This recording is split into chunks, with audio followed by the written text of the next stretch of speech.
Want to speak real Chinese from your very first lesson? Get instant access with your free lifetime account at LangAdvance.com.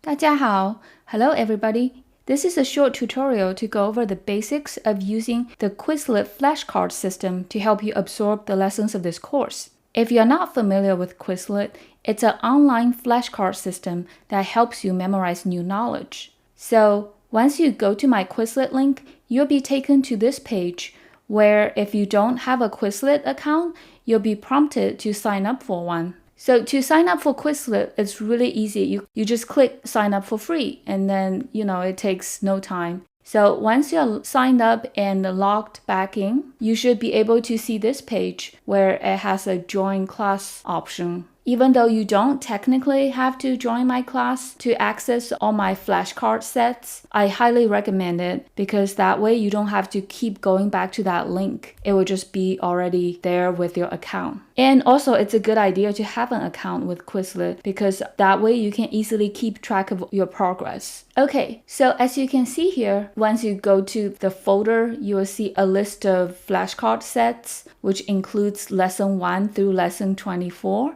And there's also a mega list with all the vocabulary from all the lessons. So let's just open a lesson here. Let's say we open lesson 23 on weather and seasons. And if you click on the sound button right here, you'll be able to hear what it sounds like. And then if you click anywhere else on the flashcard, you'll be able to see the definition of 天气, which is weather. Here's some more buttons. This is a play button, so if you click that, it will automatically go through all the flashcards. And then you can also click shuffle, which will change the order of the words in this list. And then obviously the arrows are there for you to go back and forth. And then here's another options button where you can customize the settings of this list. So if you scroll down on this list, you will see all the vocabulary, all the words in this lesson if you wanted an overview before you go through each word individually. Also, there's a full screen button which allows you to see a bigger version of the flashcards.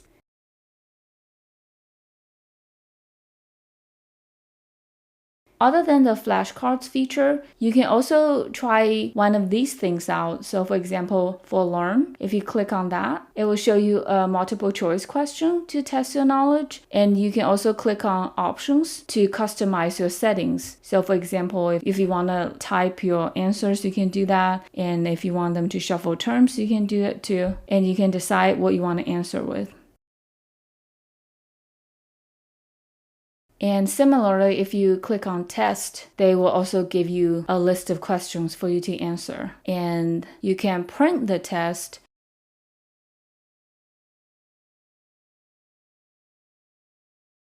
And you can also click on options again to decide on the question types and how many questions you want to answer and a bunch of other stuff.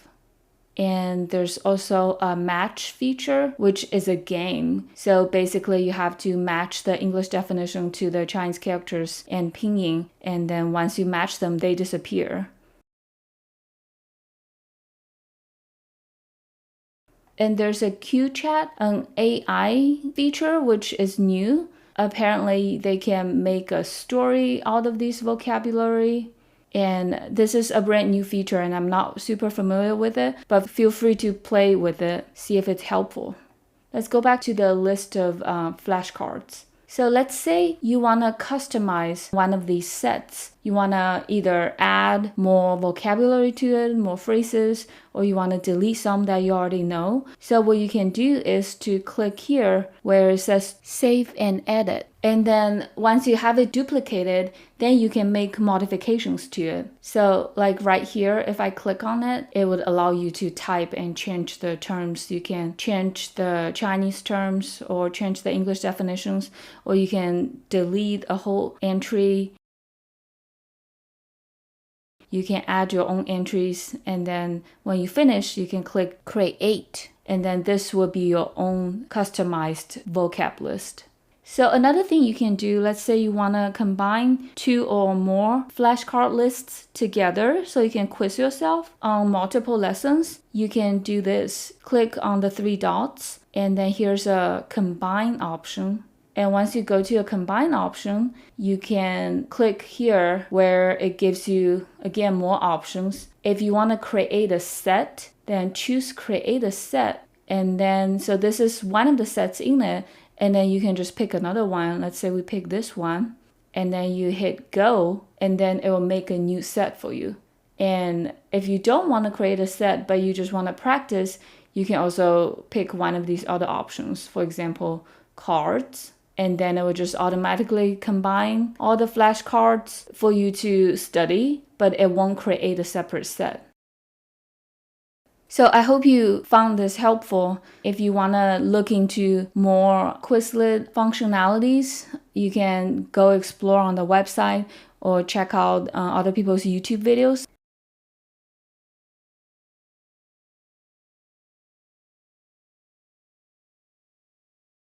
Let me know if you have any questions. 谢谢你. Thank you.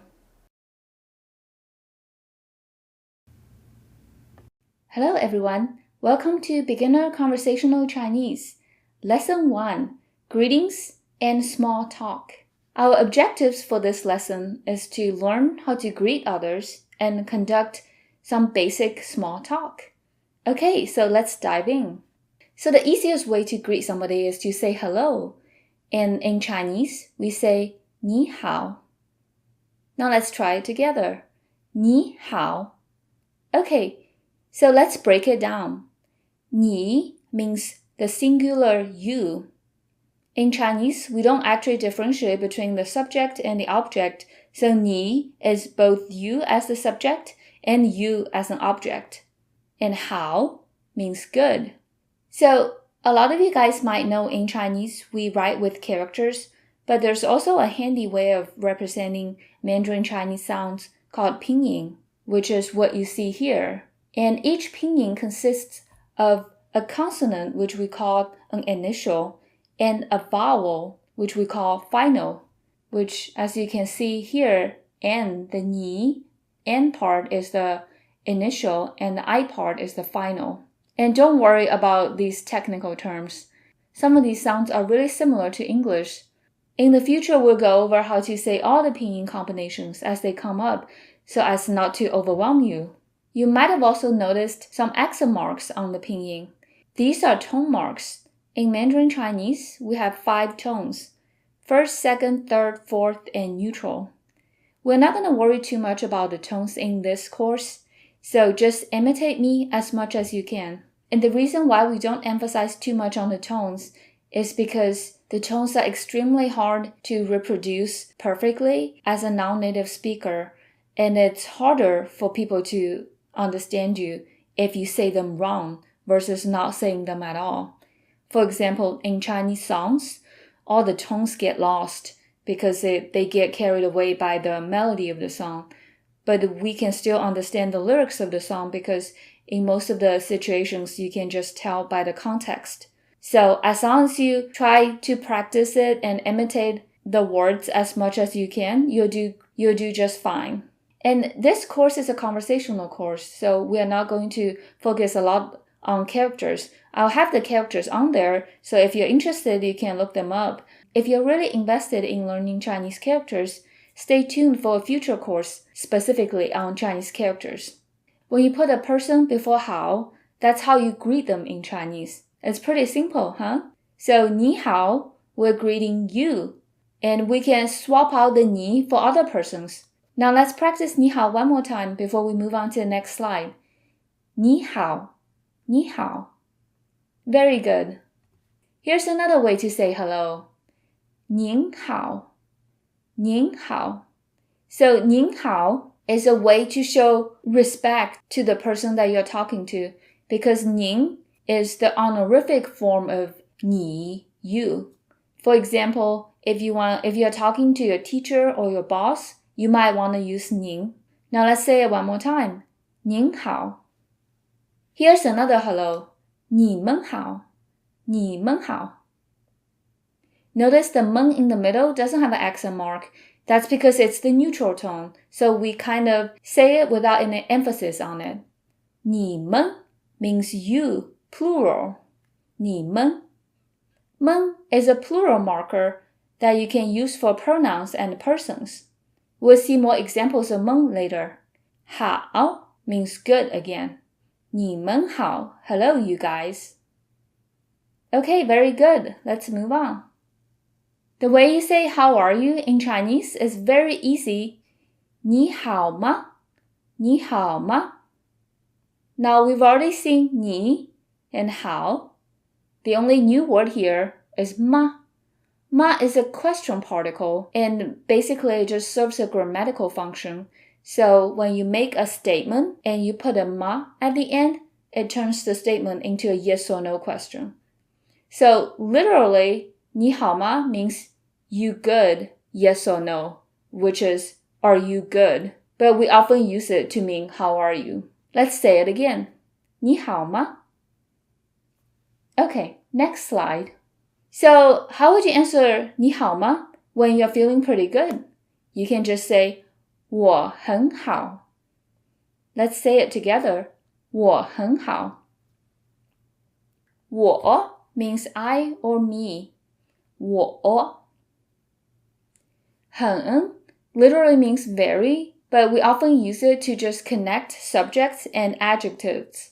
And 好 is good. Do you notice something about the sentence structure? Yeah, there's no to be in it.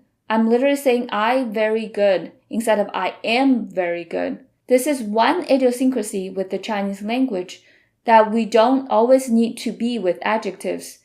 We just need a topic and a comment. So here the topic is 我, I. And then the comment is 很好, very good. Okay, so here's the challenge question. If 我 means I or me, how would we say we or us? Now think back to a previous slide that we went over. Remember, 们 is the plural marker. So you can put it after 我 to mean we or us. 我们 means we or us. Just like 你们 means you, plural. Before we leave this slide, let's say it one more time. 我很好. Literally, I very good, but it means I'm good. What if you are busy? You can say 我很忙. One more time. 我很忙. So again, we've seen 我 before, and 很. You just need to switch out good 好 for 忙, which is busy. Notice the final of this pinyin 忙 has 3 letters, A and G. So with ng as the ending, you produce a nasal sound at the back of your nose. So it's on, mong, mong. Very good. 我很忙 means I'm busy. Let's move on. What if you're tired that day? Then you can say 我很累. 我很累. Again, we've seen 我 and 很 already. 累 means tired. Here's a handy mnemonic for you. When you are tired, you want to lay down. Get it? So 累 means tired. Say it one more time. 我很累. I'm tired. Now, before we move on, let's do another challenge question. How would we say you are tired? Very good. You just need to swap out 我 for 你, you. 你很累. You are tired. Now let's do another challenge question. How would we say, are you tired? Now you have to think back a few slides further back. Do you remember the question word for yes or no questions? Good job, it's ma. So you just say, you are tired, and put ma at the end. 你很累吗? 你很累吗? Very nice. Now here's another way to say I'm good, I'm quite good, which is 我挺好, 我挺好. So 我 is the same 我，挺 is kind of like 很, very or quite, used again to connect subjects and adjectives, and obviously can be used with other adjectives, not just how. So how would you say I'm quite tired? 我挺累，我挺累。I'm quite busy. 我挺忙，我挺忙。Okay, let's move on. How would you say I'm not bad? 我不错，我不错。Let's break it down. 我不错。不 is used for negation. 错 means wrong. So 不错 literally means not wrong, but here it means not bad. 我不错。Notice how when I said 不 by itself, it sounds a little different from the 不 in 不错. That's because the tone has changed for the 不. This happens to a lot of Chinese characters. When you say them individually, they sound slightly different than when you put them in the context. So 不 by itself sounds like 不, but when you put it in not bad, it's 不错, 不错. If this sounds too confusing, just try to, again, imitate me as much as you can. 我不错, I'm not bad. Now you've answered the question about yourself, what about you is really easy to say. 你呢? 你呢? Now, 你 again means you. 呢 is a particle that we place at the end of a sentence to introduce a new subject. It's really easy to use. You just put it after a subject. So, what about you is 你呢? 你呢? How would you say, what about you, but you want to show respect to that person? Do you remember the honorific form of you? 您, good job. 您呢? 您呢? What about me? 我呢? 我呢? Very good. And to answer that question, if the person has already said I'm good, you want to say I'm also good, then you could say 我也很好. Now let's say it with me. 我也很好. 我也很好. So 我 is I or me. 也means also. Notice how 也 also sounds a little different when I say it by itself, 也 versus in the sentence, 我也很好.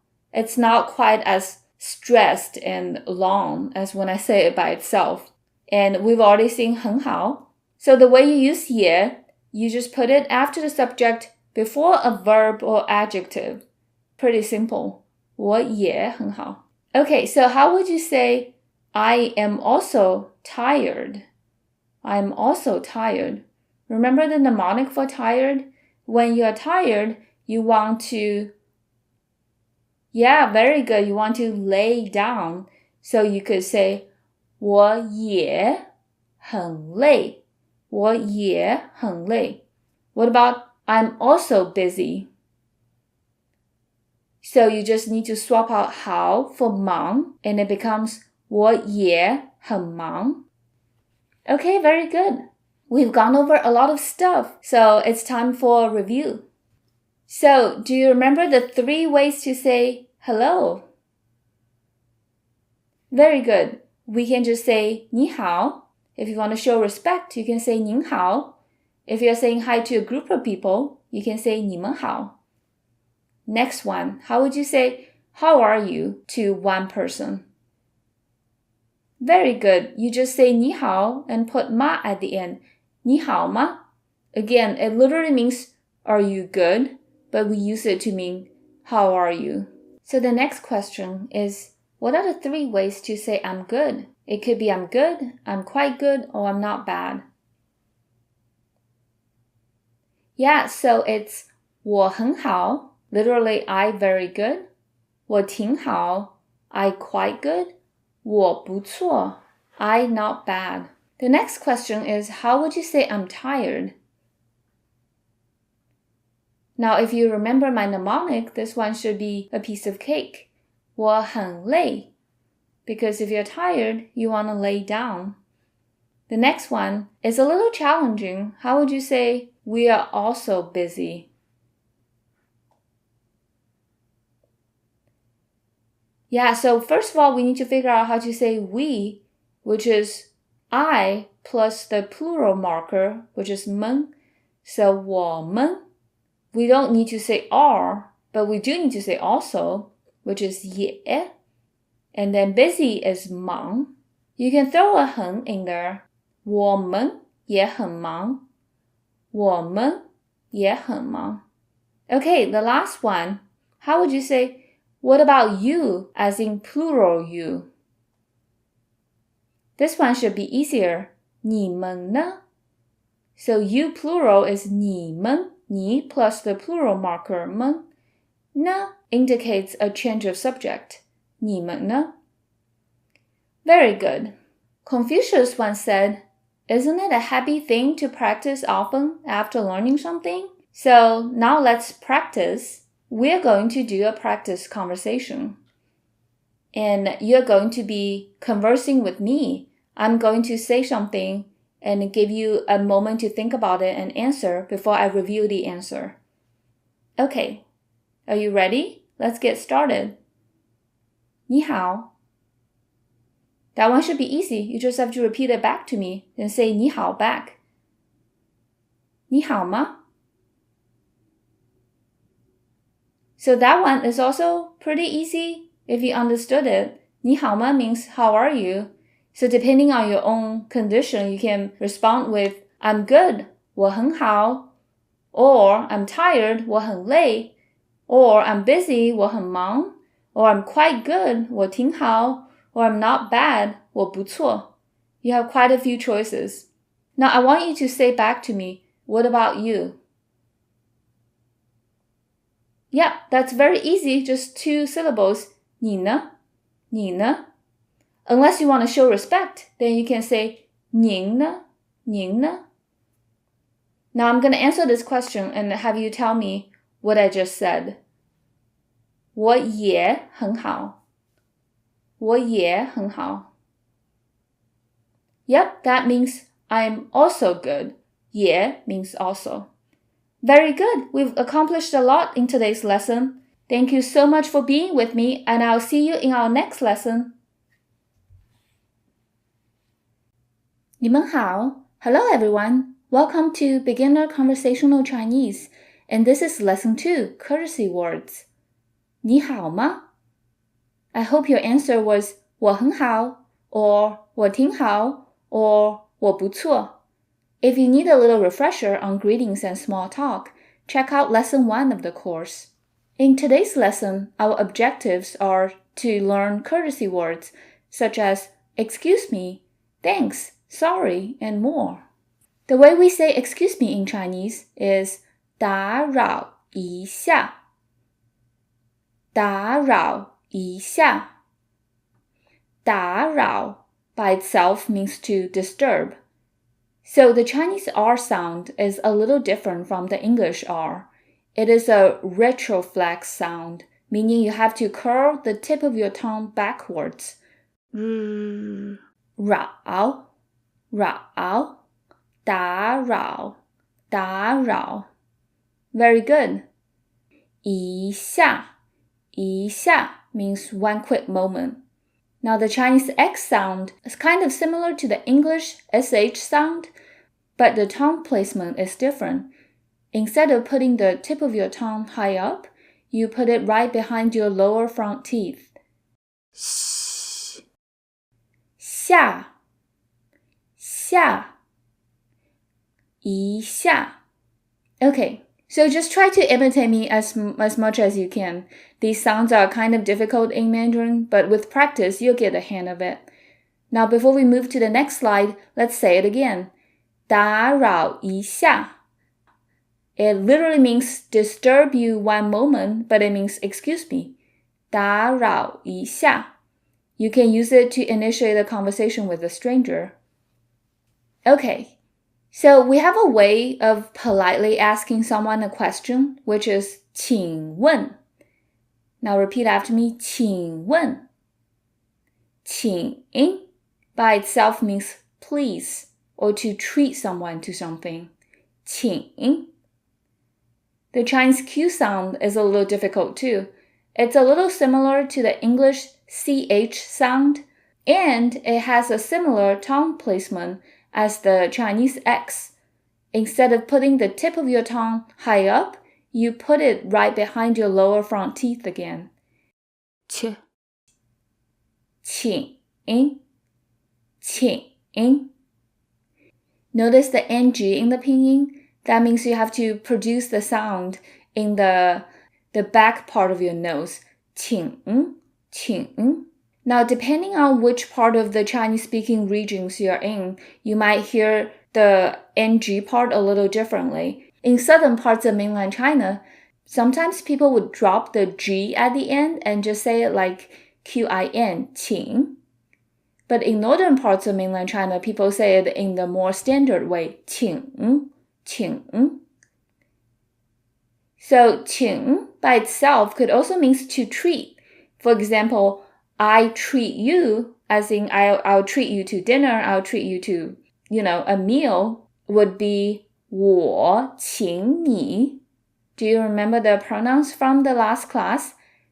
我 means I or me, 你 means you. So 我请你 means it will be my treat, I'll treat you. 问 means ask. 问. So 请问 is a very polite way of asking a question. Literally means please ask, but you can translate it as may I ask, and then you can just put your question right after it. 请问. Okay. Now how do we say thanks in Chinese? It's very easy. It's just one character repeated twice. 谢谢. 谢谢. So it's the exact same character, but notice how the pinyin is slightly different. The second 谢, on the E, there's no accent mark because the second 谢is a neutral tone. In Chinese, when you have to repeat the same character twice, the second character often becomes the neutral tone, meaning that it's less stressed and it sounds much softer. 谢谢, 谢谢. In addition, meaning to thank, 谢 is also a common Chinese surname. My last name is actually 谢.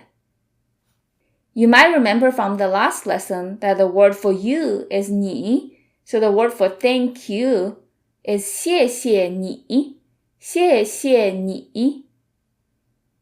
So how would you say thank you if you want to show respect to the other person? Very good. 谢谢您, 谢谢您. Now again, if this doesn't sound familiar to you, you can check out lesson 1 of the course. Now, how would you respond to thank you? There are 2 ways to say it. One of them is 不用谢, 不用谢. So we've seen 不 before from our last lesson. 不 is used to negate something, and 用 means use or need. So 不用 literally means no need. Now you can put a verb directly after it to mean there's no need to do something. So 不用谢 literally means no need to thank. 不用谢. But here we use it to mean you're welcome. 不用谢. Now let's take a look at another way to say you're welcome.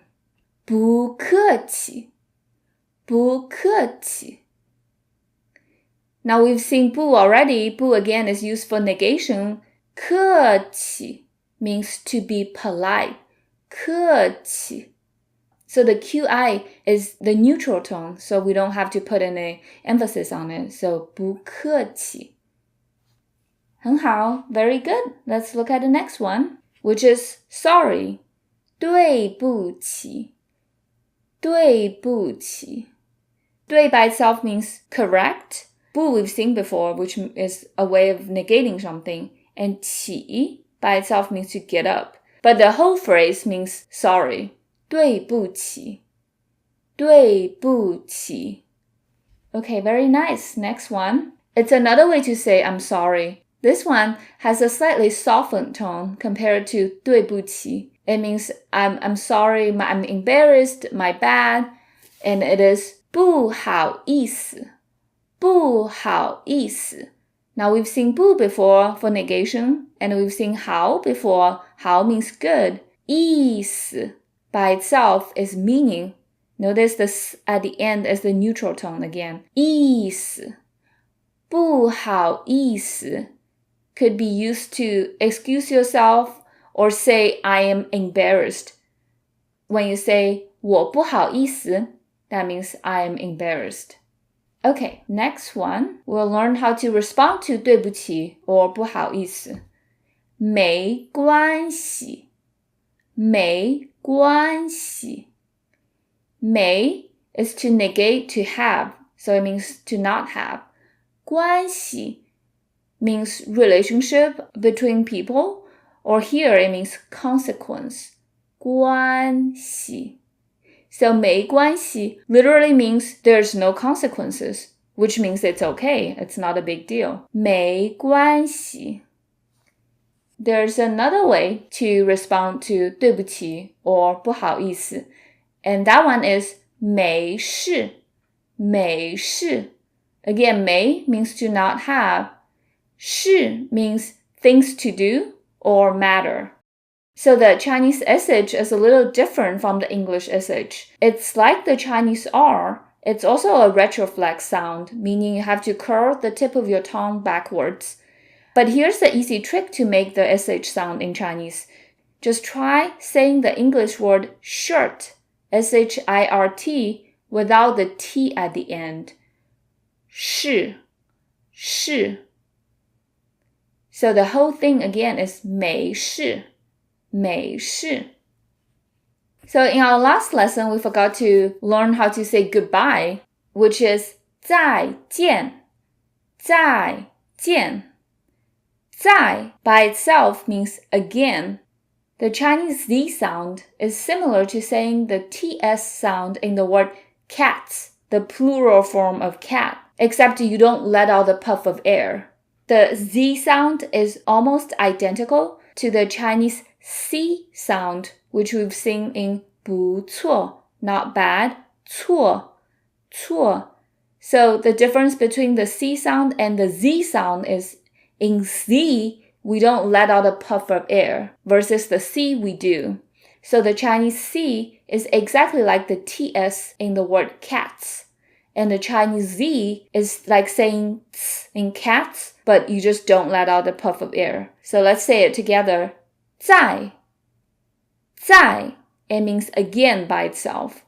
见, 见 means to see. So 再见 together literally means to see again, as you see you again.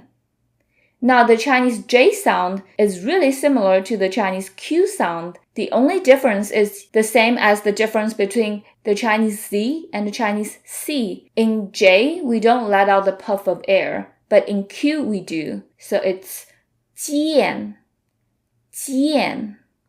Let's say it together. 再见, 再见. How do we respond to 再见? You just say 再见 back. 再见. So nowadays, especially amongst the younger generations, it's very common to adopt the English loanword bye-bye to mean goodbye, which is literally sounds the same, which is bye, bye, bye, bye.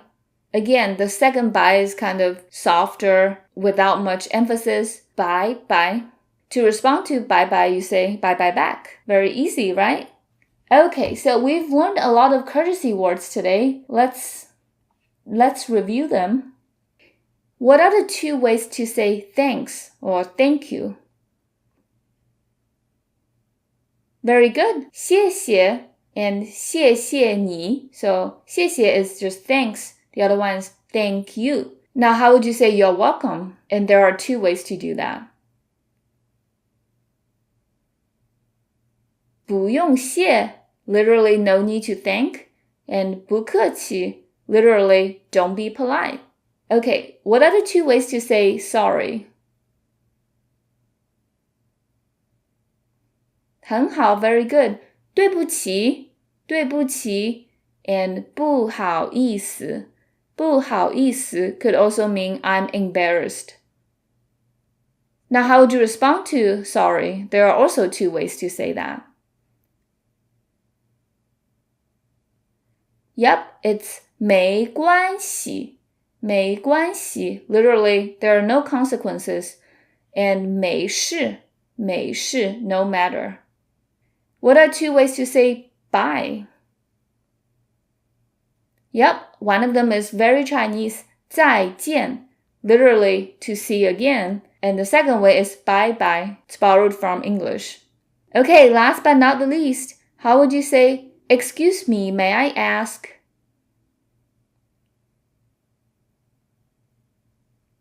So this one is a little bit complicated. We need to put two phrases we've learned together, which is 打扰一下, literally means interrupt you a moment. 请问, which literally means please ask. So together it becomes 打扰一下请问 and then you can just put your question afterwards. Okay, now let's have a practice conversation. I'll say a line and then give you a moment to respond before I reveal the answer. 谢谢你. Now if you said 不用谢 or 不客气 back, then you did really well. 谢谢你 means thank you. I could have also said 谢谢. Next one, 再见. Now this one is even easier. You just have to say 再见 back because it means bye. Next one, 对不起. If you said 没关系 or 没事, then you got it right. What's another way to say sorry? Very good. 不好意思. It could also mean to be embarrassed. Okay, our last question. How would you ask a stranger a question in Chinese? So the polite way to do that would be 打扰一下, excuse me, 请问, and then your question. 打扰一下, 请问. Great job, everybody. We've learned a lot today. Thank you so much for being with me. 谢谢你. I'll see you in our next lesson. 再见.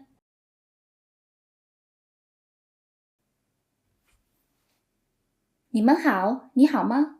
Welcome back to another lesson of Beginner Conversational Chinese. And today we'll start lesson 3, which is self-introduction. Our objectives for today's lesson is to learn how to ask someone else's name and introduce yourself. Now let's get ready. The way you ask somebody's name is 你叫什么?你叫什么? Now we've seen 你 a couple times already. 你 means you. 叫 is a new word. 叫 means to call somebody a name or to shout. Here means to call. 叫. Remember to pronounce the Chinese J sound. All you need to do is to make sure that the tip of your tongue is right behind your lower front teeth. 你叫你叫什么什么什么 is a common Chinese question word meaning what. 你叫什么 Literally, you call what, but it means what's your name. Notice how Chinese questions don't change the word order like a lot of other languages do. The way questions work is you take a statement, and depending on the type of question it is, for yes or no questions, we add a ma at the end. For open-ended questions like this one, we replace what we are asking about with the question word, which in this case is 什么, what.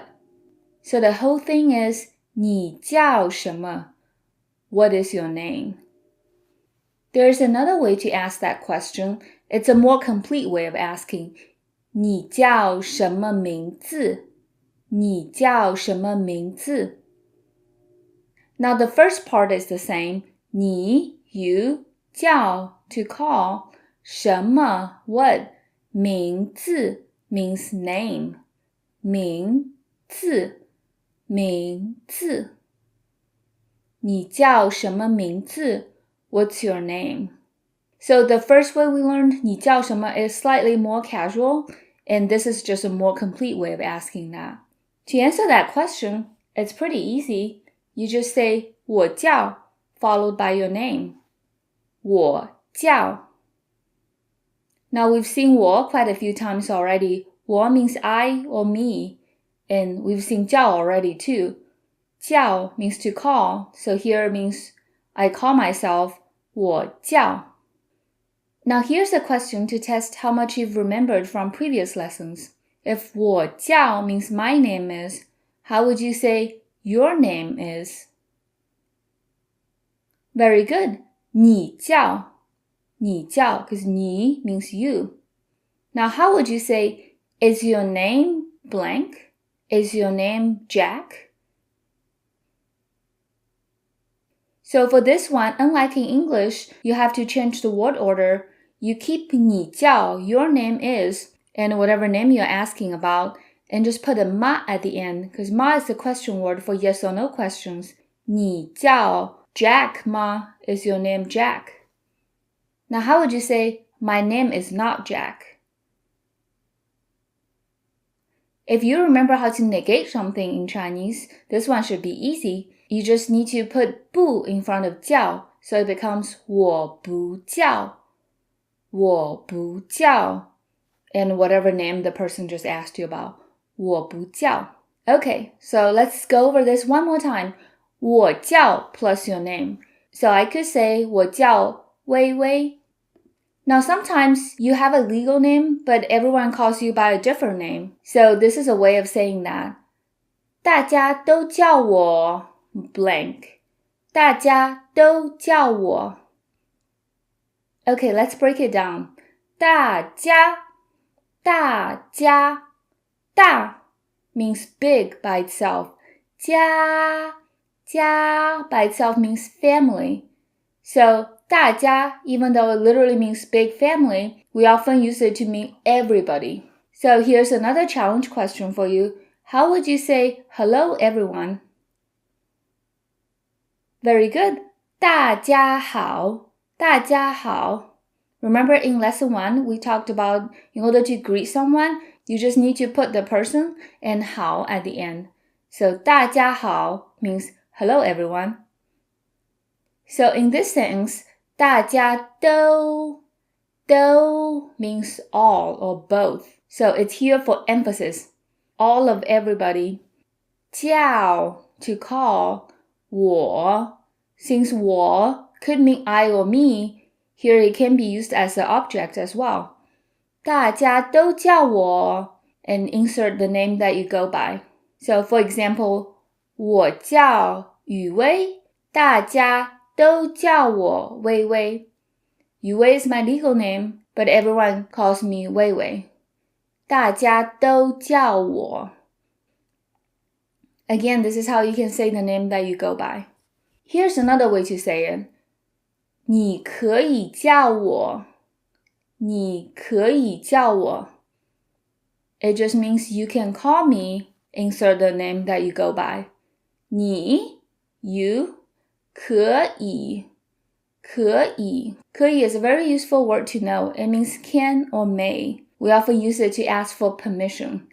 你可以叫我 You may call me.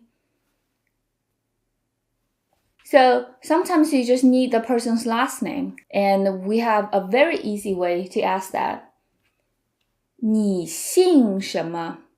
你姓什么？ Again, 你 means you. 姓 is a little interesting here because in English, if you want to ask somebody's last name, you have to say, what is your last name? But in Chinese, we have a word that's both a verb and a noun. 姓 means both the noun form of last name and the verb form of have the last name of. So 你姓什么? What is your last name? But it literally is you last name what? Using last name as a verb. 你姓什么? Now, what is a more respectful way of asking that? Very good. 您姓什么? 您姓什么? If all these extended questions are a little confusing to you, you can check out our previous lessons, lesson 1 and 2, to help you refresh your memory. There's another way, an even more respectful way of asking what's your last name. It's also more formal. 您贵姓? One more time. 您贵姓? Now we've seen 您 already. 您 is the honorific form of 你. It's used to express respect. 贵 by itself means expensive or precious. You can use 贵 when you're talking about something's price. You can say 很贵, very expensive, 很贵. 姓 means to have the last name of or the noun form of last name. So 您贵姓 is a very respectful and formal way of asking somebody's last name. Now to answer this question, it's very simple. You just say 我姓 plus your last name. 我姓, 我, I or me, and then the word 姓. For example, 我姓谢, 我姓谢. My last name is Xie, the same Xie as in 谢谢, thanks. Okay, how would you say my last name is not Xie? 很好, very good. To negate it, you simply put a bu before the verb, which in this case is 姓. So you can simply just say 我不姓谢. 我不姓谢. My last name is not Xie. Now how would you turn it into a yes or no question? Is your last name Xie? 很好. So there's a two-step process here. First, you have to convert it into your last name is Xie, which is 你姓谢, and then turn it into a yes or no question by adding a ma at the end. So it becomes 你姓谢吗? 你姓谢吗? One more time. To say your last name is, it's just 我姓 plus your last name. Okay, after you've gotten to know somebody's name, it's common to say, nice to meet you. And this is how you say it in Mandarin. 很高兴认识你. 很高兴认识你. So this phrase is actually a little formal in Mandarin, and there isn't really a casual equivalent, but feel free to use it. 很高兴认识你. We've seen 很 already. 很 means very. 高兴. 高 by itself means tall or high. 兴 means interest, eagerness. 高兴 together means happy or glad. So 很高兴 means very happy. How would you say I'm happy? 很好, very good. You just say 我很高兴. I very happy. If you remember what we've learned from the first lesson, we don't need a to be between the subject and the adjective. So you can simply just say somebody very happy. 我很高兴. How would you say, are you happy? 很好, very good. It's 你很高兴吗? So you have to say 你 for you, 很高兴. You're very happy, and put ma at the end to turn it into a yes or no question. 你很高兴吗? 认识 means to meet somebody for the first time or to know somebody. 认识. So how would you say, I know you? 我认识你. 我认识你. I know you. So the whole thing is 很高兴认识你. 很高兴认识你. Very good. Now what do you say in response to that? 我也很高兴认识你. 我也很高兴认识你. So this is our longest sentence yet, but we've seen basically all the components of it. 我 for I or me, 也 for also. Remember from lesson 1, 我也很好. I'm also very good. 很高兴 very happy. 认识你 to meet you. Let's say it one more time. 我也很高兴认识你。Okay, we've learned a lot today, so it's time for review. How would you ask for somebody's name in 2 ways? 很好. So one is just a more casual form of the other. 你叫什么? You call what? And the other one is 你叫什么名字? 名字 means name, so it's more complete. How would you say your name? My name is... 很好, very good. 我叫. How would you ask somebody's last name in 2 ways? 很好. One of them is 你姓什么? 你姓什么? Literally, you last name what? And the other one is the more formal and fancy way of asking that. 您贵姓? 您贵姓? How would you respond to that question, what your last name is? It's very easy. 我姓 plus your last name. 我姓. How would you say the name that you actually go by in 2 ways? Now this one is a little bit more complicated. Let's see how much you've remembered. 大家都叫我. 大家, everybody. Literally big family, but here means everybody. 都, all. 叫, call. 我, me. So everyone calls me blank. Or you could also say, 你可以叫我. 你可以叫我. 你, you. 可以, may or can. 叫我, call me. Okay, how would you say nice to meet you, and how would you respond to that question?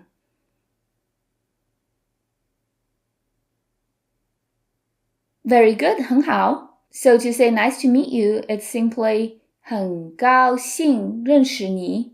很高兴 means very happy. 认识你 means to meet you.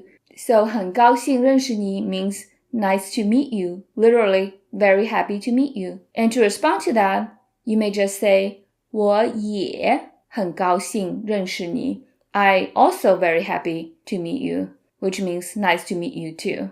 我也很高兴认识你. Now, before we end our lesson today, let's see how much you remembered from lesson 2 by combining what we learned today and what we learned in the other class. Now, how would you ask a stranger what their name is? By saying, "Excuse me, may I ask what your name is?"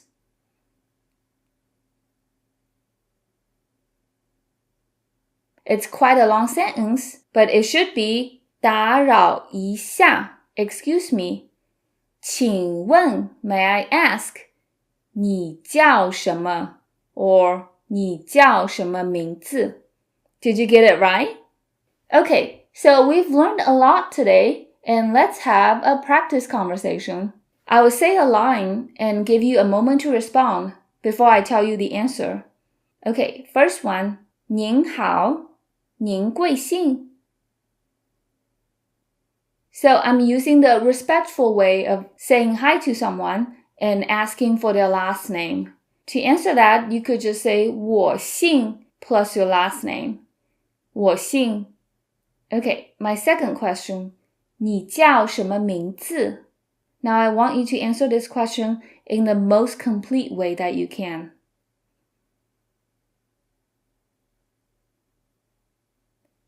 很好, very good. 我叫 plus your name.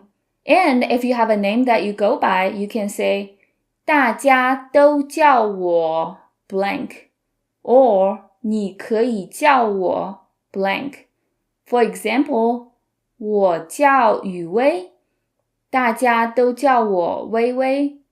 My name is Yu Wei, and I go by Wei Wei. Next question is, 你姓谢吗? I hope you understood what I was asking. I was asking, your last name is Xie, yes or no? So is your last name Xie? So if it is, you would say, 我姓谢, my last name is Xie. If it's not, 我不姓谢. Remember 不 for negation? My last name is not Xie. So in Chinese, frequently we don't have to say yes or no when we answer a yes or no question. We just negate it with the verb. So if your last name is Xie, you say 我姓谢, or you could say 我不姓谢. Last one, 很高兴认识你. Yep, you just say 我也很高兴认识你. Nice to meet you too. Thank you so much for being with me today. 谢谢你. I'll see you in our next lesson. 再见.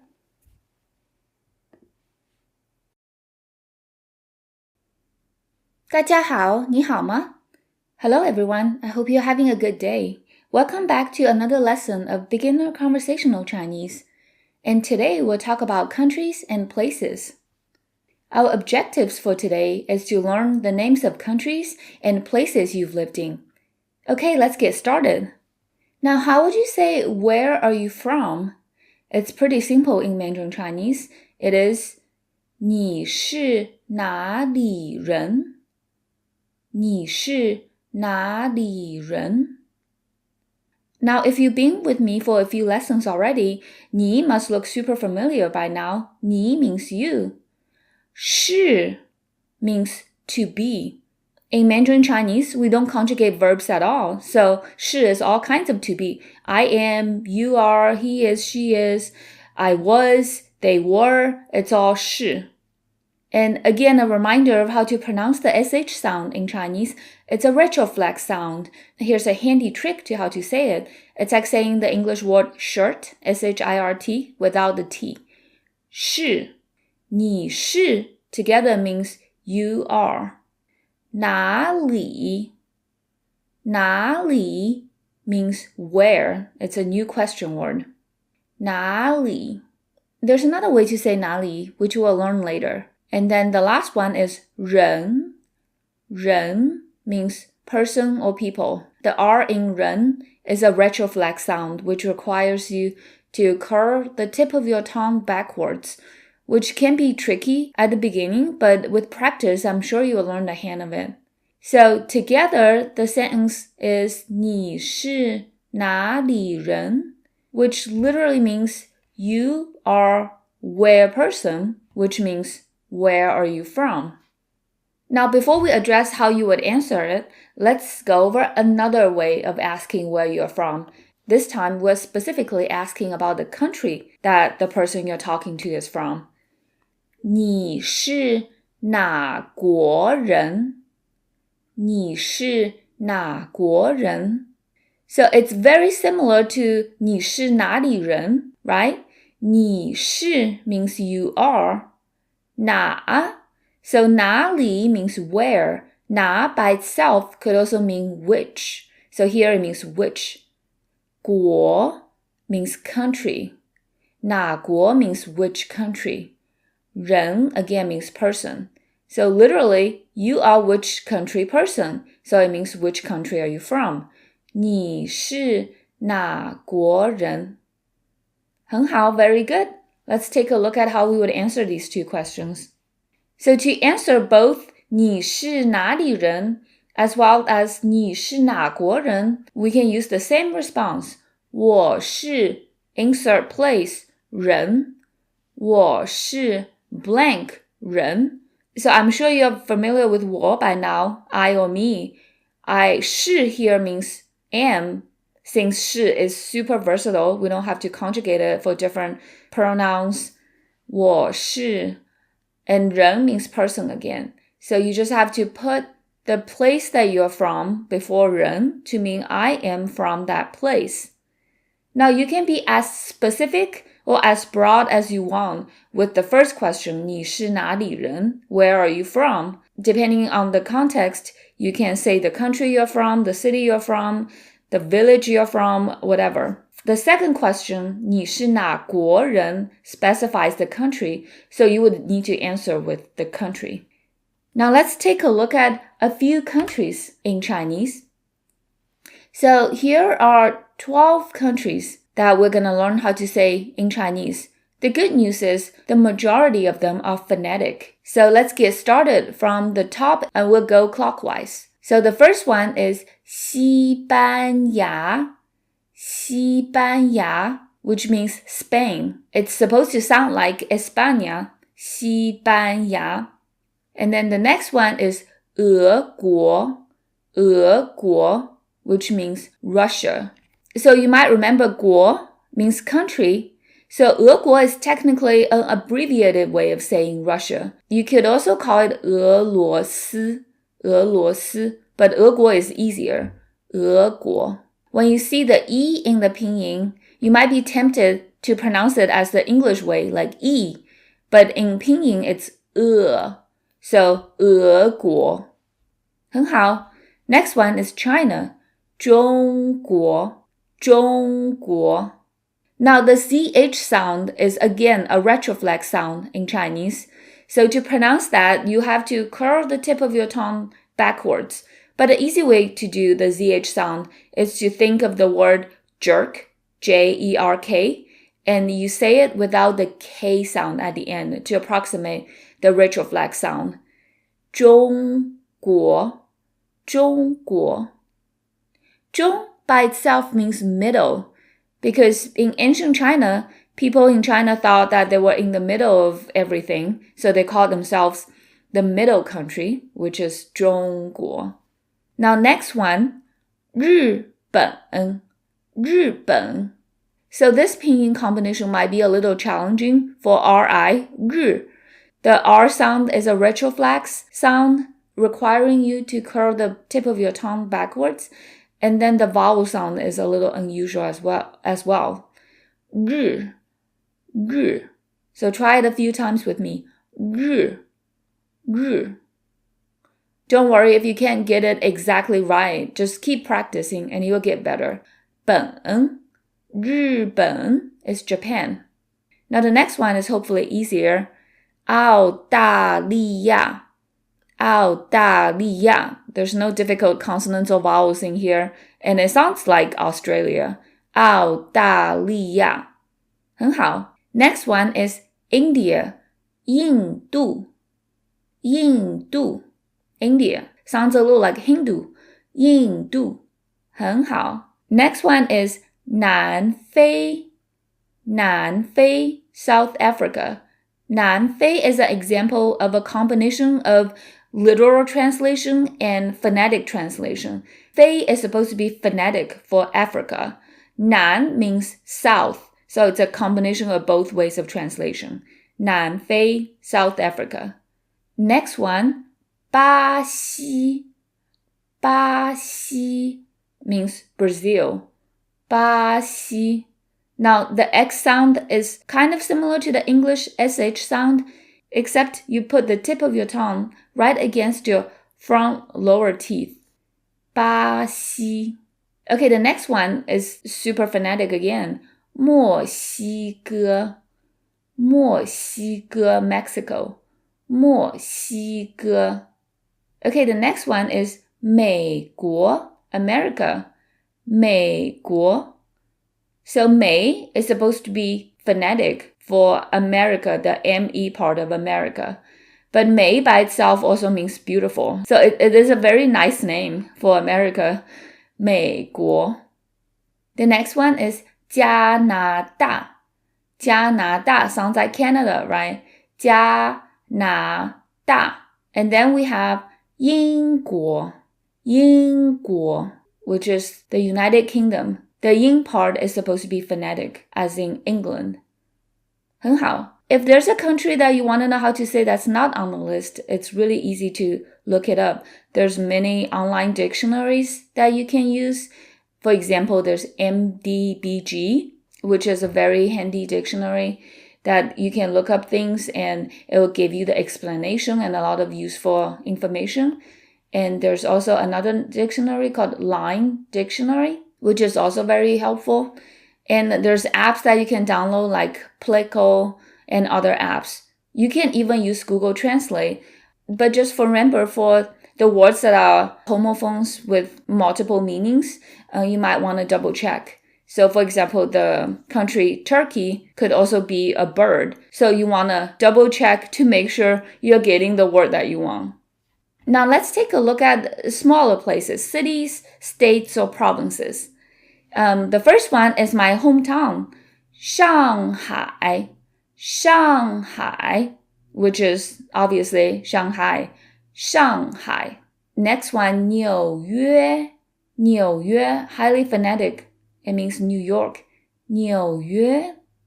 The next one is again phonetic, 伦敦, 伦敦 means London, 伦敦.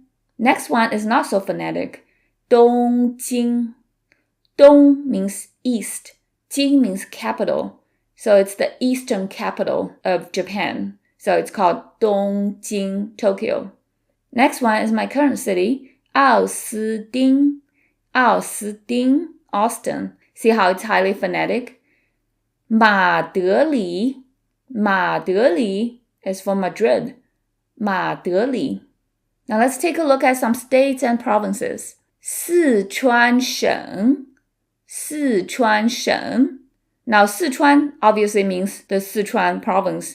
省 by itself means province. If you go to a Chinese restaurant, at least in North America, chances are that they're gonna specialize in Sichuan cuisine because it's very popular overseas. 广东省, 广东省 is a province in southern China which specializes in Cantonese cuisine, which I also like very much. 广东省. Next one is a state in the US, 德州.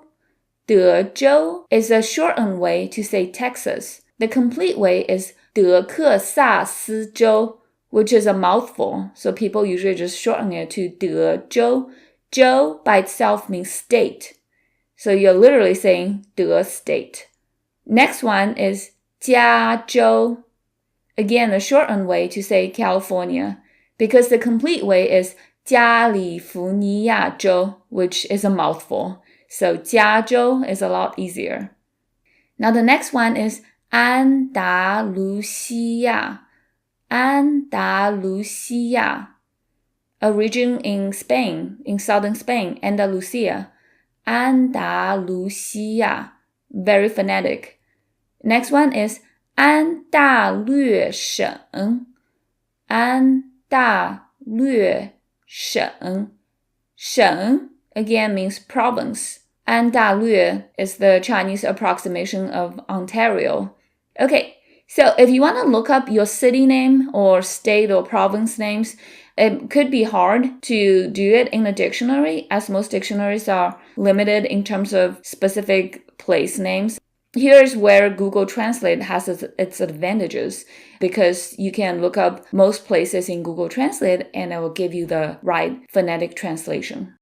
The next one is kind of a review of what we just learned and what we've learned in previous lessons regarding how to ask questions. So this one is, are you from a place? 你是 place 人吗? 你是 blank 人吗? So 你是, we've seen 你是 already, you are. 人 means person.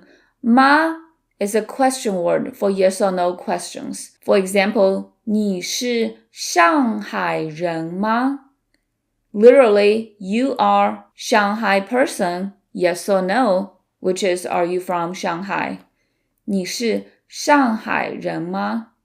So again, to form a yes or no question in Chinese, it's very simple. You just make the statement and then put ma at the end. Now, how would we answer this question? So in Chinese, we don't really strictly have a word for yes or no, like in the English sense. But obviously, there are ways to answer these questions. You can use 对 or 不对 for fact-based questions. So 对 by itself means correct. 不对, remember 不 negates things, so 不对 means incorrect. And oftentimes, we simply answer by repeating the verb or negating the verb. So if your answer is affirmative, you would use the verb here, which in this case is 是 to be. You would say 是 am, I am, or 不是 不是 不 is for negation, as in I am not. And of course, another way to answer it would be just to say the whole thing, like I am from Shanghai, or I am not from Shanghai. So again, the question is, 你是上海人吗？你是上海人吗？ Are you from Shanghai? And let's go over the 3 ways of answering that.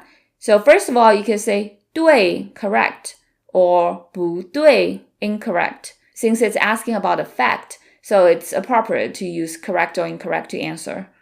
Or you could just answer with the verb 是 or 不是.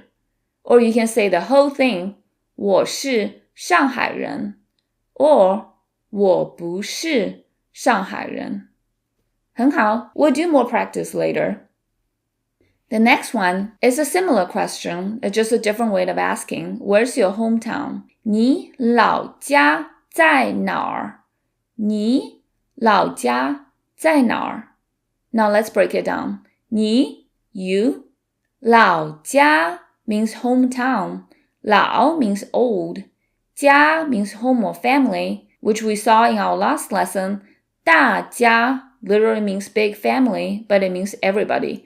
So your old home is your hometown. 老家。在 means at, but you can kind of use it as a verb. When you put 在 before a place, it means to be at a place. So for example, I could say 我在上海 I am in Shanghai, or 我在奥斯汀 I am in Austin. And to negate it, you can just put a 不 in front of it. 我不在上海 I am not in Shanghai. Yeah, pretty easy, huh? And then the last part of this sentence is 哪儿. So 哪儿 means where. It means the same thing as 哪里, which we've seen in 你是哪里人. You guys might have noticed that 哪儿 has 2 characters, but the pinyin is 1 syllable. That's because it's technically 哪 plus r, and then we've merged it into 哪儿. That is a very common feature of the Beijing dialect. Mandarin Chinese is actually a language based on the Beijing dialect, which is known for putting r's after a lot of things. And that's why 哪儿 kind of retains the feature of the Beijing dialect. And even though 哪儿 and 哪里 mean exactly the same thing, there's a slight difference in how frequently we use it depending on where you are. In southern China, people are more likely to say 哪里, whereas in northern China, they're more likely to use 哪儿. But you can use whichever one you want, 哪儿 or 哪里. Okay, let's say the whole thing again. 你老家在哪儿? Literally, you, hometown, at where. So you might have noticed, instead of saying your hometown, I'm saying you hometown. That's because in Chinese, sometimes we can omit the possessive form. And in this case, you can also think of it as a topic comment structure.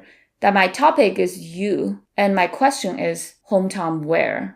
你老家在哪儿? How would we answer that question? 我老家在 insert the place. 我老家在. So it's pretty simple. Instead of 你, we say 我 since you're answering for yourself. 老家 hometown 在. For example, 我老家在上海. My hometown is Shanghai. Even though in English you would say my hometown is a place, in Chinese it's common to say my hometown is at a place. Now how would you say my hometown isn't Shanghai? 很好, very good. You need to negate the verb here, which in this case is 在. Even though in English at is not a verb, in Chinese it acts like a verb. So you would just say 我老家不在上海. 我老家不在上海. Now how would you say, is your hometown Shanghai? 很好, very good. So instead of 我, you need to switch it to 你. 你老家在上海. Your hometown is in Shanghai. Yes or no, 吗? 你老家在上海吗? Is your hometown Shanghai? How would you answer that question? So we have a lot of options. You could either say 对, correct, 不对 incorrect. Or you could just pick out the verb, which is 在 here. 在 or 不在. Or you could say the whole thing. 我老家在上海 or 我老家不在上海. Okay, next one. Where do you live? 你住在哪里？你住在哪里？ Now we've seen most parts of this sentence already. 你 for you. 住 is a new word. 住 means to reside. Remember the ZH sound? To make the retroflex sound, to approximate it, you can say the word jerk without the K. 住 And then we've seen 在 already. 哪里 where? What's another word for 哪里? 很好, very good. 哪儿? So this question you could either say 你住在哪里 or 你住在哪儿? Notice how in Chinese open-ended questions, we also don't change the word order. In English, you don't simply say you live where. In Chinese, it's perfectly fine. You reside at where. Now, how do we answer that question? It's very easy. 我住在 blank. 我住在 blank. So instead of 你, we're saying 我 and then 住在 reside at. For example, 我住在奥斯汀。我住在奥斯汀。Now how would you say, I don't live in Austin? 很好，我不住在奥斯汀。You just negate the verb here, which is 住, right? So 我不住在奥斯汀。How would you say, do you live in Austin? 你住在奥斯汀吗？你住在奥斯汀吗？ To answer that, you could say 对 correct, 不对 incorrect, or 住 or 不住 to use the verb, or just the whole thing, 我住在奥斯汀 or 我不住在奥斯汀。很好， we've learned a lot today, so let's have a review session. How would you say, where are you from? And then answer that. 很好 You would ask, 你是哪里人? Literally, you are where person, but it means where are you from? And to answer that, you would say, 我是 insert place, 人. So, 我是上海人. Next question, which country are you from? 很好，你是哪国人？你是哪国人？ You are which country person? So to answer that, I would say 我是中国人。I'm from China, and you can answer it with the country you're from. 我是 blank 人。Next one, where is your hometown? And answer it.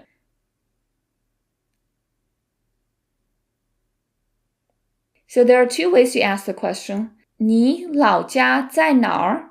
Or 你老家在哪里? 哪儿 and 哪里 mean the same thing. Literally, you hometown at where? To answer that, 我老家在 blank. So I could say 我老家在上海. I hometown at Shanghai. Okay, next one. Where do you live and how would you answer that?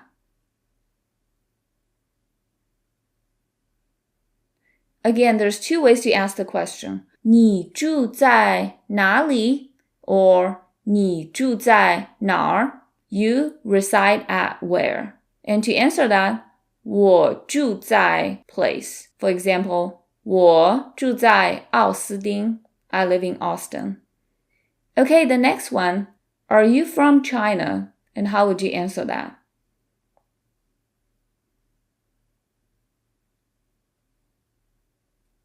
很好. So first, you make a statement. 你是中国人. You are from China. And then simply put a ma at the end. Yes or no. 你是中国人吗? 你是中国人吗? And to answer that, you could pick out the verb, which is 是 here. You could say 是 or 不是 for no. Or you can say correct, incorrect. 对 for correct, 不对 for incorrect. Or you can repeat the whole thing.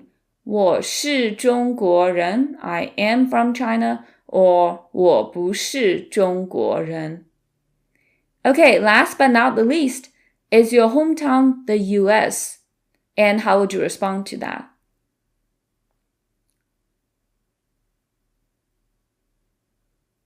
Again, to make a yes or no question, you make the statement first and add 吗 at the end. 你老家在美国吗？你 for you, 老家 hometown, literally old home.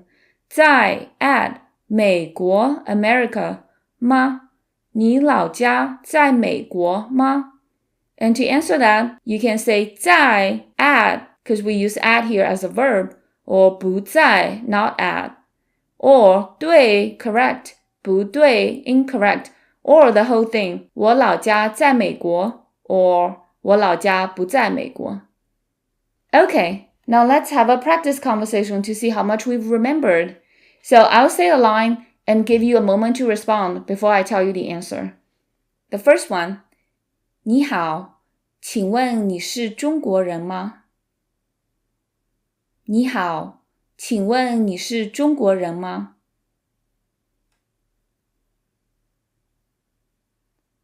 Notice in this question, I'm being very polite here. I'm saying, Hi, 你好，请问 may I ask, 你是中国人吗？ You are Chinese person, yes or no? So if you are, which you probably are not, otherwise you wouldn't be learning Chinese with me. On the off chance that you are, you would say 我是中国人, or you can just say 是 by using just the verb, or you can say 对 correct. And if you're not, you would say 不是 or 不对 or the whole thing 我不是中国人 Next one 你是哪国人你是哪国人很好 So instead of 你 you would answer with 我是 and then wherever you're from, the country that you're from, plus 人 So I would say 我是中国人 I am Chinese. If you are an American, you would say 我是美国人 If you are from Spain, you would say 我是西班牙人很好 Next one 你老家在哪里你老家在哪里 Did you understand that one? I'm asking about your old home, which is your hometown. Where is your hometown? So you would answer with 我老家在 blank. Literally, I hometown at blank. So 我老家在上海. My hometown is Shanghai. Last one, 你住在哪儿你住在哪儿I'm asking about where you currently live. So literally, 你住在哪儿 you reside at where. You would answer it with 我住在 place. So 我住在奥斯汀 I live in Austin. Okay, so we've learned a lot today. 谢谢你 Thank you for being here with me. 再见 See you in our next class.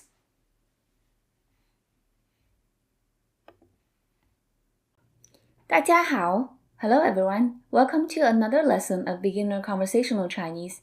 Today we'll talk about numbers. As we all know, numbers are super useful to know in a language, and it's very simple in Chinese.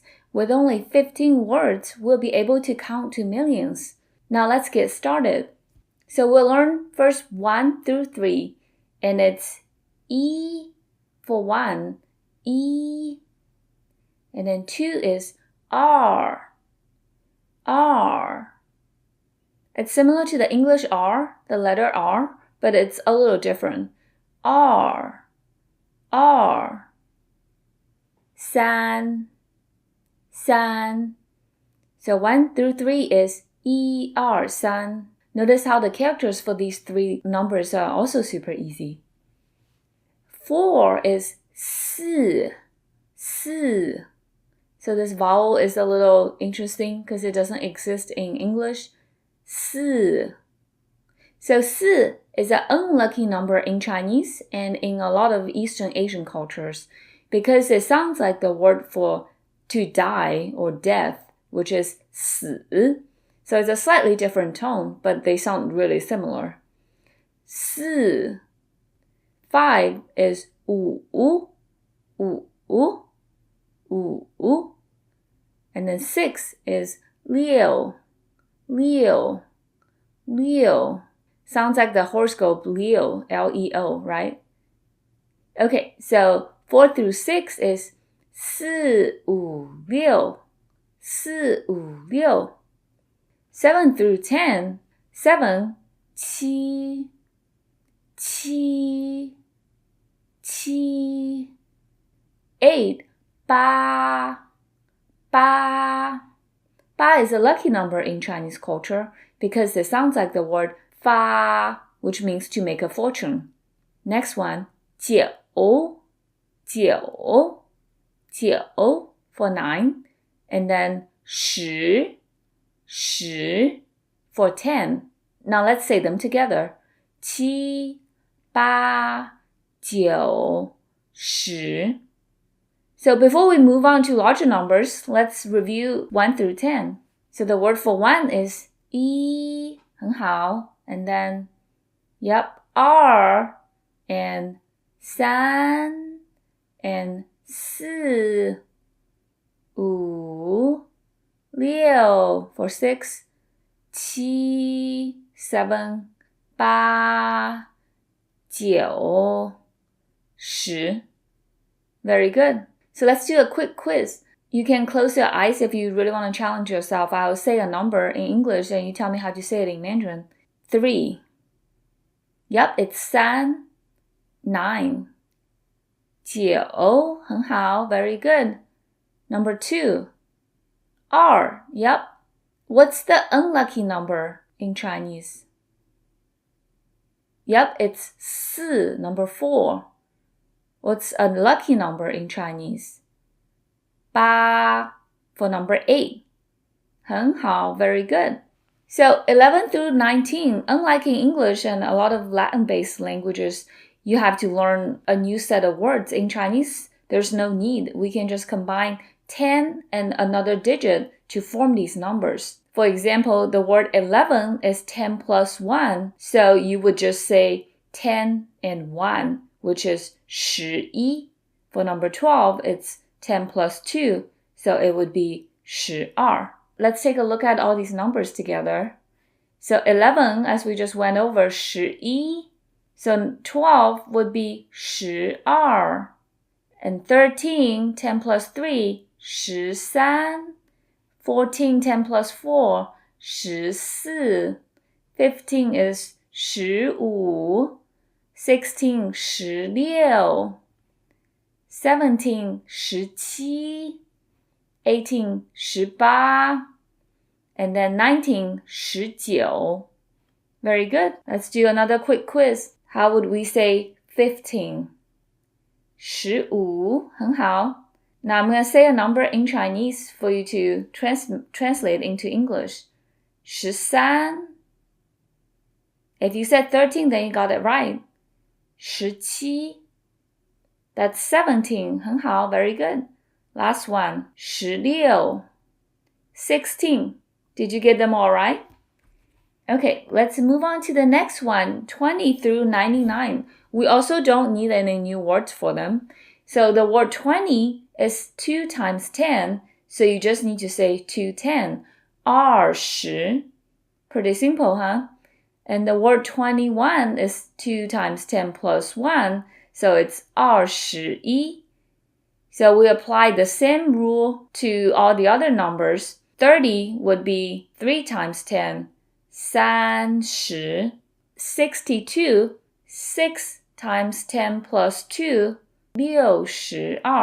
Okay, so again, I'm going to say a number in English. You can keep your eyes open if you don't have all the numbers down yet. Otherwise, you can close your eyes for an extra challenge. 58. 58. 很好, very good. 58. 10 plus 8, yeah? 23. 2 times 10 plus 3, 23.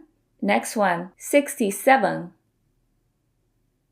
It's 6 times 10 plus 7, right? So 67. 14. This one should be easier, just 10 plus 4, 14. Now I'm going to say some numbers in Chinese for you to translate into English. 80, 80, which is 8 times 10, which is 80. Did you get it right? Next one, 92, 92. 9 times 10 plus 2, which is 92. Next one, 35, 35. 3 times 10 plus 5 is 35, yeah? Next one, 74, 74. 7 times 10 plus 4, which is 74. Did you get them all right? Okay, let's move on to some even bigger numbers. So in order to say the numbers in the hundreds, we need the word 0, which is 0, 0. The next one is 百, 百 is 100. And then we have a special word for 2, 两, 两. And I will show you how it works in the next slide.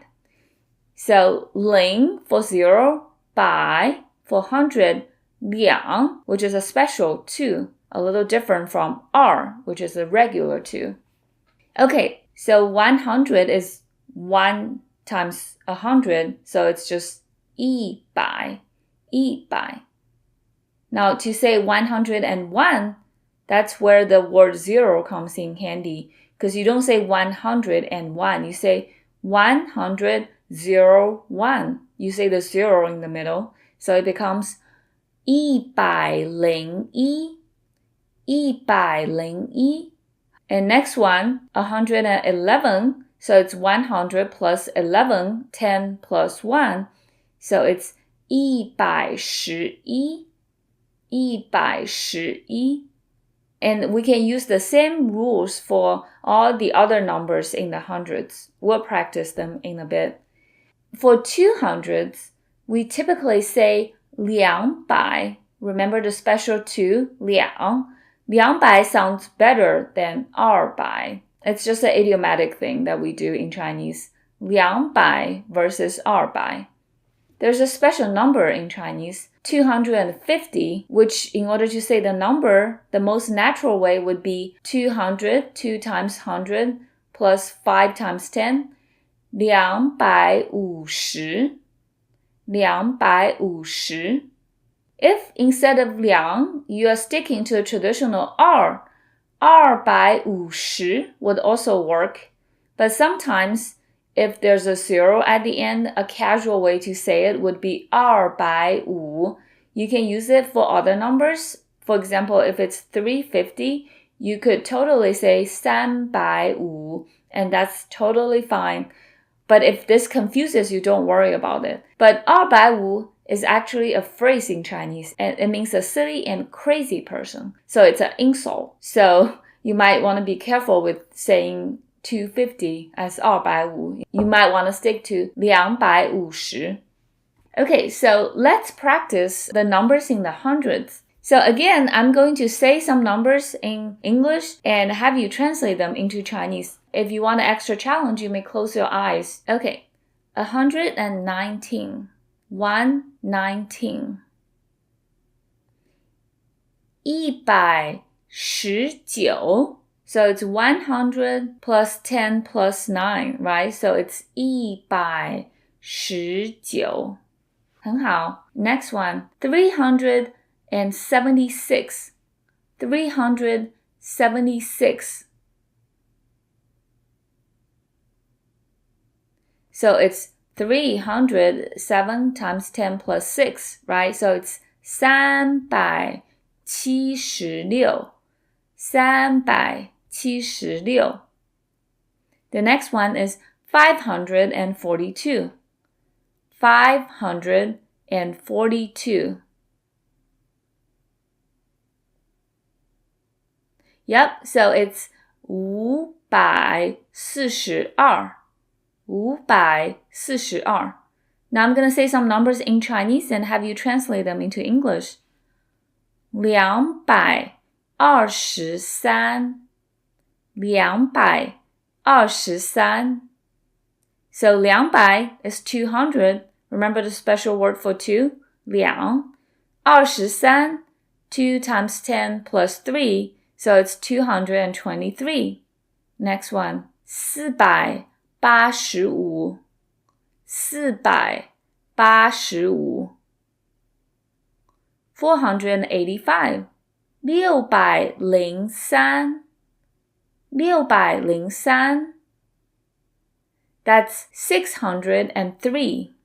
Did you get them all right? No worries if numbers are a little challenging because they're supposed to be, and we'll practice more. So if those numbers aren't challenging enough for you, let's move on to thousands and 10,000s. The word for thousand is 千. 千. And we have a word for 10,000. We don't just say 10,000. We say 1. 1. I will show you how these work. So basically it follows the same rules as before. 1,000 would be 1 and 1,000. 一千. 一千. 1,001, you would require to say just 1 0. You don't have to say the 2 zeros in there. So it would be 1001. 1001. 1,011, there's still 1 0 in the middle, so you still have to say it. 1011. So we apply the same rules to all the other numbers in the thousands. And just like numbers in 200s, for 2000s, we also use 2000. It sounds just more natural and better than 2000.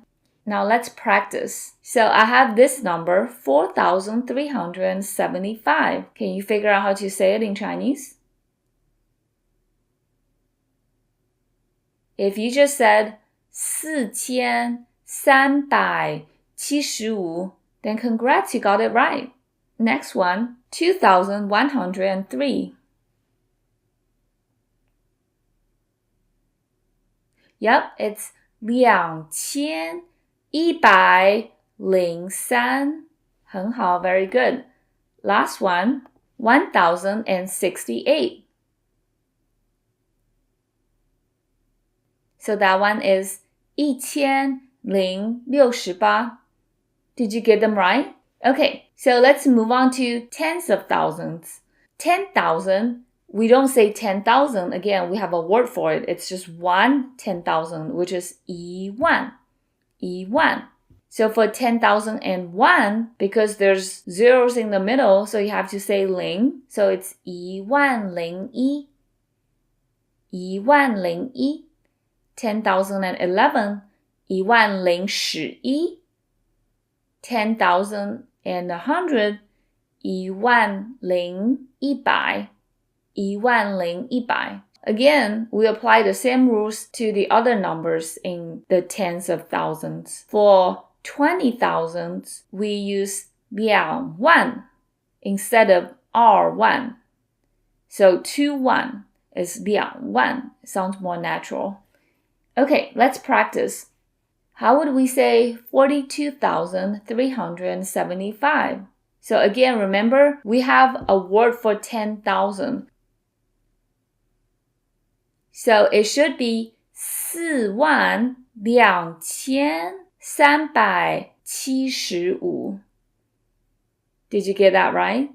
4,000 for 40,000, 2,000 for 2,000, 300, 375.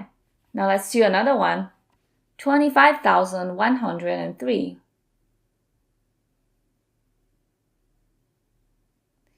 So that one is 25,103. Did you get it right? 25,103. Let's do one more. 20,689.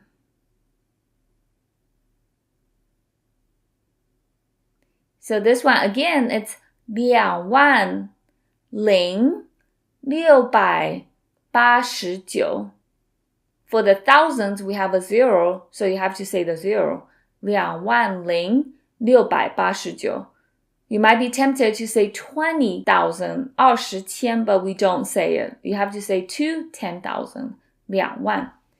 Okay, so if these are all not challenging enough for you, let's move on to even bigger numbers in the hundreds of thousands. So the word for 100,000 is 10 times 10,000. I hope your head isn't spinning. Basically, the division of numbers is a little different in Chinese, right? So it's a little hard to wrap your head around it, but once you practice more, you'll get a hang of it. So 100,000 is 10,000, 10,000. 100,001 is 10,001. So even though there's a bunch of zeros in the middle, we just have to say it once. 100,011, 10,011. 100,100, 10,100. So again, the same rules apply to all these other numbers in this range. Okay, so for 200,000, do we say 200,000? We actually don't, because 20, we don't change 20. 20 is fixed, so you would say 20,000. That's the only way to say 200,000 and all these other numbers in that range. 20,000. Okay, let's try practicing these numbers. How would we say 142,375?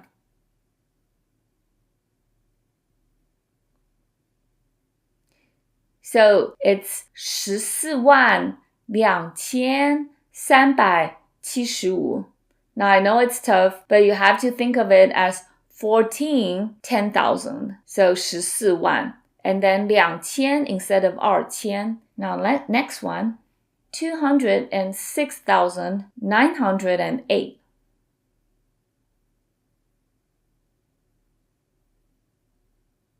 So this one, you don't say 两 anymore, you just say 20,6,908. If these numbers aren't challenging enough, now let's move into the millions. So to say 1 million, we say 110,000, which is 100,000. And all the rules that we've been going over still apply. For 2 million, we say 200,000. It sounds better than saying 200,000. Now are you ready to say a number in the millions?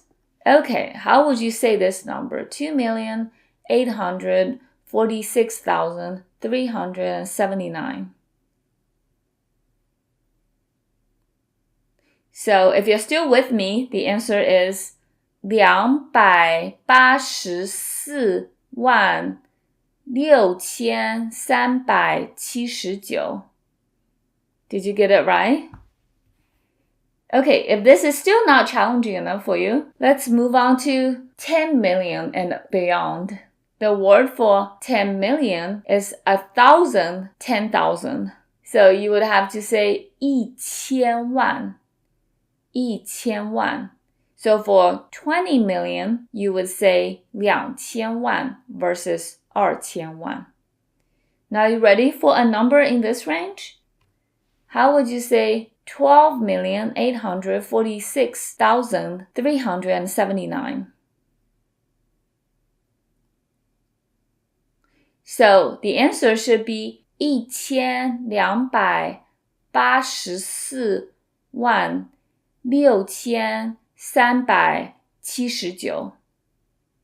1,284,6,379. Don't worry if this is super confusing. It's actually a little hard for me as a native speaker to say these big numbers as well. So don't feel bad. Okay, so we're gonna practice. Don't worry, the practice will involve smaller numbers too, so it's not just huge numbers. Now, do you remember how to say 28? Yep, it's 2 times 10 plus 8. 28. 很好. What about 47? 47. 很好, very good. 15. 15. So I said it in Chinese. Did you translate it into 15? Yep. Next one is 658.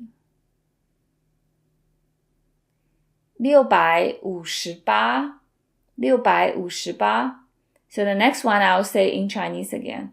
9036. 9036. So it's 9,036. Did you get it right? Next one is 20,147. It's 20,147. Did you get it right? Next one, 281,396. 28,1396. 28,1396. Okay, let's try two more numbers. 2,537,148. So if you got 253,7148, then you are really good. That's the right answer. Okay, last one. 29,146,385. So that one is 2,914,6385. If you got all these numbers right, then I'm really, really impressed. If you find these challenging, especially with the bigger numbers, don't worry. Practice makes perfect. And after this lesson, I encourage you to practice every time you come across a number. Try to convert it into Chinese, and soon you'll get better. 谢谢你. Thank you so much for being with me for this lesson. 再见. I'll see you in the next lesson.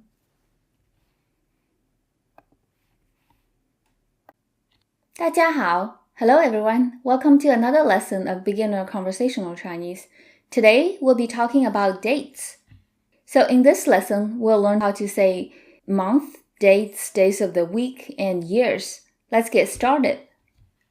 In order to say month, it's very easy. It's number plus the word 月. 月. 月. 月 by itself means moon or month. Because China used to only follow the lunar calendar, so it makes sense that the words for month have 月 in it. So if you've been with this course for a while, you probably remember the numbers that we learned in the last lesson. So Chinese months are really easy. You just put a number before 月.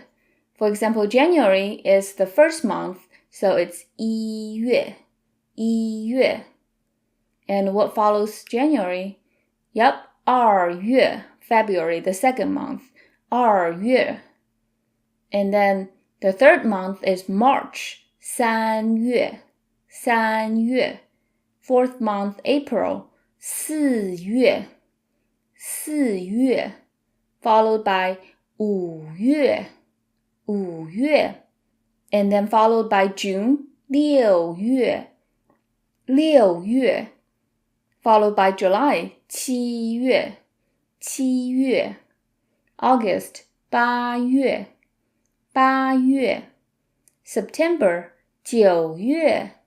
九月. October. 十月. 十月. November. 十一月. 十一月. And December. 十二月. 十二月. Okay, so if you want to close your eyes for a sec, we're going to do a quick quiz. How do we say February? Yep, it's the second month, so it's 二月. What about July? 七月. What about November? 十一月, the 11th month. 三月 is what month? 三月. If you said March, you got it right. 四月. 四月 is April. Let's do one more. 十月. 十月 is October, the 10th month. Okay, great job, everyone. Let's move on to the next one. when you want to say a complete date, you just need to say number plus 月 and plus another number for the day and plus either 日 or 号. Now let's take a look at these characters. So 月 is the same 月. 日 is a fancy word for sun or day. 日 It's kind of a tricky sound to make, so just do it with me. 日 And then we have a casual way of saying it, which is how. So how might be easier to pronounce for a lot of you, so if you want to go with a casual how, that's totally fine. Okay, so how would you say today is December 30th? 今天是12月30日 or 30号. So 今天 means today. 天 by itself means day. 今天 means today. 是 to be here means is. 12月 the 12th month, which is December. 30日 or 30号 30th. So together it's 今天是12月30日 or 今天是12月30号. Pretty easy, huh? Let's look at another sentence. Yesterday was not July 5th. 昨天不是7月5号. 昨天 So 天 again means day. 昨天 means yesterday. 不是 Remember 不 for negation. 不是 means not to be. So here it means was not. 7月 the 7th month, which is July. 5号 the 5th. So together, 昨天不是7月5号. So far so good? Let's look at another sentence. Is tomorrow September 18th? 明天是9月18号吗? Okay, let's break it down again. 明天 means tomorrow. 是 again, to be here means is. 9月 is the 9th month, so it's September. 18号 means the 18th. 吗 remember 吗 is the question particle for yes or no questions. In order to make yes or no questions in Chinese, you make a statement first. So our statement here is 明天是9月18号. Tomorrow is September 18th. And by putting a ma at the end, you turn it into a yes or no question. Is tomorrow September 18th? 明天是9月18号吗? Now, how would we answer this question? So if you've been following this course for a while, you might remember there are about 3 ways to answer it. You can answer it with 对 correct or 不对 incorrect, since it's asking about a fact. Or you can pick out the verb here, which is to be, 是. So if it is, you can just say 是. If it's not, you can say 不是. And then the last way is kind of the most redundant way. You can just say the whole thing. 明天是9月18号. Tomorrow is September 18th.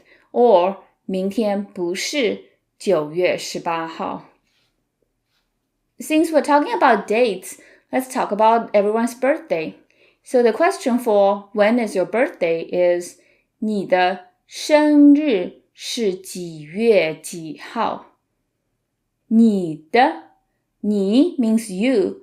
的 is a possessive particle. If you put 的 after a person, you turn it into that person's. So 你的 means your or yours. How would you say my or mine?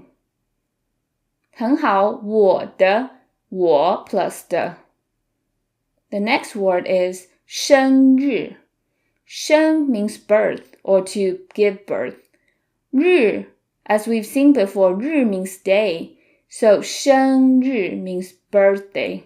Let's say it with me since the word 日 is a little tricky.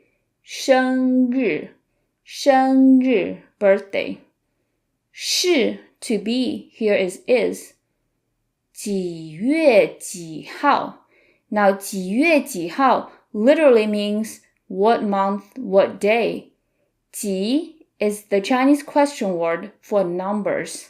So the whole thing together is 你的生日是几月几号 One more time. 你的生日是几月几号 Now how would you answer that question? So it's very simple. You change 你的 into 我的 because you're talking about your own birthday. So 我的生日是 and then replace 几 with numbers.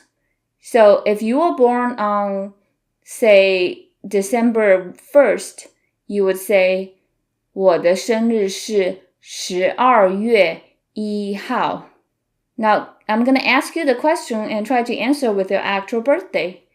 你的生日是几月几号 Very good, 很好 Since we're talking about birthdays, we might as well go over how to talk about age. So, how old are you? In Chinese, is very easy to ask. 你几岁了 So, 你 is the same 你 that we've seen 100 times already. 几岁 Remember 几, the question word for numbers? 岁 means years old or age. So, 几岁, how many years old? 了 is a particle to indicate past actions. So, 你几岁了 you can interpret it as how many years of age have you completed? 你几岁了 Before we go over how to answer it, there's another way to ask the question. 你多大了你多大了 So, 多 means much or how. 大 means big. So, you're literally saying, how big are you? 你多大了 So, the difference between these two questions is 你几岁了 you can pretty much use it for a wide range of ages. 你多大了 we tend to use it with kids. Okay, so how do we answer these two questions? It's very simple. 我 number 岁了 So you just insert your number in the middle. So for example, if you're 22, you could say 我22岁了 If you're 35, 我35岁了 Now I'm going to ask the question, have you guys answer with your own age. 你几岁了很好 Okay, now let's take a look at days of the week. It's also very simple. We need the keyword 星期 plus a number. So 星期 星 means star. 期 means a time period. So the time period of a star, that means week. 星期 by itself means week. But if you put a number after 星期, it means days of the week. Now let's look at each day of the week. So Monday is the first day of the week. So we call it 星期一 星期一 And then following Monday, we have the second day of the week, which is 星期二 星期二 for Tuesday. And then 星期三 the third day. 星期三 Wednesday. 星期四星期四 Thursday. 星期五星期五 Friday, the fifth day. 星期六星期六 Saturday. So when it comes to Sunday, we don't say the seventh day. We say 星期天 which literally means weekday, or 星期日 天 and 日 both mean day. But 星期天 is more casual, and you might find it easier to pronounce than 星期日. So either 星期天 or 星期日 would work. So how would you ask about the day of the week for a particular day? It's 今天是星期几 So we've seen 今天 already. It means today. 是 is 星期几 Again, 几 question word for numbers. Since we don't know the number, we replace it with 几 what day of the week. So the whole thing is 今天是星期几? Now to answer it, it's super easy. You just repeat the whole thing, except instead of 几, you say a number, or 天或日 if it's Sunday. So 今天是星期五, today is Friday. So let's take a look at year. 年 This year is 今年. Remember the 今 from 今天? You can also use it for 年, which means this year, 今年. The same thing goes for next year, 明年. Same 明 from 明天, 明年. However, for last year, we don't use 昨, we use another word, 去年. 去 by itself is a verb, it means to go. So you can kind of interpret it as the gone year. 去年. 很好. So how would you say this year is 2023? 今年是2023年. Okay, so we've seen 今年 already. It means this year. 是 is 2023年. So to say a year in Chinese, it's really easy. You say the 4 digits separately and add a 年 at the end, and that's it. So 2023年 is the year 2023. You don't say, like in English, you say 2023. In Chinese, you just say the 4 digits separately. So how would you say the year 1987? 1987年. How would you say the year 2054? 2054年. So as long as you know all the numbers, you can pretty much say any year. Now let's take a look at a complete date. Sunday, January 1st, 2023. So in Chinese, we say it like this. 2023年1月1号星期天. So in Chinese, a general rule of thumb is to put the bigger unit before the smaller unit. So the year is the biggest unit here, so we would say it first. So 2023年 goes at the very beginning, and then you talk about the date, 1月1号, and then you talk about the day of the week, 星期天. Now I want you to say your current day. Okay, we've learned a lot today. Let's review together. How would you say, what's the date today? And how do you answer it? 很好，今天是几月几号? And then you answer it with 今天是 number 月 number 号. So for example, if today is Christmas, 今天是12月25号. Next one, is tomorrow Friday? And how would you answer it?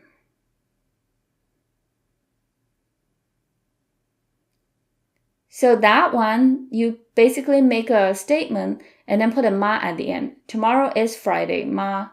明天是星期五吗? And then to answer it, you can say 是 or 不是 or 对 or 不对, correct, incorrect.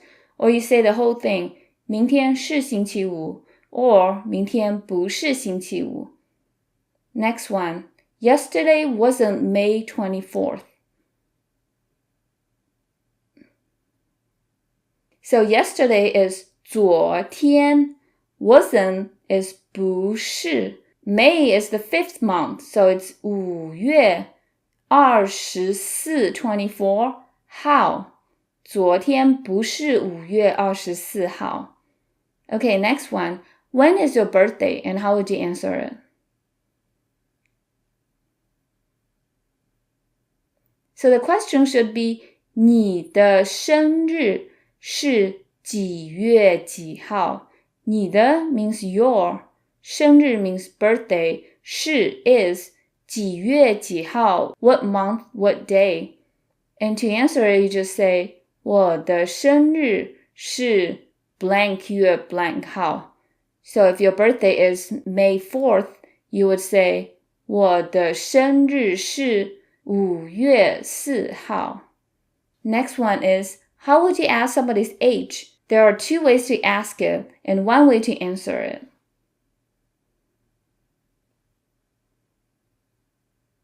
Do you remember both ways? One is 你几岁了? And the other one is 你多大了? And to answer them both, it's 我 blank 岁了. So if you're 18, 我18岁了.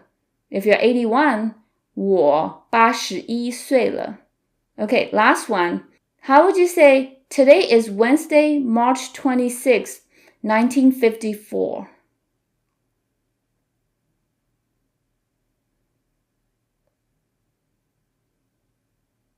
So there's quite a bit of numbers here, and you also need to pay attention to the order of the words.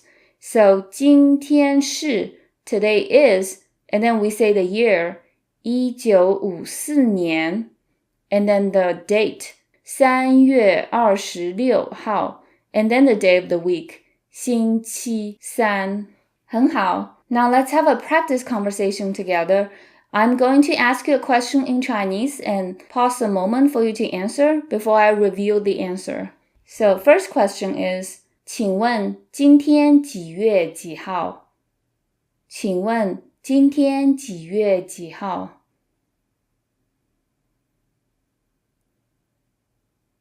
So I'm asking the date for today in a very polite way.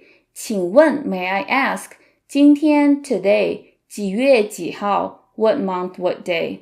So you can answer it with today's date. So today is December 20th. I would say 今天12月20号. Next question. 明天是你的生日吗? 明天是你的生日吗? Notice how this is a yes or no question because it has a ma at the end. 明天, tomorrow. 是 is, 你的 your, 生日 birthday, 吗 yes or no, so is tomorrow your birthday? So if tomorrow is your birthday, then you could just say 是 or 对 correct, or the whole thing 明天是我的生日. If it's not, then you could say 明天不是我的生日 or 不是 or 不对. Next one. 你几岁了? 你几岁了? I'm asking about your age, so you would answer with 我 number 岁了. Number 4. 你的生日是几月几号? 你的生日是几月几号? Now this one I'm asking about your birthday, so you would answer it with 我的 my 生日 birthday 是 is number 月 number 号. So if your birthday is January 1st, 我的生日是1月1号. Next one. 昨天是星期几? 昨天是星期几? 昨天 means yesterday. 星期 week. 几 question word for numbers, so I'm asking you about the day of the week for yesterday. So you can answer it truthfully. 昨天是星期 blank. So if yesterday was Tuesday, you would say 昨天是星期二. Okay, last one. 去年是1987年吗? 去年是1987年吗? Now, if you're answering it truthfully, the answer should be negative. 不是 or 不对 or 去年不是1987年. 去年 means last year. 1987年 is the year 1987. So last year was not 1987. So the answer is negative. Okay, great job everyone. I hope you found this lesson useful. 谢谢你. Thank you for being here. 再见. I'll see you in the next lesson. 大家好. Hello everyone. Welcome to another lesson of beginner conversational Chinese. Today we'll talk about family members. So in today's lesson, we'll learn all the family-related phrases and vocabulary.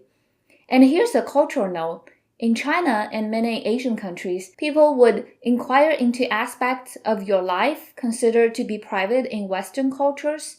And it's important to keep in mind that people usually ask these questions because they are genuinely interested in getting to know you. And since family is an integral part of someone's life in China, it's natural for them to be curious about your family.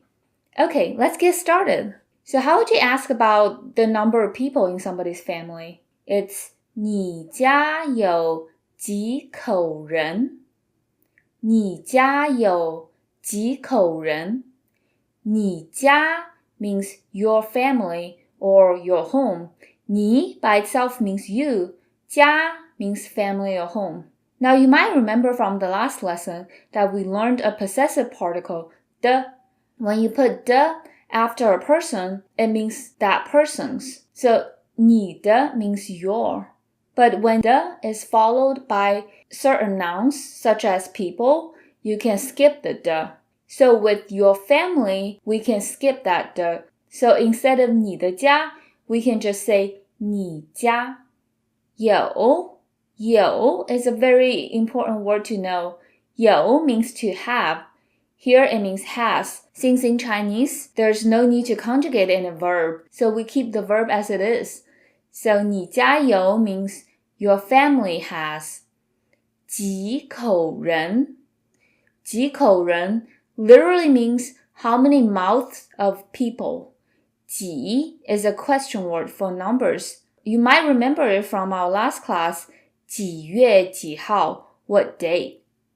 口 means mouth, but here it's used as a measure word. And measure words are a distinct feature of Mandarin Chinese. They actually exist in English too, and mostly with uncountable nouns such as liquid. For example, there are many ways to measure water. You could say a drop of water, a cup of water, or a bottle of water. In these phrases, drop, cup, and bottle, they're all used to measure water. In Chinese, we just have that for every noun. Here, 口 is an example of counting the number of people in a family. We'll learn more measure words as we go. In fact, we'll learn one of the most common measure words in Chinese in just a little bit in this lesson. 人 means person or people. So 几口人, how many people. 你家有几口人 literally, your family has how many mouths of people, which is how many people are in your family. So how do we answer that question? It's very simple. It's 我家有 number 口人. So basically, you just change 你 into 我家 my family. 有 stays the same. And then replace the 几 in 你家有几口人 with a number. And then 口人. So if there's 3 people in your family, you could say 我家有3口人. If you need a refresher on numbers, you can check out lesson 5 where we talked in depth about numbers. So 我家有 number 口人. Okay, do you have siblings? 你有兄弟姐妹吗? One more time. 你有兄弟姐妹吗? So 你 means you. 有 means to have. Here it means have. You have. 你有. And then 兄弟姐妹. So 兄弟姐妹 is a mouthful. That's because it's literally listing the 4 types of siblings.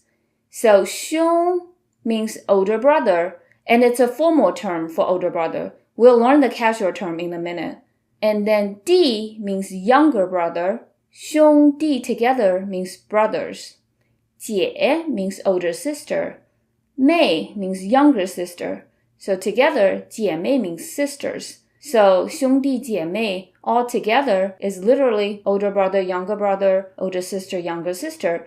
So it means siblings. And then we need to put a ma at the end to turn it into a yes or no question. 你有兄弟姐妹吗? 你有兄弟姐妹吗? How would you answer this question? So again, If you remember it from our previous lessons, there are 3 ways to answer this question.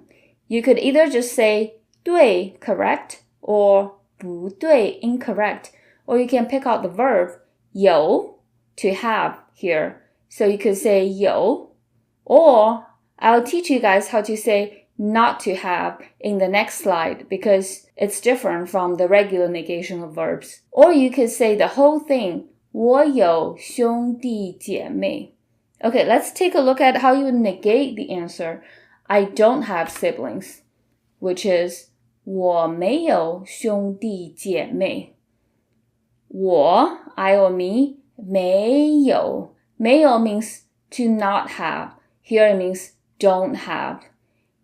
So remember, the normal way to negate things is to put a 不 before a verb. But 有 is special. To negate 有, we put this new word, 没有. You can also shorten it to just 没. It makes it sound more casual. So 我没有, I don't have 兄弟姐妹. So if you are an only child like me, then you could say 我没有兄弟姐妹. Speaking of siblings, let's break it down on how to say each individual siblings.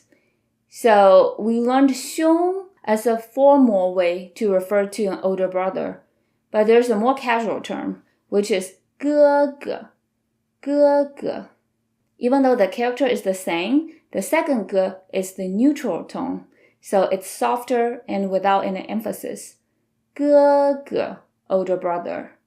And then younger brother is 弟 as in 兄弟姐妹, and it's 弟弟. Again, the second character is softer. 弟弟. Older sister, 姐姐. And then younger sister, 妹妹. For example, if you have an older sister, you could say 我有姐姐. I have an older sister. If you don't have a younger brother, then you could say, yep, 我没有弟弟. How would you say, do you have an older sister? 你有姐姐吗? 很好，你有姐姐吗? How would you answer that question? So remember the 3 ways? You could either say 对 correct, 不对 incorrect, or you could say 有 or 没有, or you could say the whole thing, 我有姐姐 or 我没有姐姐. Now let's take a look at how to say parents. So parents is 父母. So let's see each individual parent. So the word for father is 父亲. The same 父 as in 父母. So 父 by itself also means father. 亲 means relative. So like a fatherly relative, which is your father. 父亲. And then there's a casual way of calling father, which is dad. 爸爸. Again, the second 爸 is neutral. 爸爸. Okay, so the counterpart of 父亲 father is 母亲 mother. The same 母 as in 父母. 母亲 is mother. And then the casual way of calling your mom is 妈妈. Mom. Pretty easy, right? Okay, next set of relatives, grandparents. So grandparents are a little complicated in Chinese, and I'll explain why. So depending on if they are your paternal or your maternal grandparents, we have a different term. 祖父母. So 祖父母 means paternal grandparents on your dad's side. And 外祖父母 means maternal grandparents on your mother's side. And I will explain why we have this distinction. So the word for grandfather is 祖父 or 外祖父. So 祖父 is paternal grandfather. 外祖父 is maternal grandfather. So 祖 means ancestor. 父, which you've seen in 父亲, means father, a fatherly figure. So your ancestor father is your grandfather. And for maternal grandfather, you call them 外祖父, and 外 by itself means outside.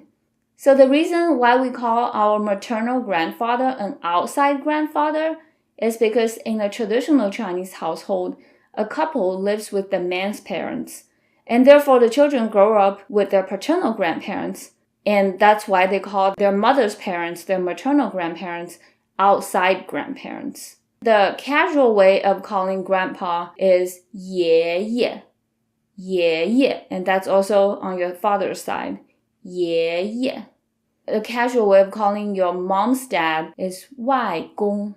Again, it literally means outside old man, which sounds a little strange, but that's how the Chinese language works.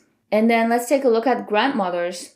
So 祖母 for paternal grandmother, 外祖母 for maternal grandmother. And then the casual way of calling your dad's mom is 奶奶, 奶奶, grandma. A casual way of calling your mom's mom is 外婆, 外婆.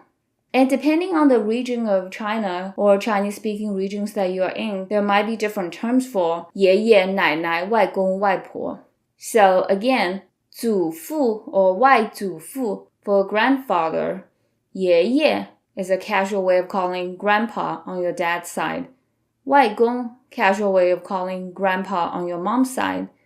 祖母 or 外祖母, your grandmother. 奶奶, casual way of calling grandma on your dad's side. 外婆, casual way of calling grandma on your mom's side. I hope this isn't all too confusing. Now let's move on to spouse. Spouse is a lot simpler. Okay, so we have 先生, 先生, which means both husband and Mr. 先生. So when you use it to mean Mr., in English you would put the last name after Mr., so Mr. Li. But in Chinese, you put the last name before the title. So it's 李先生, 李先生. So 先生 is kind of a formal way to address somebody's husband. And there's a casual way, which is 老公, 老公. 老 means old. 公 means man. So 老公 literally means old man, but it's a casual and affectionate way to call your husband. Okay, and then we have a formal way of saying wife, 太太, 太太. Again, the second tai is softer and without much emphasis. So 太太 means both wife and Mrs. So again, for Mrs. Li, we say 李太太. Last name goes before the title. 李太太. So the equivalent of 老公 for wife would be 老婆, 老婆. And then we have a word for spouse, which is 爱人, 爱人. 爱 by itself means to love. 人, which we've seen a few times already, means person. So it's literally a loved person. 爱人. Since 爱 means to love, how would you say I love you? Very good. It's just 我爱你, I love you. Very simple, huh? So how would you say my wife? You could either say 我的太太 or 我太太. Or if you want to be casual about it, you can say 我的老婆 or 我老婆. What about your husband? 你先生 or 你的先生. And the casual way would be 你老公 or 你的老公. 很好, very good. Let's move on. So children, let's go over how to say son, which is 儿子, 儿子, 儿子. Daughter is 女儿, 女儿, 女儿. The yu part, the vowel part of the 女 is a new sound to a lot of you guys. It's different from the U sound in English because it's yu, yu. You have to put your lips together and push them outwards. Yu, 女 by itself means female. So 女儿很好 You can combine 儿子 and 女儿 into 儿女儿女 means sons and daughters or just your children, your offspring. 儿女 There's another way to say children, which is more casual. 孩子 It could be your own children or just other people's children. 孩子 How would you say my children, my kids? 很好我的孩子 or 我孩子 How would you say your daughter?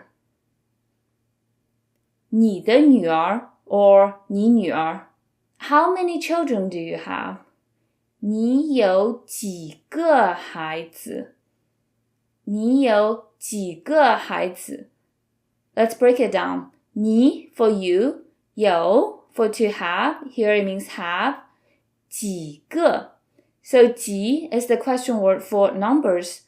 个 is the single most common measure word in Chinese. Because Chinese has so many measure words, there are measure words for very specific things, such as cute and little animals or animals with big heads. We will go over them in the future. But when you're in doubt, you can always use 个. So 个 is a very good measure word to remember. 几个 literally how many 个, how many units. You can kind of remember 个 as in a generic unit, a generic measure word. 几个孩子 children.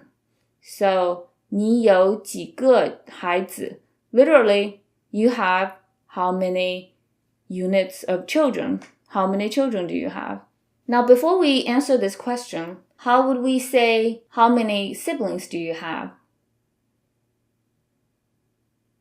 很好 You just need to replace 孩子 with the word for siblings, which is 兄弟姐妹 So you would say 你有几个兄弟姐妹 And how would you ask, do you have children? So do you have children is a yes or no question, so you just have to make the statement, you have children, and put ma at the end. So it would be, 你有孩子吗? And how would you say, I don't have any children? Yep, so you would say, 我, and then to negate 有, we don't use 不, we use 没, so 我没有孩子 Or you can shorten 没有 to 没, so it would be 我没孩子 So I have a son and 2 daughters, and the way you say it in Mandarin is 我有一个儿子和2个女儿 One more time 我有一个儿子和2个女儿我有 means I have 一个儿子Because we use measure words with every single noun, so 儿子 is no exception. So 一个儿子 one unit of son, one son. 和 means and. However, we only use 和 to connect a list of nouns. So in English, you can use and to connect sentences, but in Chinese, we don't do that. We don't use 和 for anything other than nouns. 2个女儿 means 2 daughters. So again, we're using the measure word 个 2 You might remember 2 from the numbers lesson where we talked about instead of saying 200 for 200, it's better to say 200. When you are saying 2 things, when you are counting nouns, it's generally better to use 2 instead of 2. So 2个女儿 sounds a lot more natural than 2个女儿. So the whole thing again is 我有一个儿子和2个女儿 How would you say I have 2 sons and 1 daughter?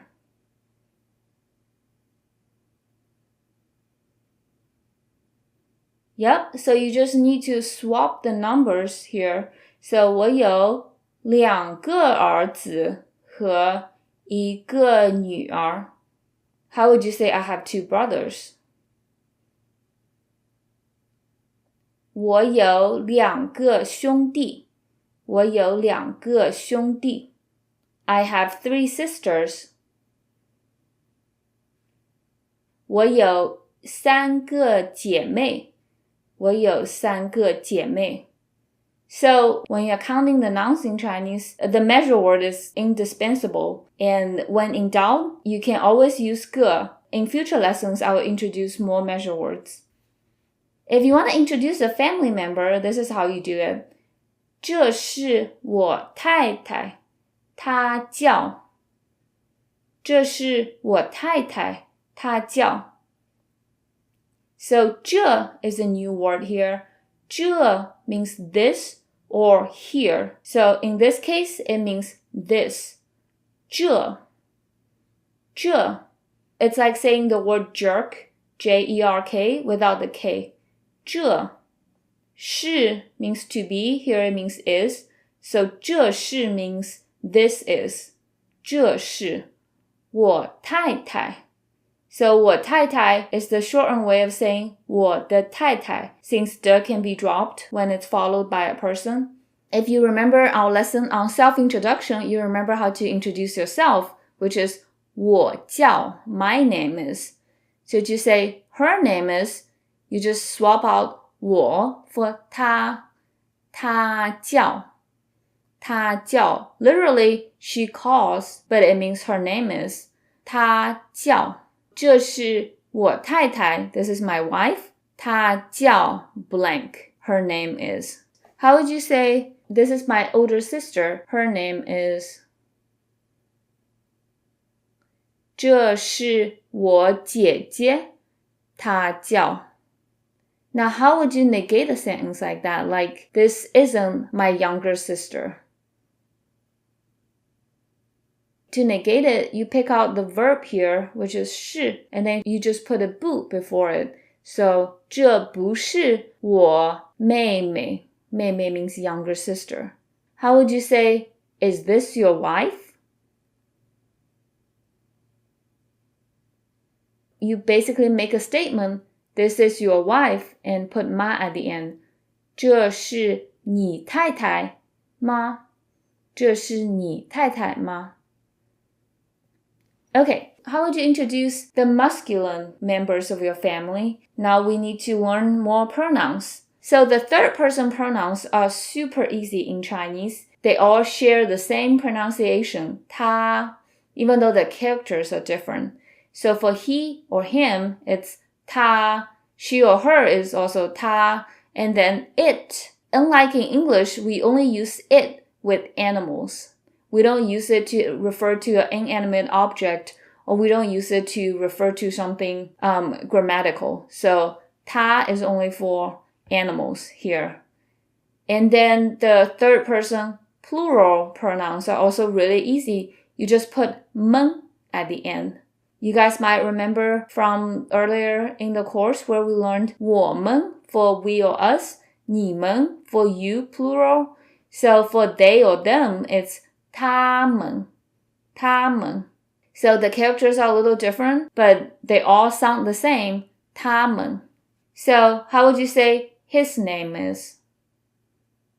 Yep, it sounds exactly like her name is, 她叫. So how can you tell if they're saying his name or her name? Just from the context.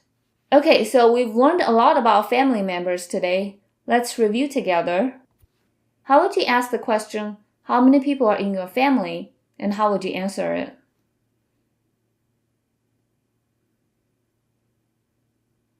Yep, so you would ask, 你家有几口人? So 你家, your family, 有 has 几口人? 几 question word for numbers. 口 is a special measure word here. You could also use 个, but 口 is common when you're counting the number of people in somebody's family. And 人 means person. To answer that question, you would say 我家有 and replace 几 with a number, 口人. So if there's 5 people in your family, you could say 我家有5口人. Next one, do you have children? And how would you answer that?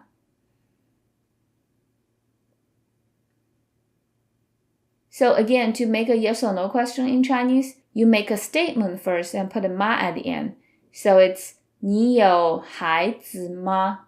你有孩子吗? Or if you want to use the formal term for children, 你有儿女吗? So if you don't have any children, you could say 没有 or just simply 没. If you do have children, you could say 我有孩子. And if you want to specify, you can go into the details by saying 我有 number 个儿子和 number 个女儿. I have this number of sons and this number of daughters. So if you have one son and one daughter, it would be 我有一个儿子和一个女儿. Now remember, if you have two sons or daughters or whatever, instead of 二个, we say 两个. Next one, how many siblings do you have and how would you answer it?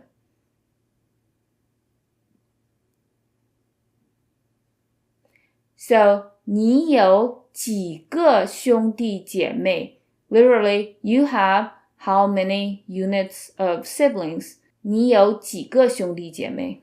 If you're an only child like me, you can say 我没有兄弟姐妹. I don't have siblings. But if you do have siblings, 我有兄弟姐妹. Or you can specify the types of siblings you have. 我有一个哥哥. I have an older brother. 我有两个姐姐. I have two older sisters, and so on. Next one. This is my husband. His name is...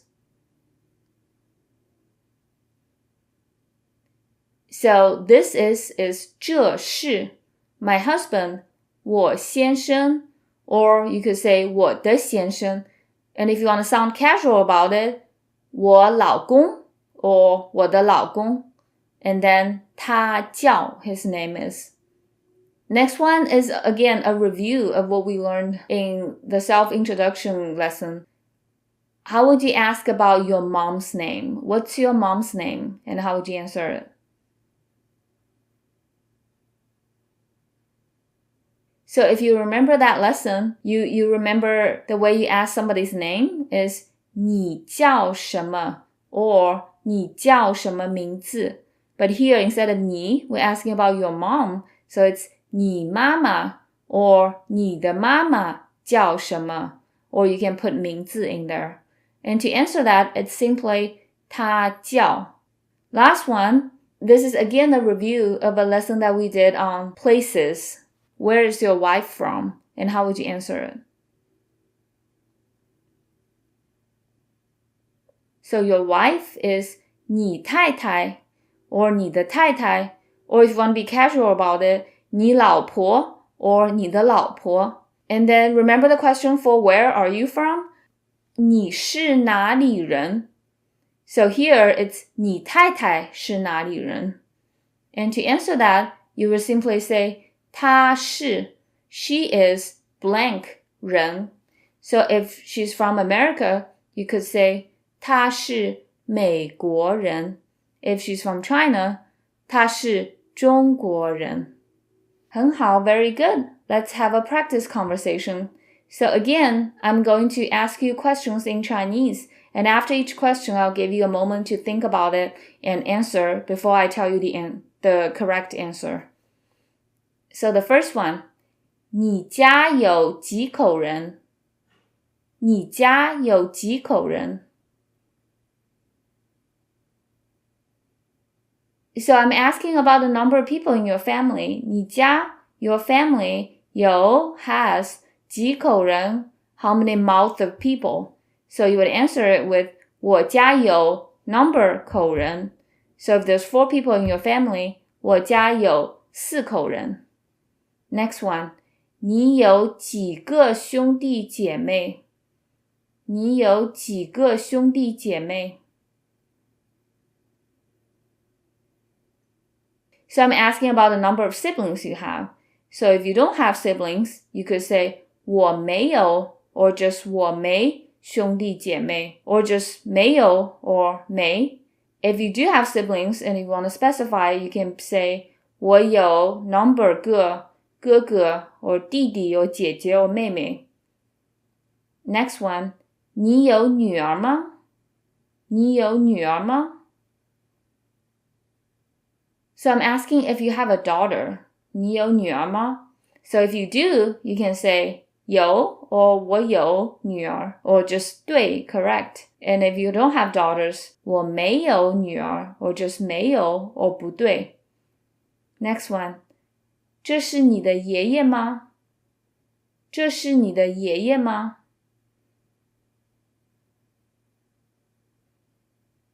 So this one is a yes or no question again. 这是 this is 你的 your 爷爷 your grandpa on your dad's side. So I'm saying, is this your grandpa on your dad's side? I mean, this is a hypothetical question, so it's hard to answer, but you could either say 是 or 不是 or 对 or 不对。Okay, next one. 你爸爸叫什么名字？你爸爸叫什么名字？ So I'm asking about your dad's name, because 叫什么名字 is calls what name. So you can just answer with 我爸爸叫 and then his name. 我爸爸叫 blank. Next one. 你爱人有兄弟姐妹吗？你爱人有兄弟姐妹吗？ So do you remember what 爱人 means? It means spouse. So does your spouse have siblings? So since it's a yes or no question, you can answer it with just 有 or 没有. Okay, last one. Can you introduce a family member of yours by saying this is, and then his or her name is?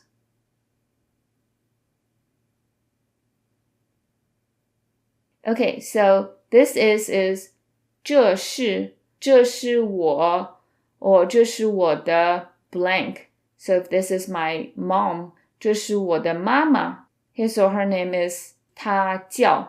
I hope you found this lesson helpful. 谢谢你. Thank you so much for being here with me. 再见. I hope to see you in our next lesson. 大家好. Hello everyone. Welcome to another lesson of Beginner Conversational Chinese.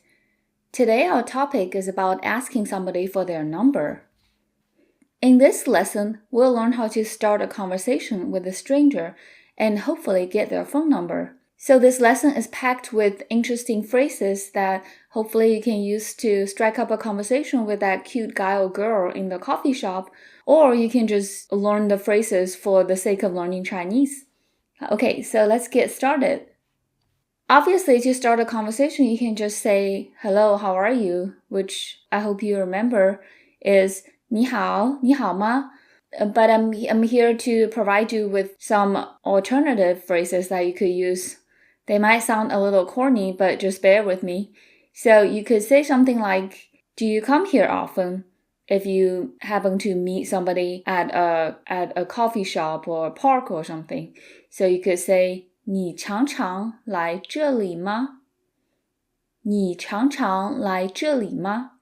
So 你 is you. 常常 means often. And you could also just say 完常. 常 by itself also means often. This is different from what we've seen with repeated character.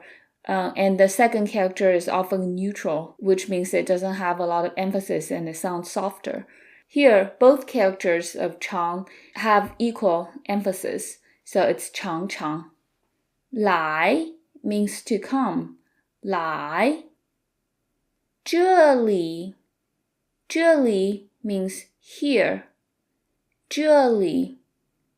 You might remember 这 from the last lesson. 这是 this is. But 这 could also mean here, like as in 这里. There's another way to say 这里, which is 这儿. 这儿. 这儿 is technically two characters, 这 and r, and we often merge the two of them into one syllable, 这儿. Now you might remember from a previous lesson where we learned the word for where. You could either say 哪里 or 哪儿. So it's the same idea here. You can say 这里 or 这儿. And then we have a 吗 at the end to make it into a yes or no question. So the whole thing is literally, you often come here, yes or no. 你常常来这里吗? 你常常来这里吗?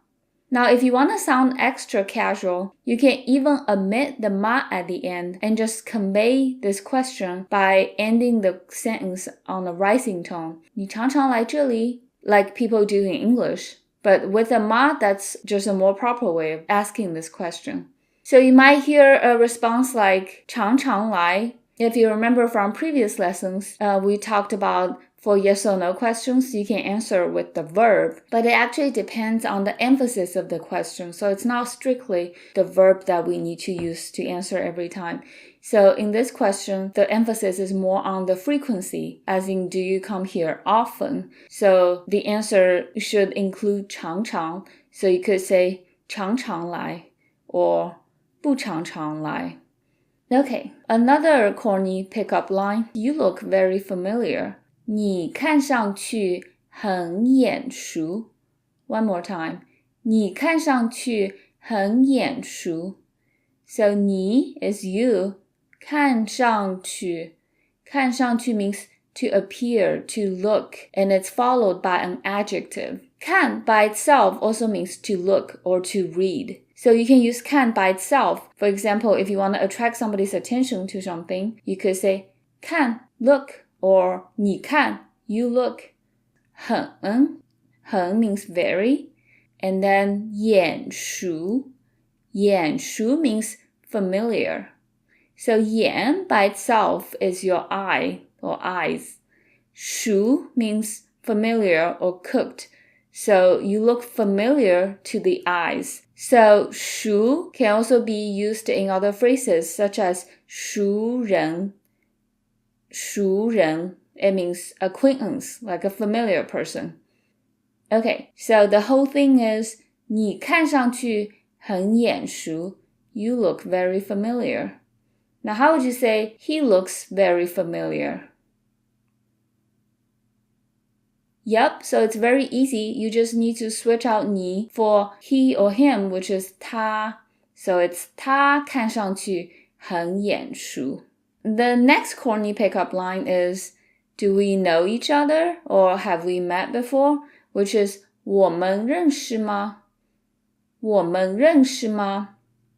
Now, 我们 means we or us. It's just 我, I or me, plus the plural form of people, which is 们. So 我们认识. 认识 means to know someone or to meet someone. You might remember it from a previous lesson about self-introduction, where we talked about nice to meet you. 很高兴认识你.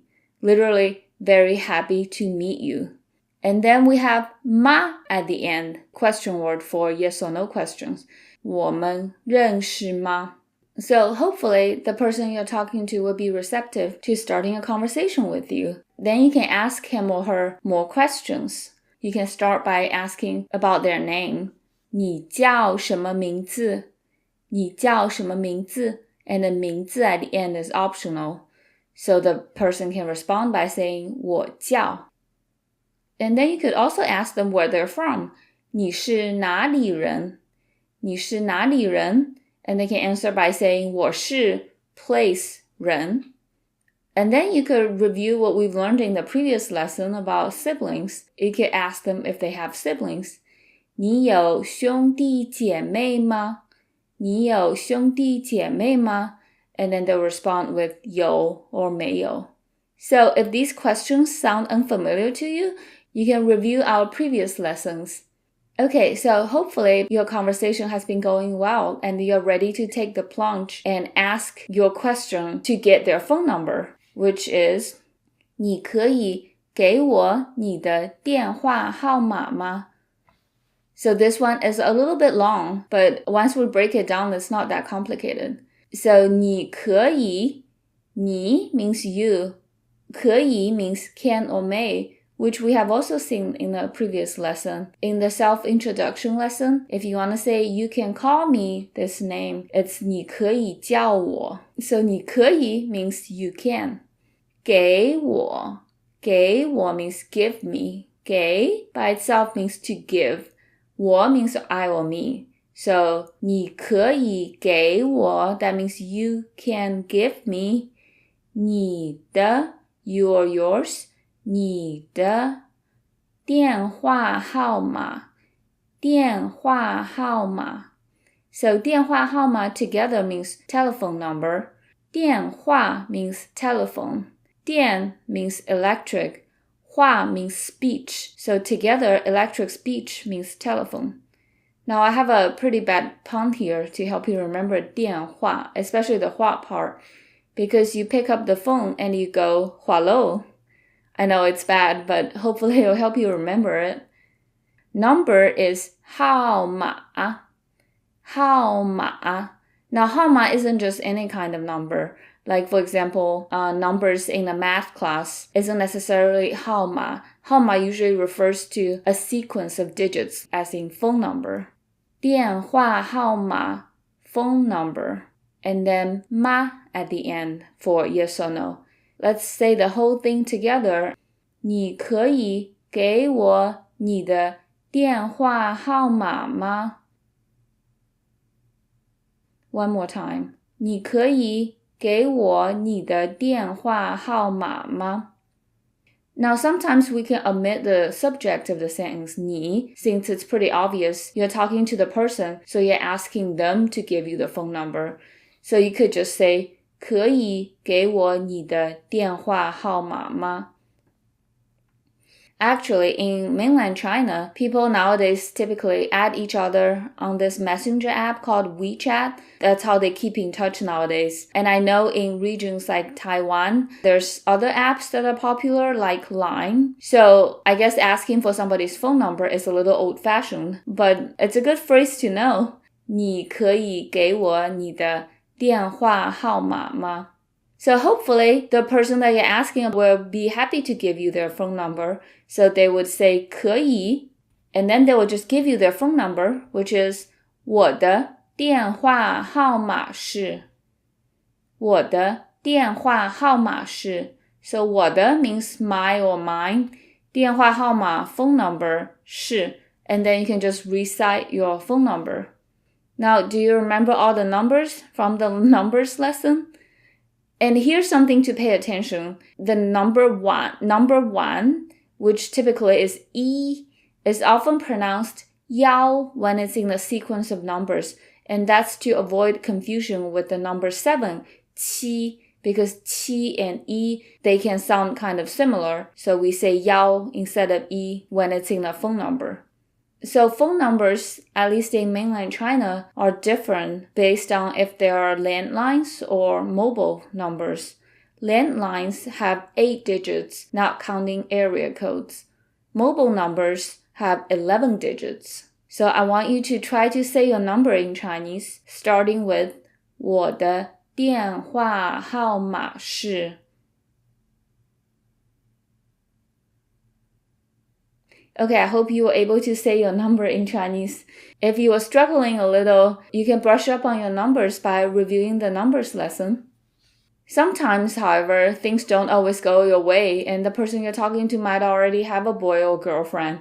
So then they might say, 对不起，我有男朋友. One more time. 对不起，我有男朋友. So, 对不起, if you remember the lesson about courtesy words, you might remember this phrase. 对不起 means sorry. 我有, I have, 男朋友. 男朋友 means boyfriend. 男 means male. 朋友 means friend. So together, 男朋友 literally means male friend, but it means boyfriend. Similarly, the word for girlfriend is 女朋友. 女 means female, which we saw in our last lesson about family. And then 朋友 again means friend, so 女朋友, female friend, girlfriend. Okay, so how would you say, I don't have a boyfriend? So remember to negate 有, you need to say 没有, or just simply 没. So 我没有男朋友 or 我没男朋友. So in English, the nouns are more strict in terms of being singular or plural. You have to say, I don't have a boyfriend. In Chinese, you can just say, I don't have boyfriend. Now, how would you say, do you have a girlfriend? Yep, so to make a yes or no question, you first make a statement, 你有女朋友, you have girlfriend, and then put a 吗 at the end. 你有女朋友吗? And to answer that, you would say 有 or 没有. And since 朋友 means friend, how would you say you are my friend? You is 你, are is 是, since 是 is all kinds of to be. And then my is 我的, 朋友 is friend. So 你是我的朋友. 你是我的朋友. 对不起，我有男朋友. Sorry, I have a boyfriend. And if they want to say they have a girlfriend, 对不起，我有女朋友. Another way you might get rejected is the person might say that they are married. So they would say, 我结婚了. 我结婚了. So it literally means I married, since 结婚 is the verb for to marry, and then 了 at the end indicates a completed action. So 结婚了 means married. So how would you say, I'm not married? So we've been talking about negating verbs, and typically you just need to put a 不 in front of the verb. However, for sentences with past actions, it's slightly more complicated. We have to say, I haven't married. So you have to put 没有 before the verb. So it's 我没有结婚. 我没有结婚. Since by putting 没有 in front of a verb, you're already indicating it's a past action. You don't need a 了 at the end anymore. So it's just 我没有结婚. So another way someone might decline to give a phone number is they might say they're in a rush, they don't have the time. So it's 我赶时间. 我赶时间. So 我 for I or me, 赶时间 means to be in a rush. So 赶 by itself means to catch up with. 时间 means time. So how would you say, are you in a rush? It would be 你赶时间吗? 你赶时间吗? How would you say, I'm not in a rush? Yep, so you just have to put a 不 before 赶时间. 我不赶时间. Now, 时间 means time, so how would you say, do you have time? So, yep, you say you have time plus 吗? 你有时间吗? 你有时间吗? And then you could answer with 有 or 没有. So in the case of a happy ending where the person does give you their phone number, you might want to say something like, I will call you. 我会给你打电话. One more time. 我会给你打电话. So 我 for I or me, 会. So 会 plus a verb indicates this action is to take place in the future. 我会 means I will, I'm going to. 给你.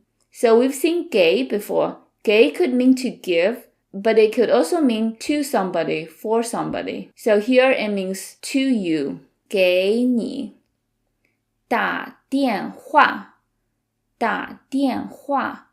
打电话 means to make a phone call. So 打 literally means to hit. 电话 means telephone. So you're saying to hit the telephone. So you can remember it with the phrase to hit somebody up. 打电话. So again, the structure is a little more complicated than English. I will, to you, make the phone call. So 我会给你打电话. 我会给你打电话. Now, how would you negate it and say, I won't call you? We have to negate the verb here. And which one is the main verb here? 会. So because you're saying, I won't. So 我不会给你打电话. 我不会给你打电话. Now, how would you say, will you call me? 你会给我打电话吗? 你会给我打电话吗?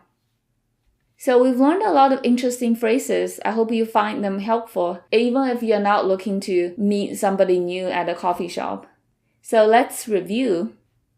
How would you say, do you come here often? So it's 你常常来这里吗? You could also just say 你常来这里吗? And instead of 这里, you could also just say 这儿. So 你常常来这儿吗? They would all work. And the next one, you look very familiar. How would you say that in Mandarin? So it's 你看上去很眼熟. 看上去 means to look, and 眼熟 means familiar. So 你看上去很眼熟. Next one, do we know each other? 我们认识吗? 我们认识吗? Okay, so the next question is a little bit long. Can you give me your phone number, and how would you give a positive answer to that?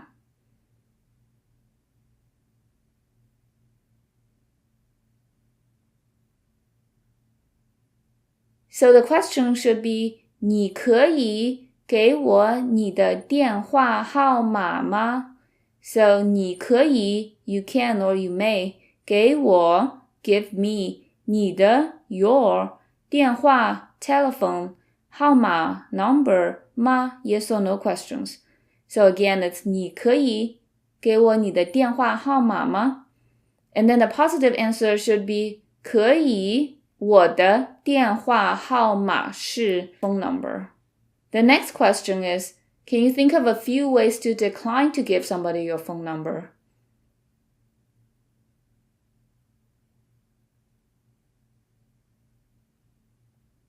So you can start by being polite and say 对不起, sorry, 我有男朋友, I have a boyfriend, or 女朋友, girlfriend, or you could say 我结婚了, I'm married, or you could say 我赶时间, I'm in a rush.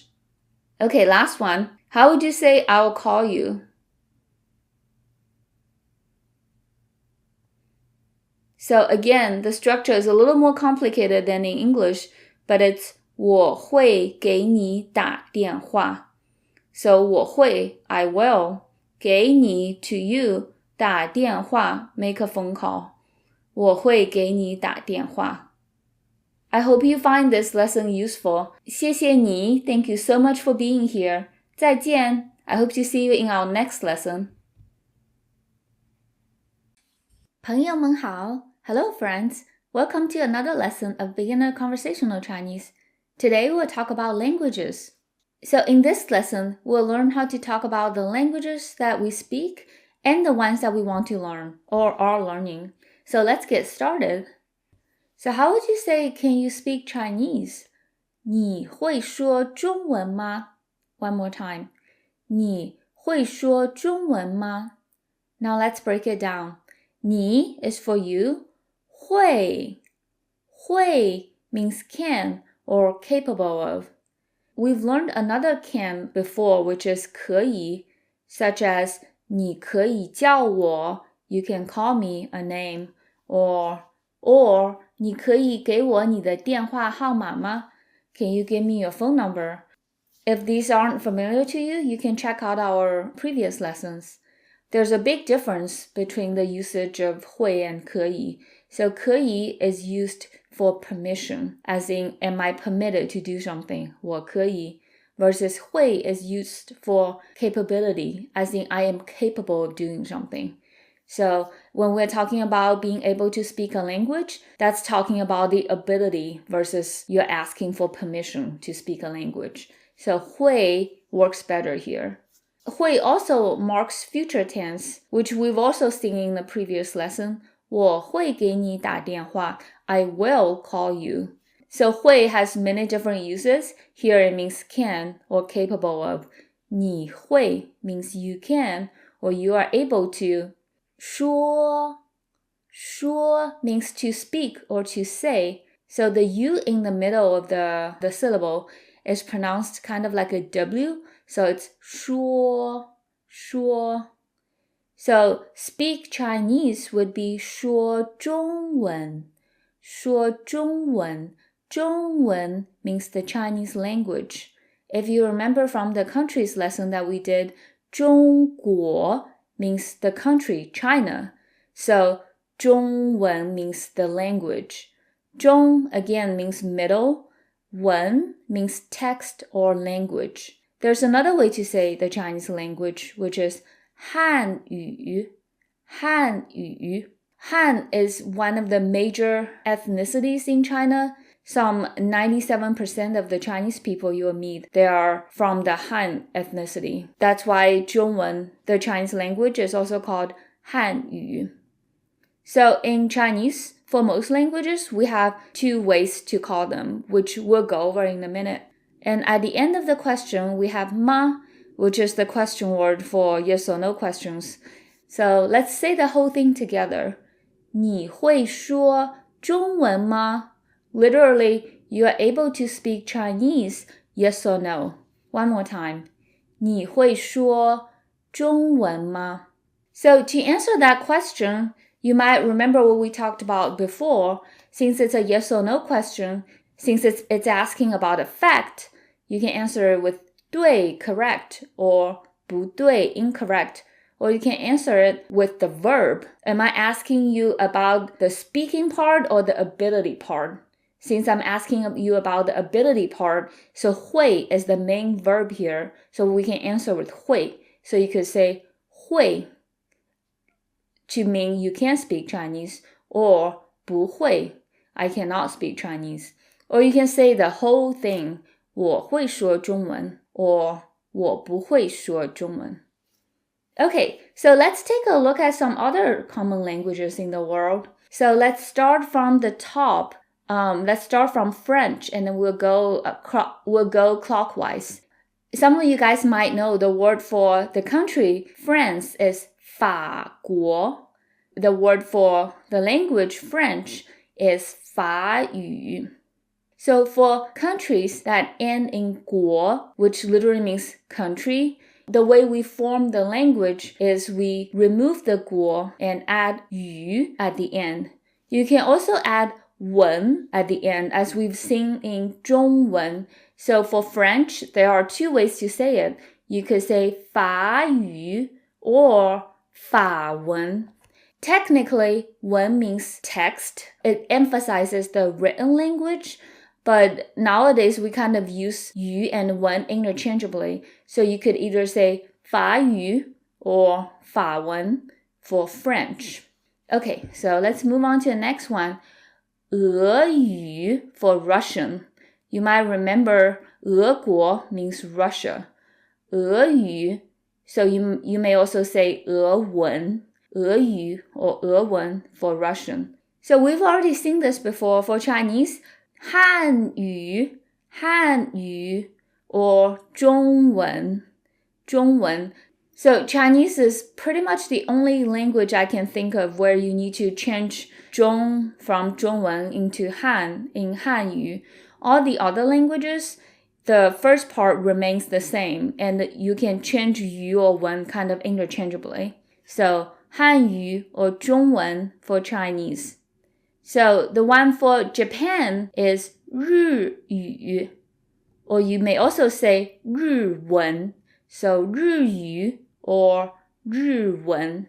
You might remember the country for Japan is 日本. So 日语 or 日文.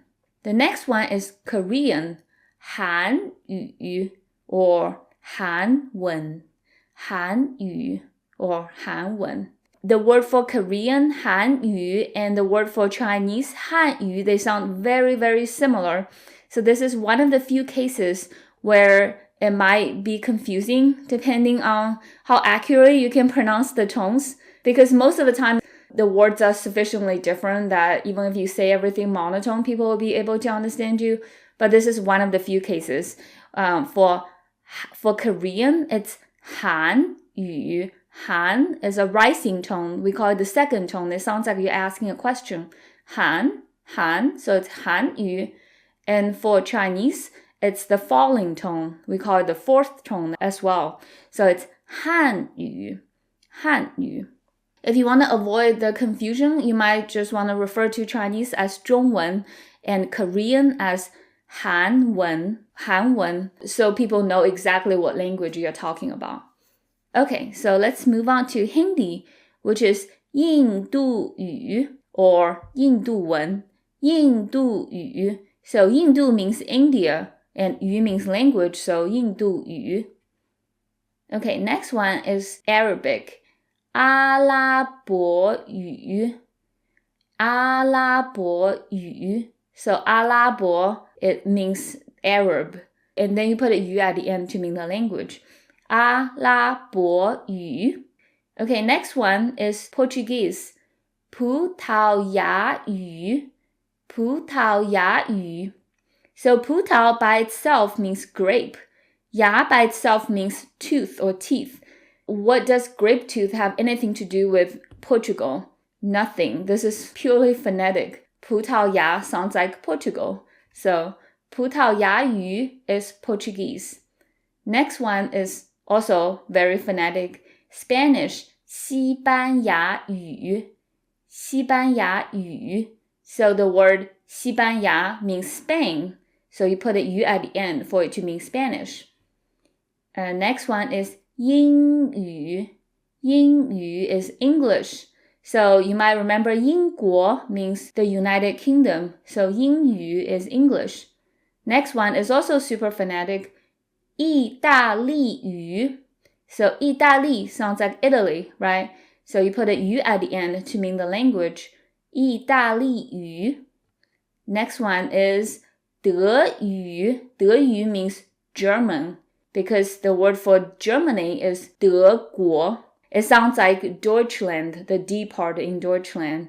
So 德语 is German. So we've gone over all these languages. So now you can ask people if they speak any of these languages. So for example, how would you say, can you speak French? So it's 你会说法语吗? 你会说 you can speak 法语 French 吗? Yes or no? 你会说法语吗? How would you say, can you speak Spanish? 你会说西班牙语吗? 你会说西班牙语吗? 很好, very good. Okay, let's move on to the next slide. So what if you want to give a little bit more details on your Chinese level? So if you want to say, I can only speak a little bit of Chinese, then it's 我会说一点中文. One more time. 我会说一点中文. 我 means I or me. 会说会 means can. 说 means speak. So I can speak is 我会说一点. 一点 means a little bit. We put a noun after 一点. So you might remember from the numbers lesson, 一 means one, 点 means point. So 1 point, one little, a little bit. If you want to sound like a northerner, especially people from Beijing, they would say 一点, because they like to put R's after everything. So 一点 is technically 一点 R, but we merge the 点 and R into 点. So 一点. And I'm from southern China, I'm from Shanghai, so I would just say 一点. But, people in Beijing would say 一点. A little bit of Chinese would be 一点中文. 一点中文. So the whole thing together is 我会说一点中文. 我会说一点中文. So how would you say a little bit of Japanese? Yep, 很好. You just need to swap out 中文 for 日文 or 日语. So 一点日文 or 一点日文 or 日语. How would you say a little bit of Italian? 一点意大利语 or 一点意大利文. Yeah? So it's kind of a useful structure to know if you want to say, I can speak a little bit of a language. Okay, let's move on to the next one. What if you want to be super humble and just say, oh, I speak this language, but I don't speak it super well? Then you could say, 我中文说得不好.我中文说的不好。So let's break it down. So we know 我, I or me, 中文 the Chinese language, 说的, so we know 说 already. 说 means speak. 的 is a grammatical particle, so we usually use it in this way. You put a verb first, and then you use 的, and then you put an adjective or adverb. And the reason why I put adjective / adverb is in Chinese, we don't actually distinguish between an adjective and an adverb. For example, 好 could mean either good or well. So 不好 is not good or not well. Again, we use the same word for both nouns and verbs. So they're both an adjective and an adverb. So 说得不好 means to speak not well. Let's say the whole thing together. 我中文说得不好. Now, literally, it means I, Chinese, to speak not well, which doesn't really make sense in English if you translate word for word. But in Chinese, it makes sense because you can think of it as the topic comment structure. So the topic is I'm talking about myself, and then my comment is I don't speak Chinese well, so 中文说得不好. So how would you make it into a positive sentence? I speak Chinese well. Yep, so all you need to do is instead of 不好, you say 很好. So 我中文说得很好. 我中文说得很好. Now how would you ask somebody, do you speak Chinese well? Yep, so instead of 我, you would say 你, and then the rest of it, and then plus a 吗 at the end. So 你中文说得很好吗? 你中文说得很好吗? So to answer that question, since we're asking about do you speak it well or not well, you can just use the adjective part to answer. If you speak it well, you can say 很好. Or if you speak it not so well, you can say 不好. Or you can be more complete about it and add the verb. You can say 说得很好 or 说得不好. Let's take a look at another sentence. English is my mother tongue. 英语是我的母语. One more time. 英语是我的母语. So we've seen 英语 from the languages slide that we just went over. 英语 is English. 是 means to be, here it means is. 我的 my or mine. 母语 means mother tongue. 母, you might remember from the family lesson, 母 means mother. It's the same 母 as in 母亲, mother, or 父母, parents. 语 means language, so your mother language is your mother tongue. So the whole thing is 英语是我的母语. 英语是我的母语. How would you negate the sentence and say English isn't my mother tongue? 很好, it's very easy. You just need to negate 是 by putting a 不 in front of it.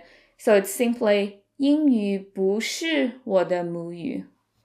How would you ask a question? Is English your mother tongue? 英语是你的母语吗? Yep, 英语是你的母语吗? Now, I want you guys to tell me your mother tongue. I'm going to say mine first. So my mother tongue is obviously Mandarin Chinese. So I can say 中文是我的母语. So now it's your turn.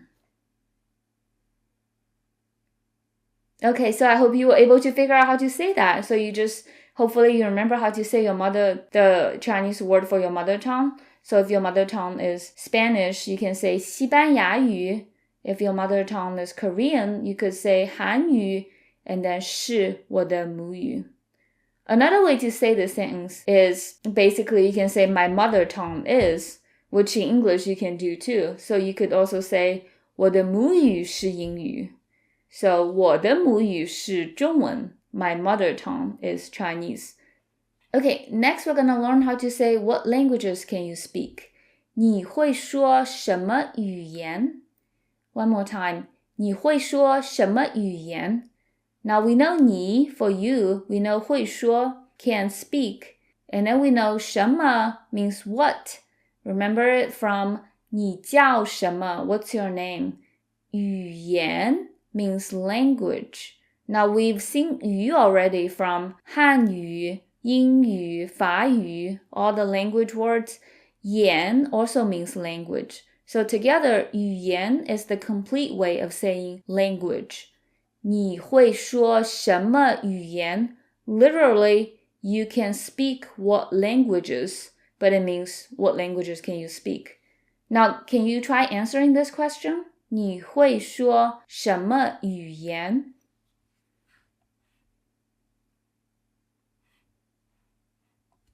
So basically, instead of 你, you answer with 我会说 and then a list of languages that you speak. So you could say 我会说英语 English, 西班牙语 Spanish, 和一点中文 and a little Chinese. You remember 和 means and. It's used to connect a list of nouns. So depending on your actual situation, you can answer it that way. So what if you want to say, I'm learning a language? I'm learning Chinese is 我在学汉语. One more time. 我在学汉语. So we know 我在学 means to be learning. Here, because it's following I, it means am learning. 学 by itself means to learn or to study. 在, we've seen 在 before in the lesson about places. 你老家在哪儿? 在 plus a place means to be at the place, but 在 has other uses too. Here, you put 在 before a verb. It expresses the continuous aspect of an action, meaning that the action is happening continuously now, or it could be in the past as well. For example, I am learning Chinese, or I am reading a book. Or you could even use 在 plus verb for I was reading a book last night. So in English, when you have a sentence that goes be plus verbing, in Chinese, that's how you say it, 在 plus verb. So 在学 means to be learning. I'm learning Chinese, so 我在学汉语. Now let's try it one more time. 我在学汉语. So how would you say I am not learning Chinese? So we need to negate the verb, but do we negate 在 or do we negate 学? So we actually need to put the 不 in front of 在. 在学 is kind of, they have to stick together. So to negate it, you need to put the 不 in front of it. So 我不再学汉语. 我不再学汉语. How would you ask someone, are you learning English? So instead of 我, we say 你. 在学 stays the same. Instead of 汉语, we say 英语, or you could say 英文. So 你在学英语吗? Or 你在学英文吗? And to answer that, you can say 对, 不对, correct, incorrect, or you can use the verb, which here you have to keep the 在 in your answer. So you can say 在学, I am learning, or 不在学, am not learning. What if you want to learn a language, you haven't started yet? 我想学日语. One more time. 我想学日语, for I want to learn Japanese. So 想学, we know 学 already. 学 means to study or to learn. 想 by itself has many different meanings. It could mean to think, like 我在想, I'm thinking, or to want, which is the meaning here. 想 plus a verb, it means to want to do something. Or you can use it for to miss someone, like 我想你, I miss you. Yeah, so 想 is a very useful verb to know. So 想学 means to want to learn. And then the language is 日语, Japanese. 我想学日语, I want to learn Japanese. How would you say I don't want to learn Japanese? Yep, you just put a 不 before 想. So you have to put a 不 before the main verb. It's 不想学. 我不想学日语. Do you want to learn Japanese? How would you say that? So it's 你想学日语吗?你想学日语吗? And to answer that, again, you need to make sure to include 想 in your answer. So you could just say 想 or 想学 or 不想 or 不想学. So if you're telling somebody you're learning Chinese, they might ask you where are you learning Chinese? 你在哪儿学中文? One more time. 你在哪儿学中文? So 你 for you. 在哪儿? We know 哪儿 means where. 在 plus a place word, it means at a location. So 在哪儿 together also means where. Also, instead of 哪儿, which is technically two characters, 哪儿, you could also say 哪里. So in northern China, you'll hear more 哪儿. In southern China, you'll hear more 哪里. 学中文 means to learn Chinese. So here is a key grammar point that in Chinese, when you have what we call adverbial phrases, and those are just phrases to indicate time, place, or with somebody, those phrases always go before verbs. They can go before or after the subject, but they have to go before the verb. So, for example, instead of saying, you study Chinese at where, we have to say you at where learn Chinese because learn is the verb here. So 你在哪儿学中文? We'll see more examples of how to use adverbial phrases in a bit in this lesson and also in the future. So how would you answer that question? So if you learn Chinese online, you could just say 我在网上学中文. One more time. 我在网上学中文. So 我 for I or me, 在网上 means online. Remember 在 plus a place means to be at a place. You can be more specific about that. And the way we do that is to include a preposition. So to say on the internet, the structure is 在 and then the place and then the preposition, which is a little different from English. So you say at, place, on. 在网上, 在网上. And this is how we use all kinds of prepositions. When you're saying like, I am in the house, you have to say at, house, in. We'll see more examples in the future. So for now, you can remember 在网上 means on the internet because the word 网 means internet or net. If you look at the character, it literally looks like a net, right? 上 means above or on. So 在网上. And then 学中文 learn Chinese. So the whole thing becomes 我在网上学中文. 我在网上学中文. How would you say I don't learn Chinese online?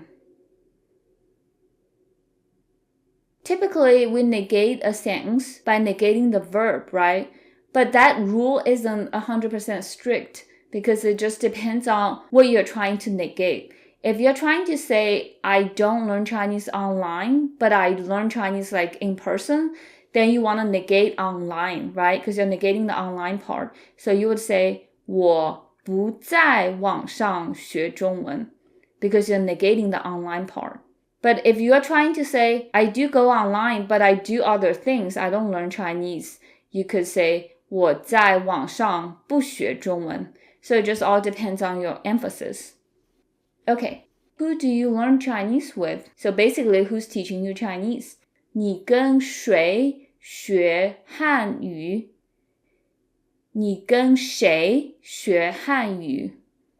So the word who has two pronunciations, 谁 or 谁, and 跟谁 or 跟谁, they both mean with whom. As someone from southern China, I typically say 谁. I think it's more common for northerners to say 谁. So 你跟谁学汉语? So again, this follows the same rule that we've been talking about, where you put the adverbial phrases before the verb. So 跟谁 with someone, that's also an adverbial phrase. So it goes before the verb 学 to learn. So you with whom learn Mandarin. 你跟谁 or 你跟谁学汉语? So to answer that question, you follow the same word order. 我跟老师学汉语. One more time. 我跟老师学汉语. So 跟老师 literally with teacher. Since in Chinese, we're not very strict with nouns, you don't have to say a teacher, you can just say with teacher. 跟老师 is fine. If you want to be more specific about the teacher, in Chinese, we address a teacher by their last name, and it goes before their title, 老师. So for a teacher whose last name is Li, you would call them 李老师. So you could also say 跟李老师. So my students would call me 谢老师 because my last name is 谢. Okay, so the last part is the same, 学汉语. So let's say the whole thing together. 我跟老师学汉语. Now let's negate it. I don't learn Chinese with a teacher. So when negating the with a teacher part, so maybe you're just learning it online by yourself with a book, you're not learning with a teacher, so we don't need to negate the verb. We need to negate the 跟老师 part. So it becomes 我不跟老师学汉语. How would you say, do you learn Chinese with a teacher?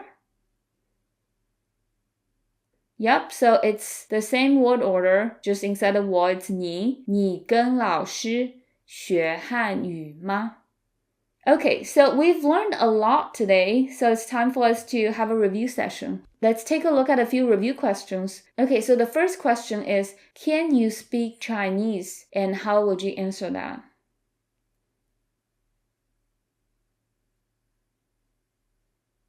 So the question is, 你会说中文吗? So 你会, you can, 说中文, speak Chinese, or you could also say 说汉语, and then 吗 for yes or no question. And to answer that, you could answer it simply by saying 会 or 不会 or 对 or 不对, or you can give a little bit more details by saying I can, but I can only speak a little bit. So you could say 我会说一点中文. And instead of 一点, you can also say 一点 if you feel like sounding like a northerner. So 我会说一点中文, or you can say 汉语 as well. The next question is, how would you say I don't speak French well?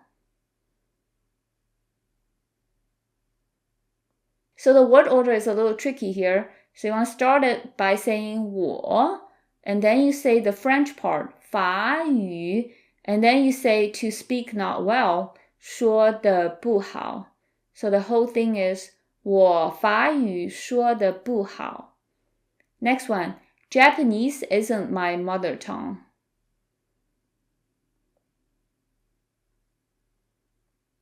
So do you remember the word for Japanese? 日语. So 日语不是 for isn't, 我的 my mother tongue, 母语. So 日语不是我的母语. Next question, what languages can you speak and how would you answer that?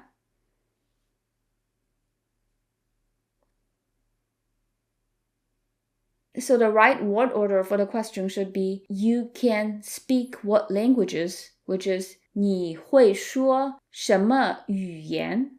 To answer that, you can start by saying 我会说 and then the list of languages that you speak. For example, 英语 English, 西班牙语 Spanish 和 and 一点中文 a little Chinese.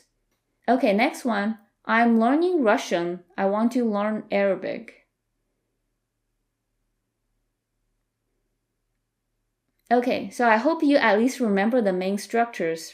So for I am learning, you want to say 我在学, and the word for Russian is 俄语. So 我在学俄语.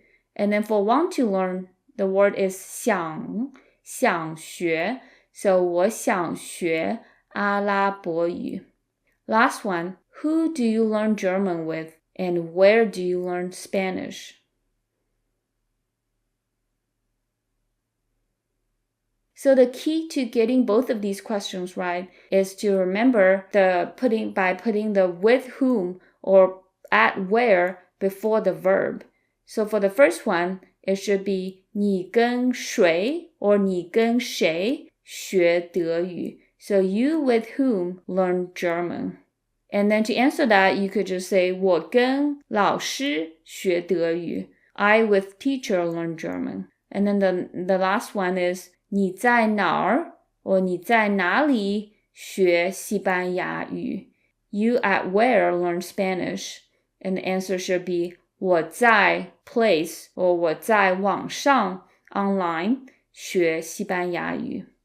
Let's have a practice conversation. I'm going to ask you a list of questions in Chinese, and you can answer them based on your reality. And at the end of each question, I'll give you some time to think about it before we talk about the answer. Okay, the first one. 你会说法语吗？你会说法语吗？ So I'm asking, do you speak French? 会说 can speak. 法语 French. So if you can, you could say 会. If you cannot, 不会. Or if you can speak a little bit, 我会说一点法语. Next one. 你西班牙语说得好吗？你西班牙语说得好吗？ So I'm asking if you speak Spanish well. So 你 you 西班牙语 Spanish 说得好吗？ Speak well, true or false. So if you do speak it well, you could say 我西班牙语说得很好. Or if you don't speak it well, 说得不好. Next one. 英语是你的母语吗？英语是你的母语吗？ So if you remember 英语 means English, 母语 means mother tongue, this question should be fairly simple. 英语是你的母语吗? Is English your mother tongue? If it is, 是. If it's not, 不是. 下一个 next one. 你会说什么语言？你会说什么语言？ So I'm asking what languages you can speak. You could answer with 我会说 I can speak, and then the list of languages that you speak. 语言 by itself means language or languages. 下一个 next one. 你在学日语吗？你在学日语吗？ So I'm asking if you're learning Japanese right now. 在学. So by putting 在 before 学, I'm asking, are you learning? So 日语 means Japanese. To answer that, if you are currently learning Japanese, you could say 在学. If you're not, 不在学. Next one. 你想学什么语言？你想学什么语言？So 想学 means to want to learn. 什么语言 what languages? What languages do you want to learn? So you could answer it by saying 我想学 and then the languages you want to learn. So you could say 我想学阿拉伯语 I want to learn Arabic. Next one.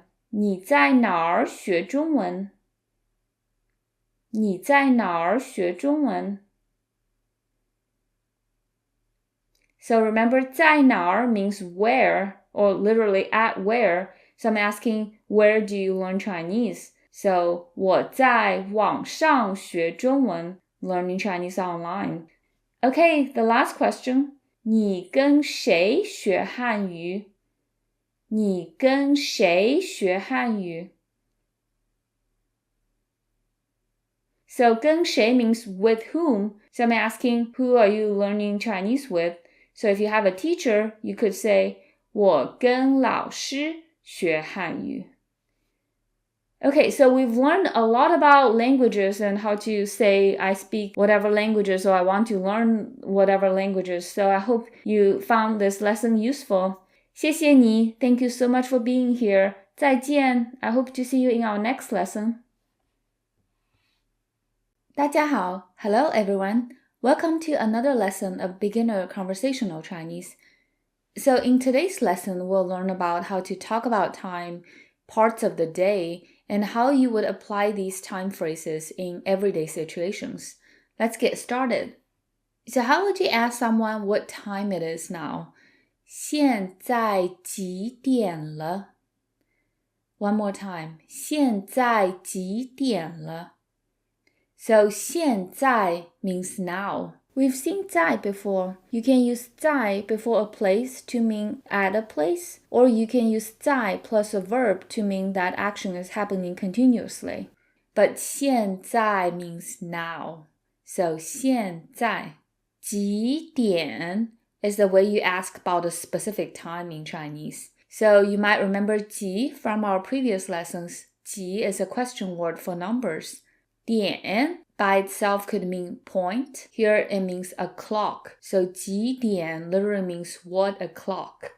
Le is a particle that we've seen before. It's used to indicate a completed action. So here you can interpret it as how much time has been completed by now. So the whole thing is 现在几点了?现在几点了? Now you could also just skip 现在 and just ask 几点了, which would also imply you're asking about the current time. Or you could skip the 了 at the end, just ask 现在几点? So it's pretty flexible. And how would we answer this question? So let's take a look at how time is structured in Chinese. For pretty much all the times, you can use this structure, number plus 点, and then another number plus 分. So 点, as we've seen in the previous slide, 点 means o'clock. 分 means minutes. For example, 9 o'clock would just be 9点, since there's no minutes. 2:05 would use both 点 and 分. It would be 2点05分.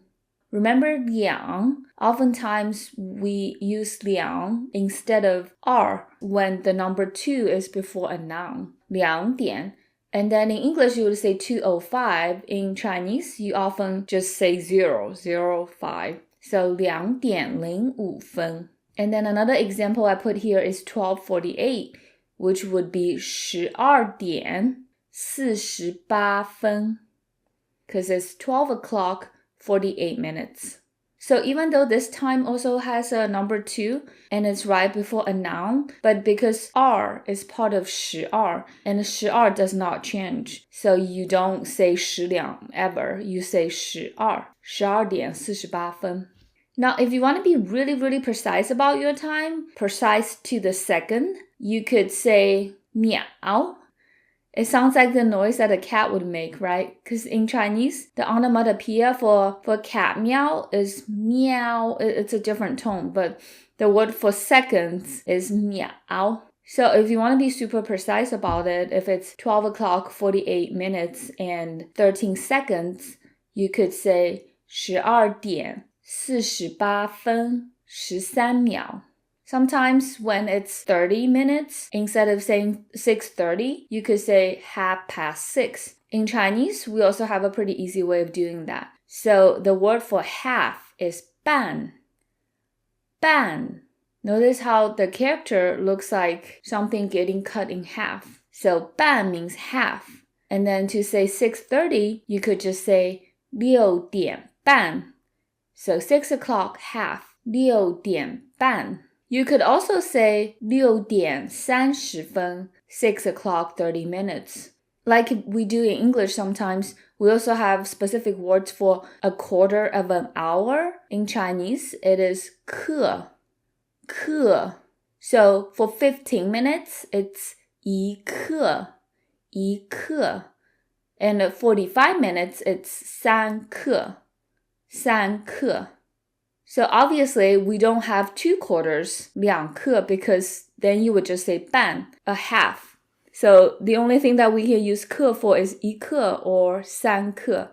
And also 刻 only means quarter when you're talking about a quarter of an hour. So you cannot use it to mean a fourth of other things. So 7:15 would be 7点一刻, 7 o'clock and a quarter. And 11:45 would be 11点三刻, 11 o'clock and 3/4. You could also just do it by saying 分. So you could just say for 7:15, 7点15分, and for 45, 45分. Okay, so anyways, to recap, for basically all the times, you could use number 点, number 分 for number o'clock, number minutes. For 30 minutes, you could say number 点半. And then for a quarter of an hour or 45 minutes, you could say number 点一刻 or number 点三刻. We'll practice in a minute. But before we practice, we're going to go over parts of the day. The Chinese words for parts of the day are not strictly defined. So it's not like in English where you have a word for AM and then a word for PM. And then there's a very clear line between AM and PM. And I will show you what I mean by this. So the word for morning, we have actually two words. One of them is 早上. 早上.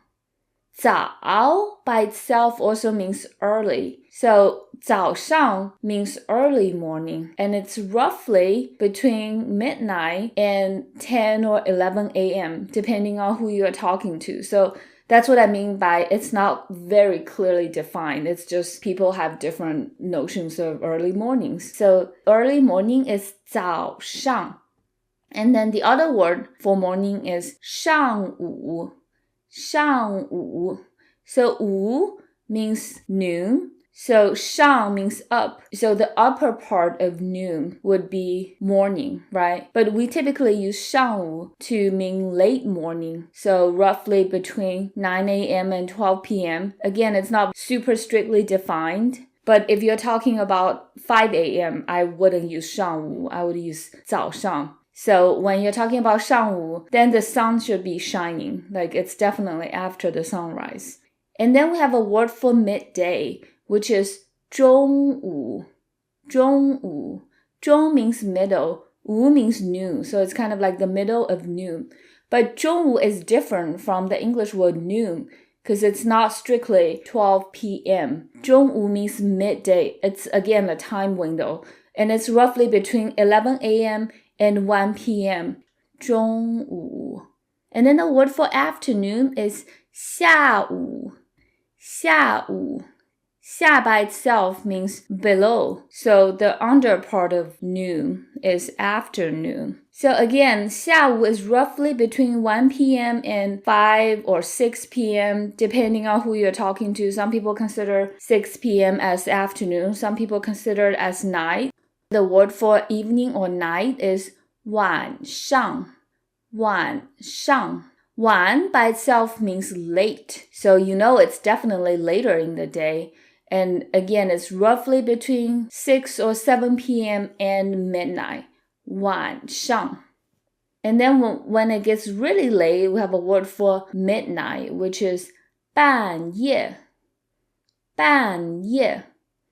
We saw the word 半 before in telling time. 半means half. 夜 is another word for night. So the middle of the night, half of the night is midnight. Again, this midnight isn't just 12 a.m. If it's like 12:05, you can use 半夜 to describe it as well.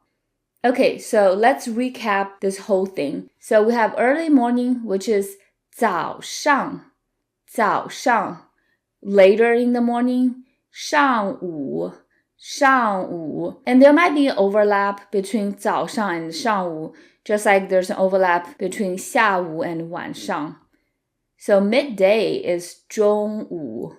中午. Afternoon, 下午. 下午. Evening or night, 晚上. 晚上. Midnight is 半夜. 半夜.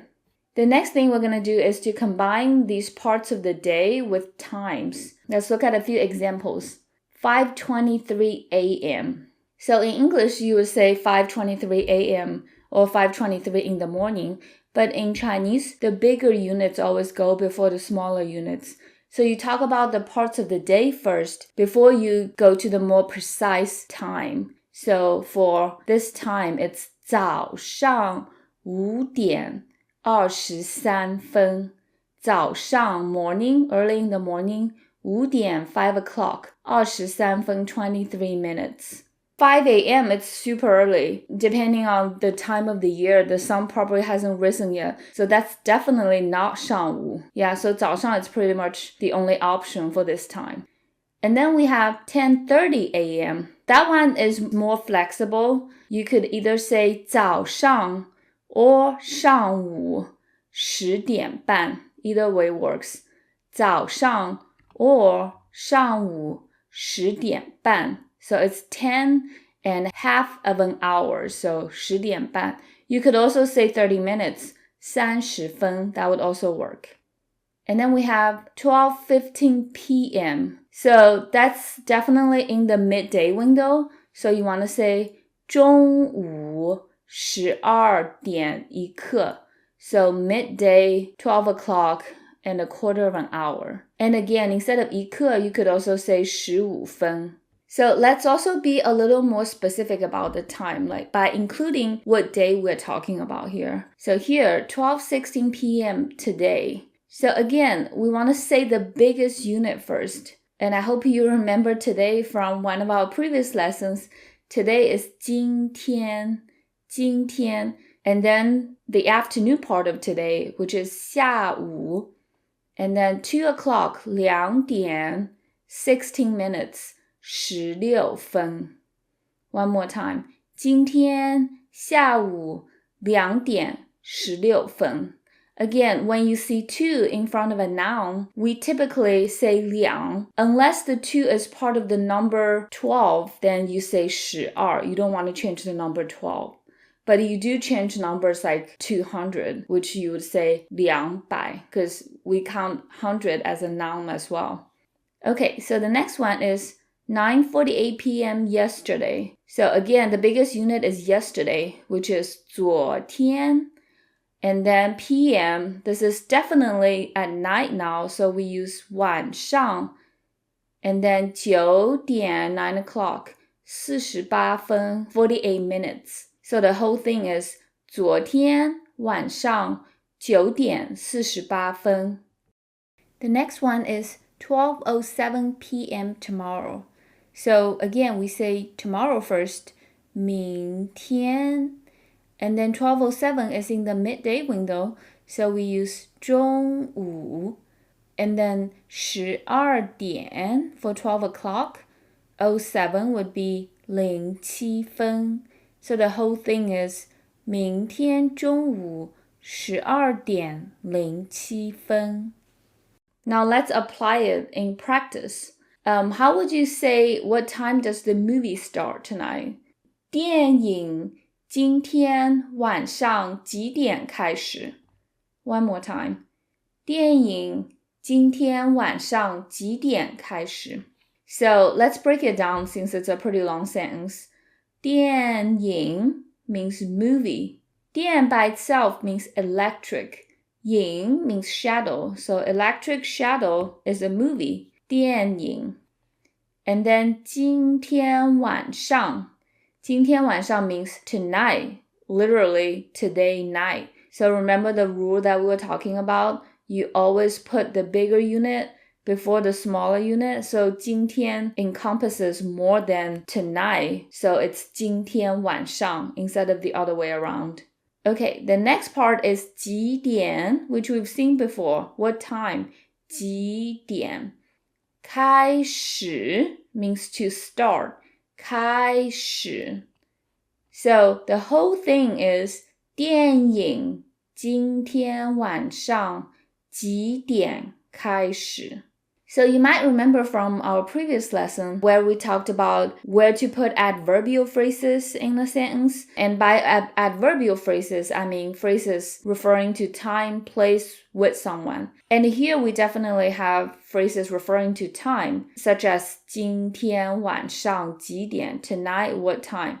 Notice how they go before the verb to start, 开始. So it's important to remember that time goes before verb. And there's a mnemonic to help you.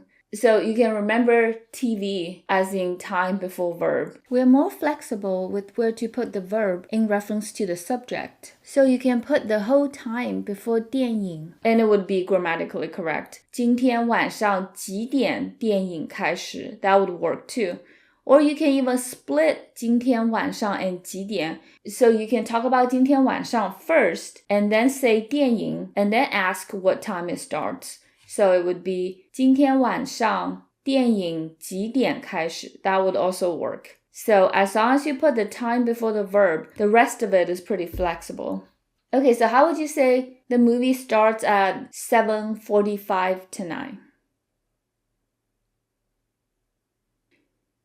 So it's pretty much the same word order as the question, but instead of 几点, you fill in the time, right? So it should be 电影今天晚上7点45分 or 7点3刻开始. Obviously, you don't have to say the whole thing. You can just simply say the time, which is 7点3刻, 7:45. Now let's look at another useful question. What time does the plane take off tomorrow morning? 飞机明天早上几点起飞？飞机明天早上几点起飞？ So 飞机 means airplane. 飞 is a verb. It means to fly. 机 means a machine. So a flying machine is an airplane. 飞机明天早上is tomorrow morning. 明天 tomorrow 早上 morning. 几点 what time? 起飞 means to take off for a plane. 起 by itself means to get up. 飞 means to fly. So 起飞 means to take off. So the whole thing is 飞机明天早上几点起飞? So again, the time 明天早上几点 has to go before the verb 起飞. But you could also say 明天早上几点飞机起飞? Or you can split 明天早上 and 几点, so it becomes 明天早上飞机几点起飞? That would also work. Now, what if the plane leaves at 9:13? That's 9点13分, right? If you have your numbers down, it should be pretty easy. The next question that we're going to go over is asking somebody's arrival time. So what time do you arrive in Shanghai tomorrow? 你明天几点到上海? One more time. 你明天几点到上海? So we know 你明天 is tomorrow. 几点 what time? 到 means to arrive. So you can use 到 either by itself, as in just to arrive. So you could say 你明天几点到? What time are you arriving tomorrow? Or you could put a place after 到 to mean to arrive in or at a place. So in this sentence, we're arriving in Shanghai. So you could say 到上海. If you're arriving in America, you could say 到美国. So let's say the whole thing together. 你明天几点到上海?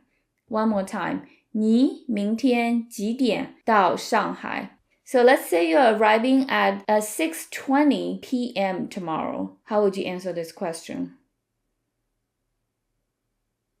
So 6:20 p.m. So you want to say p.m. first. I think of it as in the afternoon, but if you want to use the word for evening, that's totally fine too. So either 下午 or 晚上6点20分. If you want to include tomorrow in there, you could say 明天下午 or 晚上6点20分. Okay, so let's take a look at another question. What time do you leave today? 你今天几点走? 你今天几点走? So 你 for you, 今天 today, 几点 what time? 走 is a very useful verb to know. 走 means to walk, to depart, to leave. But when 走 means to leave, it's not a transitive verb, meaning you cannot put an object after it. So it has to just be 走 by itself. If you want to say leave a place, you could say something like 离开 plus place. For example, leave China would be 离开中国. So, 你今天几点走? What time are you leaving today? What about at 7:30 tonight? So 7:30 tonight. The way for us to say tonight is today night. 今天晚上7点半. Or if you want to use 30 minutes, you can say 7点30分. Okay, so we went over a lot of time-related phrases. Let's review together. Now, how would you ask somebody what time it is now? And how would you answer that?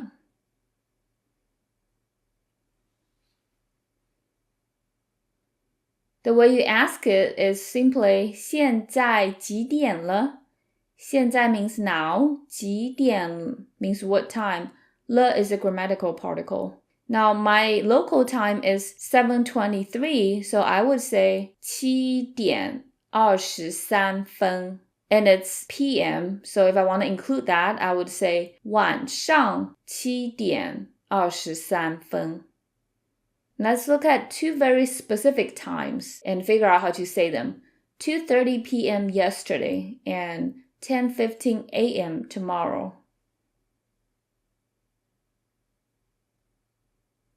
So for the first one, you want to say yesterday first, which is 昨天. PM is 下午 in the afternoon, 2点半 or 2点30分. And then the next one is tomorrow, which is 明天. AM is 早上 or 上午10点1刻 for a quarter, or you could say 10点15分 for 15 minutes. The next question is, what time does the movie start tonight?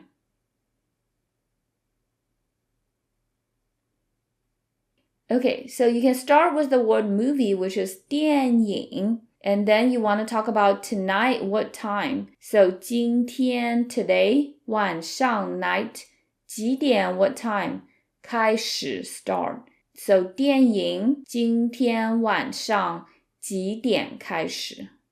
Next one, what time does the plane take off tomorrow afternoon?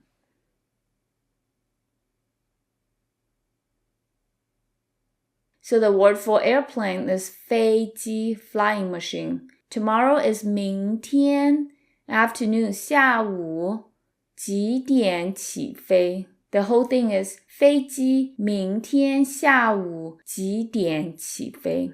Or you could put the time at the very beginning and say 明天下午几点飞机起飞? Next one, what time does he arrive tomorrow? So the subject here is he, which is 他, and the time is 明天几点.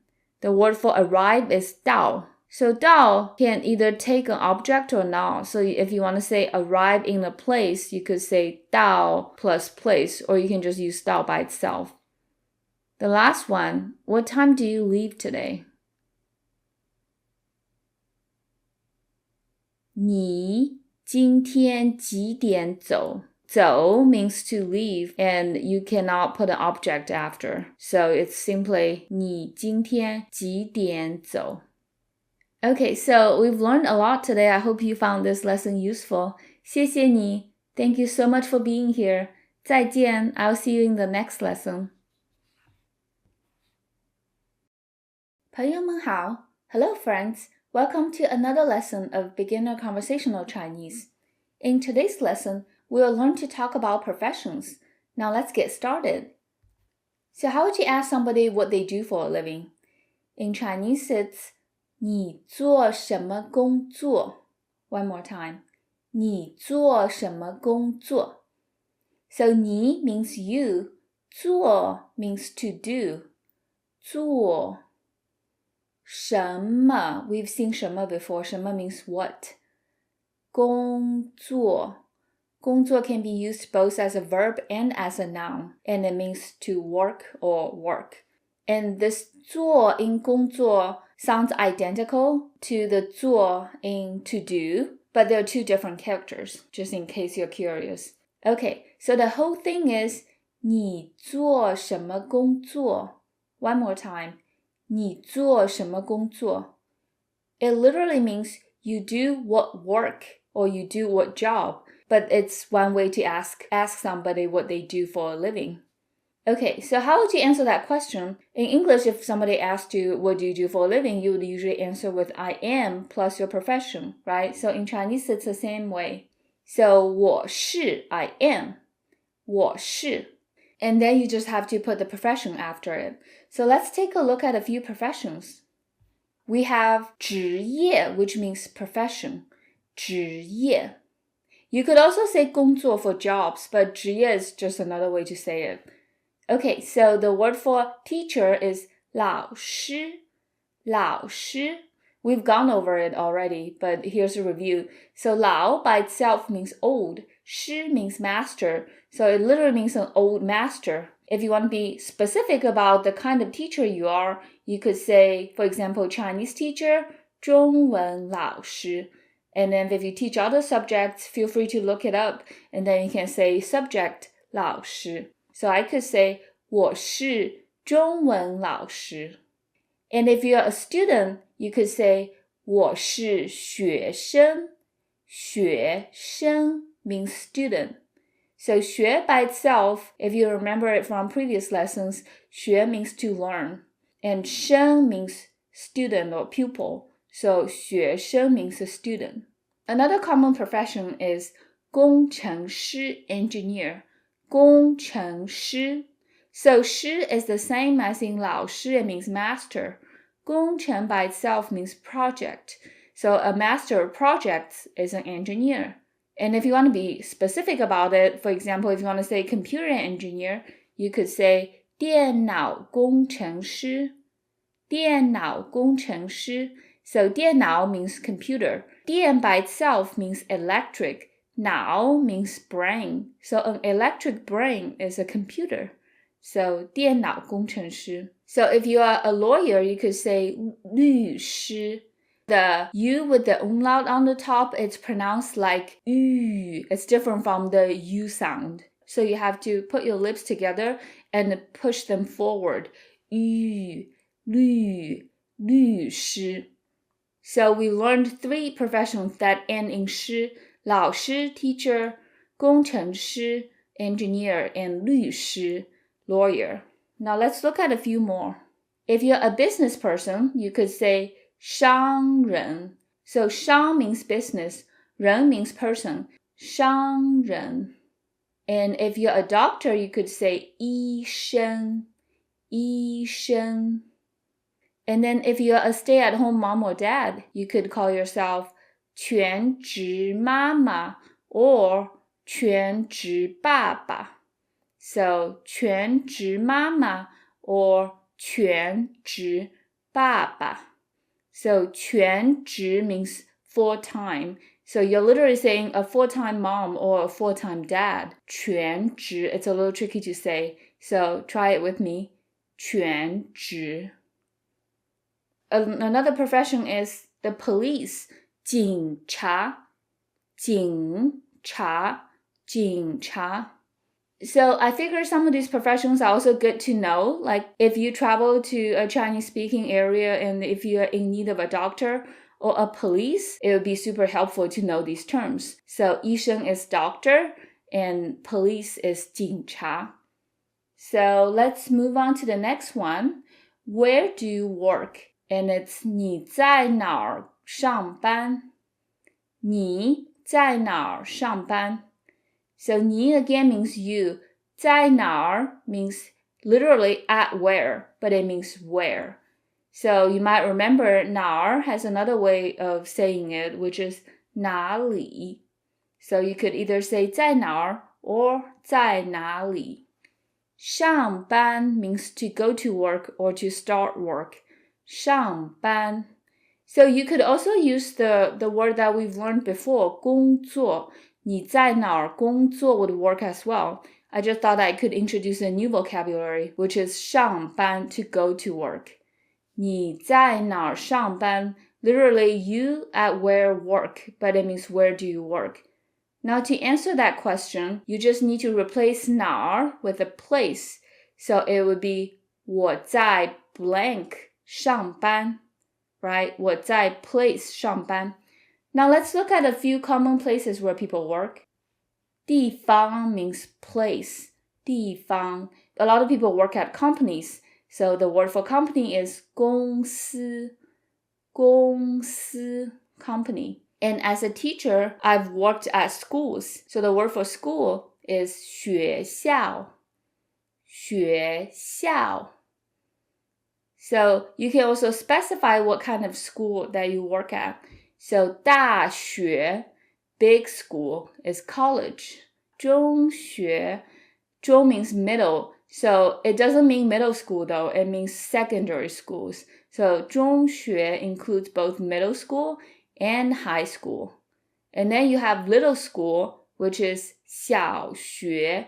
小学 means elementary school. So the word 大 means big, 中 means middle, 小 means small. 大学 college, 中学 secondary school, 小学 elementary school. And I used to work at high school, so I could say 我在中学上班 or 我在中学工作. The next one is hospital, 医院. 医院. Remember the word for doctor? 医生. So 医 means medical, so both words have it. So how would you say a doctor works at a hospital? Yep, so it's 医生在医院工作 or 上班. So in Chinese, you don't really have to worry about putting articles in front of a noun. You could just say doctor work at hospital. So 医生在医院上班. Okay, and then some of you guys might work at a store, and that is 商店, 商店. So how would you say I work at a store? So 我在商店上班 or 工作. Just remember to put 在 before the place, and then the whole place has to go before a verb, because that's how Chinese adverbial phrases work. And adverbial phrases are, again, time phrases, place phrases, or phrases that talk about with somebody. If these concepts are not familiar to you, you might want to take a look at some of our previous lessons to refresh your memory. Okay, here's another question. What time do you get off work? 你几点下班? 你几点下班? So 你 is you. 几点 means what time. So we've learned 几点 from the lesson on telling time. 几点, what time. 下班 means get off work.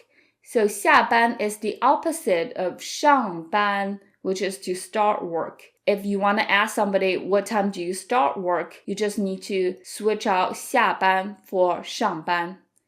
So the whole thing is 你几点下班?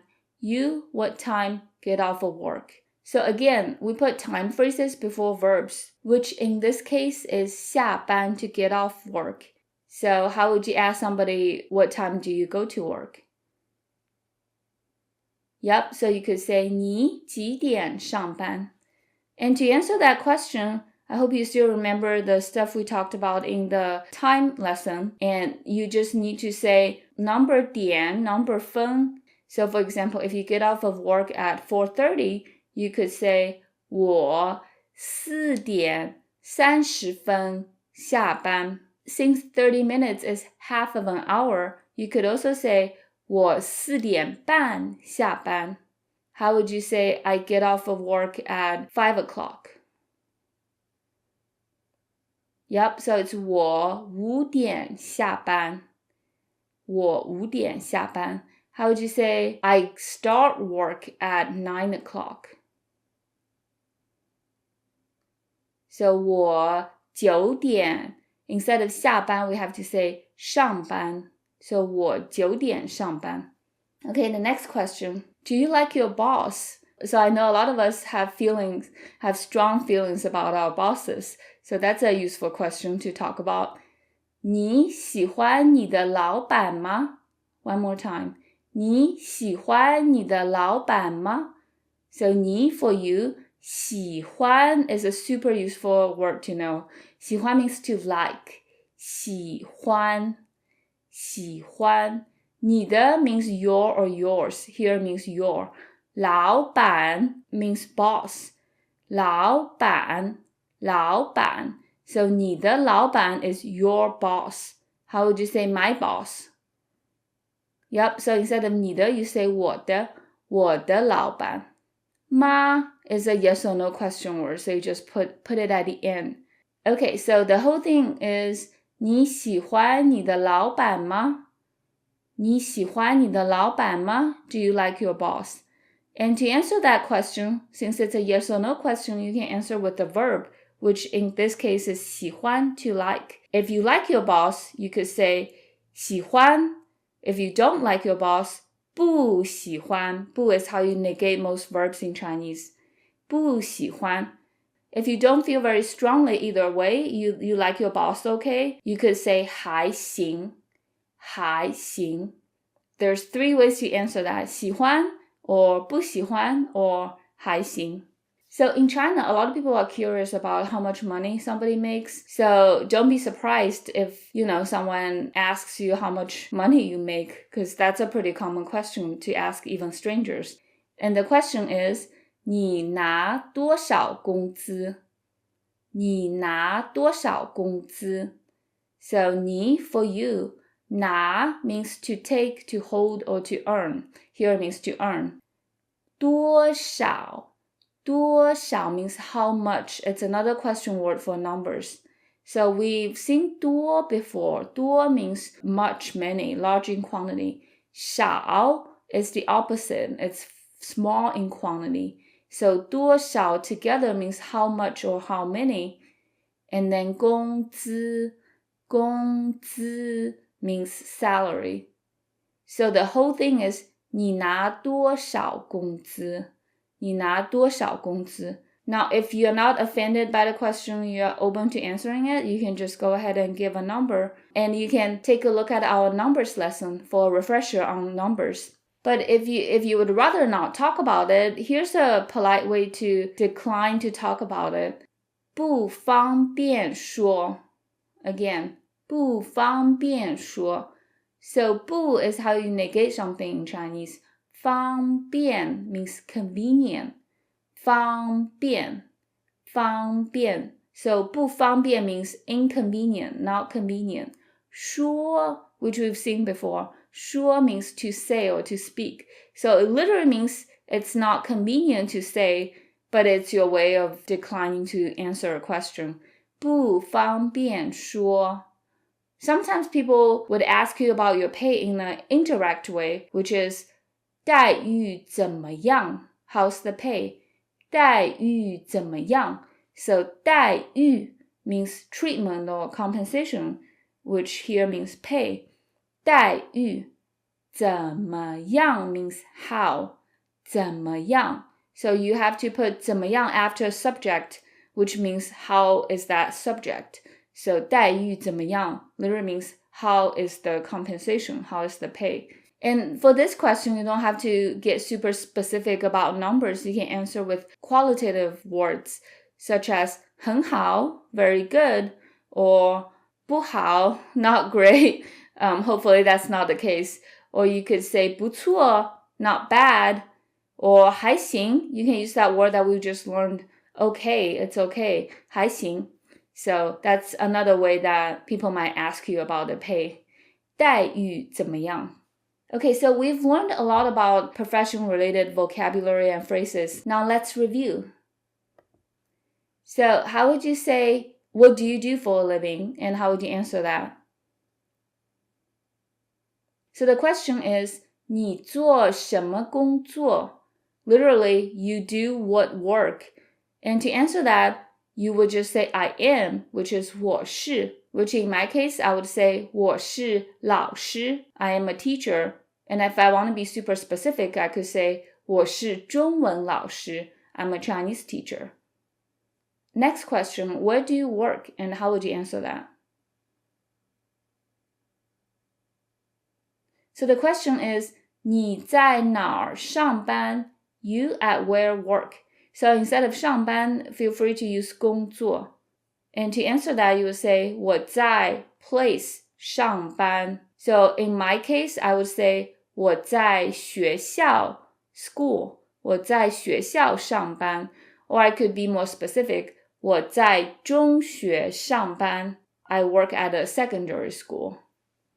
Next question, what time do you get off work? And how would you answer that?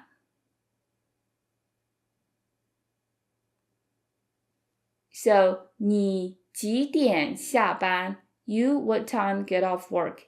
And then to answer that, 我 number 点 number 分下班. So if you get off of work at 4:15, you could say 我4点15分下班. Remember, 15分 is also a quarter of an hour, so you could also say 4点1刻下班.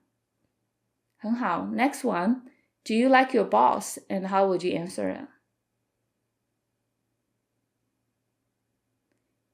Yep, so it's 你喜欢你的老板吗? If you want to turn this question into do you like your job, it's the same structure, right? So instead of 老板, you would say 工作. Or if you want to say do you like your company, 你喜欢你的公司吗? So to answer this question, you would say 喜欢 or 不喜欢 or 还行 if you just like your boss okay. The next one is, what's a direct way to ask somebody how much money they make, and what's an indirect way to do that?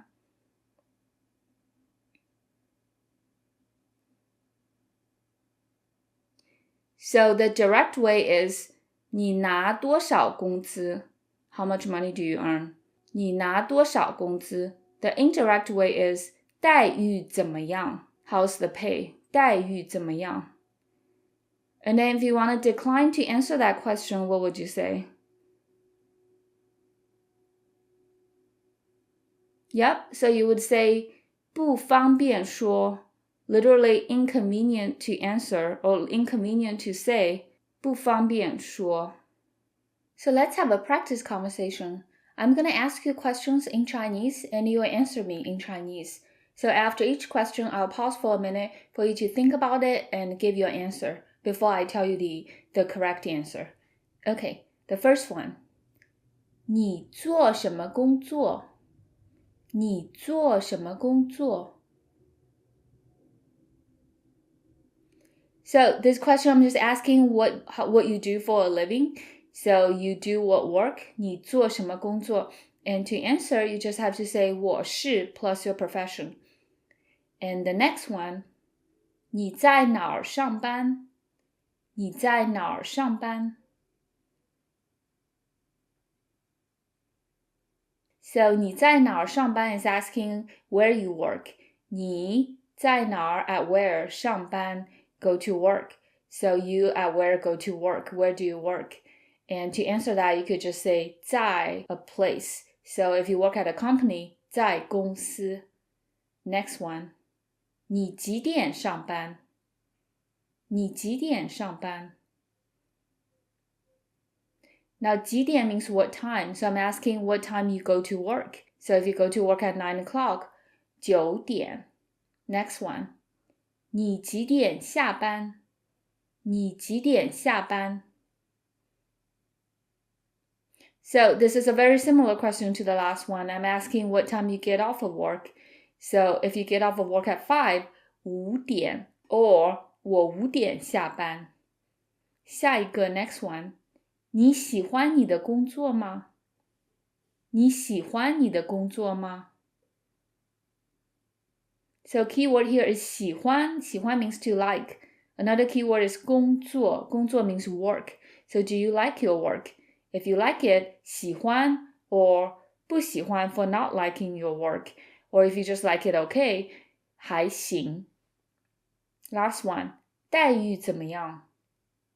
待遇怎么样?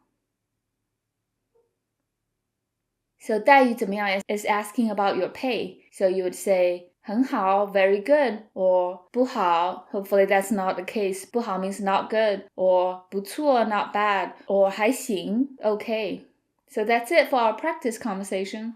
Okay, so we've learned a lot today. I hope you find this lesson useful. 谢谢你, thank you so much for being here with me. 再见, I hope to see you in our next lesson. 朋友们好 Hello friends, welcome to another lesson of beginner conversational Chinese. Today we'll learn to describe objects. So in today's lesson, we'll learn how to describe objects using colors, sizes, weight, and more. So let's get started. So we're going to start with colors. The word for color is 颜色. 颜色, that means color. Okay, we're going to go around the color wheel and we're going to start from the top right and then go in the clockwise direction. So the first one is red. 红色. 红色 is red. So 色 is the same 色 as in 颜色. So it literally means red color.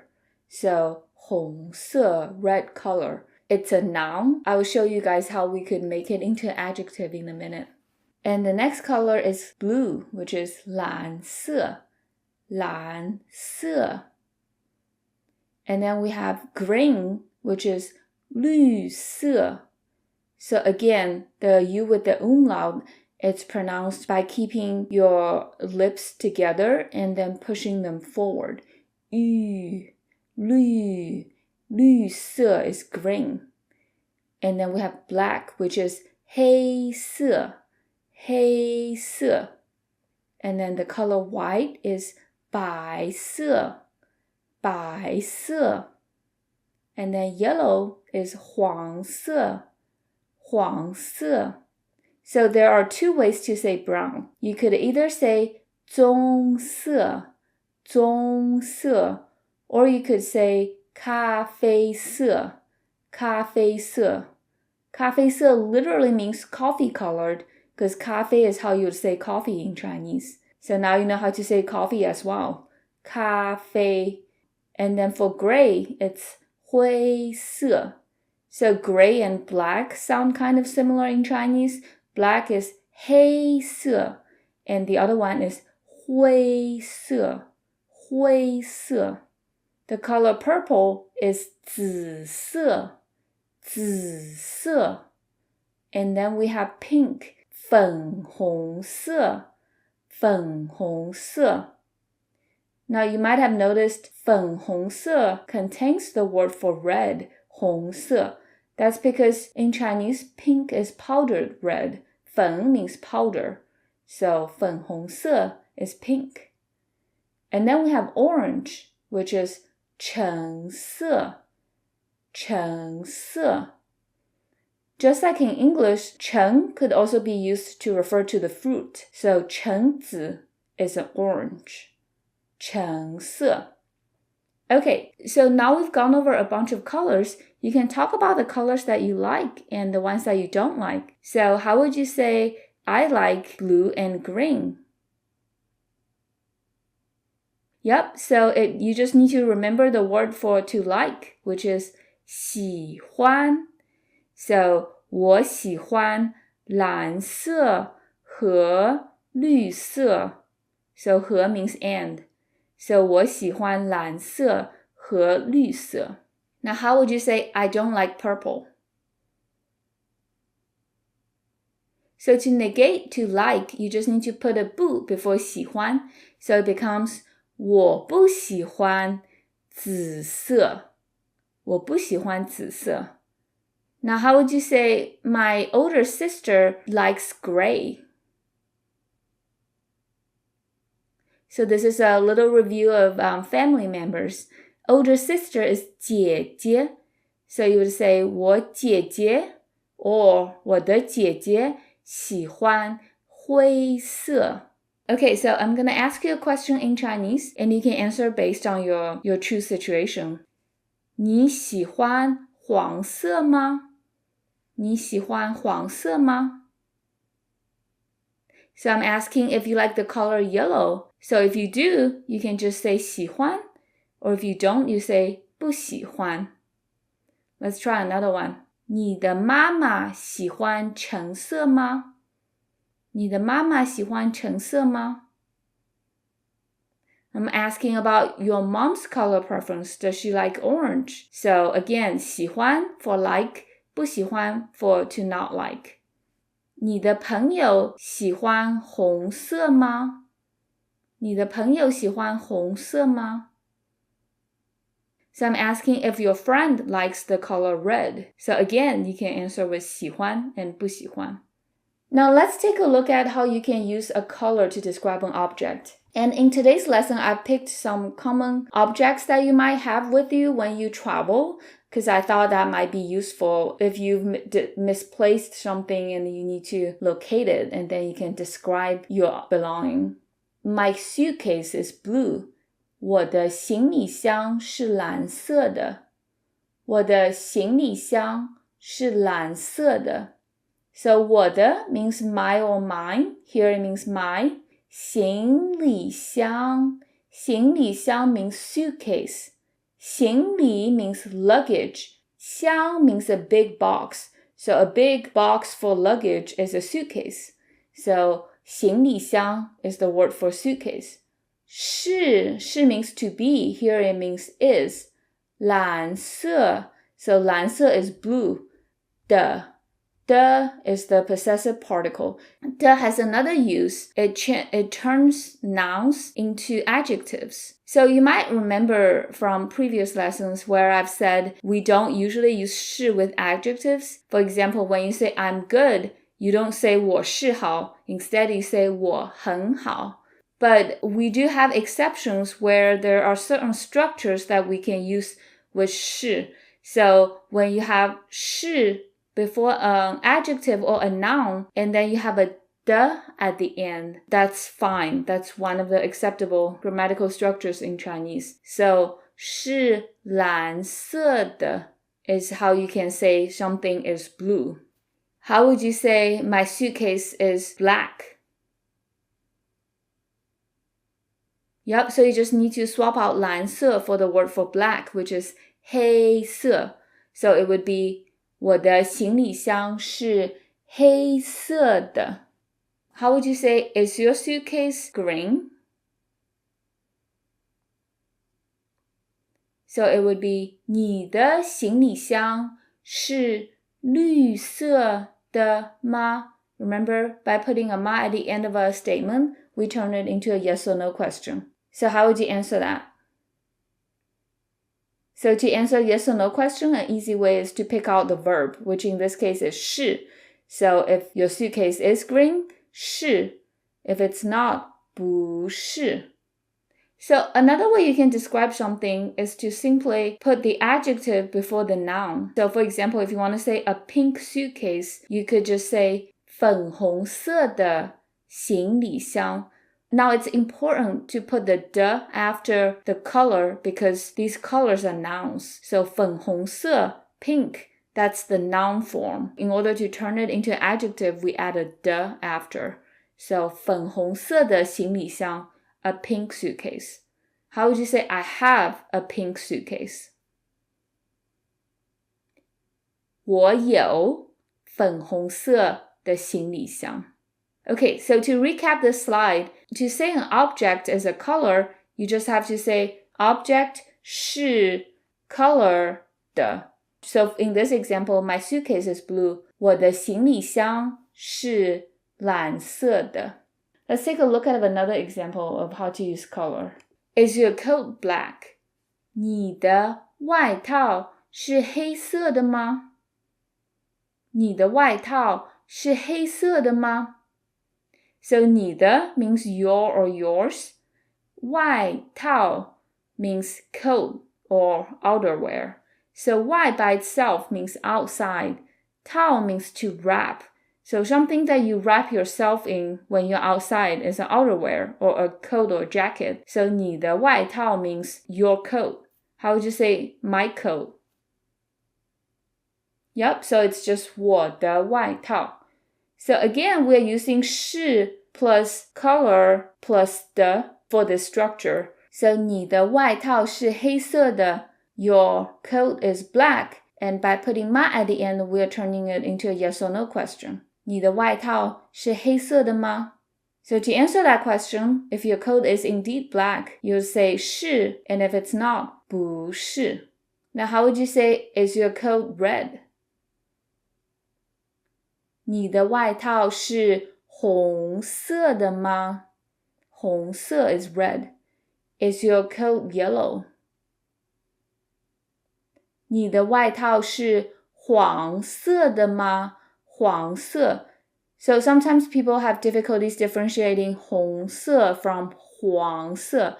So when you say 黄色, there's a kind of a W sound in the middle between H and A and G. So it's like 黄, and then 红色 doesn't have that. 红色 red, 黄色 yellow. So let's look at another example. What color is your wallet? 你的钱包是什么颜色的？你的钱包是什么颜色的？ So again, 你的 means your or yours. 钱包 means wallet.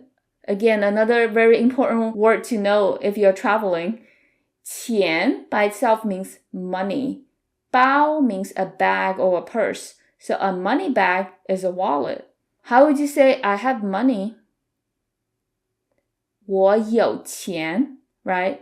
How would you say I don't have money? Remember to negate 有, you have to put 没 instead of 不. So 我没有钱. So you can also use 包 by itself to mean your bag. For example, 我有包, I have a bag. And then we have 是, again, it means to be, here means is. 什么颜色的? So 什么颜色 is asking what color. Now we know 什么means what.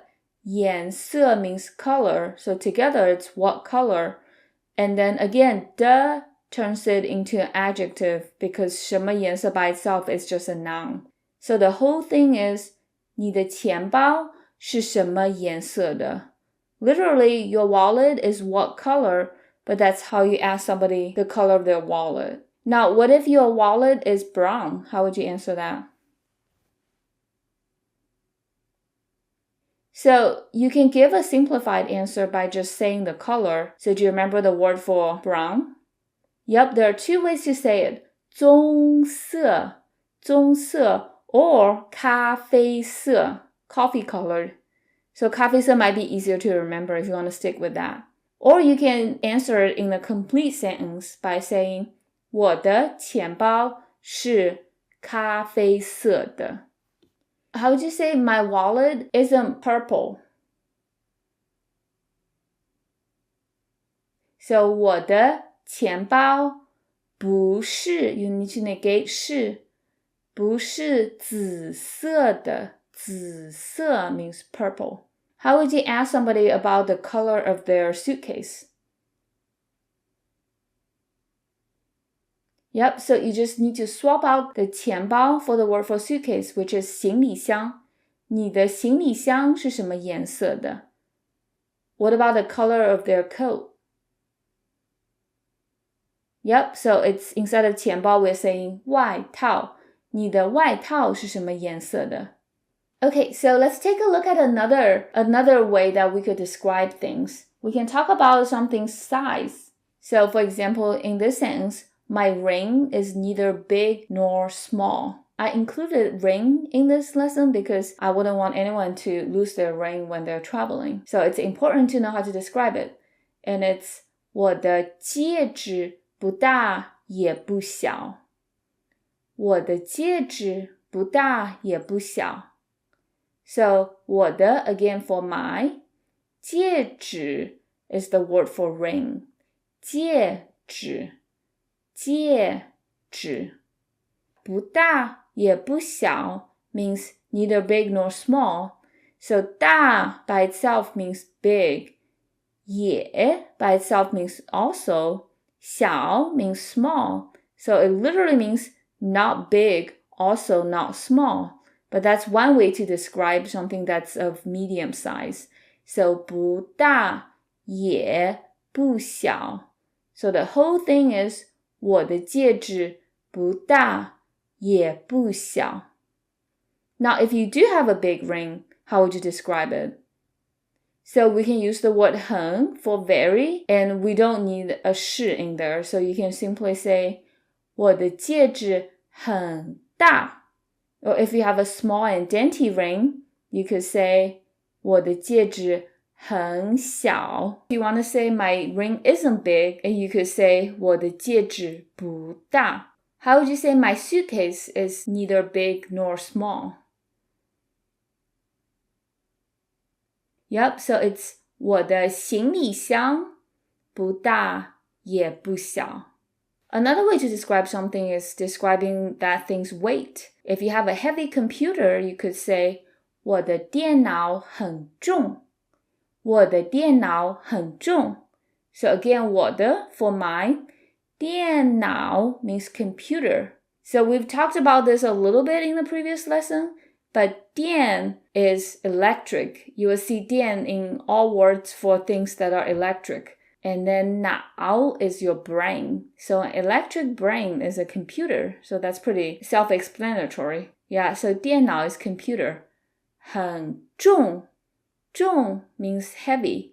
And then the opposite of 重 is 轻. 轻 means light. So if your computer is heavy, you could say 我的电脑很重. How would you say my computer is very light?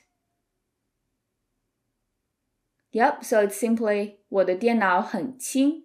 Now how would you say my computer is neither heavy nor light? So we can borrow the same structure that we've seen in 不大也不小, but instead of 大 and 小, we use 重 and 轻. So it becomes 我的电脑不重也不轻. Not heavy, also not light. How would you say my suitcase is very heavy? Yep, 我的行李箱很重. Okay, so let's take a look at another sentence. My hat is very new. So if you have a tendency to misplace your hat, this phrase might come in handy. 我的帽子很新. 我的帽子很新. So 我的 again for mine. 帽子. 帽子. Notice how 子 is neutral tone. That means we don't put any emphasis on it. 帽子 means a hat or a cap. 很新 means very new. 新 by itself means new. Now how would you say new year? So the word for year is 年. So new year would be 新年. 新年. The opposite of 新 is 旧. 旧 means old, but it's only old in the sense of objects being used. We have a different old for age. So that old is 老. You might remember the word for teacher, 老师, old master. So remember to use 旧 for objects and 老 for people, animals. You can even use it for buildings. So again, to describe a new hat, 我的帽子很新. Now how would you say my hat is pretty old? 我的帽子很旧. Yeah, remember to use 旧, not 老. How would you say my computer is pretty old? 我的电脑很旧. 我的电脑很旧. So you'll be in big trouble if you ever misplace your phone when you're traveling. So it's very useful to know how to describe your phone. And the brand of your phone is a big feature. So what brand is your phone? In Chinese is 你的手机是什么牌子的? 你的手机是什么牌子的? So 你的 for your or yours. 手机 means cell phone. 手 by itself means hand. 机 means machine. A hand machine is a cell phone. Do you remember the word for phones in general? Yup, it's 电话. 电 electric, 话 speech. So electric speech, that's all kinds of phones. But if you're talking about a mobile phone, it's 手机 because it's very handy. And then 是 means to be, here means is. 什么牌子? 什么牌子? So 什么 again means what. 牌子 means brand. So together, 什么牌子 means what brand. 什么牌子 is a noun, so to turn it into an adjective, we put a 的 at the end. So the whole thing is 你的手机是什么牌子的? 你的手机是什么牌子的? Now here's one way to answer the question if you have a Samsung phone.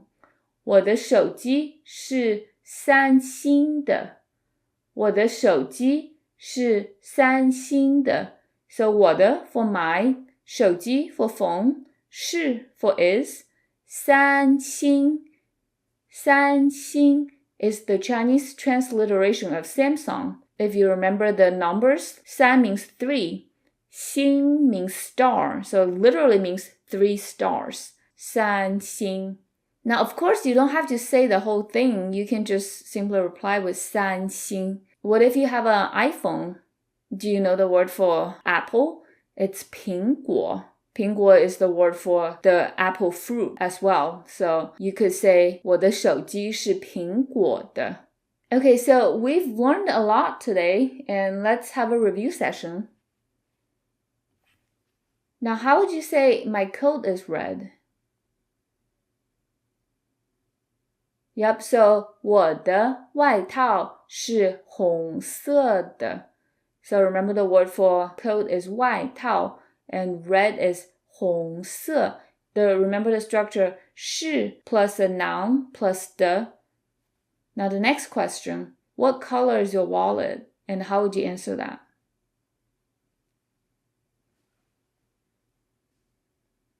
So the question is, 你的钱包是什么颜色的? So your wallet, 你的钱包是什么颜色的 is what color? And then to answer that, you can do it the easy way. You can just say the color. You don't even have to put a de at the end if you don't want to. So if you have a white wallet, you could say 白色. If you have a gray wallet, 灰色. Or you could also say 灰色的. Or you could say the whole thing. 我的钱包是灰色的. Next one. My suitcase is neither big nor small. So suitcase is 行李箱. So 我的行李箱不大也不小. Next one. Is your ring heavy? 你的戒指很重吗? So 戒指 means ring. 重 means heavy. Do you remember the word for light? Yep, it's 轻. Next one. My computer is very old. 我的电脑很旧. So 电脑, electric brain, that means computer. 旧 is old for objects. What's the word for new? Yep, it's 新. What's the word old for people? 老. Last one. What brand is your phone? 你的手机是什么牌子的? So you have to say your phone is what brand, and the word for cell phone is 手机, and then brand is 牌子. So 你的手机是什么牌子的? Okay, 很好, very good. Now let's have a practice conversation. I'm going to ask you questions in Chinese and give you a moment to think about it and answer before I tell you the correct answer. Are you ready? 第一个, the first one. 你的钱包是咖啡色的吗? 你的钱包是咖啡色的吗? So 钱包 means wallet. 咖啡色, coffee colored. So I'm asking if your wallet is brown. So if it is, you could say 是. If it's not, 不是. 下一个, next one. 你的手机是什么牌子的? 你的手机是什么牌子的? So 手机 means cell phone. 牌子 means brand. So I'm asking what brand your phone is. So if it's a Samsung, 三星. If it's an iPhone, 苹果 for Apple. And if it's another brand, you can look up online how to say your brand. Next one, 下一个. 你的外套很新吗? 你的外套很新吗? So 外套 means coat. 新 means new. So I'm asking if your coat is new. So if it is, since there's no verb in there, we can answer with the adjective. So you could say 很新, or if it's not very new, 不新. Next one. 你的帽子是什么颜色的?你的帽子是什么颜色的？ So 帽子 means hat or cap. 什么颜色？颜色 means color. So I'm asking about the color of your hat. If your hat is black, 我的帽子是黑色的。If your hat is pink, 我的帽子是粉红色的。What if your hat is orange? 我的帽子是橙色的。下一个 next one. 你的行李箱很重吗？你的行李箱很重吗？行李箱 means suitcase. 重 means heavy. So I'm asking if your suitcase is heavy. So if you are traveling, you might be all packed, so your suitcase might be heavy, then you can say 很重. But if your suitcase is empty, you could say 不重, or you could say 很轻, very light. 下一个，你喜欢戒指吗？你喜欢戒指吗？戒指 means ring, so I'm just asking you, do you like rings? So if you like rings, 喜欢. If you don't, 不喜欢。最后一个 last one, 你的电脑很旧吗？你的电脑很旧吗？ So 电脑 electric brain means computer. 旧 means old, as in used. Is your computer old? If it is, 很旧. If it's not, 不旧. Or if it's very new, 很新。Okay, so we did a lot today. I hope you found this lesson useful. 谢谢你. Thank you so much for being here. 再见. I hope to see you in our next lesson. 朋友们好. Hello, friends. Welcome to another lesson of beginner conversational Chinese. Today we'll be talking about pets, one of my favorite topics. So in this lesson, we'll learn to talk about your preferences for pets and a few common pets, as well as how to talk about what your pet looks like. So let's get started. So here we have the classic question, the rivalry between cats and dogs. How would you say, do you like cats or dogs in Chinese? 你喜欢猫还是狗？你喜欢猫还是狗？ So 你喜欢, that means you like. 猫 is the word for cats, or a single cat. So that's pretty easy because it sounds like the noise that a cat would make, meow. So it's just 猫. And since in Chinese we have measure words for every single noun, the measure word for cats is 只. So 只 is a common measure word that we would use for small animals. So for example, one cat would be 一只猫. So how would you say two cats? Yep, so instead of R, we typically use 两 when you have two, the number, before a noun. So 两只猫. How would you say I have two cats? So it's 我有两只猫. And then the key word in this question is 还是. 还是 means or.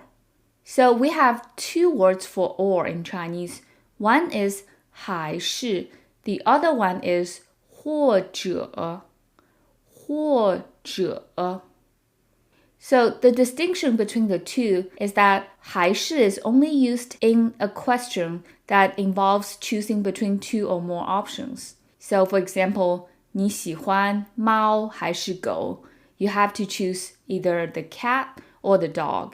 Versus for 或者, you don't have to make a choice. So for example, if you're fine with either pasta or rice for dinner, you would use 或者 in this sentence. And you can also use 或者 in the question if you don't require the person that answers the question to make a choice. But for a question that involves making a choice, then we have to use 还是.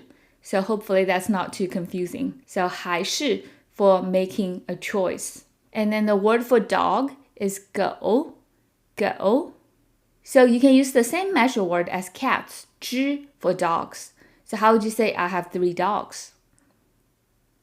So 我有 I have 3只狗. Now here's another measure word that you can use with dogs, which is 条. Now, 条 is kind of an interesting choice for dogs because it's typically used for animals with a thin and long body, like a fish or a snake. So not all dogs have a thin and long body. So it's kind of interesting that in Chinese, we also use 条 with dogs. Okay, so the whole question is, 你喜欢猫还是狗? Do you like cats or dogs? So if you have a clear preference for either one of them, you can answer with just 我喜欢 blank. So if you're a cat person, 我喜欢猫. If you're a dog person, 我喜欢狗. Or you don't even have to say 我喜欢, just 猫 or 狗. But what if you're somebody like me who likes both animals? Then you can say something like 我都喜欢. 我都喜欢. So 我 for I or me, 都 means all or both. Here it means both. 喜欢 to like. So in English, you would say I like both of them. Both is used to modify them. But in Chinese, 都 is used to modify the verb 喜欢. So it goes before 喜欢. So 我都喜欢. I like both of them. You can also use the exact same phrase for liking more than two things. So 我都喜欢. But if you're not an animal lover, you might like neither of them. Then you would say 我都不喜欢. 我都不喜欢, because 不 is how you would negate 喜欢. So to start a conversation about pets, it's natural to ask somebody if they keep pets. And the way to ask that in Mandarin is 你养宠物吗? 你养宠物吗?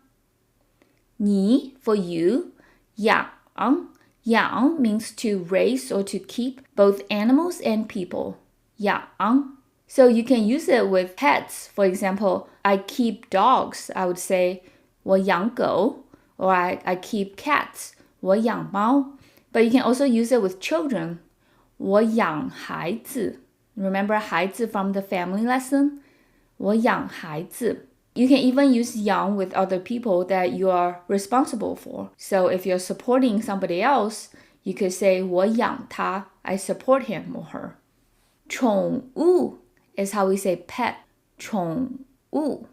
宠 means to pamper, to spoil. For example, how would you say his mom spoils him?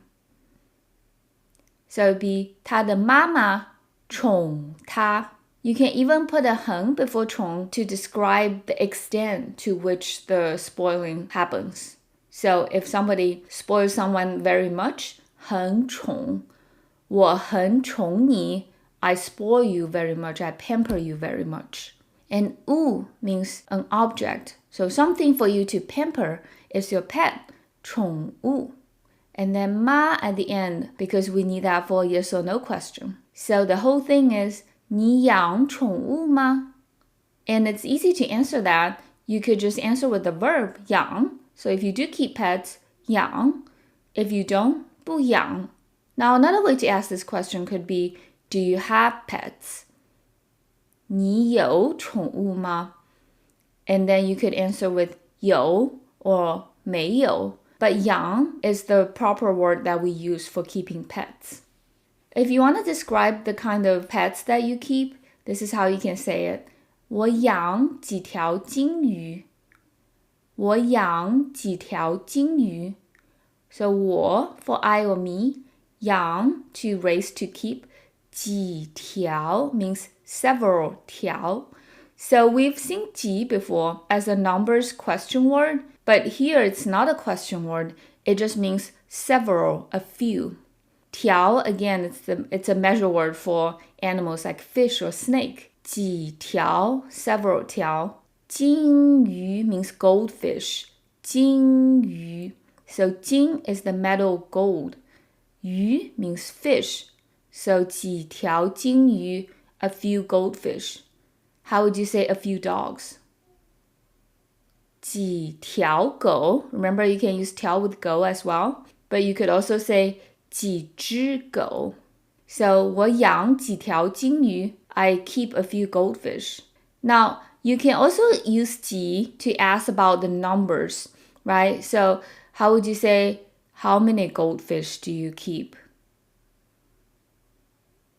So literally all you need to do is to swap out 我 for 你。你养几条金鱼? Technically, it could mean both you keep several goldfish or how many goldfish do you keep? 你养几条金鱼? But it's usually pretty clear from the context or from the intonation of the question. Because if it's a question, it will probably end in a rising tone. 你养几条金鱼? Let's go over a few other pet names that are common. For example, the word for rabbit is 兔子. 兔子. So 兔 is a good word to know because this year is the year of the rabbit. 今年是兔年. 今年 means this year. 兔年 literally rabbit year, but the year of the rabbit. And rabbits are typically small, so 只 works perfectly with it. So how would you say a rabbit? One rabbit. 一只兔子. 一只兔子. The next one is 鸟, which means bird. 鸟, 鸟. So it's a third tone word, so it kind of has that pause in the middle. 鸟. So we can also use 只 with 鸟. 一只鸟, one bird. How would you say 10 birds? 十只鸟. How would you say 100 birds? Do you remember your numbers? 100只鸟, like the movie Birds, so many birds. So hamsters are another choice for people when choosing a pet. 仓鼠. So remember, the letter C in Chinese is never pronounced like K. It's pronounced like ts. So 仓. 仓 by itself means a warehouse or a barn. 鼠 by itself means a mouse or a rat. 鼠. So a warehouse mouse is a hamster. 仓鼠. So hamsters definitely qualify as cute and little, so we use 只 with it. 一只仓鼠, a hamster. A more exotic option for pets is snake. 蛇. So when you see the pinyin SHE, you might be tempted to pronounce it like the English word she, but don't do it. It's 蛇. The E is pronounced like 蛇. And the measure word for 蛇 is 条, because it's definitely thin and long. So how would you say 3 snakes? 三条蛇. So how would you say I keep 2 birds and 1 rabbit? So 我养2只鸟和1只兔子. 和 means and. Now let's go over some of the questions that you can ask about somebody else's pet. And it should be a review of the things that we went over in previous lessons. So for example, if you want to ask somebody's cat's name, you could say 你的猫叫什么名字? 你的猫叫什么名字? So 你的猫 for your cat. 叫 to call. 什么 what? 名字 name. So 名字 is optional at the end, so you could also just say 你的猫叫什么? To answer that, you don't have to repeat 我的猫. You could just say 它 for it. Although in Chinese, all the third-person singular pronouns are pronounced exactly the same. He, she, it. They're all 它. So 它叫, for example, I do have a cat. My cat's name is Jasper. So 它叫 Jasper. If you want to ask somebody how many dogs they have, you could say 你养几只狗? 你养几只狗? So what if you have 3 dogs? 我养3只狗. So birds live a long time. If you want to know how old somebody's bird is, you could ask 你的鸟几岁了? 你的鸟几岁了?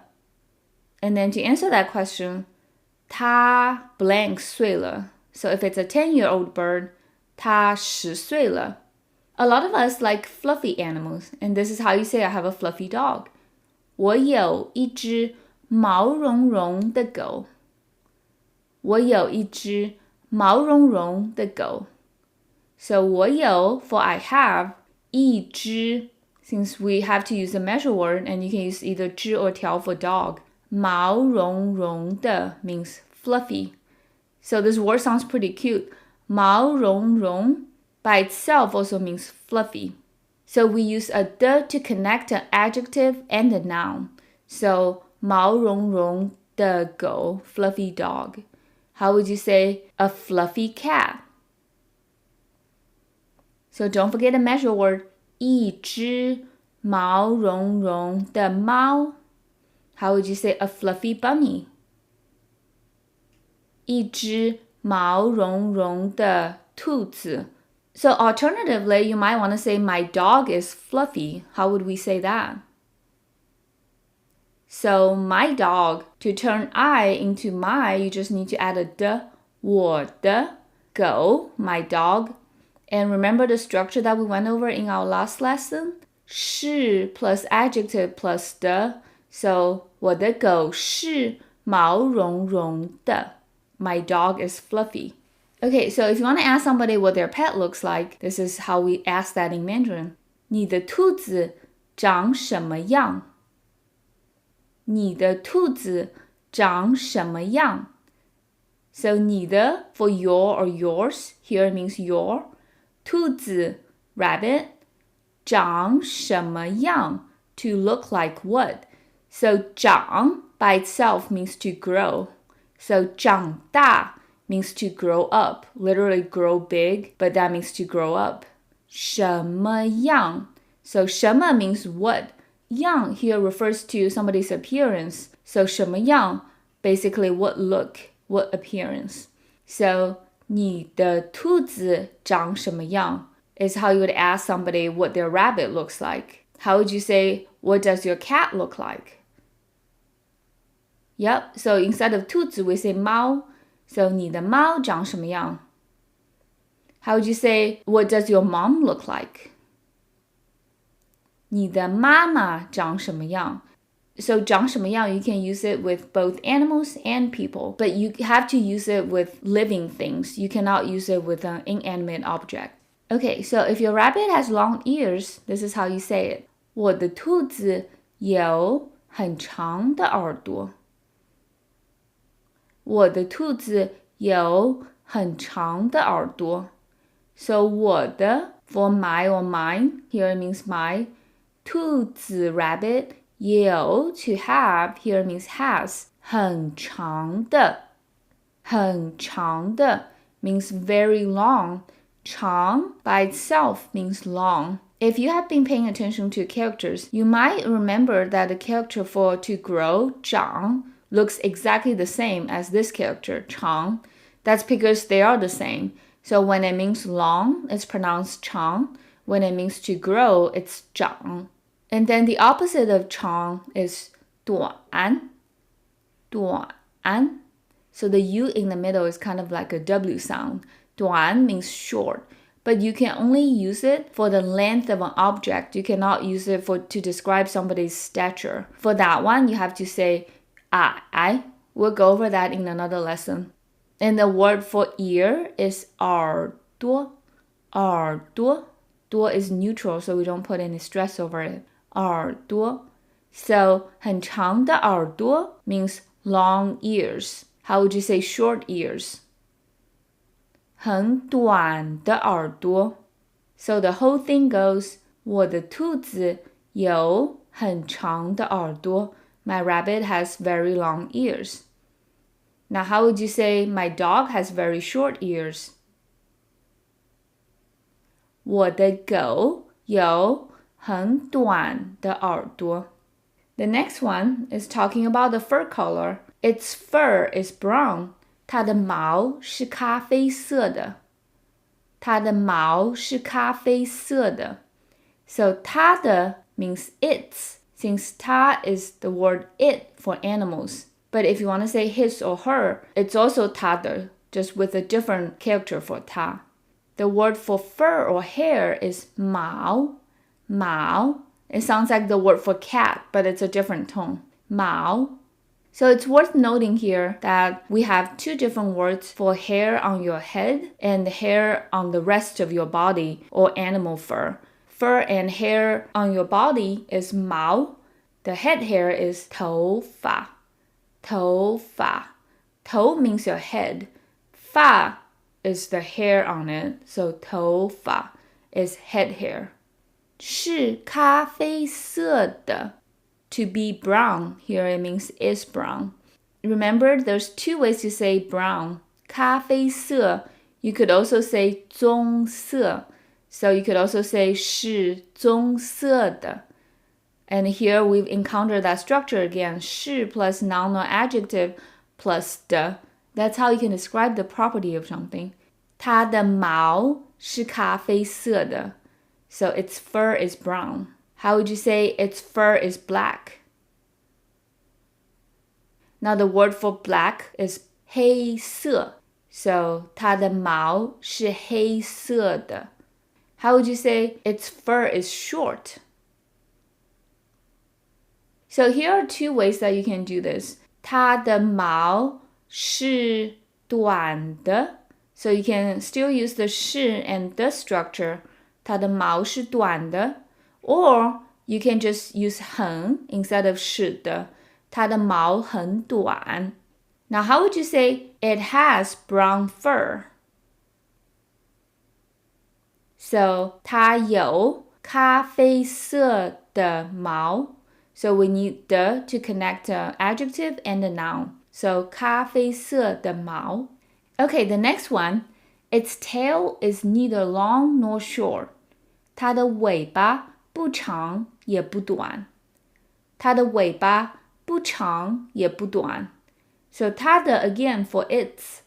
尾巴 means tail. 尾巴不长也不短. Not long, also not short. So we've seen the structure in our previous lesson. Not big nor small. 不大也不小. Or not heavy nor light. 不重也不轻. So here it's not long nor short. 不长也不短. So the whole thing is 它的尾巴不长也不短. How would you say its tail is very long? 它的尾巴很长. You could also use the 是 plus adjective or noun plus 的. 它的尾巴是长的. But 很长 is easier, so. My cat's eyes are very big. 我的猫的眼睛很大. 我的猫的眼睛很大. In the first part, we have two does. 我的 and then 猫的. 我的猫的. So 我的 means my. 我的猫 means my cat. And then to put another the after, it means my cat's apostrophe s. 眼睛 means eye or eyes. 眼睛. And then very big, 很大. 我的猫的眼睛很大. So my cat's eyes are very big. How would you say my dog's eyes are very big? So instead of 猫, we say 狗. So 我的狗的眼睛很大. How would you say my bunny's tail is very short? Now remember the word for rabbit? 兔子. Tail is 尾巴. Short is 短. So 我的兔子的尾巴很短. Okay, so we've learned a lot about pets and how to describe them, and we've reviewed quite a few grammar structures. So let's now review together. So the first question, do you like cats or dogs? How would you say that in Mandarin? How would you answer that?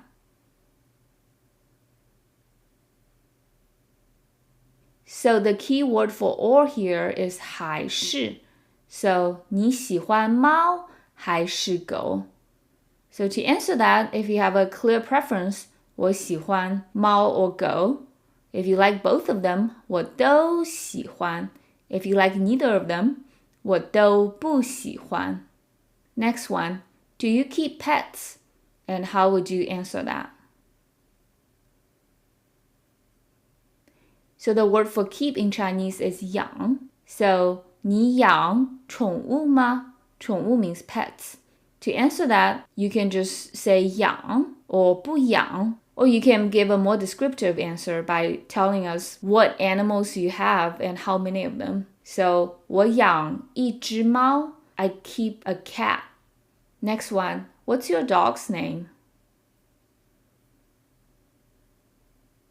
So you have to say your dog calls what name? 你的狗叫什么名字? And then 名字 is optional. So to answer that, whatever your dog's name is, you just say 它叫 plus the name. Next one, what does your cat look like? 你的猫长什么样? So 长什么样 is the key phrase here that's used to ask about an animal, a person, or a person's appearance. 你的猫长什么样? Next one, it has small ears and orange fur.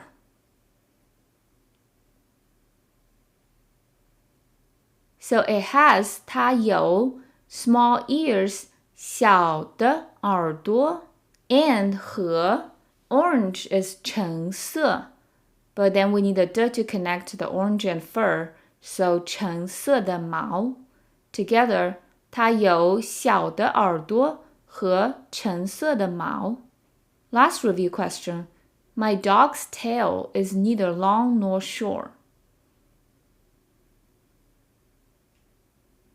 So my dog is 我的狗 My dog's tail is 我的狗的尾巴不长也不短 is neither long nor short 我的狗的尾巴不长也不短 Okay, very good. Now let's have a practice conversation. So I'm going to ask you questions in Chinese and I'll ask each question twice. And between each question, I'll give you a minute to think and answer this question before I reveal the answer.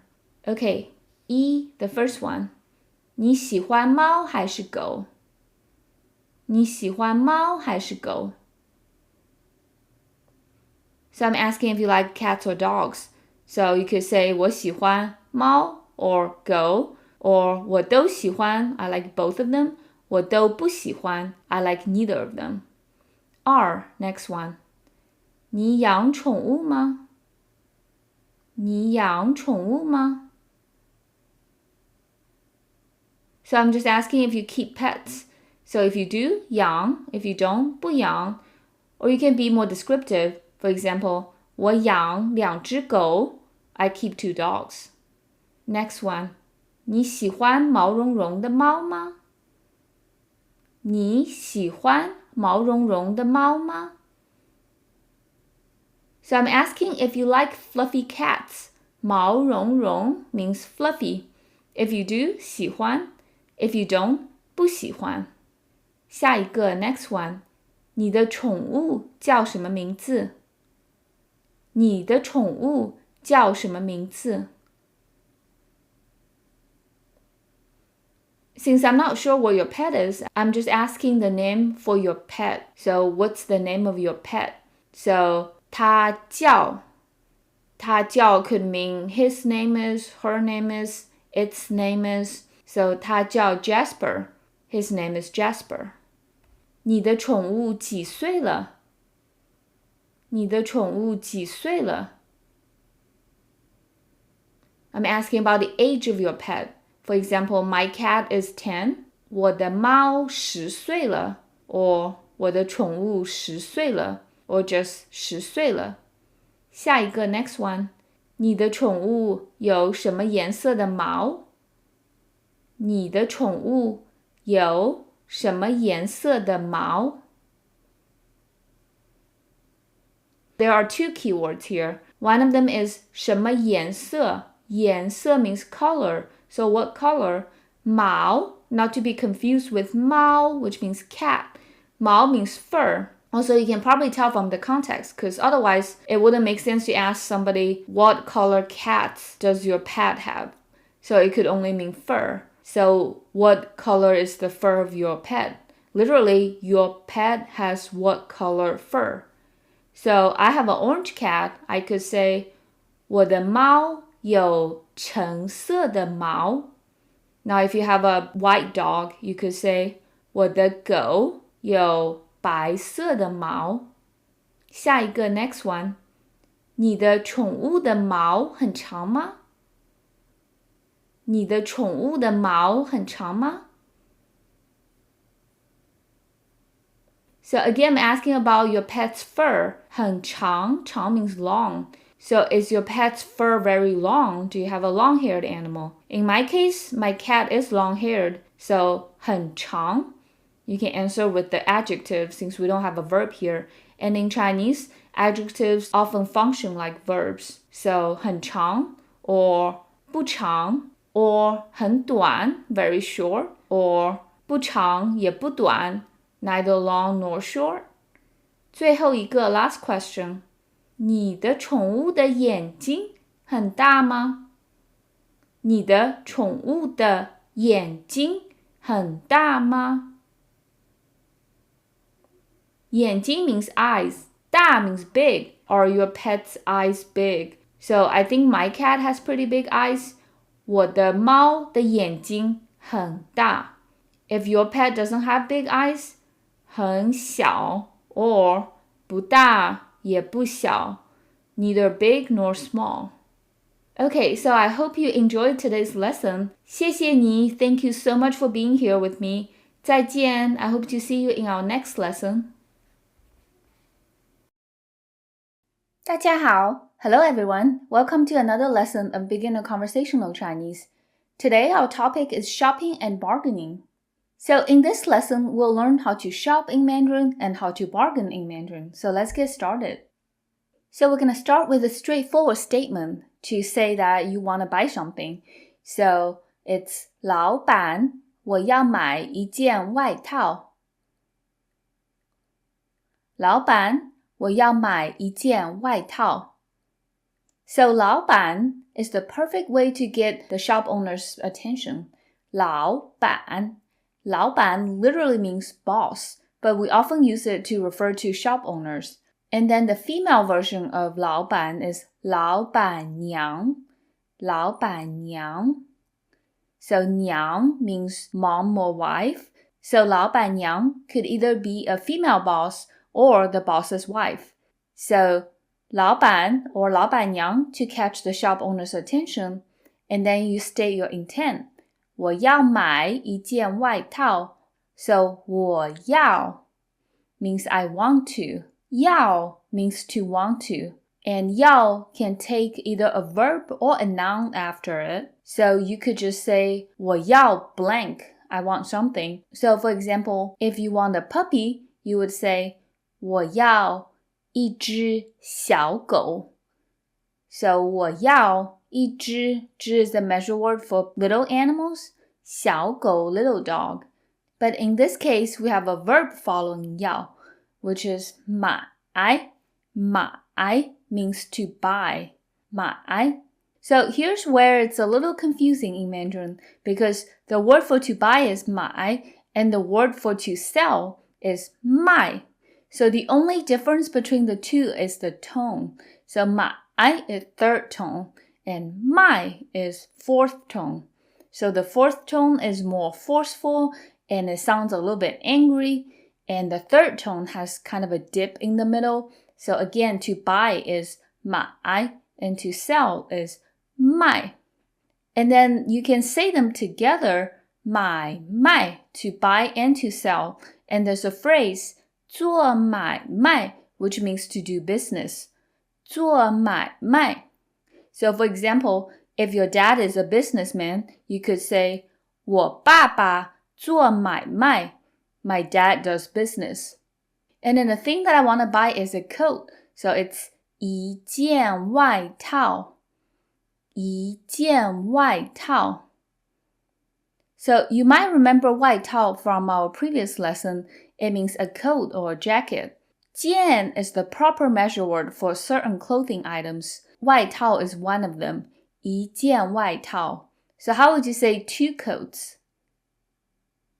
So remember to use 两 instead of r since there's a noun after two. So 两件外套.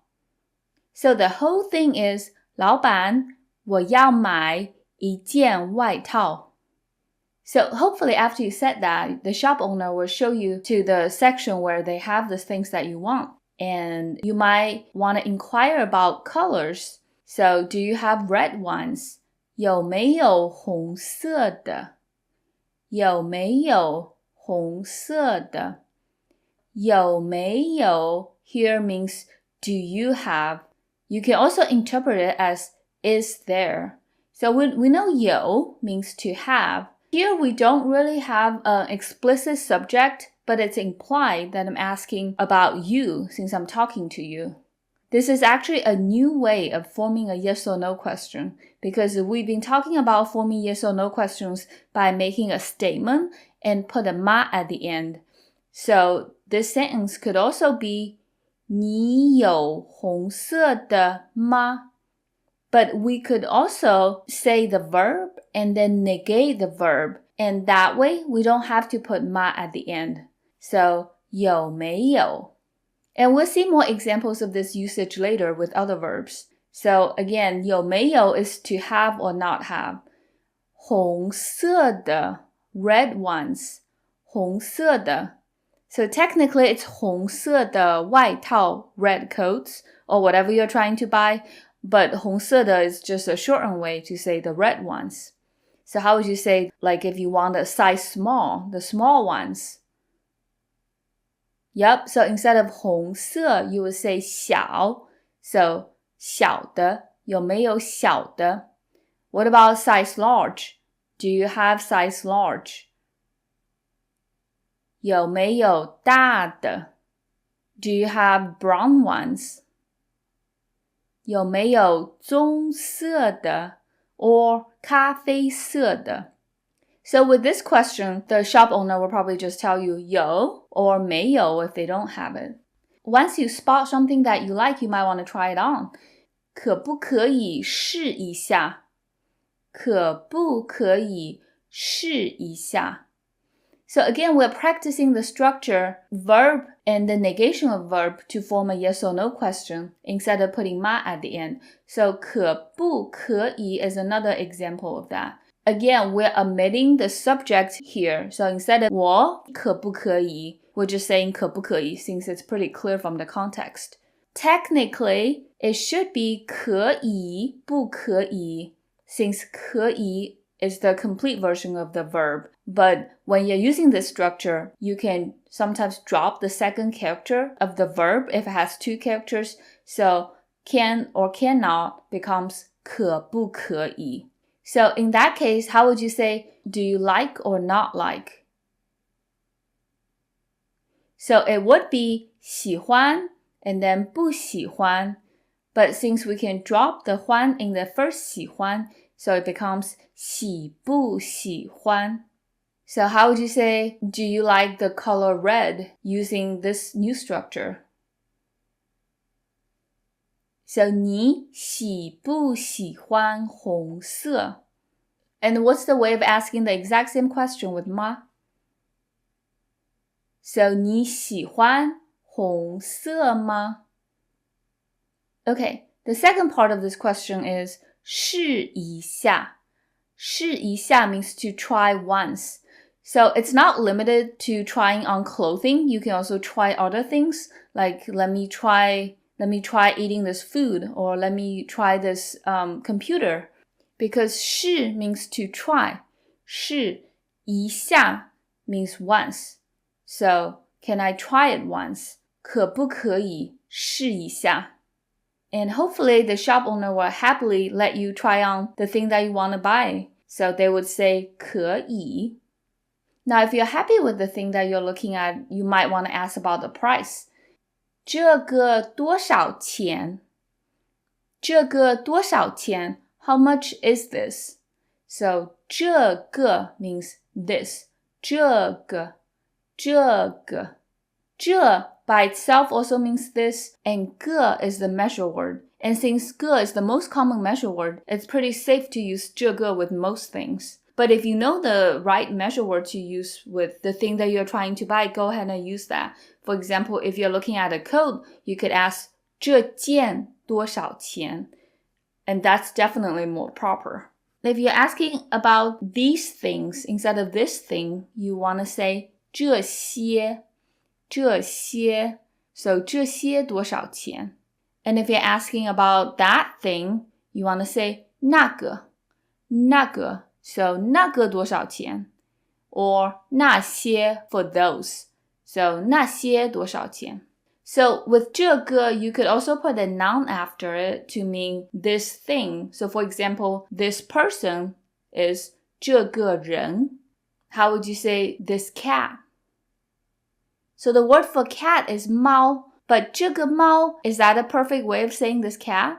A better measure word for cat would be 只, so 这只猫. What about those people?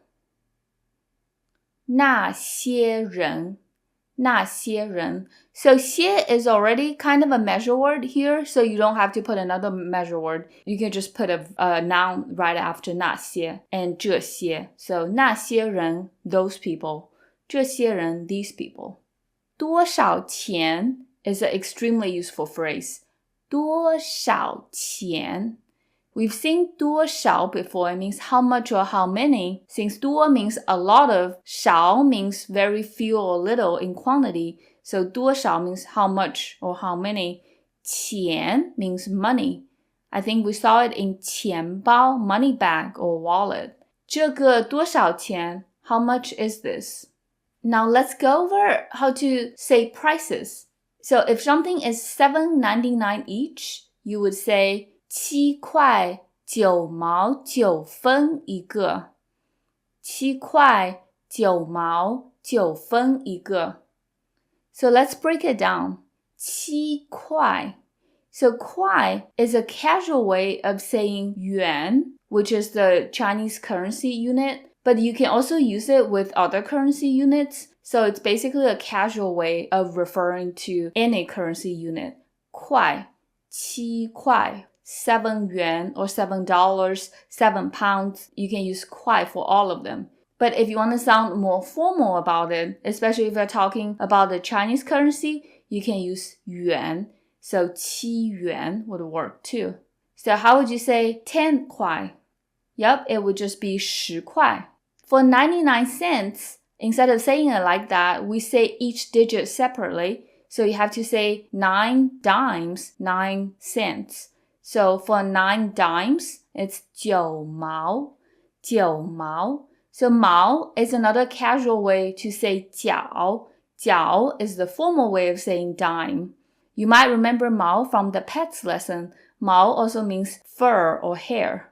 So 9毛 is 9 dimes. How would you say 60 cents? Yep, so we don't say cent at all. We just say 6 dimes. 6毛 And then if you want to be formal about it, you can say 角 So 9角 But you want to be consistent. So if you're using 块 for the 7, you want to use 毛 for the dime. Or you can be consistently formal and say 7元9角 And then for cents or penny, we only have one word for it. It's 分. Remember 分 from the time lesson? 分also means minute. 分. So 9分 means 9 cents. So the whole price is 7块9毛9分. So $7.99. Again, we say each digit separately. And then you want to specify the unit. So 一个. And then depending on what you're trying to sell, you might want to use a different measure word. So if you're selling coat, you can say 一件. Okay, so let's practice with more prices. So the Chinese money sign is a little different and it looks just like that. Actually, it looks a lot like the Chinese character for sheep, 羊. It's just missing another horizontal line. So it only has 2 horizontal lines instead of 3. But how would you say 2.35? So 2 yuan 35 cents. And it is 2块3毛5分. So remember to say 两 instead of r, since we have 块, which counts as a unit, as a noun. So 2块 and then 3毛5分. And this 分 can be omitted, so you could just say 2块3毛5, and that makes it sound even more casual. The next one, 10 yuan and 6 cents. So that's 10块06分. So 10块, and then you have to say the 0, 0, and then 6分. In that case, the 分 cannot be omitted since there's nothing for dimes, so you have to say 分. Next one is 7 yuan and 90 cents. 7块9毛. And then since there's nothing on the cents, you can just drop the 毛 and just say 7块9. And again, that's more casual. 7块9. Let's try the next one, which is 240 yuan. So that's 240块. Remember for 200, we also do 200 instead of 200. That just sounds better. Since this is a whole number, you just don't have to say the dimes or cents. 下一个 next one is 38.99. So 38块9毛9分. Again, the last 分 can be omitted. So 38块9毛9 would also work. 最后一个 last one, 108 yuan plus 5 cents. So for 108, we say 108块05分. When you're talking about prices, it's usually in a pretty casual conversation where you're talking to a shop owner. That's why we're practicing only with 块 and 毛, just because that's what people would say in daily speech instead of yuan and 角. Okay, so let's take a look at a few different currencies. We're going to start with the Chinese currency on the right, and then we're going to go in the clockwise direction. The Chinese currency, the RMB, is 人民币. 人民币. 人民币 is the first letter initial of RMB. So 人民 means people. Remember, 人 means person. 币 means currency. So literally, people's currency. 人民币. And then for Japanese yen, it's 日元. Remember, the word for Japan is 日本. So you just put yuan after 日. It becomes the Japanese currency. 日元. And you will soon notice, if you remember how to say countries in Chinese, a lot of these currency names have the country name and yuan at the end. So that will help you remember how to say them. The next one is the South Korean won, 韩元, because 韩国 is South Korea, so 韩元. And for Australian dollars, you just say Australia plus yuan, 澳大利亚元. And that's a mouthful, so you can shorten it to 澳元. So just take the first letter and then put a yuan at the end, 澳元. Rupees are phonetic in Chinese, so it's 卢比for rupees. The English pound is 英镑, so that's also phonetic because 镑 sounds like pound, 英镑. The Mexican peso, again, is also phonetic. 墨西哥 is Mexico. 币所 sounds like peso. 墨西哥币所. The US dollar is 美元. So 美 for 美国, America, and then put a yuan at the end. 美元. The Canadian dollar is 加拿大元. So 加拿大 is Canada, and then you put a yuan at the end. Just like Australian dollars, you can shorten 加拿大元 to 加元. And then the last one is euro, which is useful in a lot of countries in Europe, 欧元, because O stands for 欧洲, which means Europe. So 欧元. Okay, I hope you found these currencies useful. Now let's go back to shopping. Once the shop owner gives you a price, you might want to bargain with them, especially if you look particularly like a tourist, then you might not want to get taken advantage of. So you could say something like, 太贵了，便宜一点。太贵了，便宜一点。So 太贵了 means too expensive. 贵 by itself means expensive. You can use this structure with other adjectives as well. 太 plus adjective plus 了, it means too adjective. So how would you say, that's too great, that's too good? Yep, so it just 太好了，太好了. How would you say too heavy? Remember the word for heavy? 重. So it would be 太重了,太重了. After your exclamation, you want to make a suggestion to the shop owner to make it cheaper. So the word for cheap is 便宜,便宜. So how would you say it's too cheap? 太便宜了,太便宜了. So to make it a little cheaper, you want to put 一点 after 便宜. 一点 means a little. So you could say 便宜一点.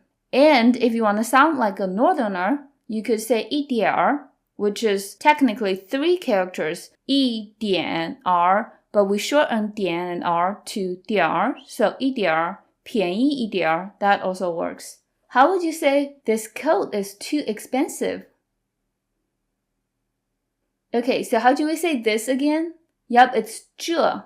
Now, do we just say 这个? But we have a better measure word for coat, 件. So 这件 and coat is 外套. 这件外套太贵了. This coat is too expensive. So another way you can ask for the owner to lower the price is to ask for a discount. 能打折吗? 能打折吗? 能 is a very useful word to know because 能 means can or may, so it incorporates 2 words that we've learned before, both 可以 and 会. So 可以 emphasizes permission or willingness to do something, and 会 emphasizes somebody's ability to do something, and 能 incorporates both of them. 能 here is implying 你能 can you, 你能. 打折 means to discount. 打 by itself means to hit. 折 could mean to fold something. So 打折 to discount. 打折. So the way Chinese discounts work is a little different. It's a little more straightforward to me. Maybe it's just because I grew up with this system, so I'm more used to it. But basically, if you want to give somebody 30% off, you would say 打七折. So the original price times 7 over 10, and it's 70%. And that seems more straightforward to me than where they give you the percentage off, and then you have to do more math. I hope that makes sense. So 打七折 is 30% off. So how would you say 20% off? And that's 打八折 because you're getting 80% of the original price. How would you say 50% off? So that's 打五折. What if you're getting a really good deal? You're getting 60% off. So that would be 40% of the original price. So it's 打四折. Now, if you are getting a discount of 15% off, then you want to say 打八五折. So 八五 for 85% of the original price. What about you're getting 25% off? So 打七五折. Now you don't say 75, you just say 七五, 打七五折. Okay, so this is a yes or no question. 能打折吗? And what's another way that we just learned to make a yes or no question? So instead of using 吗 at the end, we can change 能 into 能不能, can or cannot. So 能不能打折, and then we don't need 吗 at the end. So 能不能打折? And hopefully the shop owner will happily give you a discount. But if you still haven't reached your desired price point, here's a phrase that would hopefully settle this issue once and for all. 算了，我不要了. One more time. 算了，我不要了. So 算了 means forget it. 算了. 算 by itself means to calculate, but 算了 is a fixed phrase, just means forget it. 我 for I or me, 不要. Remember, 要 means to want, and 不要 means to not want. We've talked about 了 to mean past action, but 了 has another usage. It also indicates change of the status quo. So in this sentence, you go from wanting it to not wanting it, and there's a change. So that's why you put a 了 here. So 我不要了. It doesn't mean I didn't want it. 了 is here for a good purpose. So the whole thing is 算了，我不要了. And hopefully this phrase will send a chill to the shop owner's heart and make them change their mind. And to make it more convincing, you might want to just storm out of the store without any hesitation as soon as you say it. Okay, so we've learned a lot about prices, asking for prices, and negotiating for prices in this lesson. Now let's review. So how would you say, boss, I want to buy a black coat? 老板 remember the word for boss is 老板我要买一件黑色的外套 So 老板 for a male shop owner and 老板娘 for a female shop owner 我要买 I want to buy 买 means to buy 一件 件 is the right measure word here 黑色 black 外套 coat Next one May I try on the size large? So there's a few different ways to ask this question. The way that we just went over was 可不可以试一下大的 So 可不可以 is short for 可以不可以 And also we omitted the subject which is I So it's technically 我可不可以 May I 试一下 to try something 大的 the big one, the large one. So what's another way of asking this question without saying 可 twice? Yep, so you can just say 我可以试一下大的吗? Next one, how much is that? So the word for that is 那个 So you would just say 那个多少钱? That, how much money? Next one is $500 is too expensive. Make it cheaper. So $500 or yuan or whatever currency is 500块太贵了 too expensive. Make it cheaper. Cheap is 便宜 and then a little is 一点. So the whole thing is 500块太贵了便宜一点. Next one is Can you discount it by 80%? So again, there's a few different ways to say that. And one way is 能 for can 打八折吗? So 打八折 is to discount by 80%. And then instead of using 吗 at the end, you could also say 能不能打八折? And then you can also just state the you at the beginning. 你能不能打八折? Another way to say it, instead of 能, you could also use 可以. So 可以打八折吗? Or 可不可以打八折? 最后一个 last one. Forget it, I don't want it anymore. So that's 算了，我不要了。算了 for forget it, 我不要了 I don't want it anymore. Le indicates I used to want it and now I don't want it. So I hope you found these phrases useful and next time you walk into a shop with a Chinese shopkeeper, you can try some of these phrases. 谢谢你 Thank you so much for being here. 再见 See you in the next lesson.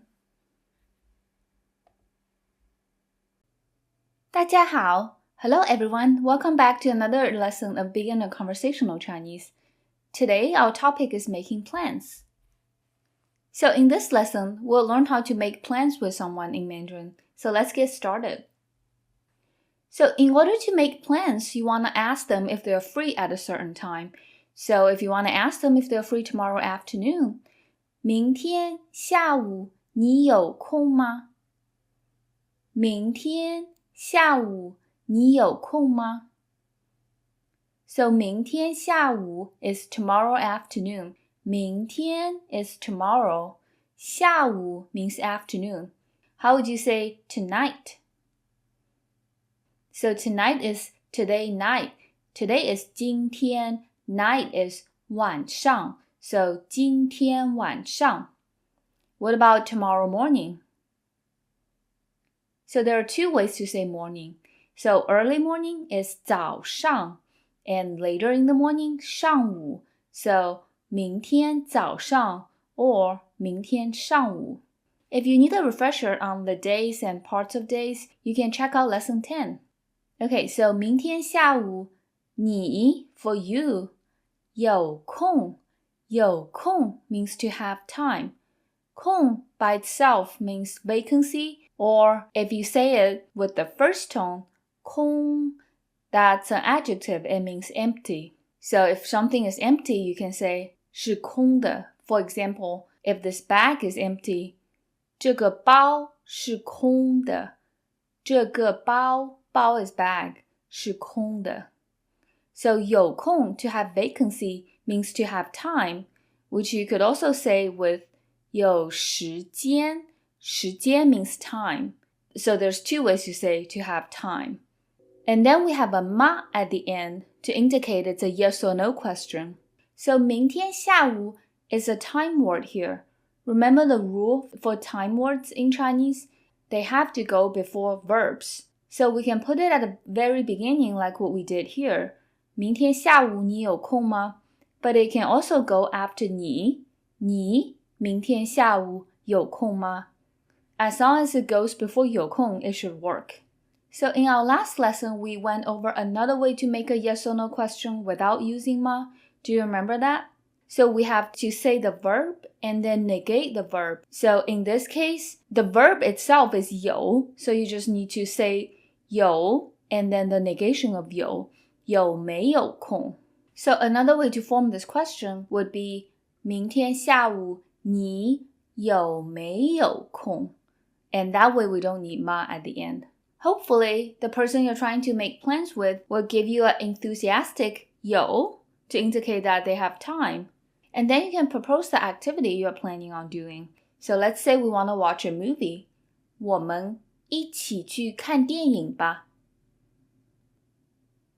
我们一起去看电影吧。So 我们 means we or us. 一起 means together. 一起。去 means to go. 去。So here, 去 is kind of optional because you could say, let's go watch a movie or let's watch a movie. 看电影 means to watch a movie. 看电影. So 看 means to see or to watch, to read. 电影 means movies. We've seen words with 电 before, such as 电脑, electric brain, which means computer, and 电话, electric speech, which means telephone. And this one, movie, is electric shadow, 电影. So 看电影 means to watch a movie. And then we have a 吧 at the end. So 吧 is a particle that we place at the end of a sentence to form a suggestion. There are at least 3 kinds of suggestions that we can make with 吧. You can use 吧 with 我们 to mean let's do something. So in this case, it's 我们一起去看电影吧. So let's watch a movie together. Or you can just say 我 blank 吧, and that means let me do something. So for example, let me call you would be 我给你打电话吧. So 给你打电话 means to give you a call. If you need a refresher on talking on the phone, you can check out our previous lesson. And then you can suggest something to the person you're talking to. And you can start it with 你, but this 你 is also optional. So if you want to suggest to the person you're talking to that they should watch a movie, you could just say, 你看电影吧? Why don't you watch a movie? And it's actually a pretty polite way to suggest that. Even though in English it sounds a little harsh, you watch a movie, but by putting 吧 at the end, it actually softens the tone a lot. Or this 你 is actually optional. You can just say 看电影吧. So the whole thing is 我们一起去看电影吧. We together go watch a movie suggestion. And this together, 一起, is an adverbial phrase, so it acts like an adverb. And we typically put it before the verb, which here is 去. So you have to say 我们一起去. But 一起 is also not mandatory in the sentence. You can shorten it just to 我们去看电影吧. Let's go watch a movie. Or 我们看电影吧 Let's watch a movie. So let's go over more activities you can plan with your friends or dates. A classic date activity is to eat dinner. 吃晚饭吃晚饭 So 吃 is a super important word to know in Chinese. It means to eat. 吃 It's like saying the word chirp, C-H-I-R-P, without the P at the end. 吃 means to eat. 饭 by itself means cooked rice or a meal. Now I have a terrible pun to remember the word for 饭, cooked rice, because I'm a big fan of cooked rice. So 饭. 晚饭 means dinner. So you might remember 晚 from parts of the day. 晚上 means night. Or 晚 by itself means late. So it's late meal or night meal, and that's dinner. So 晚饭. And then lunch is 午饭. 午 is part of 中午, midday. So midday meal is lunch. In order to say eat lunch, you could say 吃午饭. And then if you're a riser and you want to share breakfast with somebody, you could say 早饭. 早 is early or 早上 morning. So 早饭 is breakfast. 吃早饭 to eat breakfast. The next activity is to go for a walk in the park. 去公园散步去公园散步 Now we know 去 already. 去 means to go. 公园 means park. It literally means public garden. So a public garden is a park. So 去公园 means to go to a park. 散步means to take a stroll. 步 by itself means steps. So if you're a runner, the word for to run is 跑步. So how would you say to go for a run in the park? So it would be 去公园跑步. So in Chinese, we say to go to the park to do something instead of to walk in the park or to run in the park. 你喜欢去公园散步吗? So I'm asking, do you like to go for a walk in the park? So if you do, 喜欢. If you don't, 不喜欢. I could have also asked that question in a different way. 你喜不喜欢去公园散步? The answer would be the same. But instead of putting a ma at the end, I just repeat the verb. I say 喜欢 and then 不喜欢. Okay, another common activity is to have a coffee. 喝咖啡So we know 咖啡 already from 咖啡色, coffee colored, brown. And 喝 means to drink. 喝 So don't be tempted to pronounce it as he, because in Pinyin, the E is so it's 喝. Like me, if you're a tea lover, you might want to drink tea. 喝茶 Cha means tea. You can remember the word for tea, cha, by thinking of chai, because they stemmed from the same word. Cha. If you like to go get drinks, 喝一杯 Now, 喝一杯 literally means to drink a cup, because 杯 is a cup, but it's implying that you're getting alcoholic drinks. 喝一杯 So 杯 is actually a measure word that actually exists in English as well. How would you say a cup of coffee? 一杯咖啡 2 cups of tea. 两杯茶 Here's a question. 你常常喝咖啡吗? 你常常喝咖啡吗? So remember 常常 from a previous lesson? 常常 means often. So do you often drink coffee? We usually answer with the verb, but since here my emphasis might be on the frequency, so you could answer with the frequency word, 常常 or 不常常, not often. 你常常喝茶吗? 你常常喝茶吗? Do you often drink tea? And again, you could answer with 常常 or 不常常. So how would you suggest to do one of these activities with a friend? How would you say, let's go have dinner together?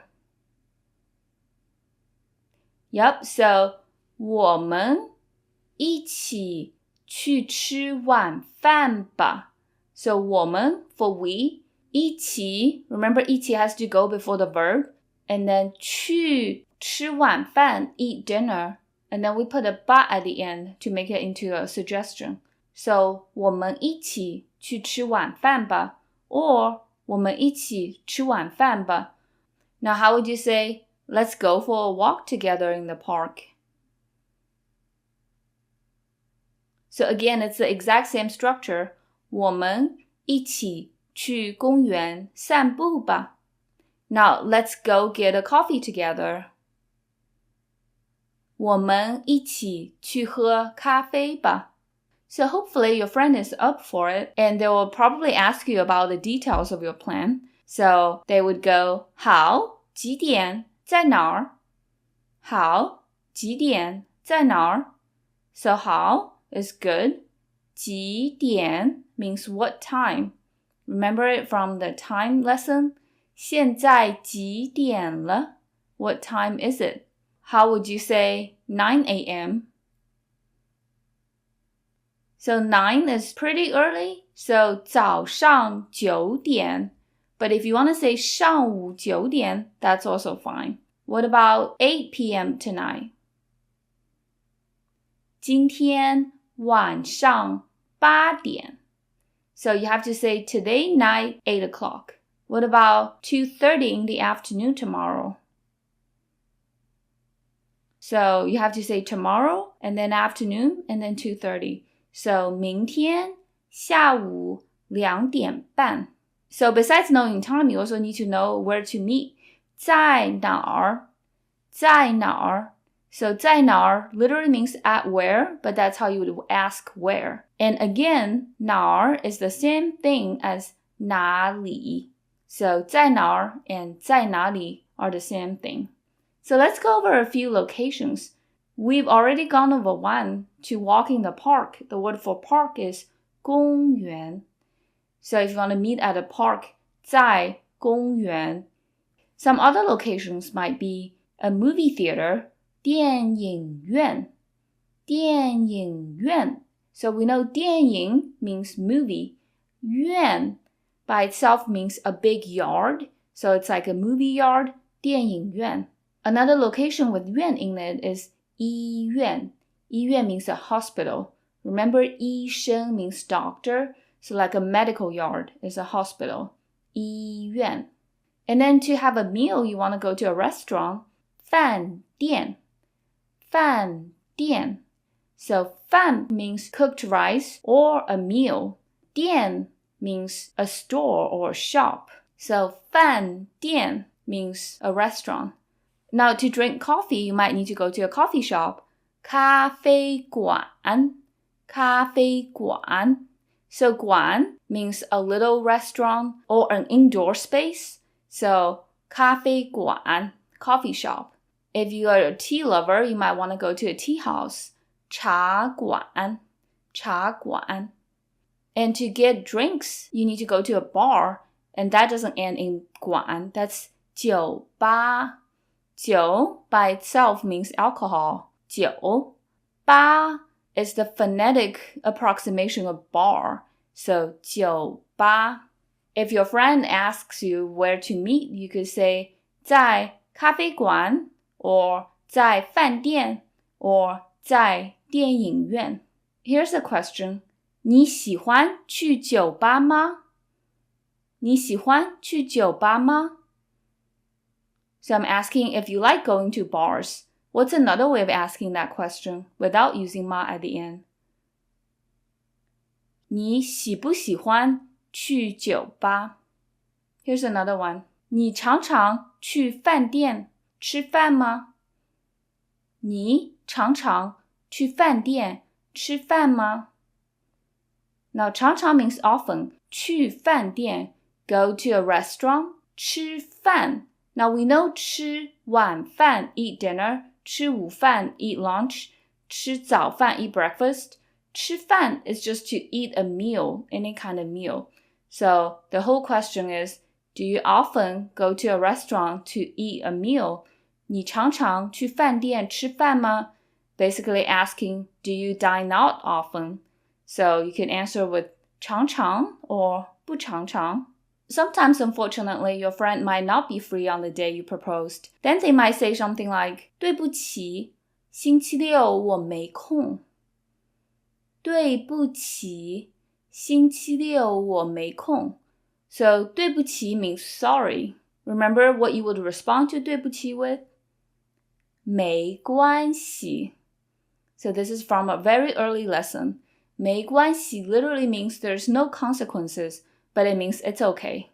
星期六 means Saturday. Remember days of the week? You can check out our previous lesson if you need a refresher on days of the week. 我没空.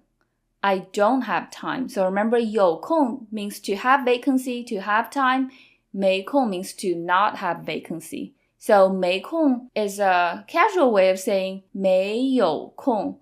没有 is the complete way of saying 没. What's another way to say to not have time? Yep, so instead of 空, you could also say 时间, which literally means time. So you could say 没时间 or 没有时间. We also have some flexibility regarding where we put 星期六 since it's a time word. It just has to go before the verb, which here is 没空 to not have time. So you could say 我星期六没空. So how would you say I don't have time tonight? So tonight is today night. 今天晚上我没空. Or 我今天晚上没空. How would you say I don't have time tomorrow? 明天我没空 or 我明天没空. So hopefully after your friend tells you that they don't have time, they'll suggest an alternative time to meet. How about Sunday morning? 星期天上午怎么样? 星期天上午怎么样? So 星期天上午 is Sunday morning. 星期天 is Sunday. Sunday is different from all the other days of the week where it ends in a number. Sunday is the only one that ends in 天 if you want to sound casual. If you want to sound formal, you can say 星期日. And 上午 is later in the morning. So 星期天上午怎么样 means how about, what about. But you have to put it after the subject. So what about Sunday morning? You have to say Sunday morning, what about? How would you say, what about tomorrow night? 明天晚上怎么样?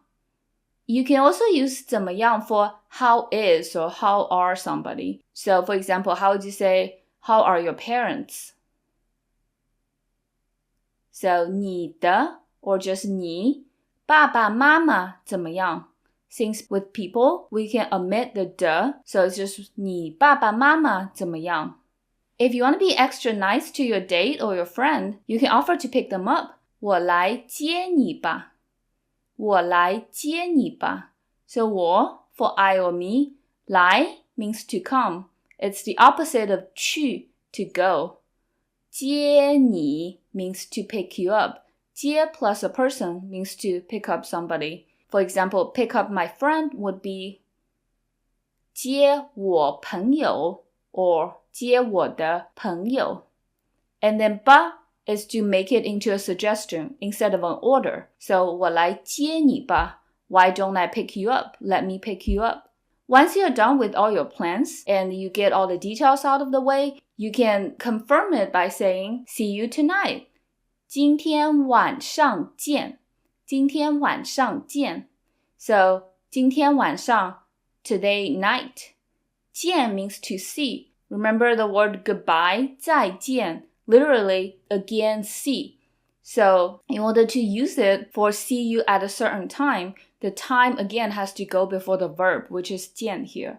So how would you say see you tomorrow? 明天见. How would you say see you Friday night? 星期五晚上见. 星期五 is Friday. Okay, so here's a cool phrase that you can learn to show off your Mandarin skills. Be there or be square. 不见不散，不见不散。It literally means if I don't see you, I won't leave. 不见, so 见 again means to see, so not see. 不散, 散 means to scatter or to disperse, so not scatter. 不见不散。If you translate it into if I don't see you, I won't leave, it sounds a little menacing, but it's actually a perfectly normal phrase to say to indicate that you will definitely make this day. Okay, so we've learned a lot today. Let's have a review session. Now, how would you say, are you free tonight? 今天晚上你有空吗？今天晚上 for today night, 有空 means to have time. You could also say 有时间. And then instead of putting a ma at the end, you could also say 你有没有空 or 有没有时间. And also, 今天晚上 can go after 你 instead of at the very beginning. So there are a lot of different ways we can ask this question. The next one is, let's go have dinner together. So it's 我们一起去吃晚饭吧. So 一起 means together. Unlike in English where you put it at the end of a sentence, in Chinese it has to go before the verb because it acts like an adverb. So we together go eat dinner. Next one is, sorry, I'm not free on Friday. What about tomorrow? So that's 对不起，星期五我没空，明天怎么样？对不起 means sorry. 星期五 is Friday. 没空 means to not be free. You could also say 没有空 or 没有时间 to not have time or 没时间. And then 明天怎么样? So make sure to say 明天 first and then say 怎么样. Next one, where do we meet? So this one is a tiny bit tricky because we didn't go over the exact same sentence. We do know how to say all the individual components. So we is 我们, where is 在哪儿, and then to meet is the same word as to see, 见,我们在哪儿见. So just to make sure to put the place before the verb like we do with time. So 我们在哪儿见 or 我们在哪里见. Next one, let me pick you up. 我来接你吧. So 来 means to come. Let me come pick you up. 接你 pick you up. And then 吧 softens the tone and makes it into a suggestion. 最后一个 last one. See you Saturday afternoon. So you have to say Saturday afternoon first. 星期六下午见. Okay, so let's have a practice conversation where I'll ask you questions in Chinese and I'll give you a few moments to think it over before I tell you the suggested answer. 第一个, the first one. 你明天下午有空吗? 你明天下午有空吗? So I'm asking if you're free, 有空 means to have time. 明天下午 is tomorrow afternoon. Are you free tomorrow afternoon? So if you are, 有. If you're not, 没有. Okay, next one. 你喜欢去公园散步吗? 你喜欢去公园散步吗? So 公园 means park. 散步 means to take a stroll. So I'm asking if you like to take a stroll in the park. And if you do, 喜欢 or 不喜欢 if you don't. Next one. 你几点吃早饭? 你几点吃早饭? So again, we didn't go over the exact same things, but we should know all the components. 几点 means what time. 吃早饭 means eat breakfast. So I'm asking you what time you eat breakfast. So if you eat breakfast at 7:30, 7点半. If you eat breakfast at 9, 9点. Next one. 你今天晚上要看电影吗? 你今天晚上要看电影吗？今天晚上 means tonight. 要 you might remember 要 from our previous lesson. 要 means to want. 看电影 watch a movie. So I'm asking, do you want to watch a movie tonight? The main verb here is to want. So if you do want to watch a movie, 要. If you don't, 不要. So another way I could ask this question is instead of putting ma, I could say the verb twice and the second time the negation. But there's two verbs here. There's both 要 and then 看. 要 is the main verb because I'm asking, do you want to or do you not want to? So it would be, 你今天晚上要不要看电影? And we answer the question the same way. 下一个 next one. 你喜不喜欢喝茶？你喜不喜欢喝茶？ So 喜不喜欢 means like or not like. 喝茶 drink tea. So I'm asking, do you like to drink tea? If you do, 喜欢. If you don't, 不喜欢。最后一个 last one. 你常常去酒吧吗？你常常去酒吧吗？ So 常常 means often. 去 means to go to. 酒吧 is a bar. So do you often go to bars? If you do, 常常. If you don't, 不常常。Okay, so we've learned a lot today. I hope you find this useful. Next time you ask somebody out, you can try out some of these phrases. 谢谢你. Thank you so much for being here. 再见. See you next time. 朋友们好. Hello, friends. Welcome to another lesson of Beginner Conversational Chinese. Today our topic is food, my favorite topic. So in this lesson, we'll learn how to talk about your food preferences and how to say various cuisine and dish names in Mandarin. We have a lot of vocabulary to cover in this lesson, so let's get started. So if you want to ask somebody what they want to have for dinner, 你晚饭想吃什么？你晚饭想吃什么？ So 你 for you, 晚饭 means dinner. So here's a quick review of all the meals of the day. Breakfast is 早饭 and lunch is 午饭. So dinner is 晚饭. 想吃 means to want to eat.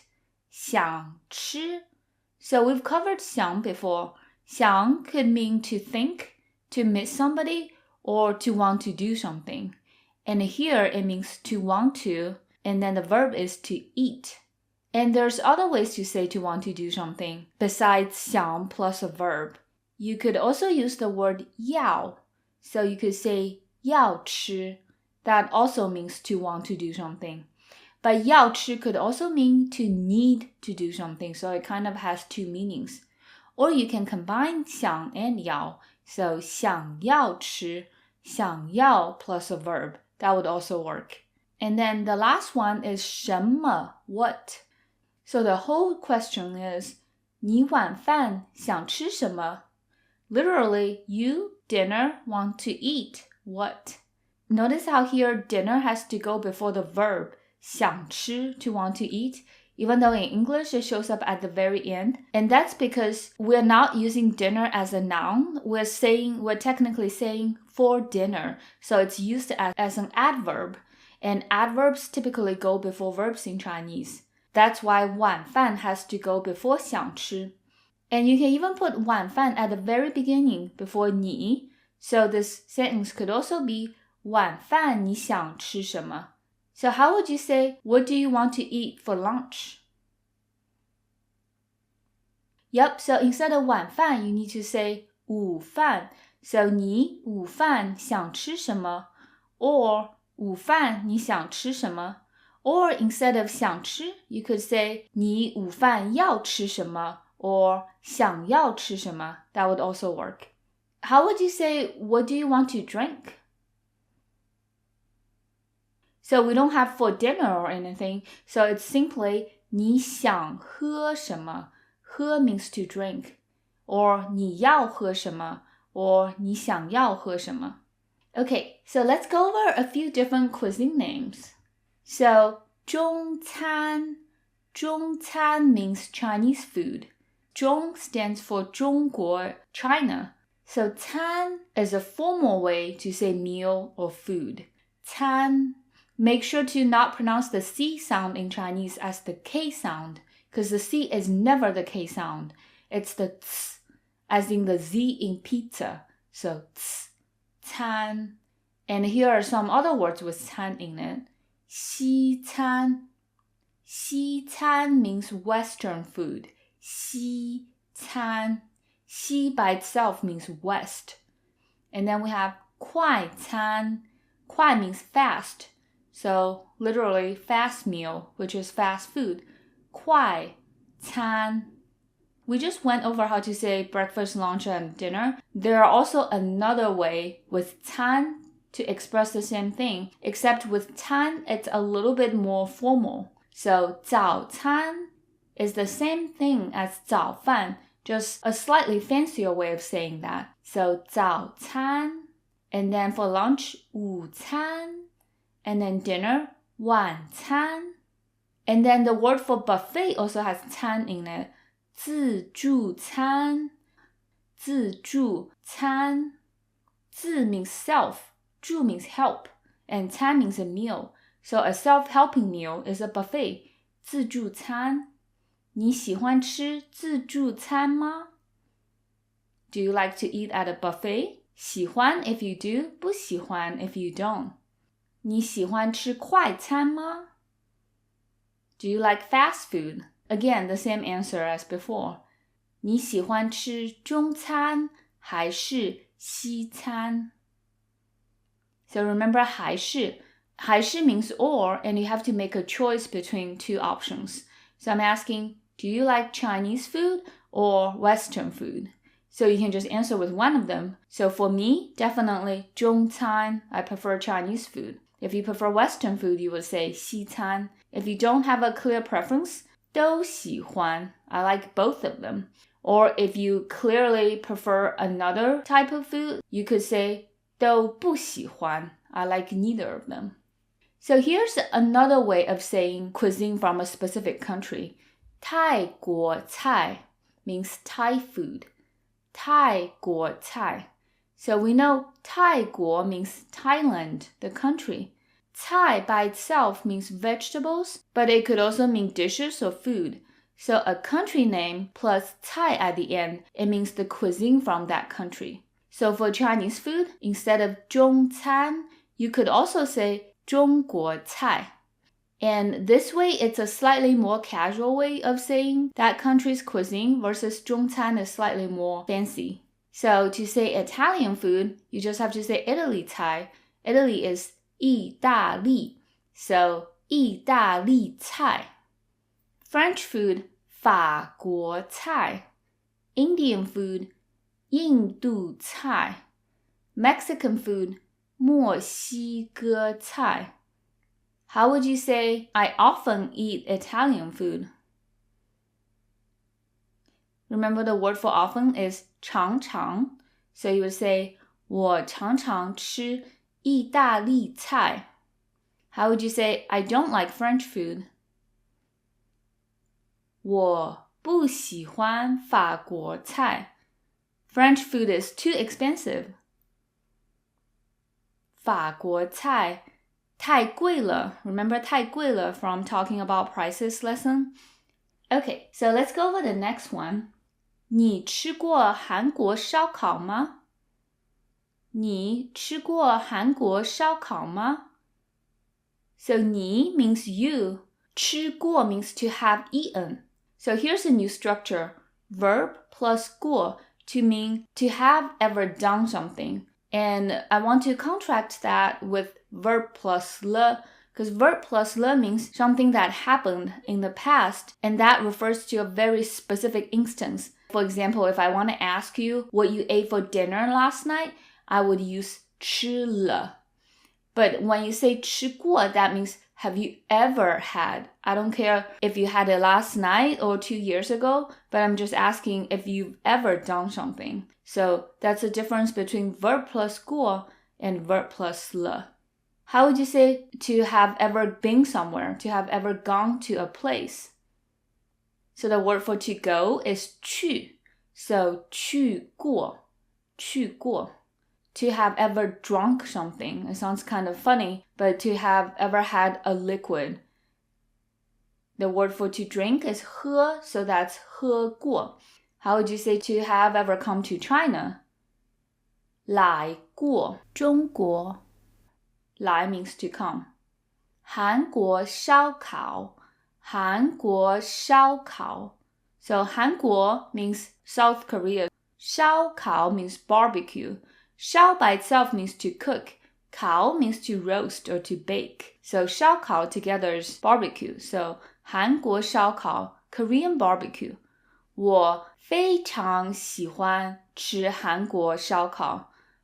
I myself is a big fan of Korean barbecue, so I like it very much. 非常喜欢. 我也喜欢德州烧烤. 德州 is Texas. Texas barbecue is another big thing, so I like it also. And then we have a 吗 at the end to form a yes or no question. So, 你吃过韩国烧烤吗? To answer that question, if you've had Korean barbecue before, instead of just saying 吃, you need to include the 过 in your answer. So it would be 吃过. If you haven't, you wouldn't say 不吃过, because you have to say to have not eaten. So 没有吃过. So for yes, 吃过. For to have never had it, 没有吃过. I'll give you another question. 你去过奥斯汀吗? 你去过奥斯汀吗? 奥斯汀 is the city I'm currently in, Austin, Texas. So I'm asking, have you ever been to Austin? If you have, 去过. If you have not, 没有去过. Or just 没有. The next question is, 你有没有喝过味噌汤? 你有没有喝过味噌汤? So we're kind of practicing the same structure with verb plus 过, but we are forming the question in another way. So remember in our past lessons, we learned there are two ways to form yes or no questions. So one is to just put a 吗 at the end. The other one is to say verb, negation, and verb. For this type of question, when you're asking, have you ever done something, we have to use 有没有 in the question if we don't want to use 吗 at the end. So, 你有没有 to have or to not have. 喝过. We went over this before, so to have drunk, to have had. 喝过. 味噌汤 means miso soup. So, 味噌 means miso. 汤 by itself means soup. So, 味噌汤. 你有没有喝过味噌汤? So if you have had it before, you could say 喝过. Or you could even say 有. And if you've never had it, 没有喝过. Or simply 没有. So let's go over a few more Asian food names. 寿司 sushi. 寿司. So it's quite phonetic. 寿司. And then an Asian staple, dumplings. 饺子. 饺子. And then again, one of my favorite dishes, fried noodles. 炒面.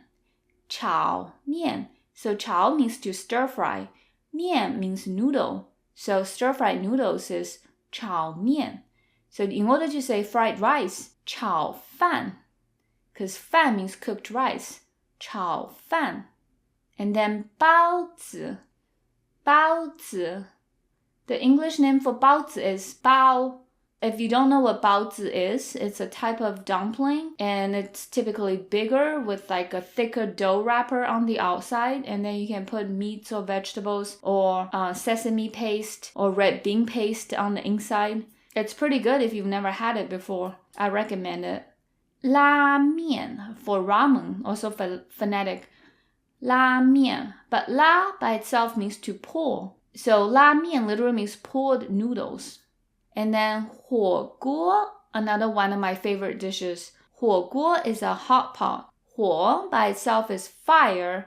锅 means pot. a pot that you cook on fire is a hot pot. Now, if you don't know what a hot pot is, it's basically a big pot of broth and you throw in a bunch of raw ingredients like meats, vegetables, noodles to cook in there. And the broth is usually very flavorful. And sometimes people have additional dipping sauces to dip the cooked meats in. And it's really good. So I also recommend it if you never had it before.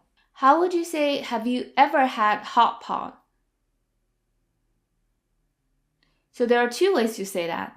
你吃过火锅吗? So remember to say 吃过, 过 to indicate to have ever done something. 你吃过火锅吗? Or 你有没有吃过火锅? What about have you ever had a bao before? 你吃过包子吗? Or 你有没有吃过包子? Now let's look at a few examples of Western food. So the first one is 意大利面. 意大利面. So literally Italian noodle, which is pasta. 面, in addition to meaning noodle, could also mean flour. So the word for bread is 面包, literally flour bag. 面包. And then we have a few phonetic ones coming up. 汉堡包 means hamburger, literally sounds like hamburger. 汉堡包. A sandwich is 三明治. 三明治 for sandwich. And then we have a hot dog, which is 热狗. So 热 means hot. 狗 means dog. So literally a hot dog. 热狗. 比萨饼. 比萨 clearly sounds like pizza. 饼 means pancake. 比萨饼. There's another word for pizza. Instead of saying 比萨, you could also say 披萨. It's even closer to pizza. 披萨饼. Or you can just drop the 饼 at the end, just say 披萨. And then we have 薯条, French fries. 薯条. 薯 is one way to say potato. 条 means strips. We can also use it as a measure word for animals that are thin and long, such as snakes and fish. And surprisingly, we use it for dogs too. So, 薯条 French fries. Now, how would you say, I want to have pasta for dinner? So the key here is to remember for dinner, you have to put that word before the main verb, which is want to eat. So, 我晚饭想吃意大利面. Or 晚饭 could even go at the very beginning. 晚饭我想吃意大利面. And instead of 想吃, you could say 要吃 or 想要吃. How would you say I want to have a sandwich for lunch? Lunch is 午饭. Or you could use the fancy word for lunch, which is 午餐. So 我午饭想吃三明治. Okay, my next question is, do you like to eat seafood? 你喜不喜欢吃海鲜? 你喜不喜欢吃海鲜? So 你 for you, 喜不喜欢 to like or not to like. We are practicing the structure, the alternative way of forming yes or no questions without ma. And then 吃海鲜 means to eat seafood. 海鲜 means seafood. 海 by itself means sea. 大海, big sea, is the sea. 大海. 鲜 means fresh or the flavor umami. So 海鲜 is seafood. I'm a huge fan of seafood, so I could say 我很喜欢吃海鲜. I like to eat seafood very much. Okay, so we're going to go over more protein options. 肉 means meat. Just all kinds of meat is 肉. 肉. And then let's get down to more specific meats. 鸡肉. 鸡 by itself means chicken, so 鸡肉 is chicken meat. 牛肉. 牛 by itself means cow or ox, so it's beef. 牛肉. And then we have 猪肉. 猪 by itself is pig, so pig meat is pork. 猪肉. And then the next one is 鱼肉.鱼 is fish, so fish meat. 鱼肉。虾肉。虾 means shrimp, so shrimp meat. 虾肉。If you are not a meat eater, you might eat tofu to get your protein. So tofu is 豆腐. 豆腐. See where the word tofu comes from? From 豆腐. 豆 by itself means bean. So 黄豆 is soybean. 黄 means the color yellow. So yellow beans are soybeans because soybeans are yellow. 黄豆. 毛豆 is edamame. 毛豆.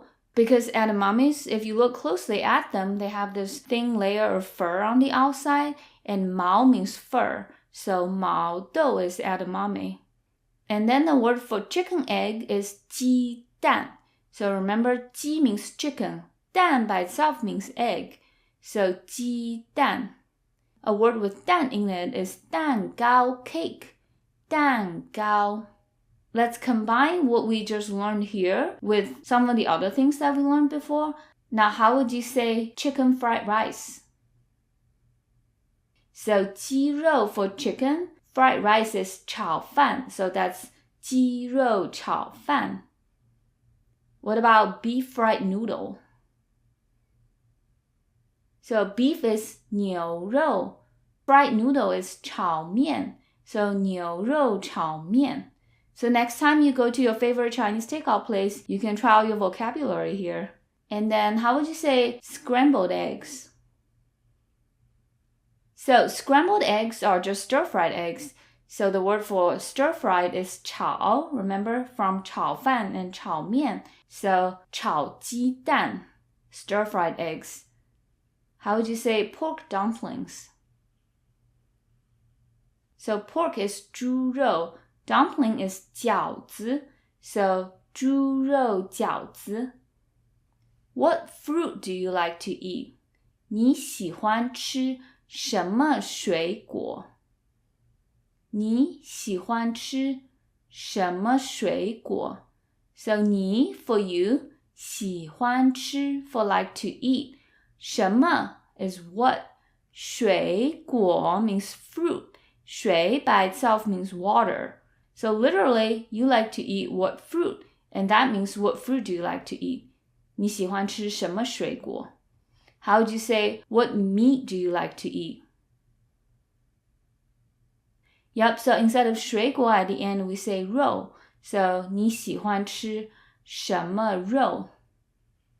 What fast food do you like to eat? 你喜欢吃什么快餐? 快餐 is fast food. Now to answer this question, we need a list of fruits. Here we're going to learn about fruits and vegetables. So fruit first. 水果 is fruit. And then let's go over specific fruit items. 苹果 is an apple. 苹果. 橙子. 橙子 is an orange. Remember the color for orange is 橙色. So it's the same 橙. 橘子 is a Mandarin orange, one of those oranges that are easier to peel. So 橘子. 橘子 is a popular fruit to eat, especially during the Chinese New Year, because 橘 sounds like the word for auspicious, which is 吉. Next one is 香蕉. 香蕉 means banana. 香 means fragrant, because bananas smell really good, so it's literally fragrant banana. 香蕉. Next one, 梨子, pear. 梨子. Next one, 桃子, peach. 桃子. And next one is 西瓜, watermelon. 西 means west, 瓜 means melon. So west melon is a watermelon. 西瓜. Next one is grape. 葡萄. 葡萄. Next one is 草莓. 草莓 is strawberry. 草 by itself means grass. 莓 means berry, so literally grassberry. And remember not to pronounce the C as the K sound, but the Ts.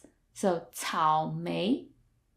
So we have two more berries to go over. 黑莓 literally blackberry, so blackberry, 黑莓。蓝莓 literally blueberry, 蓝莓。And then let's go over our list of vegetables. 蔬菜 蔬菜. So remember, 菜 also means vegetables, but 蔬菜 is a more complete way of saying vegetables. So we have 青菜.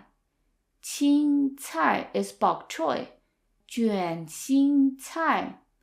卷心菜 is cabbage. Literally means 卷 means to roll up. 心 means your heart. So a vegetable with rolled up heart is a cabbage because that's what it kind of looks like. Next one is 大白菜, Chinese cabbage, which is big and wide, so we call it 大白菜. Next one is 生菜. 生 means raw. People typically eat lettuce raw, so it's called 生菜. But in China, people actually prefer cooked lettuce. 西兰花, broccoli. 西兰花, literally West orchid flower. 西兰花. 西红柿, tomatoes.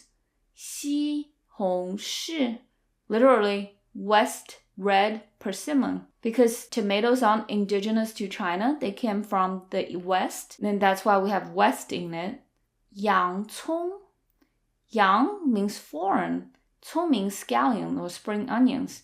So 洋葱 literally means foreign scallion. Now you know how to say scallion as well. 葱. 土豆 is potato. So we went over 薯条 for French fries, but 薯 is kind of a fancy word for potato. When you refer to potato in everyday life, you want to say 土豆, which literally means earth beings. So 土豆. Okay, so I hope I covered some of your favorite fruits and vegetables, and we've gone over a lot of vocabulary in this lesson, so let's have a review. Now, how would you say, what do you want to have for dinner? 你晚饭想吃什么? Just remember to put 晚饭 before 想吃. 晚饭 can even go before 你, but it has to be before 想吃. And instead of 晚饭, you could also say 晚餐. That just sounds a little fancier. And instead of 想吃, you could also say 要吃 or 想要吃. Next one. I want to have a chicken sandwich for lunch.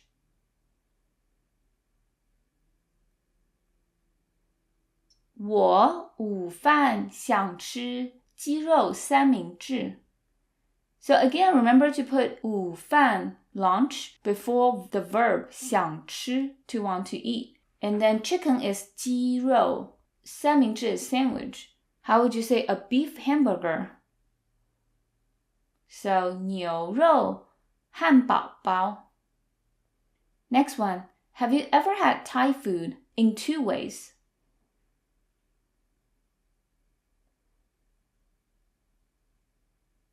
So, first one we can use 吗? 你吃过泰国菜吗? So, have you ever done something? We use verb plus 过. So, 你吃过泰国菜吗? And if you don't want to use 吗, you could say 你有没有吃过泰国菜? 有没有 for have you or have you not?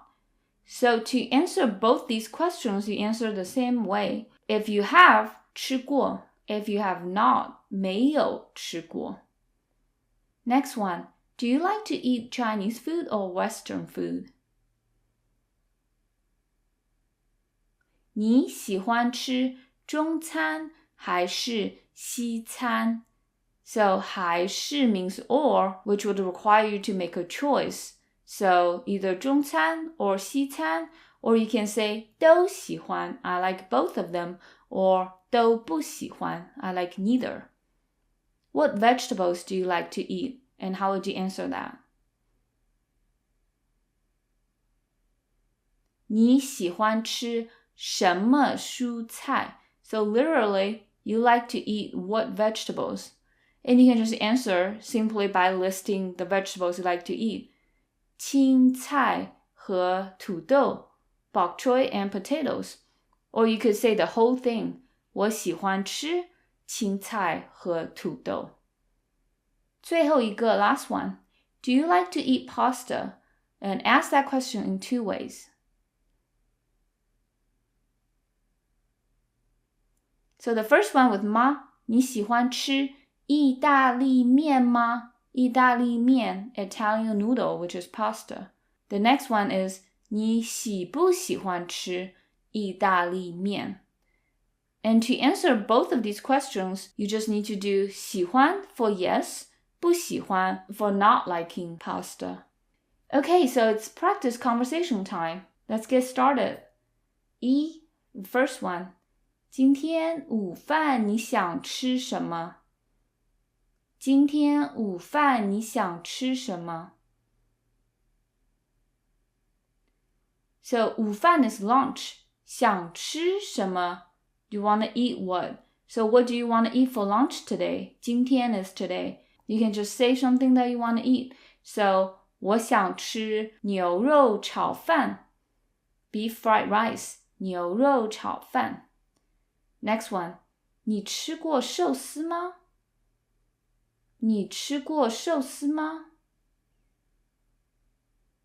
So 吃过 to have ever eaten 寿司 is sushi. Have you ever had sushi before? So 吃过 for yes 没有吃过 for no. Another way to ask the same question would be 你有没有吃过寿司？ Question 3你喜不喜欢吃虾肉炒面？你喜不喜欢吃虾肉炒面？ So I'm asking if you like or if you don't like to eat shrimp fried noodles. So if you do, 喜欢 If you don't, 不喜欢 Question 4你吃过什么日本菜？你吃过什么日本菜？ So 吃过 for to have eaten 日本菜 Japanese food. So what Japanese food have you ever had? So you could list a few Japanese food like 寿司 sushi, 拉面 ramen. Or if you've never had it, 我没有吃过日本菜。 Next one, 你不喜欢吃什么蔬菜？你不喜欢吃什么蔬菜？ So 蔬菜 is vegetables. I'm asking, what vegetables do you not like to eat? So if you are not a big fan of onions, 我不喜欢吃洋葱。下一个 next one, 你早饭吃不吃面包？你早饭吃不吃面包？ So this is a yes or no question where I'm asking you if you eat or you do not eat bread. 面包 is bread for breakfast. 早饭 So if you do, 吃 If you don't, 不吃 Next one 你喜欢吃鸡肉还是牛肉？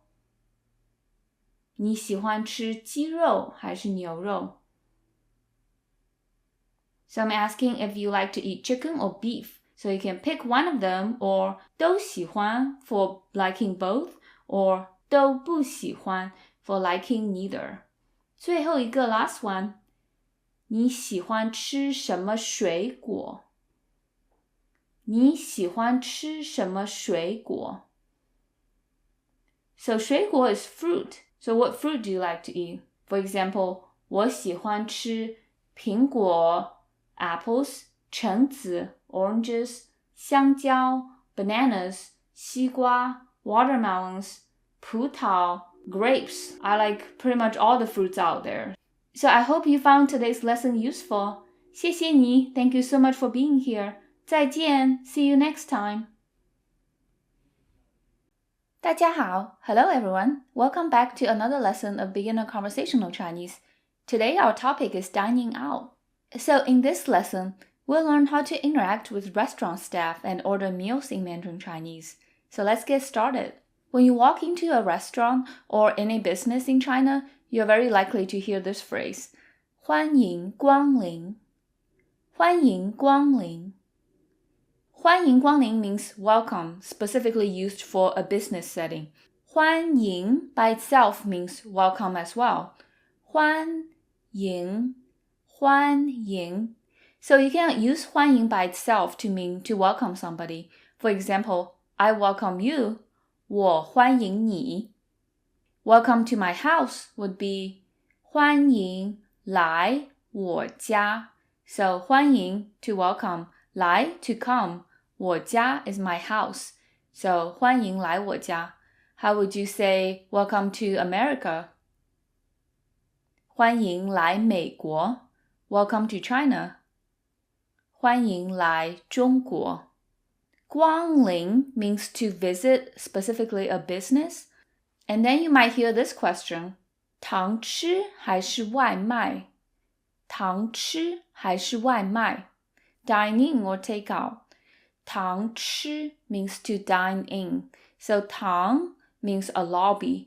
吃 means to eat. So literally lobby eat, but it means do you want to eat at the establishment? 还是 means or. We went over this before, but 还是 requires making a choice. And there's another or, which is 或者.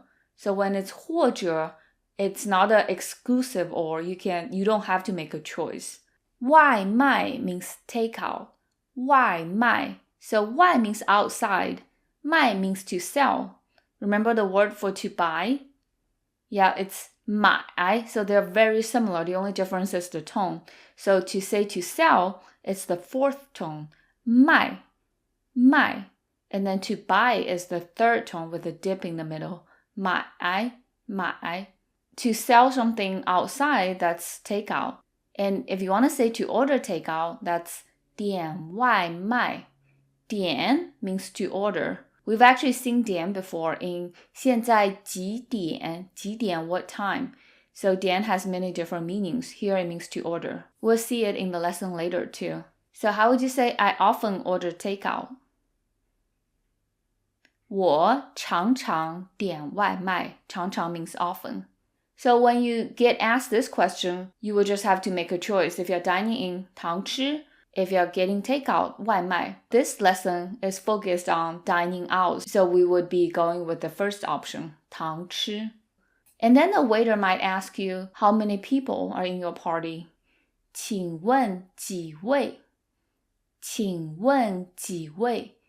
So 请问 literally means please ask, but it's a very polite way to initiate a question. We've actually seen it before, so we went over this in courtesy words.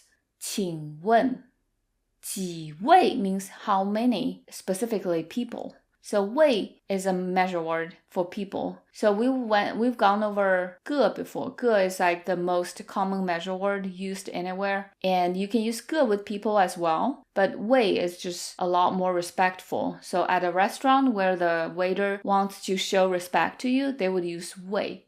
请问几位? How would you answer if there's 3 people in your party?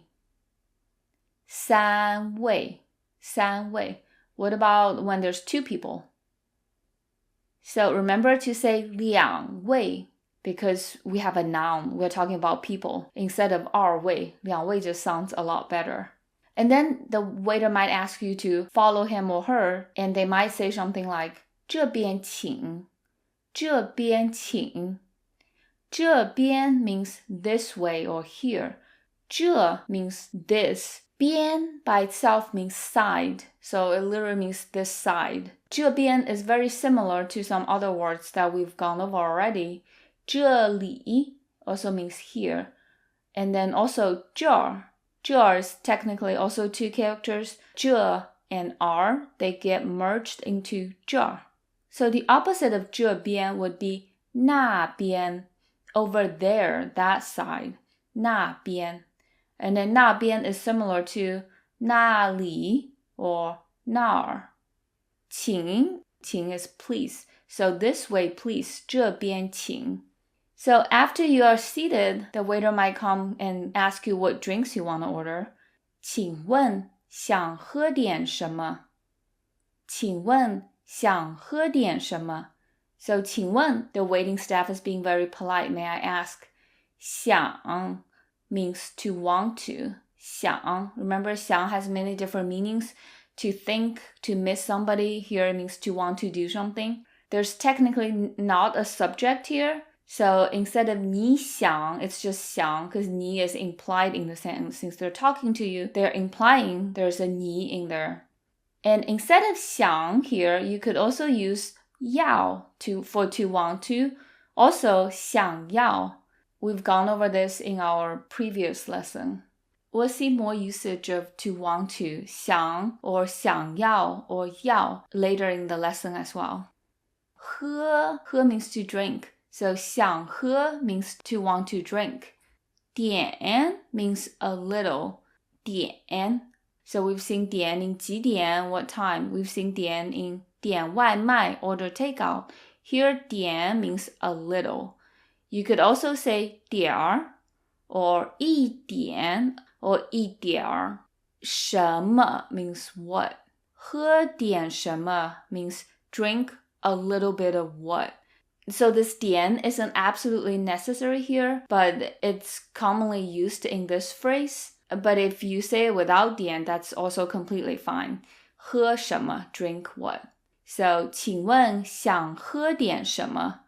It's the same thing as 请问你想喝点什么? Or 请问你要喝点什么? Or 请问你想要喝点什么? So how would you say, excuse me, what would you like to eat? So all you have to do is instead of 喝, you say 吃. 请问想吃点什么? Eat a little bit of what? Or you can just drop the 点. 请问想吃什么? That would also work. Okay, so we're going to go over a few different drink options. So we have the good old water, 水. 水 is water. 水. It's third tone, so it has a dip in the middle. 水. In North America, people tend to like ice water, so it's 冰水. 冰 means ice. 冰水. In Asia, especially in East Asia, people like their water hot. 热水. Not piping hot, but just kind of nice and hot. 热水. People in China and some other East Asian countries actually believe hot water has therapeutic qualities. So when you get sick, when you just get like a cold or something, you would often hear other people advise you to drink more hot water. 喝热水. And instead of hot water, you can just ask for warm water as well. 温水. 温水, just warm water. So I'm a big tea drinker. So the word for tea, as we've gone over before, is 茶. And then we're going to go over different kinds of tea. 红茶 is black tea, even though it's literally red tea. But red tea in Chinese is black tea in English. So 红茶, black tea. 绿茶 is green tea. So that's easy because 绿 does mean green. So 绿茶, green tea. 白茶 is white tea. 白茶. And then another one of my favorite, 茉莉花茶. 茉莉花 is the jasmine flower. And 茶 is tea, so jasmine tea. 茉莉花茶. And then we have 奶茶. 奶 is milk, so milk tea. 奶茶. If you're more of a coffee drinker, then you might want to ask for 咖啡. 咖啡 is coffee. Black coffee is just 黑咖啡. 黑 is black. 黑咖啡. And then if you want to get a latte, 拿铁. That's pretty phonetic. 拿铁. You can look up ways to say other types of coffee. I'm not a huge coffee connoisseur. And then we have 汽水. 汽 means steam. 水 means water. So 汽水 is actually soda. 汽水, carbonated water. 可乐, the classic Coke.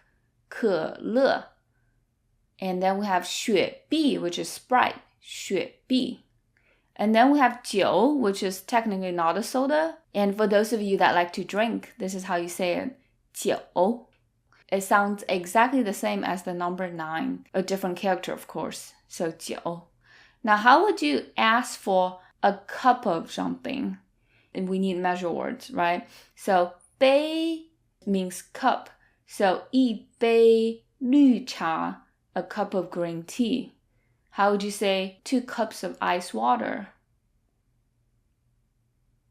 So 2 cups, 2杯 instead of 2杯, 2杯 sounds a lot better. 2杯冰水. And then if you want to get a bottle of something, 瓶 means bottle. So for example, 2瓶可乐 for 2 bottles of Coke. 2瓶可乐. How would you say a bottle of Sprite? 一瓶雪碧. So once your waiter brought over your drinks, they might want to check to see if you're ready to order. 可以点菜了吗？可以点菜了吗？ So 可以 means can or may. We've seen that already. 点菜. 点 means to order. 菜 could mean vegetables. Here it means dishes. So to order dishes, 点菜. 了 is typically for past events, but as we've talked before, it can also be used to indicate a change has taken place. You went from not being ready to order to being ready to order. So that's what the 了 does here. And then 吗 for yes or no. So 可以点菜了吗 is the whole question. It's short for 你可以点菜了吗 but 你 is implied. And if you're ready to order, 可以. And if you're not ready to order, you could say something like, wait a minute, 等一下. 等 means to wait. 一下 means once. 等一下, wait a minute. So sometimes you don't really know what to order. You can ask your waiter for recommendations. 有什么好吃的？有什么好吃的？ So 有 means to have, but it could also mean there be. So there is, there are. So you could interpret it either as do you have or are there, is there. 什么 what? 好吃的 好 means good. 吃 means to eat. So it's literally good to eat. Delicious. 好吃的. 好吃的 is technically an adjective, delicious, but you can use it to refer to delicious food without having to say food. So it's just 好吃的. So 有什么好吃的 literally what delicious food is there? What's good to eat? 有什么好吃的? How would you say what's good to drink? 有什么好喝的? 有什么好喝的? So instead of 好吃, it's 好喝, good to drink. Another way you can ask for recommendations is 你推荐什么? 你推荐什么? So it's literally 你 for you. 推荐 means to recommend. And 什么 means what. So you recommend what? 你推荐什么? What do you recommend? Here's a phrase to order something. 我想要点一盘宫保鸡丁。我想要点一盘宫保鸡丁。So 我 for I or me, 想要 means to want to. 想要 could also just be 想 or just 要。点 means to order. 一盘 means a plate. And if you want a bowl of something, 一碗. If you want a cup of something, 一杯. If you want a bottle of something, 一瓶。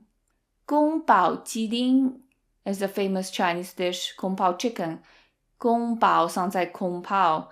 鸡 is chicken. 丁 is cube, because the chicken in 宫保 chicken is in cubes. So 宫保鸡丁. So the whole thing is 我想要点一盘宫保鸡丁。So that's a very complete way of saying I want to order 宫保 chicken. There are many ways to shorten it. You could drop the 点 in there. So instead of saying I want to order, you can just say I want. So 我要一盘宫保鸡丁. Or 我想要一盘宫保鸡丁. However, you could not say 我想一盘宫保鸡丁, because for 想 to mean to want, it has to be followed by a verb. So 想 plus a verb. it cannot be followed just by a noun, like 要 can. So 我要一盘宫保鸡丁. And sometimes you don't even have to say a plate of 宫保 chicken because it's implied. So you could just say 我要宫保鸡丁. And sometimes you don't even have to say anything else. You can just say the name of the dish, 宫保鸡丁. So there are many different ways to order something, but this is one very complete way of ordering. 我想要点一盘宫保鸡丁. Okay, so when you're ordering a dish, sometimes there's modifications you can make. The waiter might ask you, 要辣吗?要辣吗?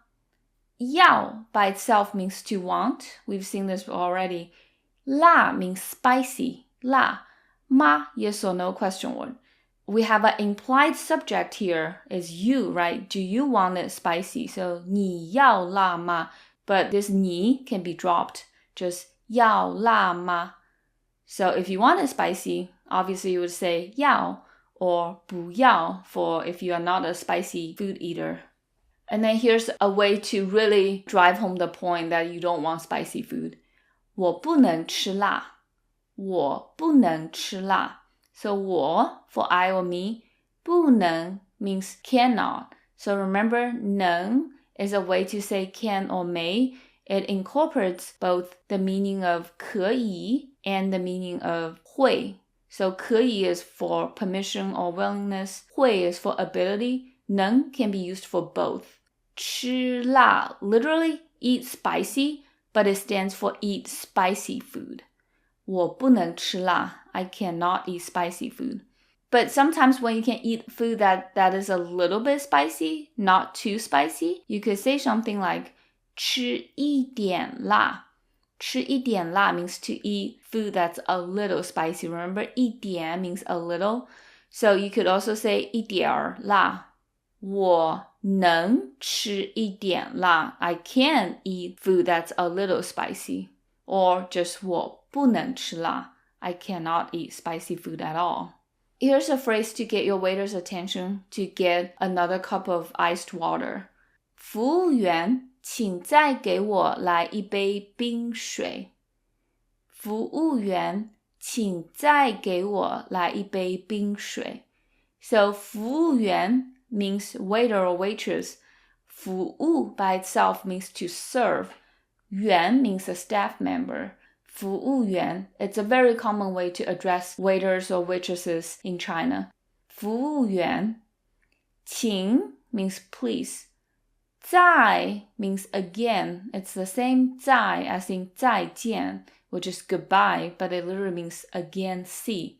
给我来 means to get me or give me. It's used specifically in a restaurant setting. 给 by itself means to give. Here it means for me, 给我. 来 means to come, but here it kind of means to get something. So 给我来一杯冰水, a cup of iced water. 一杯冰水. So the whole thing is 服务员请再给我来一杯冰水. Now again, this is a super complete way of saying this sentence. You could also shorten it. Instead of saying 给我来, you could just say 给我. 请再给我一杯冰水. That would also work. Notice how in English you say, give me another cup of water. But in Chinese, you're not saying another cup. You're saying, again, give me a cup of water. In order to express the same meaning, we kind of phrase things differently. And the more common way to do that in Chinese is to modify the verb. It's saying like, again, give me a cup of water versus give me another cup of water. So you would have to say 再给我 or 再给我来一杯冰水. How would you say, waiter, please give me another bowl of rice? 服务员请再给我来一碗饭. So 碗 means bowl. 饭 means rice. So 一碗饭, a bowl of rice. How would you say, please give me a plate of chicken? 请给我来一盘鸡肉.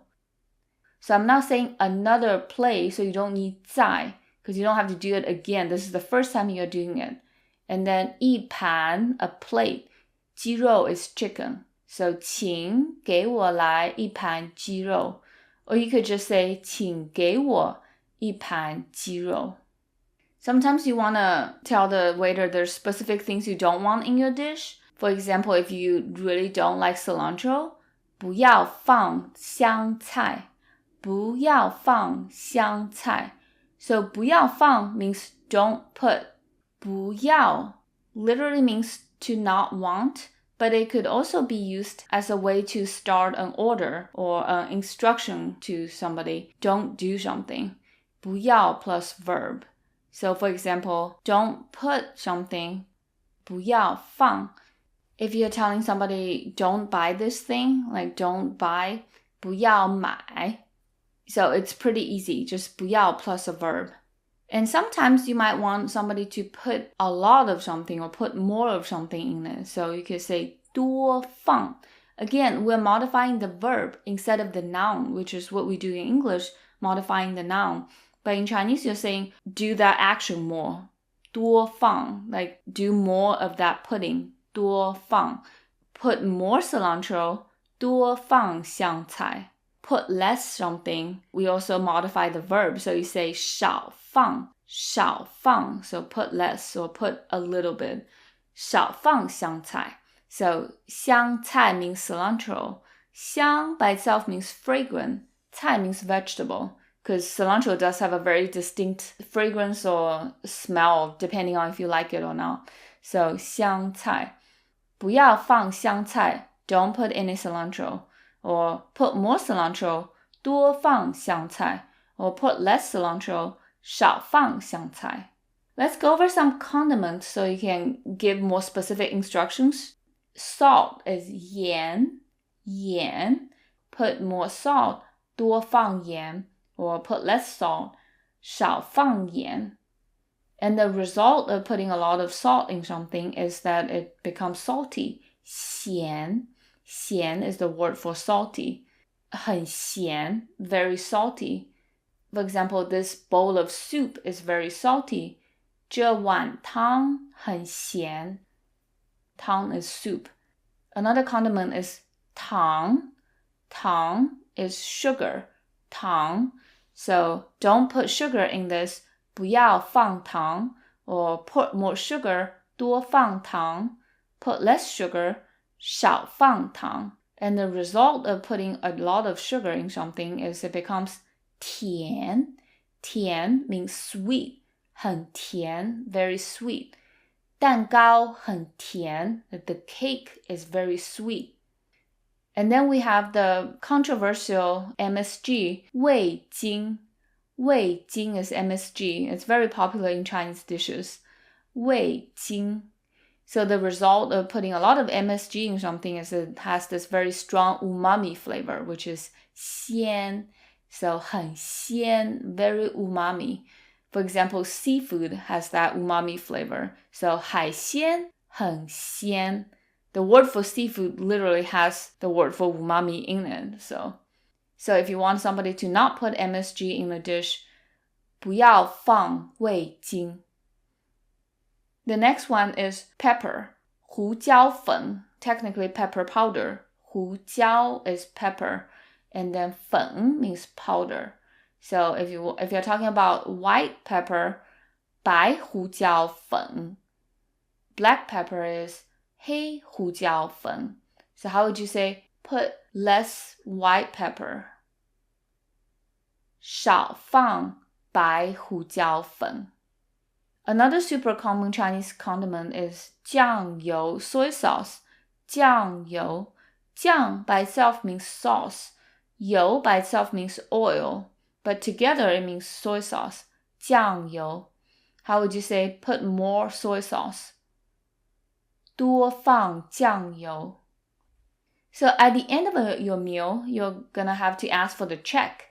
服务员账单. So again, 服务员 is to get the waiter's attention. 账单 means the bill or check. 账单. Another way to say it would be 请结账. So 请 again means please. 结账 means to calculate the bill. So 请结账 is slightly more complete and more polite. So 服务员请结账 or just 服务员账单。The waiter 服务员 they might ask you 刷卡还是现金？刷卡还是现金？ So 刷卡 means to scan a credit card. 刷 means to scan. 卡 means a card, which stands for a credit card, and it's phonetic. 卡 sounds like card. 信用卡 is the complete way of saying credit card. 信用卡，信用 means credit. 有信用 to have credit, which means somebody is trustworthy. 他有信用 he has credit, he is trustworthy. 还是 again means or. 现金 means cash. It literally means instant gold, but it's cash. So 刷卡还是现金 and you would pick one.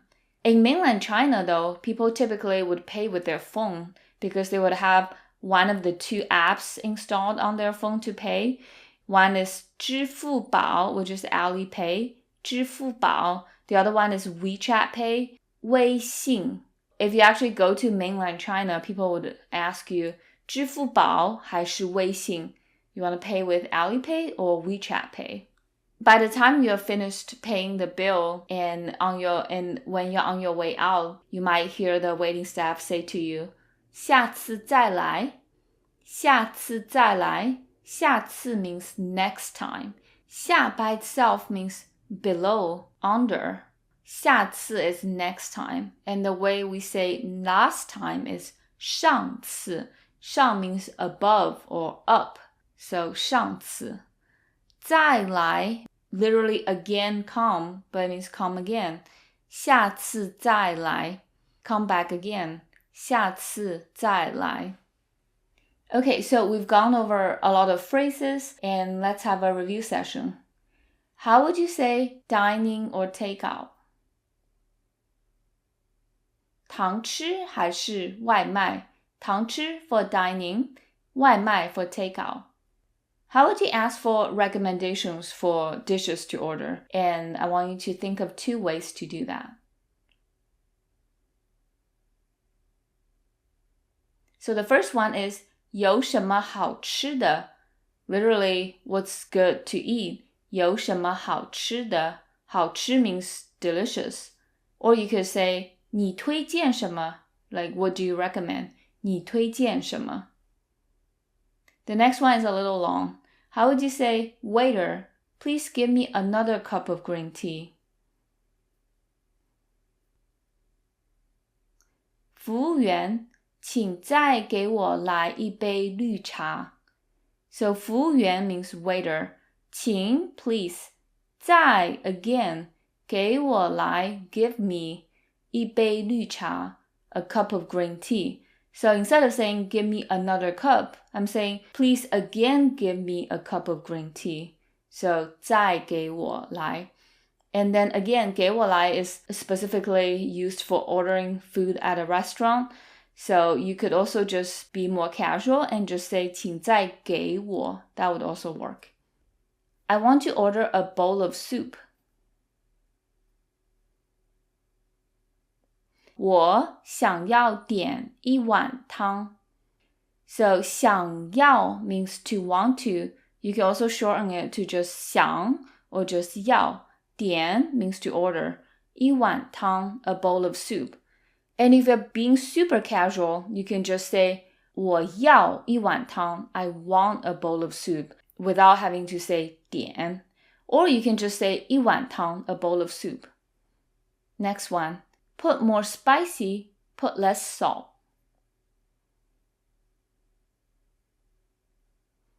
多放辣，少放盐. So even though spicy is technically an adjective, it's not a noun. But in Chinese, it's totally fine to say put more spicy because you're implying put more spicy peppers or oil or whatever they use to make it spicy. So 多放辣.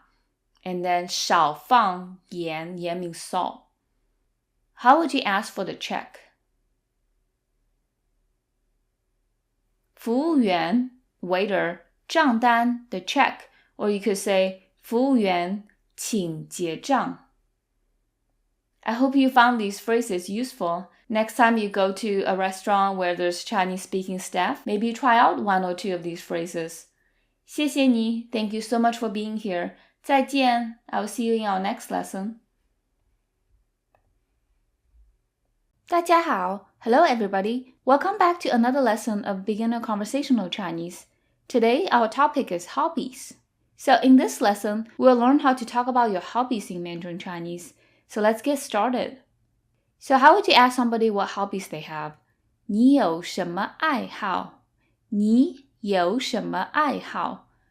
So 你 for you, 有 for to have, 什么 means what, 爱好 means hobbies, 爱好. 爱 by itself means to love. For example, I love you would be 我爱你. How, we know how means good. When it's third tone, it's the same character, but it has two different pronunciations. So when it's third tone, 好 means good, like 我很好. But fourth tone, 好 could mean to like. So 爱好 together means something that you love and like. So that's your hobby. 爱好. So the whole thing is 你有什么爱好? Literally, you have what hobbies, but that means what hobbies do you have? 你有什么爱好? Now to answer that question, we use a completely different structure. We just say I like. So 我喜欢. So let's take a look at a few common hobbies. So we have 看书 to read a book or to read books. 看书. So 看 by itself could mean to look, to read, to watch. Here it means to read. 书 means book. 书, so 看书. You can also 看 other things. We've gone over 看电影, watch movies. 看电影.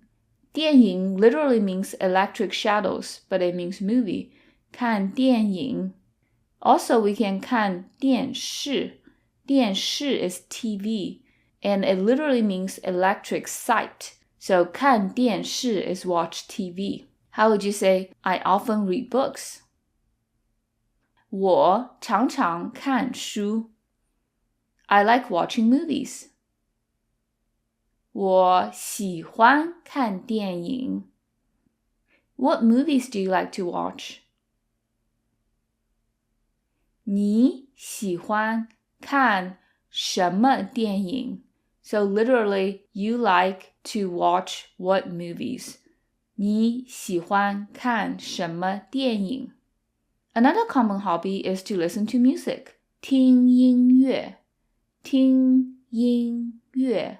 So 听 by itself means to listen to or to hear. 音乐 means music. 音乐. So 听音乐 to listen to music. You can also listen to other things such as songs. 听歌. 听歌. 歌 means songs. 听歌. Other than listening to songs, you could also be singing songs. 唱歌. 唱歌 literally means to sing songs. So 唱 by itself means to sing. 唱歌. How would you say, I'm able to sing? 我会唱歌. I, on the other hand, am not a singer, so I would say 我不会唱歌.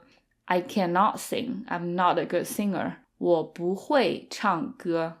So when you're listening to songs, some of you guys might not be able to help it but start moving around and dancing. So that's 跳舞. 跳舞 means to dance. So technically, 跳 is the verb for to dance. 舞 is the noun form for dance. So when you say 跳舞, you're technically saying to dance dances, which sounds super redundant in English. But in Chinese, we often have these verbs that are technically verb-noun combos, but they're perfectly fine in Chinese. So 跳舞 is one example. So instead of just saying to dance, we often say to dance the dance, 跳舞. And another reason for 舞 to be there is that 跳 has other meanings by itself. Other than for to dance, 跳 could also mean to jump, to hop. So if you just use it by itself, it's not clear which meaning you're using. People would think you're saying to jump or to hop. So you would have to say 跳舞. Now this is very important, and we'll go back to the verb-noun combo of the Chinese verb structures in a bit. So the same thing goes for 唱歌. In English, you could just say to sing. In Chinese, when you just want to say I like singing, you typically say 唱歌. But sometimes you use 唱 by itself since it's not ambiguous because 唱 only has one meaning. And a lot of people like to work out, which is good for you. So it's 运动. 运动.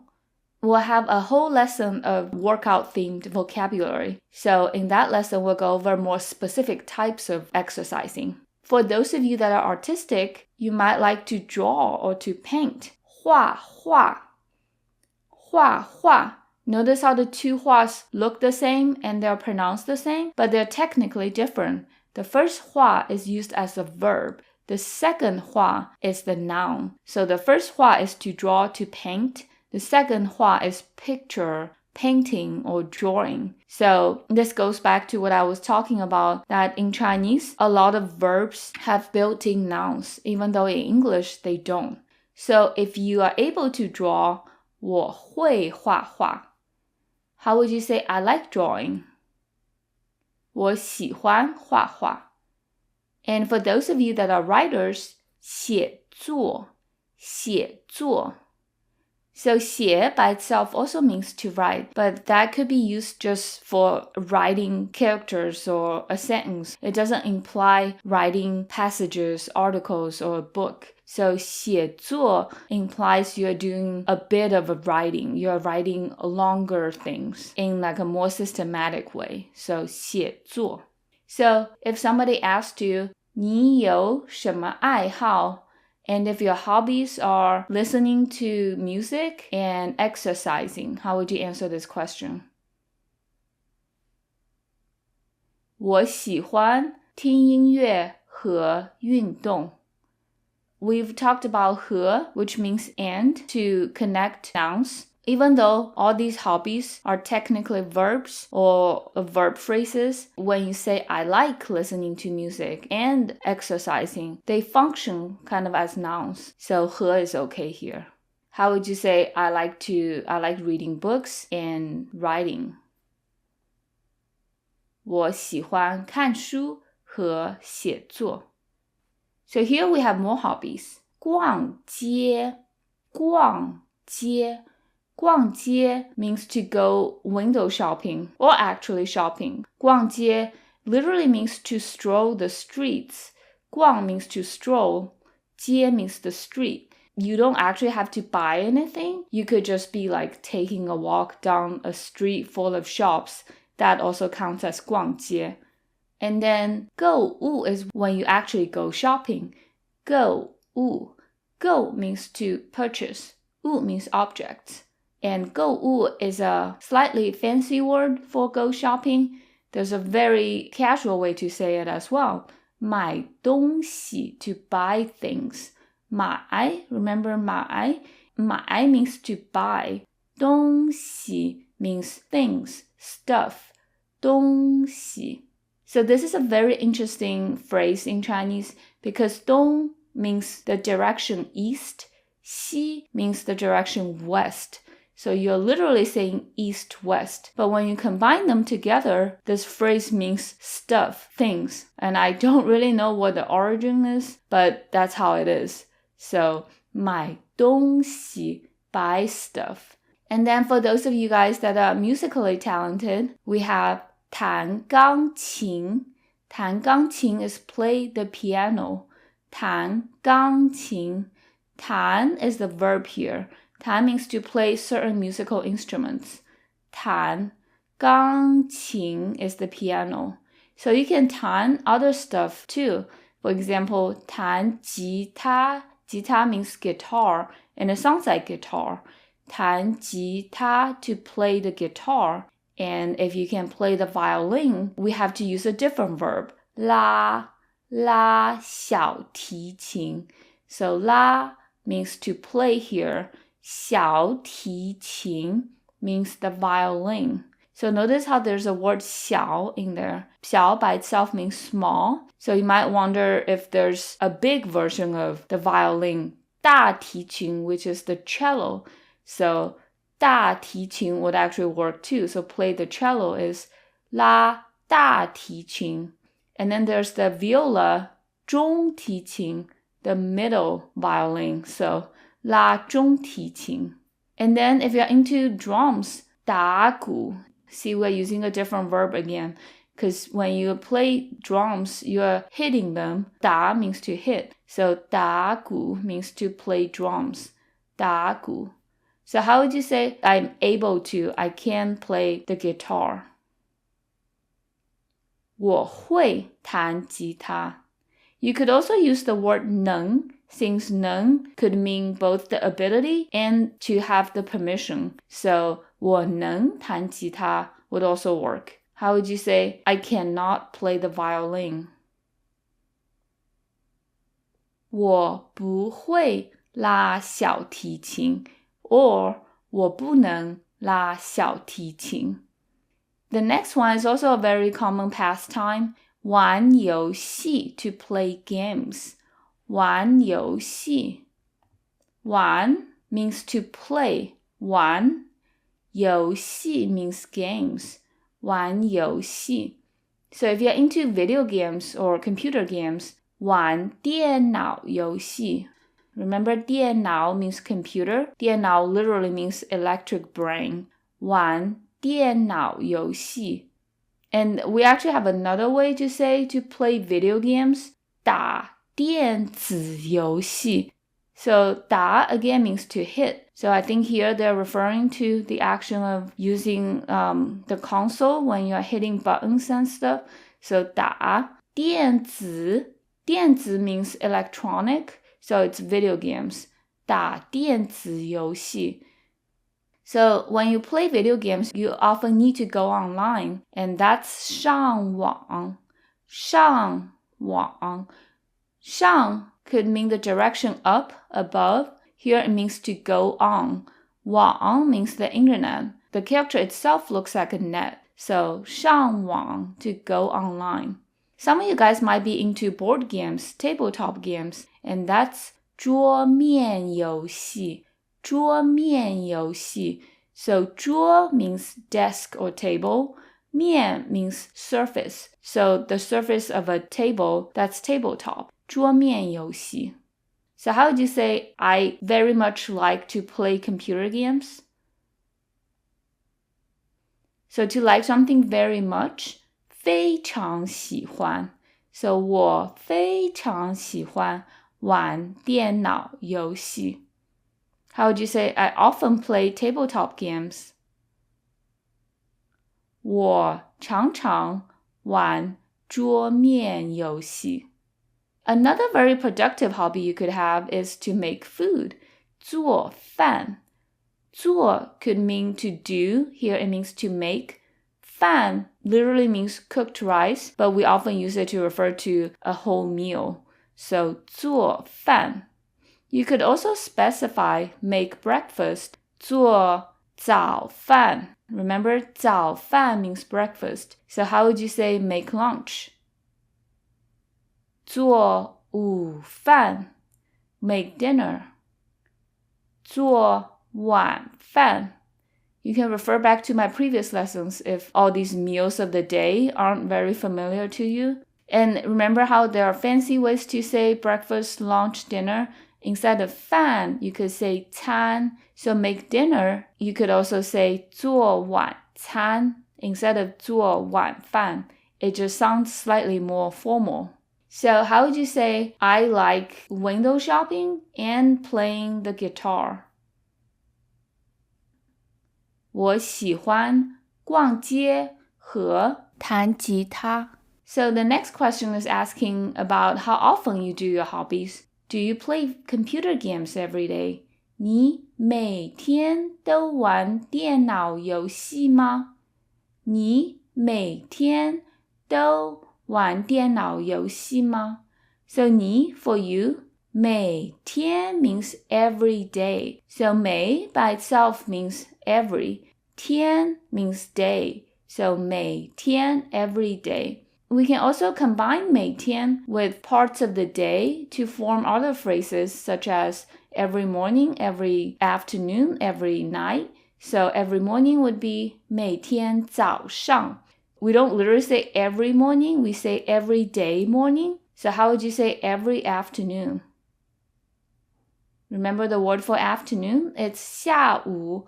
So it would be 每天下午. Every night.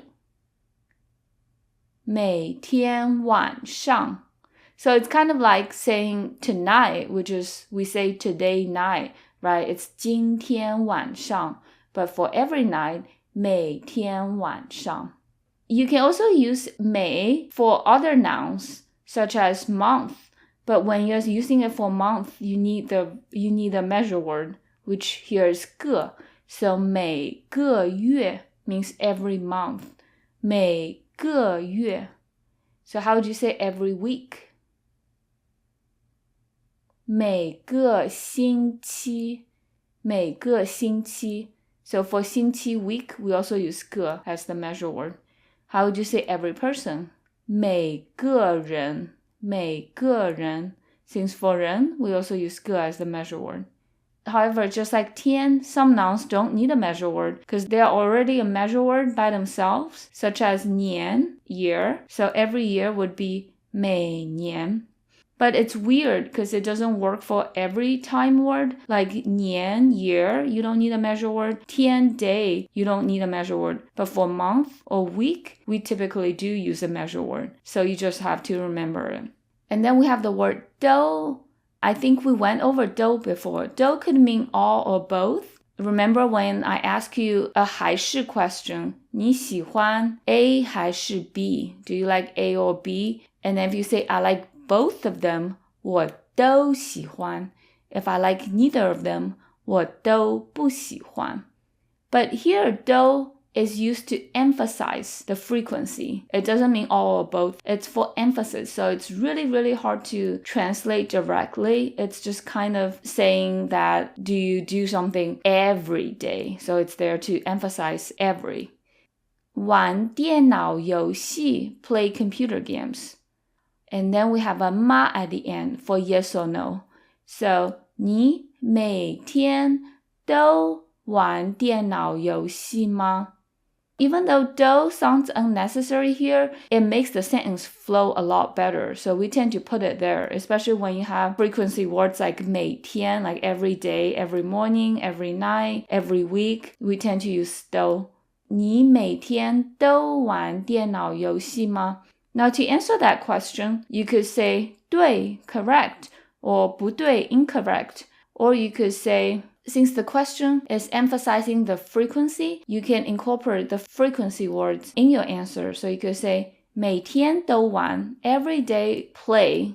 But if you have a different frequency of playing computer games, we'll go over how to answer that. Now, how would you say, do you play the guitar every day?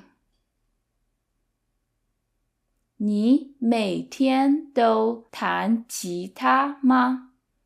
Do you watch TV every night? 你每天晚上都看电视吗? So 每天晚上, everyday night, that means every night.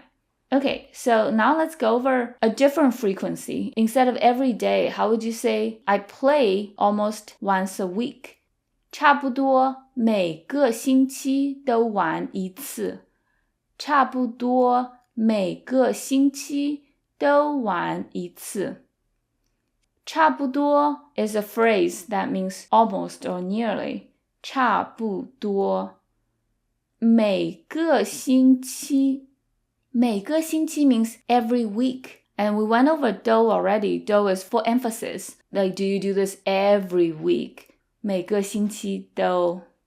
玩一次。So we know 玩 already. 玩 means play. 一次 means once. So if you want to say play twice, 玩2次. Remember, instead of R, we say 2 since there's a noun after the number 2, 次. How would you say play 3 times? 玩3次. Here we're omitting the noun here. We're not saying what we're playing.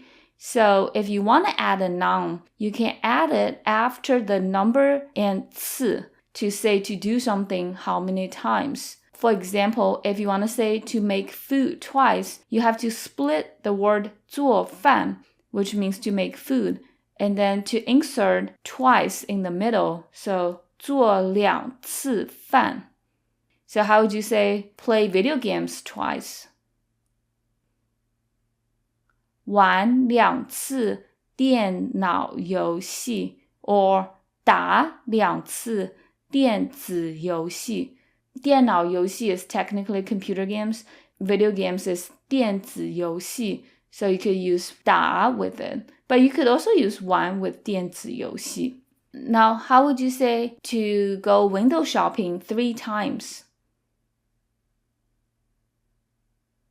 So again, you have to split the verb and the noun. 逛街, literally to stroll the streets. So 街 is the noun here. So you put 3 times in the middle. So it becomes 逛3次街. Okay, so for this sentence, 差不多每个星期都玩一次. It's an incomplete sentence. It's missing the subject 我, but it's fine because it's implied. It's also missing the noun, which is also implied in the context because we're talking about computer games. So the complete version would be 我差不多每个星期都玩一次电脑游戏. But if you're answering a question, the context is clear to both people. You can just drop things. So how would you say I dance almost twice a week? So 我差不多每个星期都跳一次舞. So remember the word for dance, it's 跳舞, but you cannot omit 舞 unless it's clear in the context, because 跳 by itself could mean to jump or hop. So 跳2次舞, to dance twice. So if you like 看书, 你喜欢看书, a common follow-up question would be, what are you reading now? 你最近在看什么书? 你最近在看什么书? So 你 for you, 最近 means recently. It literally means most near, most close to. 最 means most. 近 means close in proximity. 在看 to be reading or to be looking, to be watching. Here it means to be reading. Remember when you put a 在 before a verb, it indicates the verb is happening continuously. So 在看 reading. 什么书 what book? So 你最近在看什么书? You recently or lately are reading what book? So to answer that question, you can just answer with the title of the book, or you could say 我最近在看 blank. How would you say, what movie are you watching? 你在看什么电影? Since I didn't say recently or lately, so you can just drop 最近. How would you say, what song is he singing? 他在唱什么歌? So 唱歌 means to sing songs, but sing what song? 唱什么歌? What computer game are you playing? 你在玩什么电脑游戏? Okay, so this question is asking how well you do something. How well do you play the piano? 你弹钢琴弹得怎么样? 你弹钢琴弹得怎么样? So 你 for you, 弹钢琴 means to play the piano. 弹得怎么样 means to play how. Remember, 怎么样 could mean how about, what about. For example, if you're suggesting a time to meet somebody, 今天晚上怎么样? How about tonight?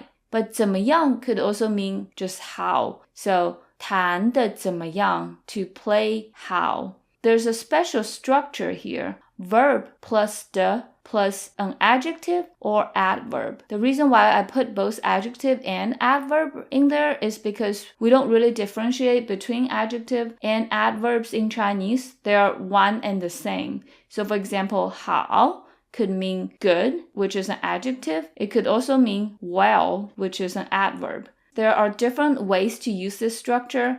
When there is no noun or the noun is implied, then it's really easy. It's just verb plus the adjective / adverb. So for example, to sing well is just 唱得很好. 很好 means well or very well. 唱得很好.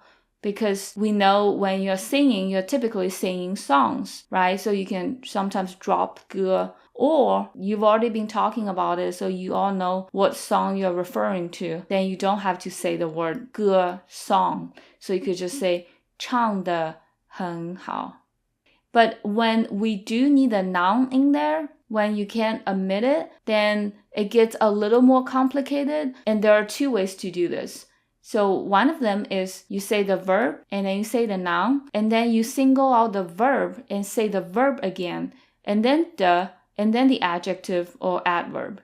So for example, if you want to say somebody that plays the piano well, you cannot omit the word piano. So you say 弹钢琴. So 弹 is the verb here. 钢琴 is the noun here. And then you say the verb 弹 again, since the has to follow the verb directly. So you say 弹 again, and then the, and then 很好. So the whole thing becomes 弹钢琴弹得很好. If you want to say to play the guitar well, 弹吉他弹得很好. So you have to say the verb twice, basically. And if that's a little redundant to you, there's a way to simplify it. Basically, you can drop the first verb. So you say the noun, and then the verb, and then the adjective / adverb. So in the case of playing the piano well, 钢琴弹得很好. So how would you say to play drums well? So 打鼓 means to play drums. But which part is the verb, which part is the noun? 打 is the verb, it means to hit. 鼓 is the noun, it means drums. So you would say 鼓打得很好, because you kind of need to flip them. Or if you don't mind the redundancy, you could say 打鼓打得很好. You say 打 twice. So how would you say to dance well? So even though in English, dance is just dance, there isn't a noun. In Chinese, it's a verb-noun combo. So it's 跳舞. The second character 舞 is the noun here. So you could say 跳舞跳得很好. Or you could drop the first 跳, just say 舞跳得很好. However, the 舞 cannot be omitted because otherwise 跳 could mean to jump or to hop. Then your meaning would change completely. Unless you've been talking about dancing, then you can drop 舞. So how would you say to play computer games well? So two ways to say that. The phrase for play computer games, 玩电脑游戏. So 玩 is the verb here. 电脑游戏 is computer games. So you could do it the redundant way, 玩电脑游戏玩得很好, or 电脑游戏玩得很好. I hope that hasn't confused you too much. We'll practice it more in the following slides. To say she dances pretty well, 她舞跳得不错. 她舞跳得不错. Okay, so 她 means she or her. Here it means she. 舞 is the noun part of 跳舞. So we're using the non-redundant way to phrase this sentence. 跳得不错 to dance pretty well. So instead of saying 很好, which we've been using for our previous slide, we're learning some new ways to describe actions here. So remember 不错. 不错 means not bad, pretty good. If somebody asks you 你好吗? How are you? 我不错, I'm pretty good. So you can use 不错 to describe an action as well. For example, to dance pretty well, 舞跳得不错. How would you say this exact same sentence in the redundant way? 他跳舞跳得不错. So you basically say the original verb phrase 跳舞 and then single out the verb 跳 and then 得不错. So let's go over some other adjectives / adverbs to describe an action. So you could do something really well. 非常好. So 她舞跳得非常好. She dances really well. Or somebody that's average at something. 一般. 一般. 她舞跳得一般. She's an average dancer. And there's another fun phrase for saying average. 马马虎虎. 马马虎虎. So 马 means horse. 虎 means tiger. So there's a story behind this phrase. There was a painter in ancient China who didn't do a very precise job portraying his subjects. So sometimes his subjects would look kind of ambiguous. You couldn't tell exactly what it was. So one day he drew a creature, and then some people thought it was ma, a horse, and others thought it was hu, a tiger. And so they asked the painter himself, and he said, ma ma hu hu. So it's a horse or tiger, doesn't really matter. And later the phrase evolved to mean something that's just okay, average. So you can use it in this sense for saying to do something just okay, just average. Or you can use it to describe for example, your physical state. Like if I ask you, 你好吗? You can say, 马马虎虎, I'm just okay. And if somebody is just starting to do something, they don't do it that well yet, you could say 不太好, not too good, not too well. 不太好. Okay, so how would you say I sing okay? 唱歌 means to sing, and there are 3 options that we could choose. You could either drop the 歌 completely, so 我唱得一般 or 马马虎虎. Or you can flip the 唱 and 歌, so you say 歌 first and then 唱. So 我歌唱得一般 or 我歌唱得马马虎虎. Or you can do it the most redundant way, where you say 唱歌 and then you say 唱 again. So 我唱歌唱得马马虎虎. So how would you say I cook not too well? I'm not a great cook. So in this case, there are only 2 ways to do that, unless you have been talking about this and it's clear from the context. But if you just say this sentence out of blue, then it's 做饭. You cannot omit the 饭 part because that's what you're making. So you could say 我做饭做得不太好, or drop the first 做, 我饭做得不太好. How would you say, I am really good at playing the violin. I play the violin really well. So the redundant way, 我拉小提琴拉得非常好. So 拉小提琴 means to play the violin. Or you can drop the first 拉, so it becomes 我小提琴拉得非常好. I hope that helped you guys reinforce this structure. We'll go over it more in our future lessons. So if you want to say, I just started learning to do something, here's how you can say it. 我刚开始学画画. 我刚开始学画画. So 我 for I or me, 刚开始 means just started. 刚开始. 开始 means to start. 开始. 刚 could also be 刚刚. You can say it twice. It means just, but not all kinds of just, because just has a bunch of different usages in English. This just is to emphasize how recent the action was. So 我刚开始学画画 learn to draw. So 学 means to learn. Do you remember I'm learning Mandarin Chinese? 我在学中文。画画 means to draw. Technically to draw drawings, since the second 画 is a noun. So the whole thing is 我刚开始学画画。Now you might wonder, since we're talking about something in the past, why we don't have a le in the sentence. If we don't have the word 刚, you would need a le. But since we have a 刚indicates this happened recently, but it was in the past. So you don't really need the le. 我刚开始学画画. So how would you say, I just started learning to dance? 我刚开始学跳舞. He just started learning to play the piano. 他刚开始学弹钢琴. Okay, so we have gone over a lot today. Let's have a review session. The first question, what hobbies do you have and how would you answer that?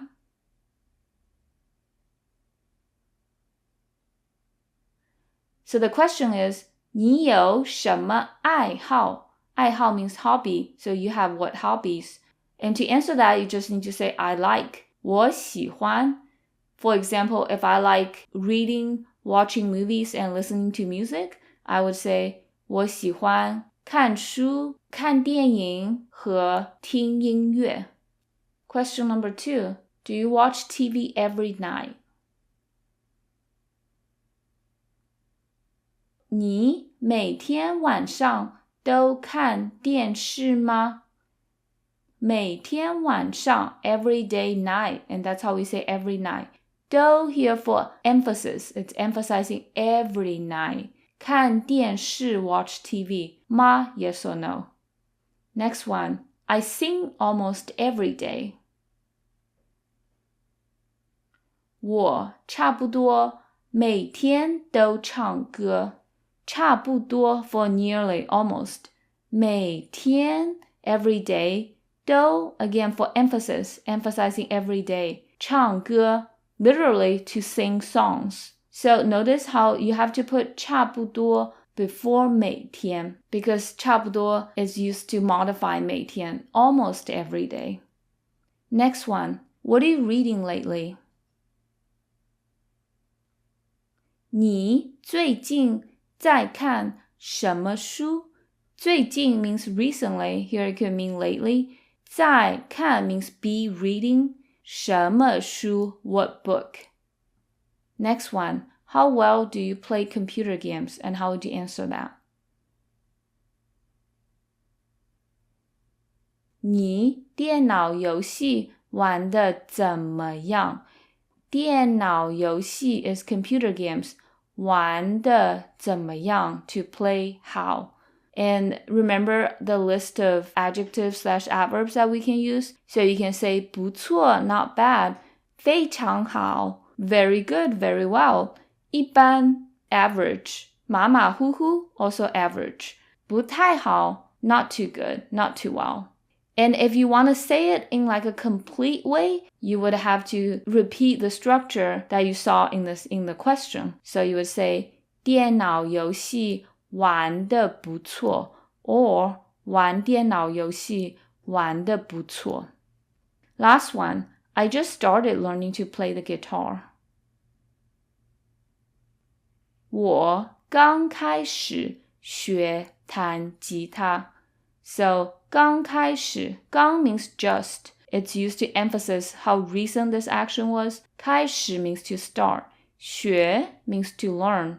弹吉他 is play guitar. Let's have a practice conversation where I'll ask you questions in Mandarin Chinese and have you try to answer them in Chinese as well. The first one, 你有什么爱好? 你有什么爱好? So I'm asking you what hobbies you have. You just have to answer with 我喜欢 and then a list of your hobbies. So if you like reading and listening to music, 我喜欢看书和听音乐. Question number 2, 你每天晚上都玩电脑游戏吗？你每天晚上都玩电脑游戏吗？每天晚上 means every night. 都 is for emphasis, emphasizing every night. 玩电脑游戏 play computer games. So do you play computer games every night? So if you do, you could say 对.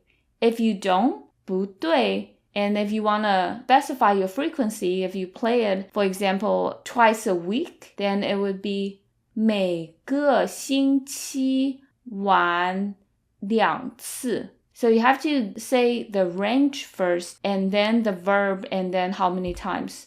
So 每个星期 every week 玩2次. So in this case, you don't have to say 都 because it's not super frequent, so there's nothing really to emphasize.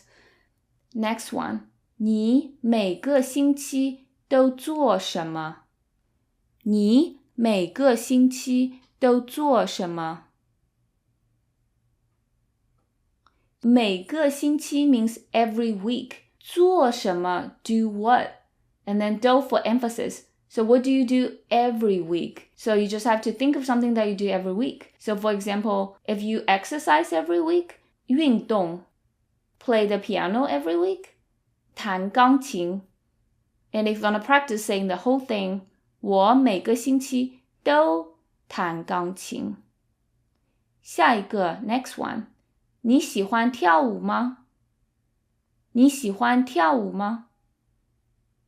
So this one I'm just asking if you like dancing. 跳舞 means to dance. So if you do, 喜欢. If you don't, 不喜欢。Next one. 你最近在看什么书？你最近在看什么书？ What book are you reading lately? 最近 recently, lately. 看什么书 read what book. 在看 be reading. So you just have to answer with the title of your book. 下一个 next one. 你吉他弹得怎么样？你吉他弹得怎么样？ So I'm asking you how well you play the guitar. I also flipped the phrase 弹吉他 to play the guitar by just saying 吉他 and then 弹. If you are a really good guitar player, you could say 非常好. Or if you want to practice using that structure, 我弹吉他弹得非常好 or 我吉他弹得非常好.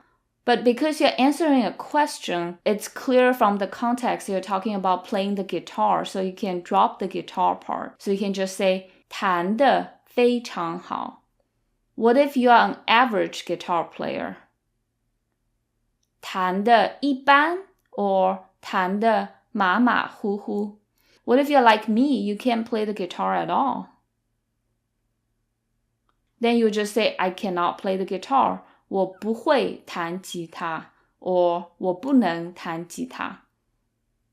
最后一个 last question. 你刚开始学什么？你刚开始学什么？ So that's asking, what did you just start learning? So 刚开始 just started, 学 to learn, 什么 what? If you just started learning Mandarin, 我刚开始学中文 If you just started learning to dance, 我刚开始学跳舞 So I hope you find this lesson useful. We went over a lot of vocabulary and some new sentence structures, so I hope you'll have a minute to go back and, review everything. 谢谢你. Thank you so much for being here. 再见. I'll see you in our next lesson. 大家好. Hello everybody, welcome to another lesson of beginner conversational Chinese. So in this lesson, we'll learn how to talk about sports in Mandarin. So let's get started. So if you want to ask somebody what exercises they do, 你喜欢做什么运动？你喜欢做什么运动？你喜欢 means you like. 喜欢 means to like. 做 means to do or to make. Here it means to do. 什么 means what. 运动 means sports or exercise, so you can use it both as a noun and as a verb. So the whole thing is 你喜欢做什么运动? Literally, you like to do what exercises. Now, there are other ways of phrasing this question. You could also say 你喜欢什么运动? What exercise do you like? Let's say you're someone that doesn't like to exercise. How would you say that? You could either say 我不喜欢做运动. I don't like to do exercises, or just 我不喜欢运动. I don't like to exercise, or I don't like exercises. So to respond to this question, you can just say 我喜欢 and then followed by the sports that you like. So let's take a look at a few different sports. So we have 跑步. 跑步 means to run. Technically, 跑 is the verb form of to run. 步 means steps. So you're technically saying running steps, but that's a complete way of saying to run. 跑步. 我喜欢跑步. I like to run. Or 我不喜欢跑步. I don't like to run. So different types of running. 长跑. 长 by itself means long. 跑 means to run, so it's distance running. Literally, long run. 长跑. And extreme long distance running. 跑马拉松. 跑 means to run. 马拉松 means marathon because it sounds like marathon. So 跑马拉松 to run a marathon. I have a lot of respect for people that can run marathons because it sounds so difficult. And if you're more of a jogger, 慢跑. 慢 means slow. 跑 to run. So a slow run is to jog. 慢跑. And if you're like me, you just like to take walks. That's 走路. 走路. So 走 means to walk. 路 means road. So it literally means to walk the road. Remember in our previous lesson, the hobbies, where we talked about a lot of Chinese verbs are verb-noun combos? So you can see it here. 跑步 is also a verb-noun combo. It has a built-in noun, which sounds unnecessary in English, but in Chinese it's perfectly fine. So 走路 is another example. Walk the road, but 走路 means to walk. So we went over to take a stroll in a different lesson. 散步. It's the same 步 as in 跑步. So how would you say, do you like jogging? 你喜欢慢跑吗? I often walk. 我常常走路. Here's a hard one. Have you ever run a marathon? Do you remember the structure verb plus 过 to mean to have ever done something? So to have ever run a marathon, you would just need to pick out the verb and then put a 过 after. So 跑马拉松 is to run a marathon, but the actual verb is just 跑. So you would say 跑过马拉松 to have run a marathon. 你跑过马拉松吗? Have you ever run a marathon? And another way of asking is 你有没有跑过马拉松? You have or have not run a marathon. And the answer to both questions would be the same if you have 有 or 跑过. If you haven't, 没有 or 没有跑过. Now, if you like to go to the gym, 去健身房. 去健身房. So 去 means to go somewhere. 健身房 means the gym. 健身 by itself is to exercise, to make your body fit. 健身房 means a house or a room. So a fitness room is a gym. 去健身房 to go to the gym. If you want to say to work out, you could also say 去健身 instead of 去运动. Some of the things that you could do at a 健身房, one of them is 练瑜伽. 练瑜伽. So 练 means to practice. 瑜伽 means yoga. It sounds like yoga. 练瑜伽 practice yoga. 我喜欢练瑜伽 I like to practice yoga. And you could use a different verb for to do yoga. You could say 做瑜伽 as well, because 做 means to do. And 练 is short for 练习 practice. So you could also say 练习瑜伽 practice yoga. How would you say to practice speaking Chinese? So either 练 or 练习说中文. 说 means to speak. 中文 is Chinese. So 练说中文 or 练习说中文. If you're a weightlifter, 举重. 举重. 举 means to lift. 重 means heavy things like a weight. So 举重 to lift weights. If you're a swimmer, 游泳. 游泳 to swim. So 游泳 technically is another one of those verbs with a built-in noun because 游 by itself means to swim. 泳 is the noun form of swim. So 游泳 is like to swim the swim, but it means to swim. So if you're into martial arts, that's 练武术. 练武术. 练 again means to practice. 武术 means martial arts. 武术. Tai Chi or Tai Chi Quan is a specific form of martial arts. And in English, they translated it into Tai Chi. Tai Chi or Tai Chi Quan. And the verb for to practice Tai Chi is 打 Tai Chi or 打 Tai Chi Quan. Because a lot of what you do with Tai Chi is move your hands and arms around, and that's 打 to hit. And then another martial art form, 跆拳道. 打 跆拳道 to practice or literally to hit taekwondo. 打跆拳道. Okay, so here are more sports. 打球 means to play ball. 打 to hit. 球 means ball. So there are a variety of different ball sports that you could play. For example, 打羽毛球 is to play badminton. 羽毛 by itself means feather.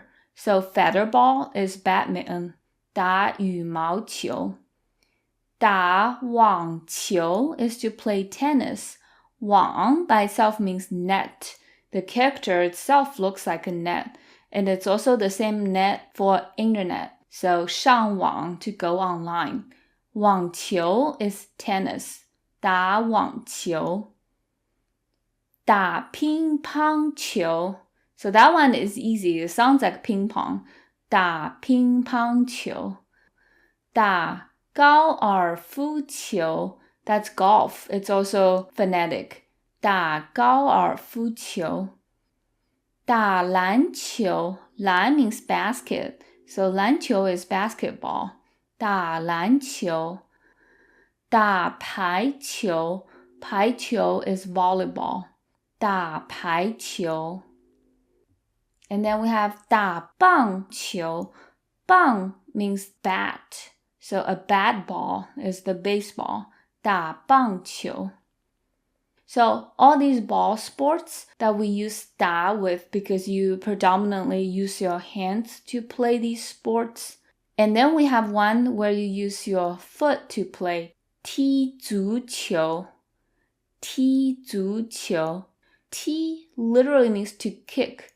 足 is a classical way of saying foot or feet. So 足球 is soccer in the United States or football elsewhere. So 踢足球 to play soccer or football. So American football is 美式足球. 美 stands for 美国, America. 式 here means style. So American style soccer is American football. And then when you play American football, you use your hands a lot. So we use 打美式足球. And then a very similar sport is rugby, 橄榄球. And we also use 打 with it. 打橄榄球。橄榄 by itself means olive because the rugby ball looks like an olive, I guess. So we call it 橄榄球. And then if you are into cold weather sports such as skiing, that's 滑雪. 滑雪. 滑 by itself means to slip or to slide. 雪 means snow. So to slide on snow, that's to ski. 滑雪. And if you want to slide on ice, 滑冰, that's ice skate. 滑冰. So going back to the previous question, 你喜欢做什么运动? What sports do you like? How would you answer it if you like to play tennis and soccer? 我喜欢打网球和踢足球. How would you answer it if you like to swim and to ski? Remember swimming from the previous slide? 游泳. So 我喜欢游泳和滑雪. So for me, I like to walk and sometimes do yoga. So I would say 我喜欢走路和练瑜伽. Do you like listening to music while jogging? 你喜欢一边慢跑一边听音乐吗？你喜欢一边慢跑一边听音乐吗？ So 你喜欢 again means you like. 一边 literally means one side, or you can translate it as on one side, on the side. But here, it's a specific grammar structure, and we'll go over it in a little bit. 慢跑, as we've seen before, means to run slowly, which is to jog. And then 一边听音乐. So 一边 is again part of the grammar structure.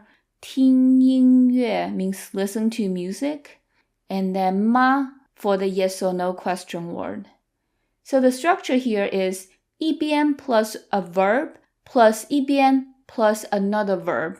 And that means the two verbs are happening simultaneously. In this case, 一边慢跑一边听音乐. The jogging and listening to music are happening at the same time. How would you say to watch TV while eating dinner? So it would be 一边吃晚饭一边看电视。吃晚饭 eat dinner. 看电视 watch TV. So it's a pretty easy structure. And if you have three things happening at the same time, you can also use that. You just have to say 一边 again. So 一边 verb 1, 一边 verb 2, 一边 verb 3 if you are a super multitasker. So to answer that question, if you like to listen to music while jogging, you could say 喜欢, or not, you could say 不喜欢. The next one is 你从几岁开始游泳？你从几岁开始游泳？ So 你 again for you, 从几岁 literally means from what age. So 从 means from. 几岁 is the same 几岁 as in 你几岁了 how old are you? So here is what age. 开始 We went over 开始 in our previous lesson. 开始 means to start. In our previous lesson, we went over 我刚开始学 I just started learning something. 游泳 to swim. So 你从几岁开始游泳? So literally it means you from what age start swimming. Because in Chinese, we put time or time phrases before the verbs. That's why 从几岁 goes before 开始. Now to answer that question, you can just list an age. So if you started swimming when you were 8, 8岁, 5, 5岁, or you could practice saying the whole thing. 我从5岁开始游泳. How would you say, at what age did you start running? 你从几岁开始跑步? Okay, the next one. Who do you play tennis with? 你跟谁一起打网球？你跟谁一起打网球？ So 你 for you, 跟谁 means with whom. 跟 means with. 谁 here means who or whom. So you could also say 谁. So there are two ways to say 谁. Either 谁 or 谁. They both work. And then 跟 with someone means with somebody. So you can say 跟他 with him. 跟我 with me. Instead of 跟, you could also use the word 和, which means and. 和我. So 和我 could mean either and me or with me. You just have to look at the context. 一起 means together. 一起。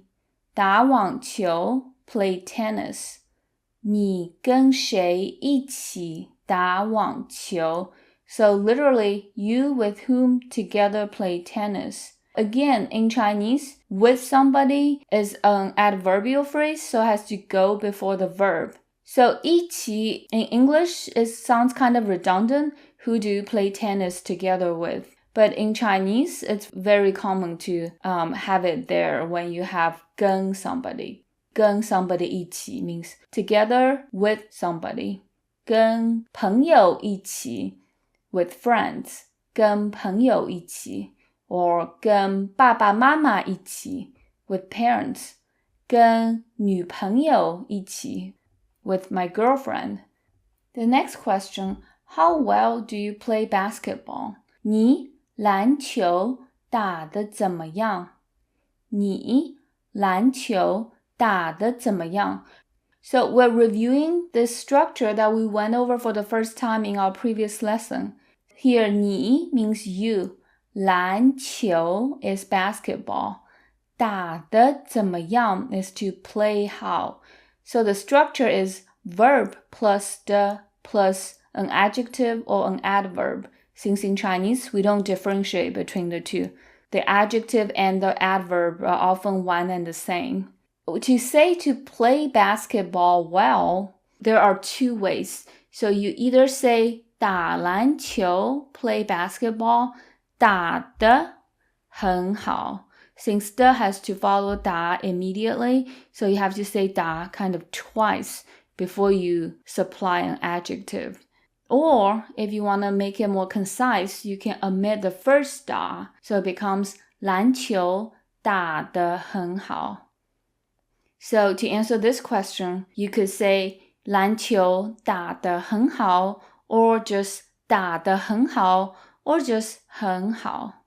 Remember some other adjectives or adverbs to describe an action? So you could also say not bad, 不错 or okay, average, 一般打得一般 or 马马虎虎 horse, horse, tiger, tiger, but that means okay, average. 马马虎虎 or 不太好 not too good, not too well. 打得不太好. How would you say, how well do you play soccer? So instead of 篮球, that's 足球.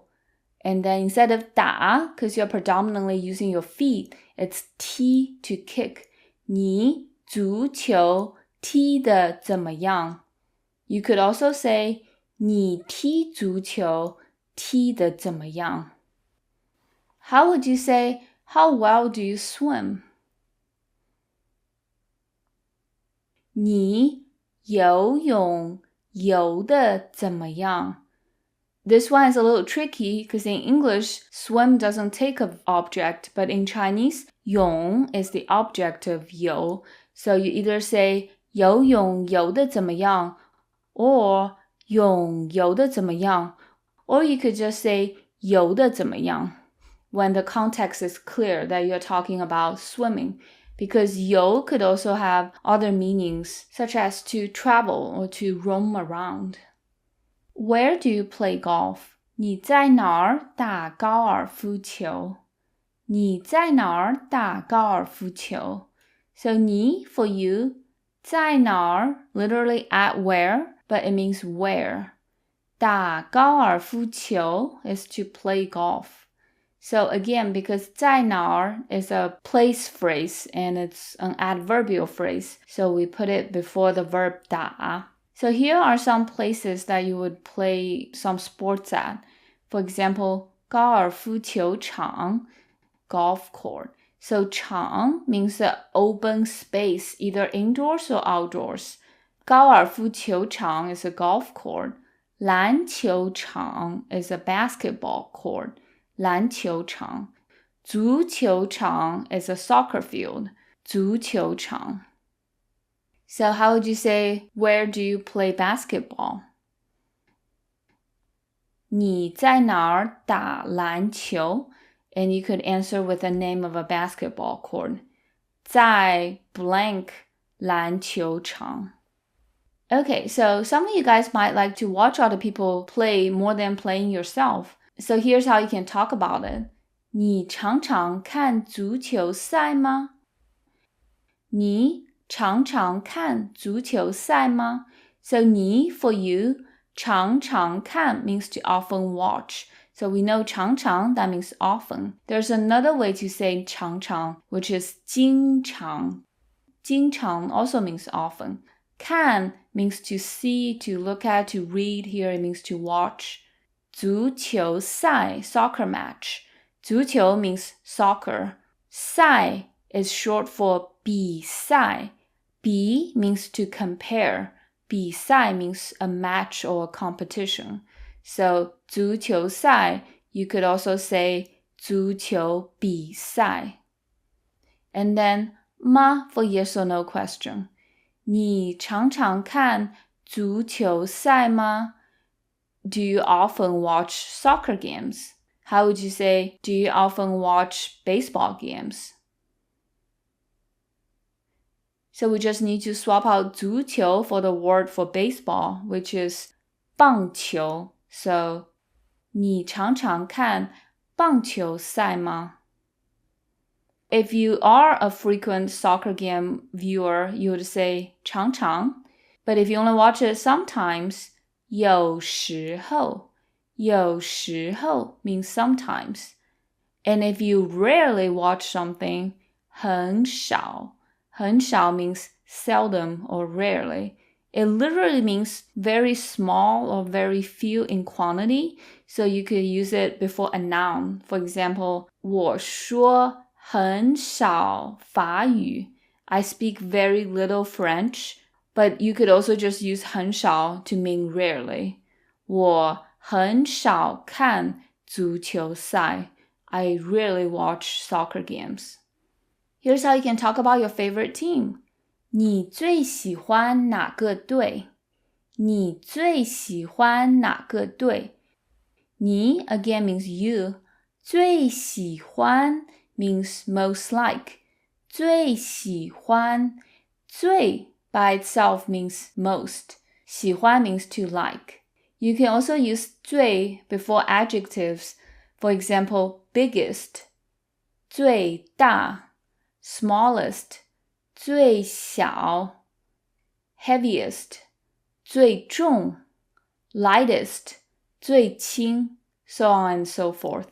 But 最喜欢 means to most like. How would you say to most love? 最爱. 最爱. 哪个队? So 哪, we've seen 哪 in 哪儿 or 哪里. 哪儿 or 哪里 means where. But 哪 could also mean which when it's placed before a noun. 个 is our most common measure word. 队 means a team. So 哪个队 means which team. 你最喜欢哪个队? Literally, you most like which team. But you can translate it as which is your favorite team. To answer this question, whatever your favorite team is, you can just put the name of the team before the word 队. So for example, if you're into Team America, 美国队. If you're into the Chinese team, 中国队. If you're into the Japanese team, 日本队. Or you can put a team name in front of 队. Okay, so we've gone over a lot of vocabulary and phrases about sports. Let's have a review session. Now, how would you say, what exercises do you like to do? And how would you answer that?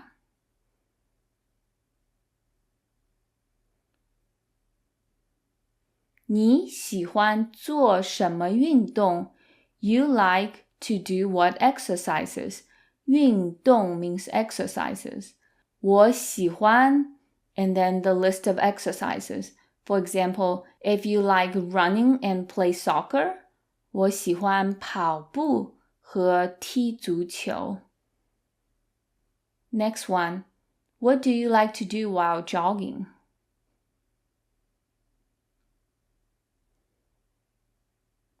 你喜欢一边慢跑一边做什么?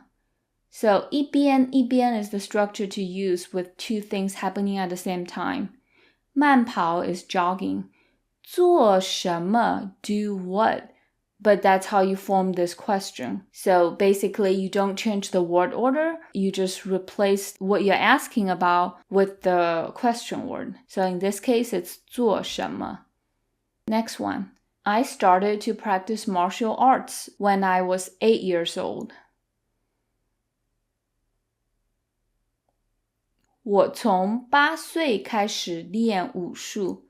从8岁 from 8 years old 开始 to start 练武术 practice martial arts. Next one. Who do you play ping pong with? 你跟谁一起打乒乓球? So 跟谁 means with whom, and it has to go before the verb, which is 打乒乓球. 一起, you can omit that, but we often put it there. 跟 somebody 一起 means together with someone. To sound more casual, you can drop 球 at the end. So 你跟谁一起打乒乓? Next one. I rarely run at a park. So this one is a little hard. 我很少在公园跑步. 很少 means rarely. 在公园 is at a park. And 跑步 means to run. Since we have two adverbial phrases, one is referring to frequency/time, the other one is referring to a place. Since rarely and at a park both have to go before 跑步 the verb, you kind of have a choice which one you want to put before the other. So it just all depends on what you want to emphasize.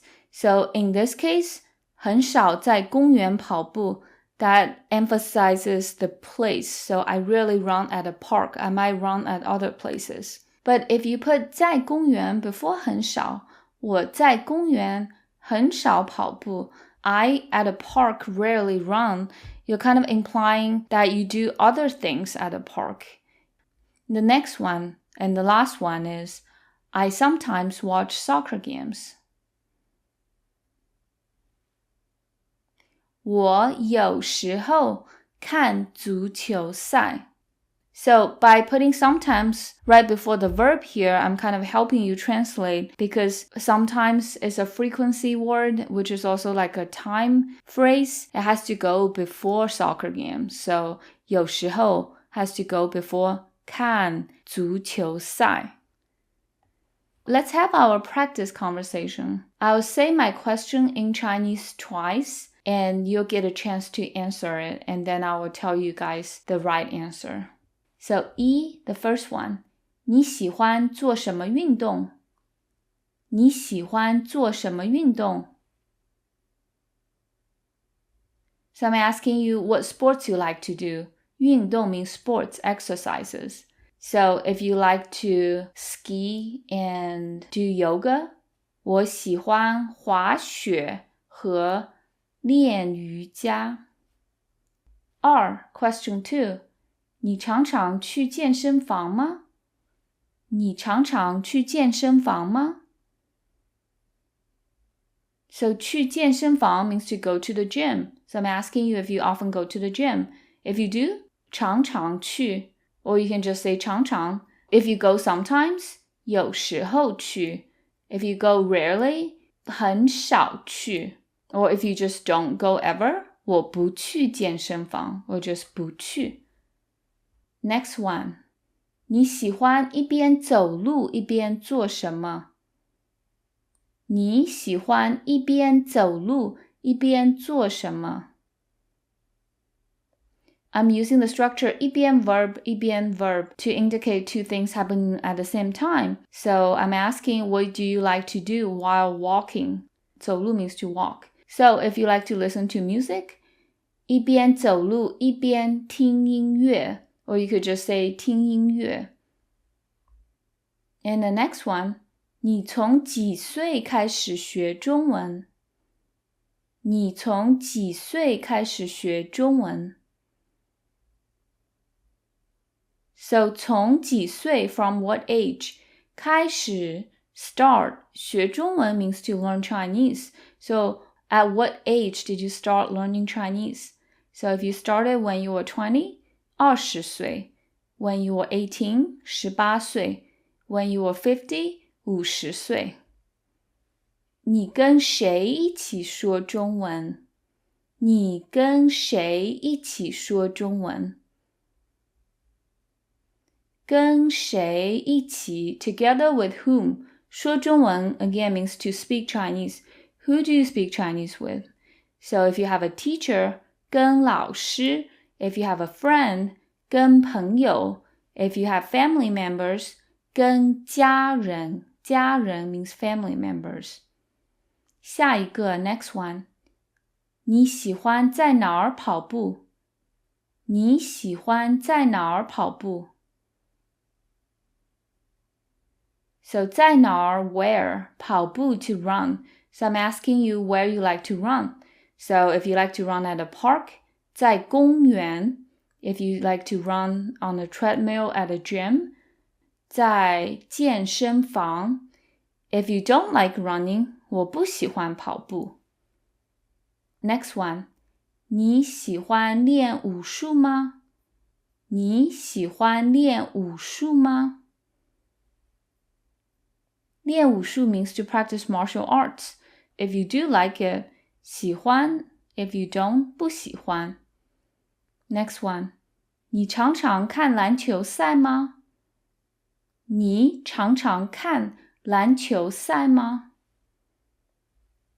常常 means often. 篮球赛篮球 means basketball. 赛 means match. So do you often watch basketball games? If you do, 常常看 If you sometimes watch it, 有时候看 If you rarely do it, 很少看 Or if you don't watch it at all, 不看最后一个 last one. 你最喜欢哪个足球队？你最喜欢哪个足球队？最喜欢 means to most like. 足球队 soccer team. So which soccer team is your favorite? You can just say the name of the soccer team and put a 队 at the end.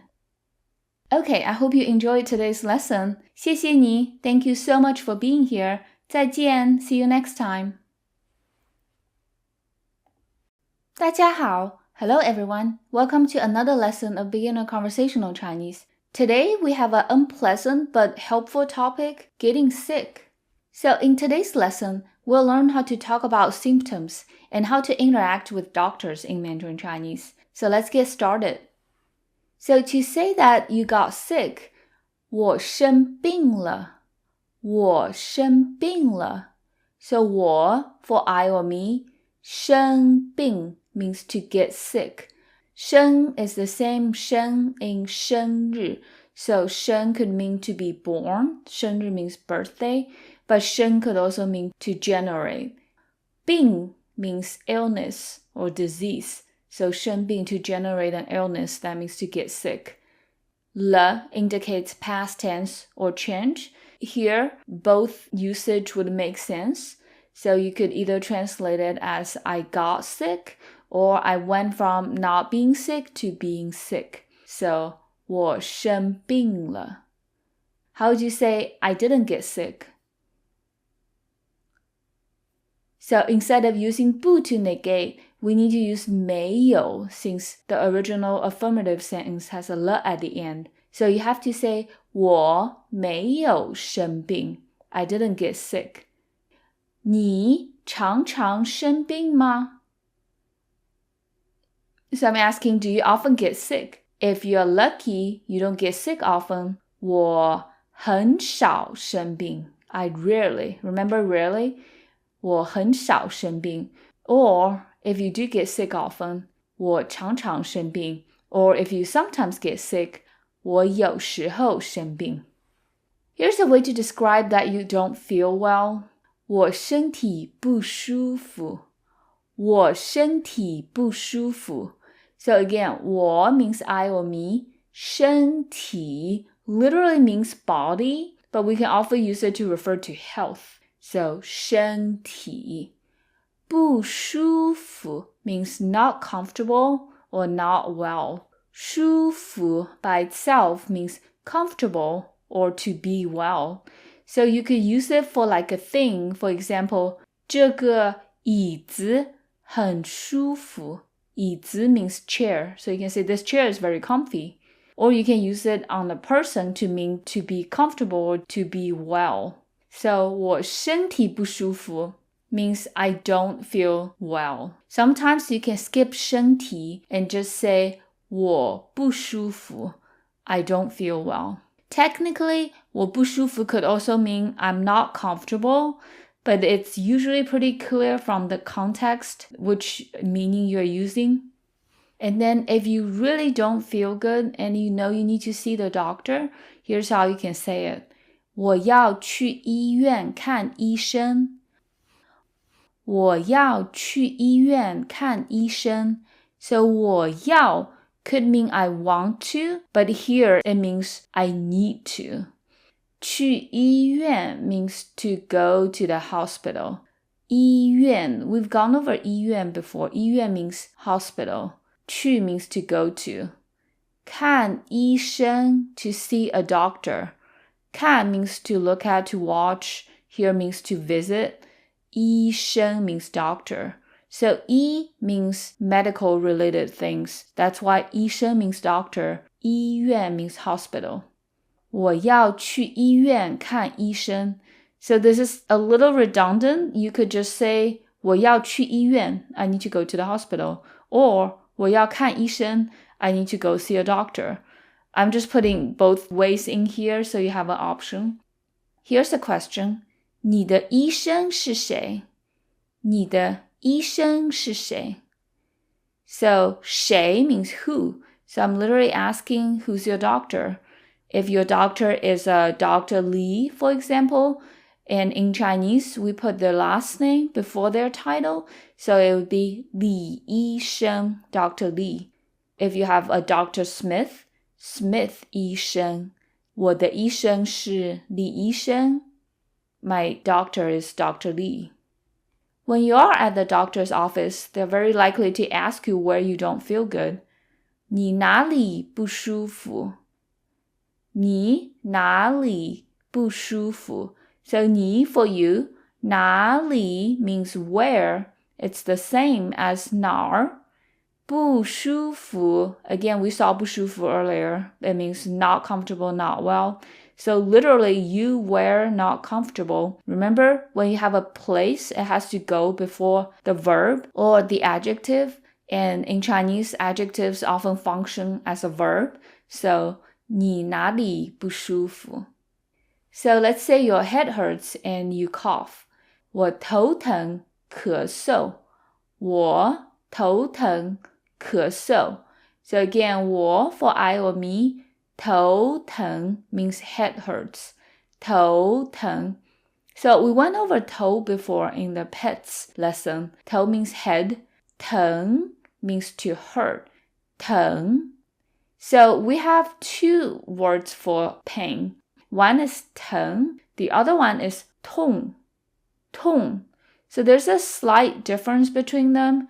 疼 refers to a dull, achy kind of pain versus 痛 is a more sharp and intense kind of pain. So depending on which pain you're experiencing, you might want to choose one or the other. So if you have a dull, achy headache, you can say 头疼. But if you have shooting pain in your head, 头痛. And then there's some other things that you could have. For example, 痒.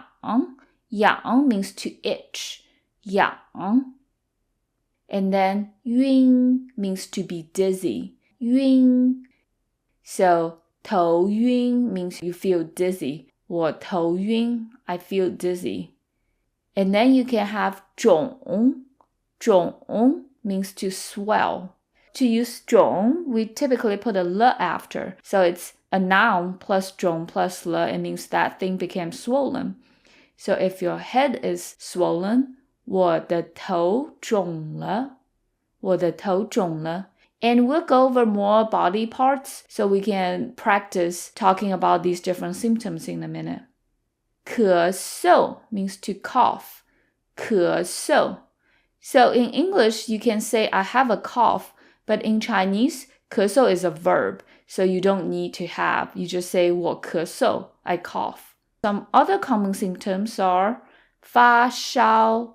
发烧 means to have a fever. 烧 means to cook.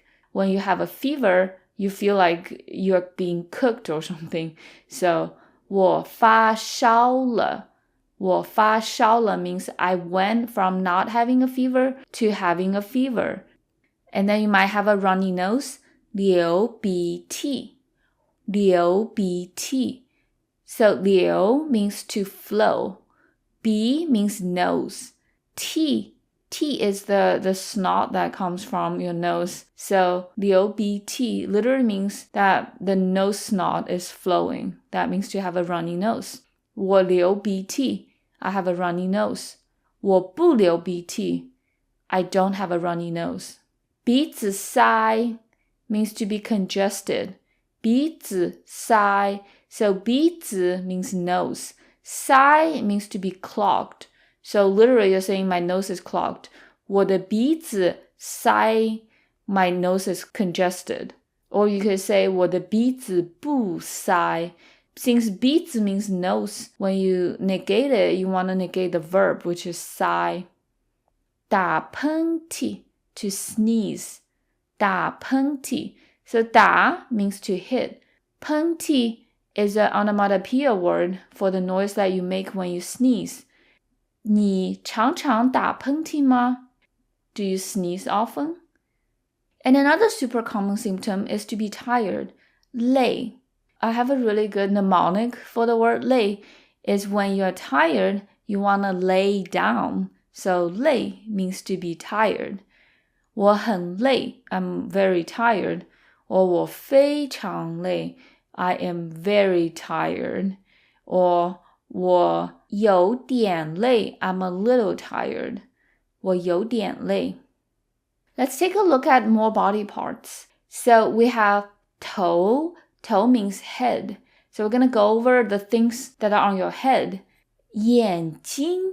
眼睛 means eye or eyes. So we went over 眼睛 in the pets lesson as well. To say left eye, it's 左眼. 左 means left. And 眼 by itself could also mean eyes. So 左眼 is left eye. And then the word for right is 右. So 右眼 is right eye. 右眼. And then we went over 鼻子 already. 鼻子 means nose. As in 鼻子塞, my nose is congested. 嘴巴. 嘴巴 means mouth. You can also just drop the 巴 at the end, just say 嘴. 牙齿. 牙齿 means teeth. And you can also drop 齿, just say 牙. 耳朵. 耳朵 means ear or ears.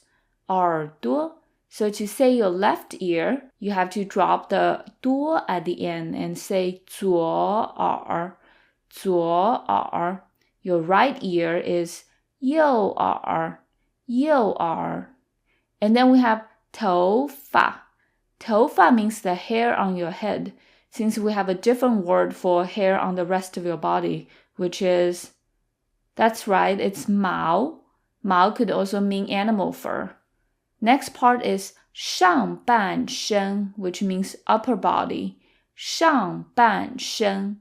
So 上 means up. 半 means half, as we've seen in 6点半, 6:30 when you're telling time. 身 is part of 身体, and that means body. So literally up half body, and that's your upper body. 上半身. 脖子. 脖子 is your neck. 脖子. 肩膀. 肩膀 is your shoulder or shoulders. 肩膀. 手臂. 手臂 is your arm. And then the word 手 means your hand or hands. 手. So 左手 means left hand. 左手. 右手 means right hand. 右手. 肚子. 肚子 means your tummy, your stomach. 肚子. And then your back is 背. 背.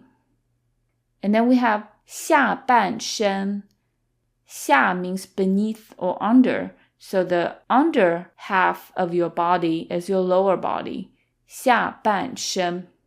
So we're going to start with your butt, which is 屁股. 屁股. And then your legs are 腿. 腿. So your left leg, 左腿. 左腿. Your right leg, 右腿. 右腿. Your thigh, which is your big leg, 大腿. 大腿. Your calf, which is your small leg, 小腿. 小腿. And then your knees are 膝盖. 膝盖. And then finally your feet or your foot, 脚. 脚. So your left foot is 左脚. Your right foot is 右脚. Okay, so let's practice by combining these body parts and some of these symptoms that we went over, such as 疼 or 痛 to hurt, 痒 to itch, 晕 to be dizzy, or 肿 to be swollen. Okay, so how would you say my tooth hurts? 我的牙齿疼. You could also shorten it to 我的牙疼. Or you could just say 我牙疼. So by saying 我牙疼, you are following the topic comment structure, where you're not saying my teeth or my tooth hurts. You're saying the topic of the sentence is I, 我, and then my comment is tooth hurts, 牙疼. And if you have shooting pain in one of your teeth, that would be 牙痛, 我的牙痛, or 我牙痛.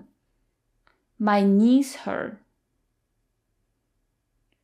我的膝盖疼. So 膝盖 means knees.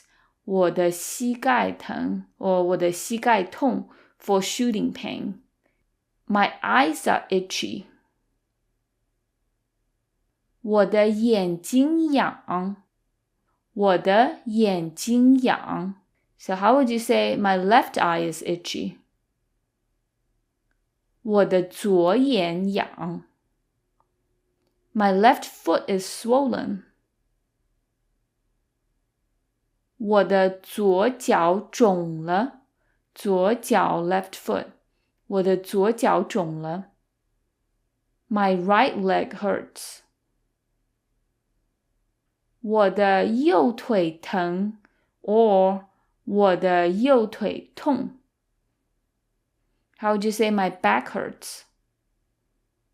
我的背疼 or 我的背痛, depending on the pain. I'm dizzy. 我的头晕 or 我头晕. So even though in English you don't have to say my head is dizzy, in Chinese it's typical to say 头晕. After you describe your symptoms, hopefully your doctor will be able to diagnose you. So if you have something minor like a cold, 你感冒了，你感冒了。So 你 for you, 感冒 means to have a cold, and then 了 indicates past tense or change. So I went from not having a cold to having a cold. 我感冒了。So again, in English, you say to have a cold. In Chinese, 感冒 is a verb. 你感冒了。How would you say, I don't have a cold? 我没有感冒。So even though we're talking about the present, when we negate a sentence with 了 at the end, we use 没有 or just 没. So 我没感冒 or 我没有感冒。And then your doctor might instruct you to take medicine. 你要吃药，你要吃药。So 你要 again could mean you want to, but here it means you need to. 吃药 literally to eat medicine, but 吃 could also mean to take. 药 means medicine. So 你要吃药。How would you say take cold medicine? So the word order is the same. You just need to split 吃 and 药 and insert the word for cold in the middle, which is 感冒. So 吃感冒药。你要吃感冒药. You need to take cold medicine. 打针. 打针 means to get an injection. 打 means to hit. 针 means needle. So 打针。你要打针, you need to get an injection. And if it's really serious, you might need an operation. 做手术，做手术。So 做 means to do. 手术 means surgery, operation. 做手术。How would you say, I don't want to have an operation? 我不要做手术。Here, 要 means to want. Or you could say, 我不想做手术。So before the doctor prescribes you medications, they might ask you what you're allergic to. 你对什么药过敏？你对什么药过敏？ So 你 for you, 对 could mean correct, as we've used it a whole bunch of times to mean correct or incorrect. 对不对？ But it could also mean towards something or somebody, towards or to. 什么药？什么药 means what medicine. 什么 means what. 药, as we've seen in the previous slide, means medicine. 过敏 means to be allergic. 过敏. The whole thing is, 你对什么药过敏? You towards what medicine are allergic. And that's how you say, what medications are you allergic to? So the structure is 对 something 过敏 allergic to something. For example, she's allergic to cats. 她对猫过敏. And if you're allergic to dogs, 我对狗过敏. So if you're allergic to a certain type of medication, you could just say 我对 the name of the medication 过敏. So here's a question. 你对什么过敏? So I'm asking you what you're allergic to, not just medications, but anything. So 我对 blank 过敏.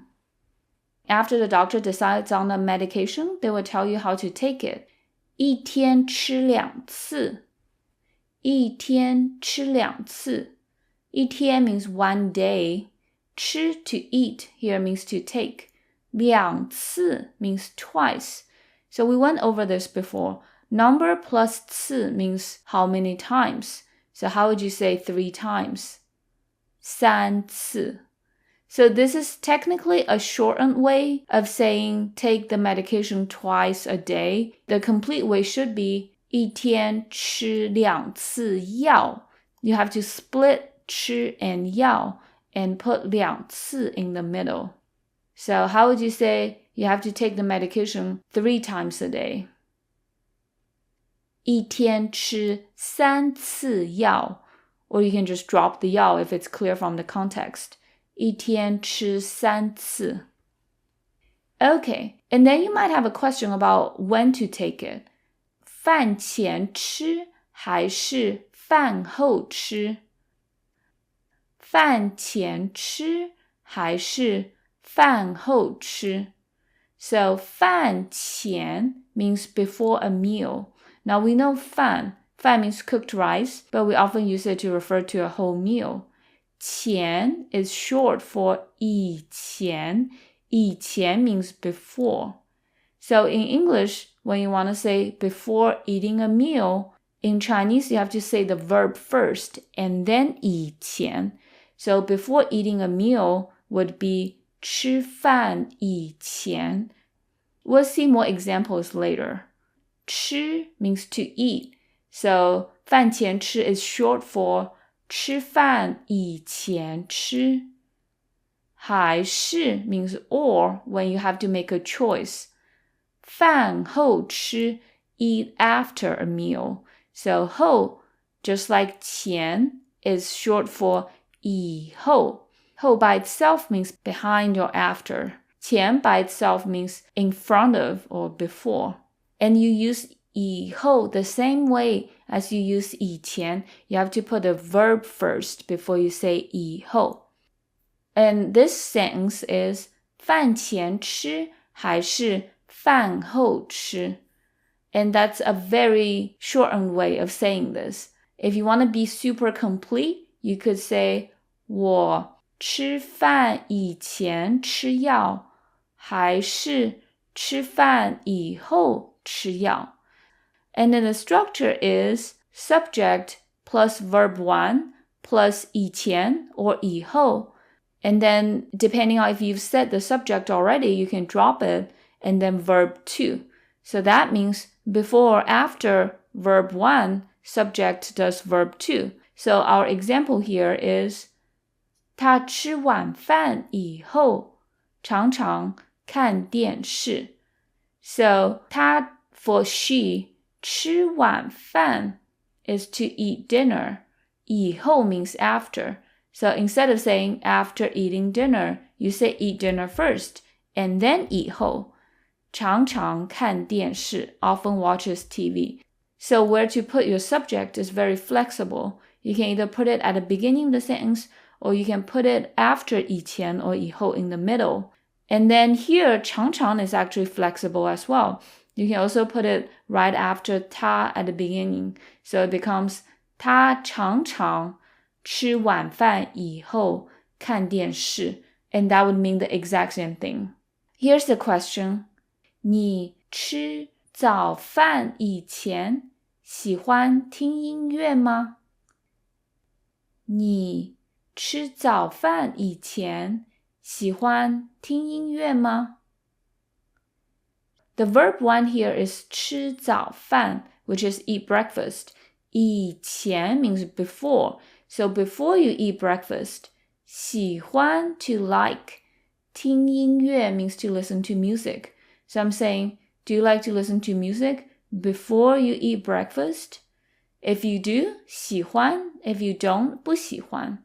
And I could also phrase that sentence by saying, 你喜欢吃早饭以前听音乐吗? So if there's another verb, you can also put it right after the subject at the very beginning. Or it can stay where it is, and your subject can go in the middle too. So 吃早饭以前你喜欢听音乐吗？你上班以前常常做什么？你上班以前常常做什么？ So 上班 means to go to work. 以前 again means before. So before you go to work, what do you often do? 做什么 do what? So if you often eat breakfast before you go to work, 吃早饭. The complete sentence would be 我上班以前常常吃早饭。Or you could say, 上班以前我常常吃早饭。Or 我常常上班以前吃早饭。I hope this isn't too confusing. We'll definitely practice it more in the future as well. So to answer this question, 饭前吃还是饭后吃? They would just say 饭前吃 if you eat it before a meal, or 饭后吃 if you eat it after a meal. Or if you can do both, 都可以. Remember, 都 for both, 可以 means can or may, so both can. 都可以. And then the doctor might give you some more advice. 好好休息，多喝水。好好休息，多喝水。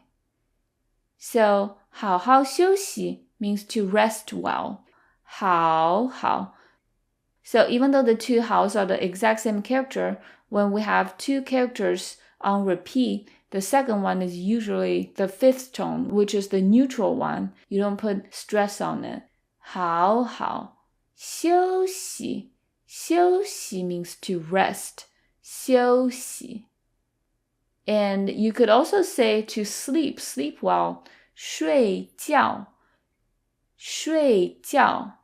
So remember how a lot of Chinese verbs are technically verb-noun combos? 睡觉 is another example of this. 睡 by itself means to sleep. 觉 is the noun form of sleep. So you're saying to sleep the sleep. So the structure 好 plus a verb, it's a very special kind of structure used to advise somebody. You wouldn't use it to describe your action. Like to say, I slept well last night, you wouldn't say 好好睡觉. 好好睡觉 is when you tell people sleep well. It's more a piece of advice instead of a wish. So you're not saying like, oh, I hope you sleep well, but you're telling somebody like your kid or something, you need to sleep well. Don't mess around, sleep. 好好睡觉. But if you want to say, I slept well last night, we need a verb plus the plus adjective / adverb structure that we went over before. So you would say, 我睡得很好, or 我睡觉睡得很好, or 我觉睡得很好. Remember, the has to follow the verb, which is 睡 here directly. So if you want to say 睡觉, then you have to say 睡 again, or you can flip 睡觉 to just 觉睡得很好, or you can just drop the 觉 since it's pretty obvious you're sleeping the sleep. So just 睡得很好.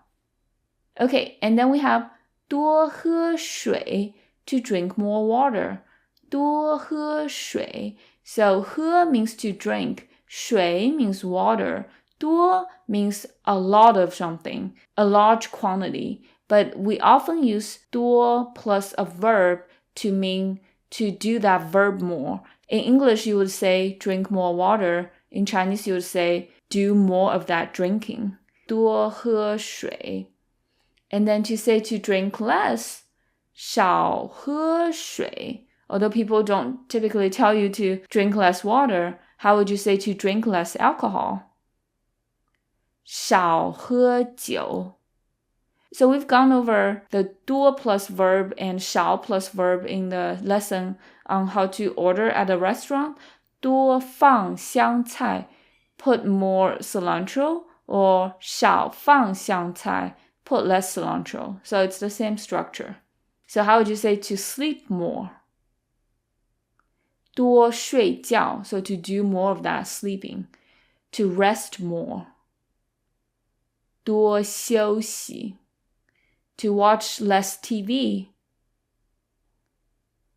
少看电视. So again, these structures are used to give advice, just like 好 plus a verb. Okay, so we've gone over a lot of stuff today. Let's have a review session. So, how would you say I don't feel well? 我身体不舒服. 身体 means body. Here it's referring to the health. 不舒服, not feel well or not comfortable. If you're just straight up sick, 我生病了。生病 means to be sick. Next one, I feel tired. I have a fever. 我很累，发烧。So to feel tired, you don't really have to say feel. You can just say 很累. I very tired. 发烧 means to have a fever. Next one, I have a toothache. 我牙疼 or 我牙痛 depends on the pain. 疼 is a dull, achy pain. 痛 is more of a shooting pain. And then you could also say 我的牙疼 or 我的牙齿疼. Next one, you need to take medicine. Take it after a meal. 你要吃药，饭后吃. So 你要 you need to, 吃药 take medicine. 饭后 after a meal, 吃 to take. I didn't catch a cold. 我没有感冒. 感冒 means to catch a cold. Last one, get some rest, drink more water. 好好休息，多喝水. So 好好 means to do something well. 休息 to rest. So rest well and do more of the drinking water. 多喝水. Okay, so I'll practice conversation now. The first one. 你身体舒服吗？你身体舒服吗？ So I'm asking, do you feel well? Literally, your body comfortable. So if you're good, 我舒服. Hopefully everyone feels well today. And if you don't feel good, 不舒服. Or you can be specific. If you have a headache, 我头疼. If you feel dizzy, 我头晕. So on and so forth.你常常生病吗？你常常生病吗？ So I'm asking if you get sick often. Hopefully the answer is no. 不常常. Or you could say 很少, rarely. Or if you sometimes do get sick, 有时候。你的牙疼吗？你的牙疼吗？ So this is a question that a dentist might ask you. 牙疼, your tooth hurts. So does your tooth hurt? If it does, 疼. Hopefully it doesn't. 不疼。你的医生是谁？你的医生是谁？医生 means doctor. So I'm asking, who is your doctor? So 我的医生是李医生 Dr. Lee. This question could also be asked, 谁是你的医生？ So 谁 could either go at the end or at the beginning. 你每天吃几次饭？你每天吃几次饭？ So I'm asking you how many times you eat a day. So 每天 means every day. 吃饭 means to eat a meal. 几次 means how many times. And I have to put 几次 in the middle between 吃 and 饭. So if you have a regular eating schedule, you eat 3 times a day, 3次. Or you could say 吃3次饭. If you only eat twice a day, 2次. If you eat more than 3 times a day, you eat 4 times a day, 4次. 6, next one. 你对什么过敏？你对什么过敏？过敏 means allergic. So I'm asking what you're allergic to. If you're allergic to cats, 猫, or you can say the whole thing. 我对猫过敏。最后一个 last one. 你睡觉以前喜欢做什么？你睡觉以前喜欢做什么？ So this one is a little tricky because it's one of the newest structures that we just went over. 睡觉 means to sleep. 以前 means before. So before you sleep, 喜欢 to like. 做什么 do what? What do you like to do before you sleep? If you like to listen to music to relax yourself, 听音乐, or you could say the whole thing just to practice. 我睡觉以前喜欢听音乐. Okay, I hope you found this lesson useful. 谢谢你, thank you so much for being here. 再见, I'll see you in our next lesson. 大家好, hello everybody, welcome to another lesson of Beginner Conversational Chinese.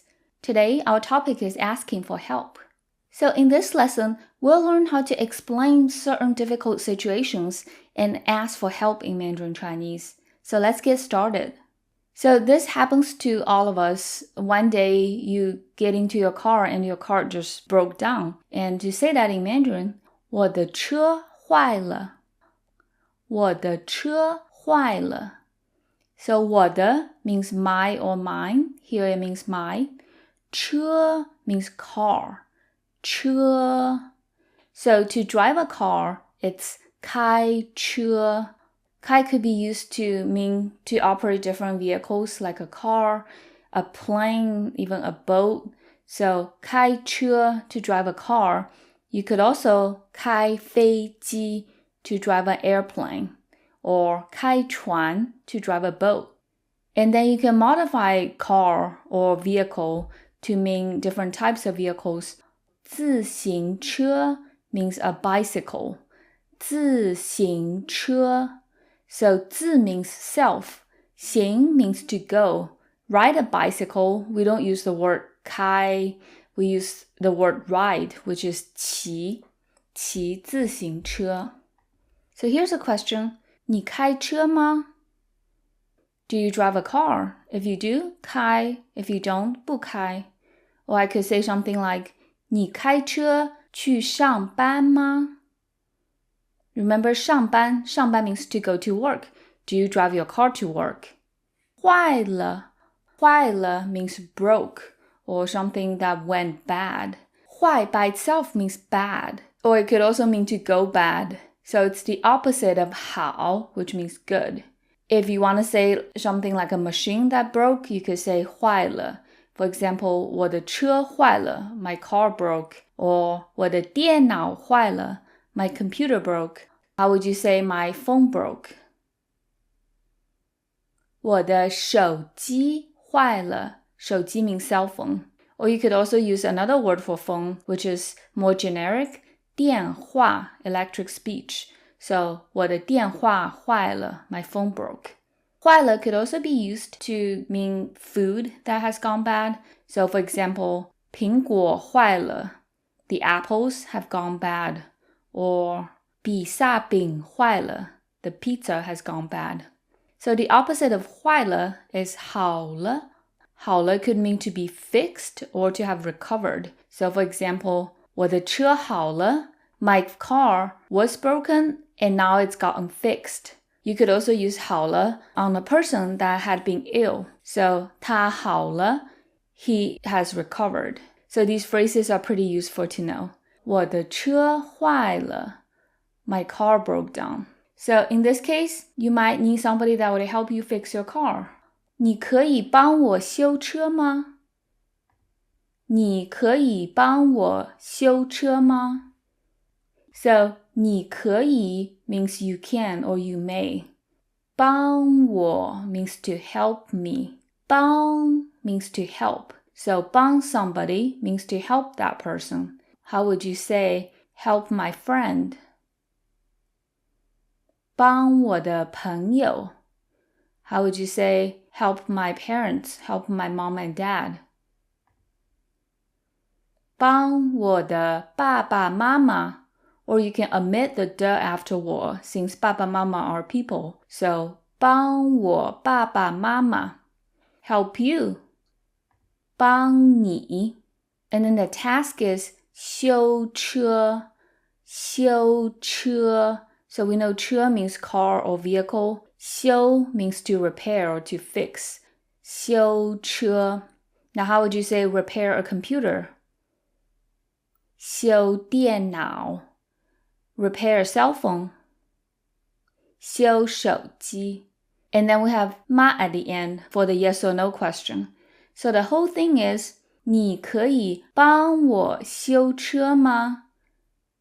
And there are multiple ways to ask this question. Instead of having a 吗 at the end, you could also use 可不可以 right after 你. So remember, 可不可以 is an abbreviated way of saying 可以不可以, can or cannot. So if I said, 你可不可以帮我修车, then we don't need the 吗 at the end.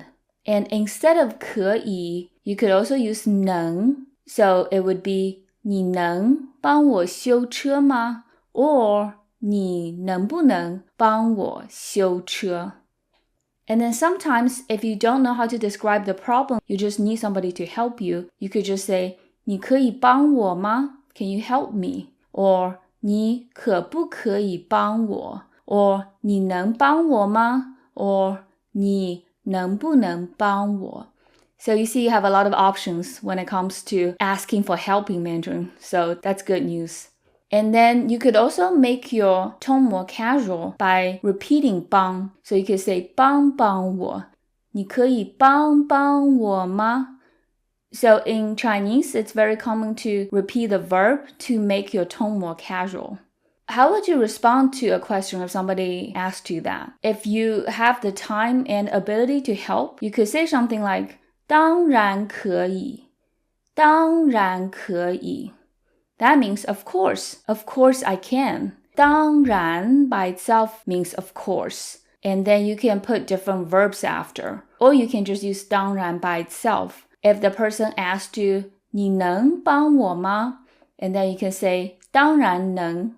Or you can use a different verb. For example, of course I have a teacher. 我当然有老师. So just make sure to put 当然 before your verb. 当然可以. Of course I can. But sometimes when you're in a rush, you don't have time to help, then you would say something like 对不起，我有事.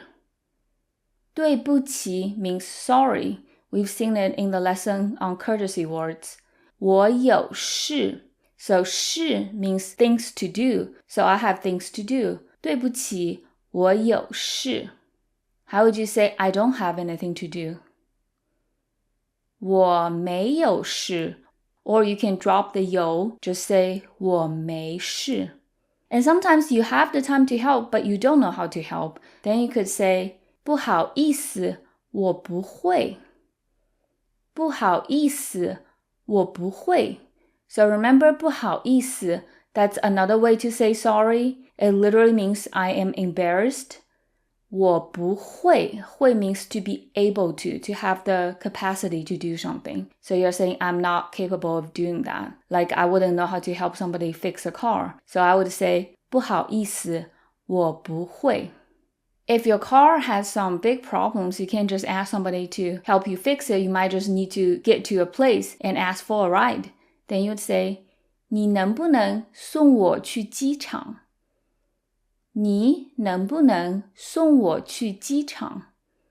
你能不能 means you can or cannot, or you may or may not, which means pretty much the same thing as 你可不可以？送我 here means to give me a ride. So 送 could have a few different meanings. We'll go over it in a bit. 去机场 means to go to the airport. 机场 is short for 飞机场. We've learned 飞机 already. 飞机 means flying machine, which is an airplane. 场 is a big field. An airplane field is an airport. So 去飞机场. So let's go over the different uses of 送. One of the structures is 送 plus person plus 去 plus a place.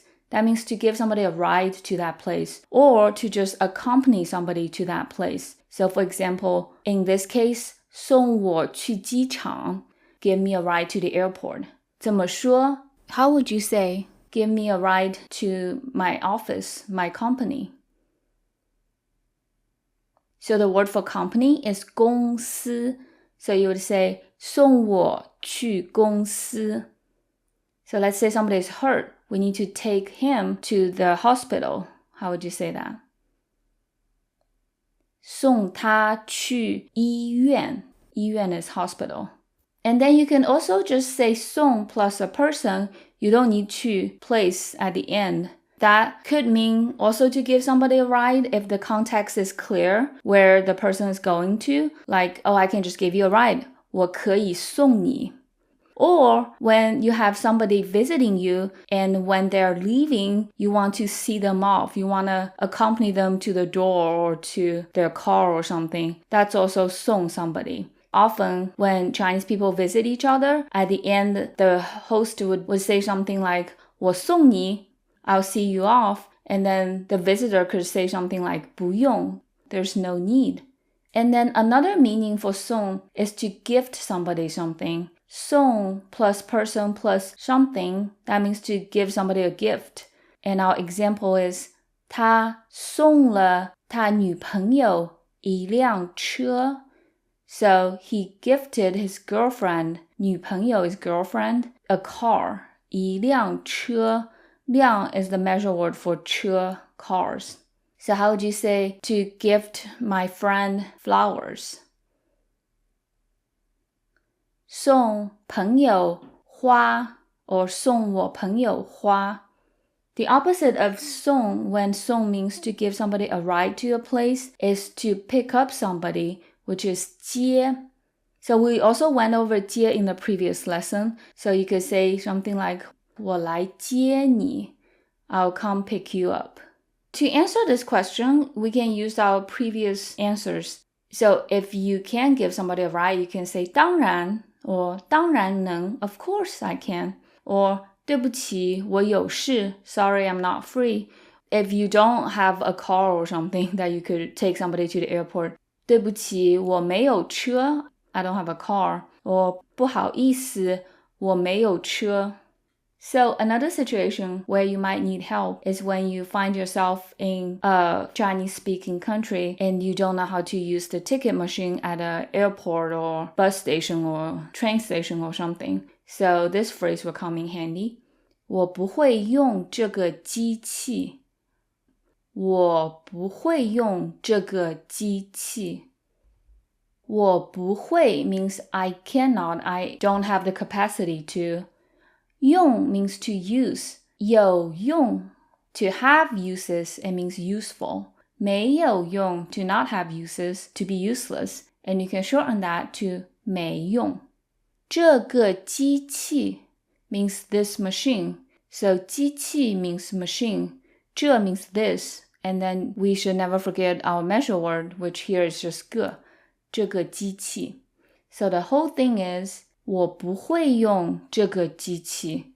I don't know how to use this machine. How would you say, I don't know how to use this computer? 我不会用这台电脑。So 台 is the best measure word for computers. If you don't know it, you can just use 个 as well. I don't know how to use this phone. 我不会用这个手机。But a better measure word would be 这部手机。So 我不会用这部手机。After you say that, you might want to add, can you help me? Do you remember how to say it? 你可以帮我吗? Or 你能帮我吗? Or 你可不可以 or 能不能帮我? So there's a lot of different ways to ask for help. Hopefully you won't ever have to say this, but sometimes things do happen. And to say my wallet got stolen, it's 我的钱包被偷了。我的钱包被偷了。我的 again means my or mine. Here it means my. 钱包 means wallet. Literally means money bag. 钱包。被偷。被偷 means to be stolen. 偷 by itself means to steal. 偷。小偷 little steal. That's a thief or a pickpocket. 小偷。被 plus a verb is how we convey passive voice in Mandarin Chinese, and I'll go over that in more detail in a sec. 了 here indicates past action. My wallet was stolen. So the whole thing is 我的钱包被偷了. My wallet was stolen. So let's go over how to use 被. You just need to say subject plus 被 plus verb. The primary reason why we use passive voice is when we don't know who did it. We don't know who stole the wallet, so it makes sense to use the passive voice. So here the subject is 钱包, and then the verb is 偷, and then we add a 了 at the end because it happened already. So 钱包被偷了. So how would you say my phone got stolen? 我的手机被偷了. My suitcase got stolen. 我的行李箱被偷了. 行李箱 means suitcase. My money got stolen. 我的钱被偷了. If you do know who did it, then you can put a person after 被. And then that means that verb is done by that person. In this case, if you want to say the wallet was stolen by him, 钱包被他偷了. So let's try a different verb. Imagine you put a sandwich in your company break room fridge and then you go get it for lunch, but then it's gone. Somebody ate it. So you could say something like, my sandwich got eaten, which would be 我的三明治被吃了.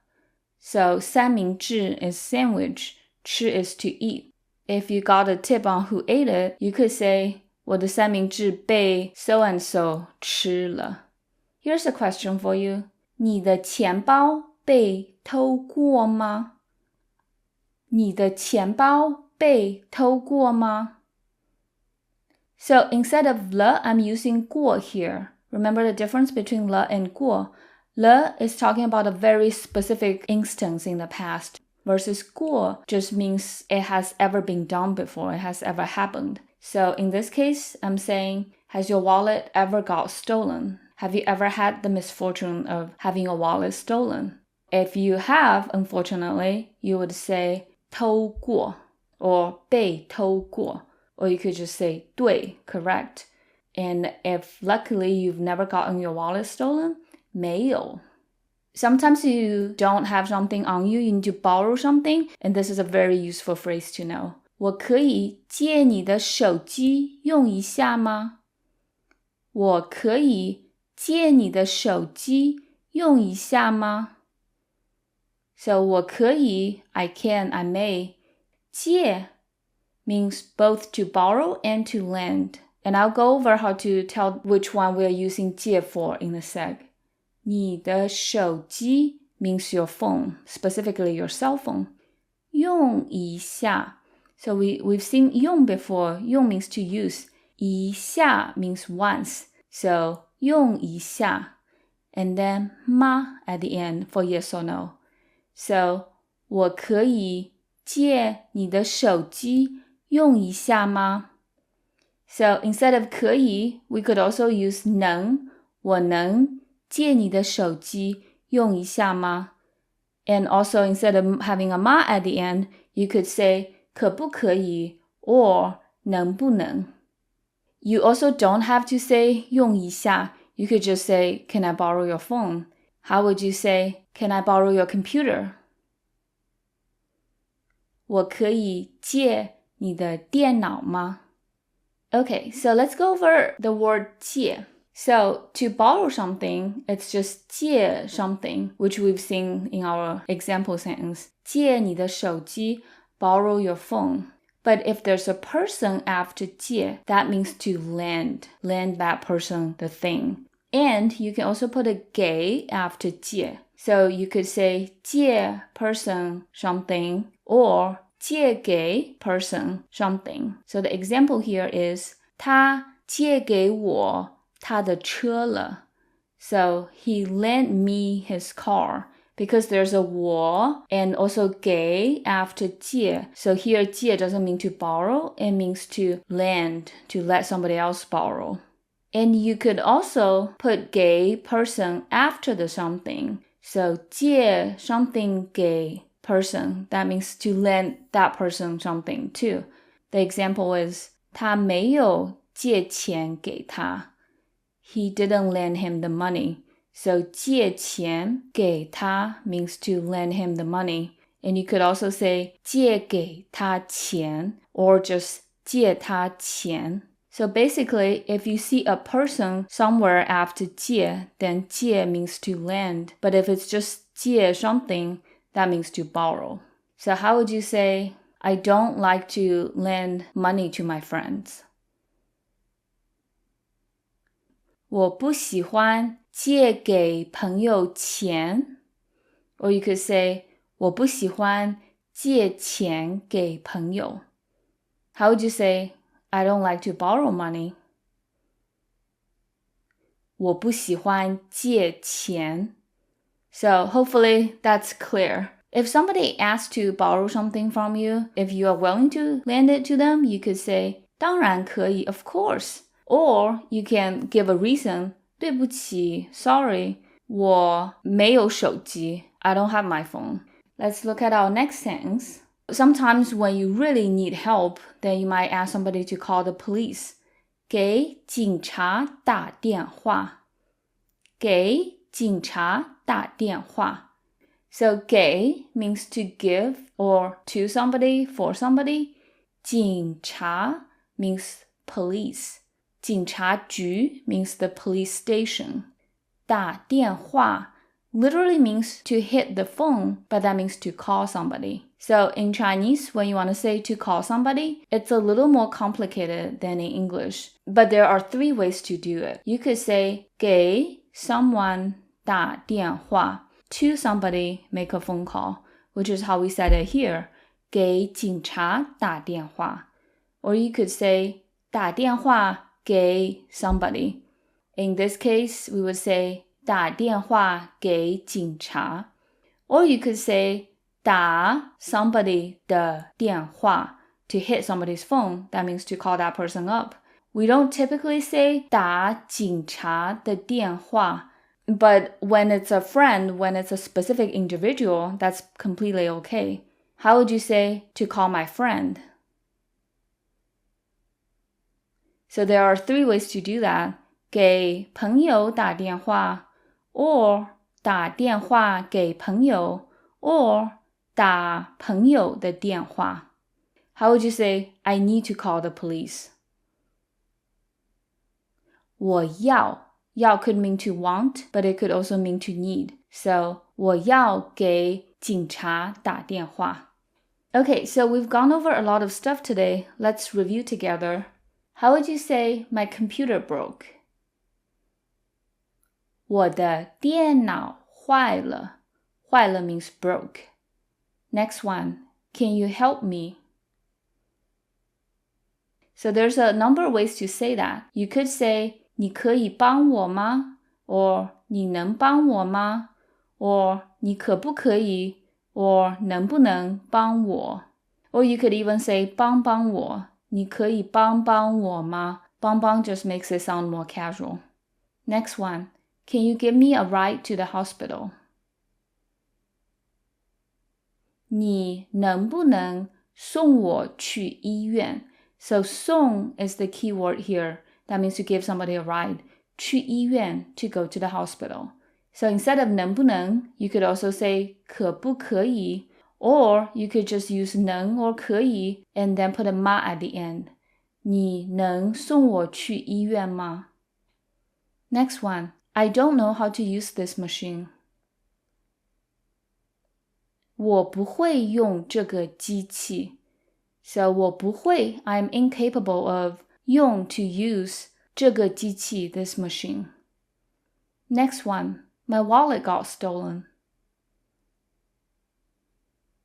我的钱包被偷了. So 我的钱包 my wallet. 被 is to indicate passive voice, which is the case here. And 偷 means to steal. 最后一个 last one. Could I borrow your phone? I need to call the police.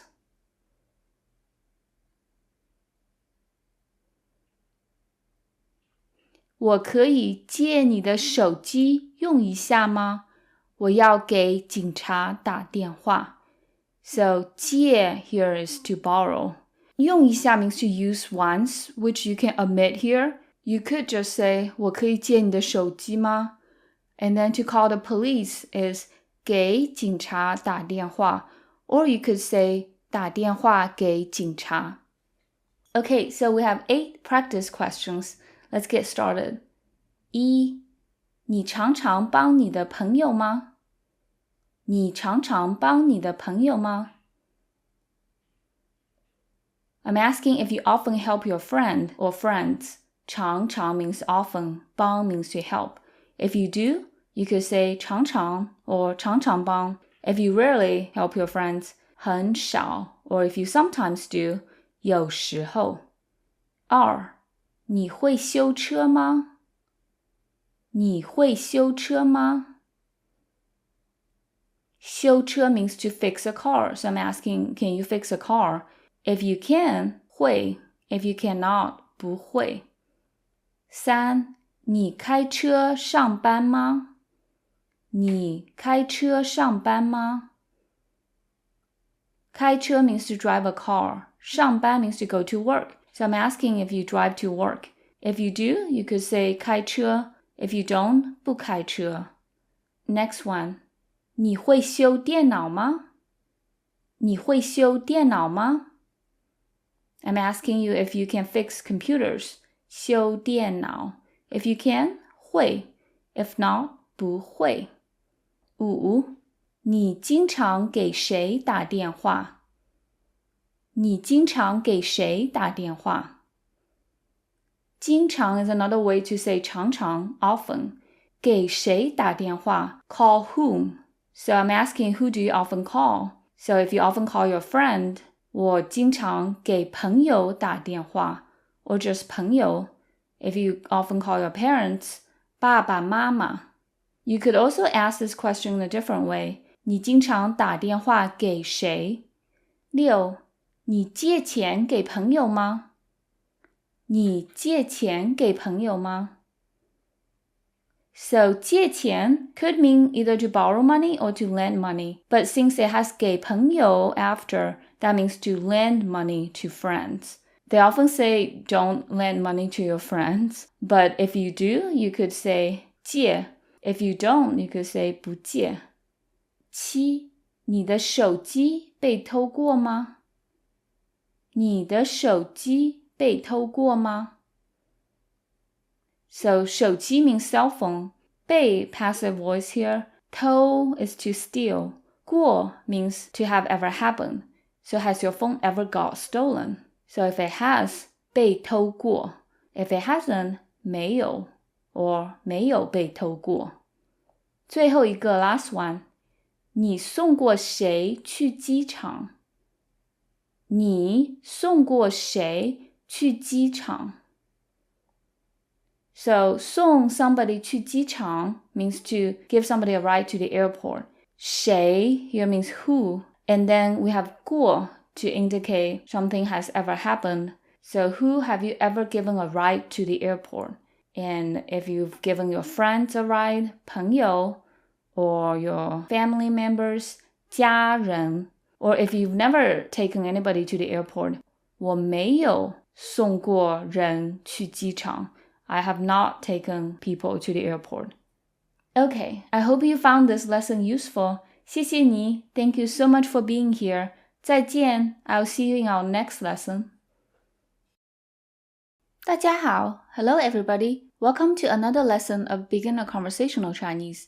Today, our topic is asking for directions. So in this lesson, we'll learn how to ask for and understand directions in Mandarin Chinese. So let's get started. So the first thing we'll learn is how to express to somebody that you're lost. 打扰一下，我迷路了。打扰一下，我迷路了。打扰一下 is a common phrase used to start a conversation with a stranger. We've seen it in our lesson on courtesy words. It literally means interrupt once. 打扰 means to interrupt. 一下 means once. So you can use it to mean excuse me. 打扰一下。我 for I or me. 迷路了。迷路了 means got lost. 迷路 to be lost. 迷 by itself could mean to be confused, and 路 means road. So 迷路, to be confused about the roads, that means to be lost. So the whole thing is 打扰一下，我迷路了。Here's a question. 你常常迷路吗？你常常迷路吗？ That means do you get lost often? Well, I for one get lost very frequently because I have a terrible sense of direction. So this lesson would come in handy for somebody like me. Okay, and now we're getting down to a more specific question about a certain place. Excuse me, where is the closest subway station? 请问最近的地铁站在哪儿？请问最近的地铁站在哪儿？请问 again is a very common phrase to start a question with a stranger or somebody that you're not very familiar with. You just want to be very polite towards. 请 means please. 问 means ask. So it literally means please ask, but you can translate it as may I ask. 请问最近的最近的 means the closest, the nearest. 近 means close or near. 最 means most. So 最近 means the closest. 最近 could also be used to mean recently. The opposite of 近 is 远. 远 means far. So how would you say the farthest?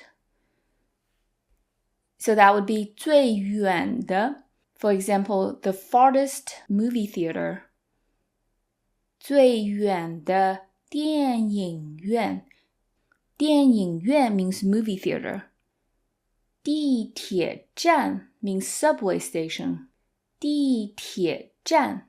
地铁 means subway. 地 means ground.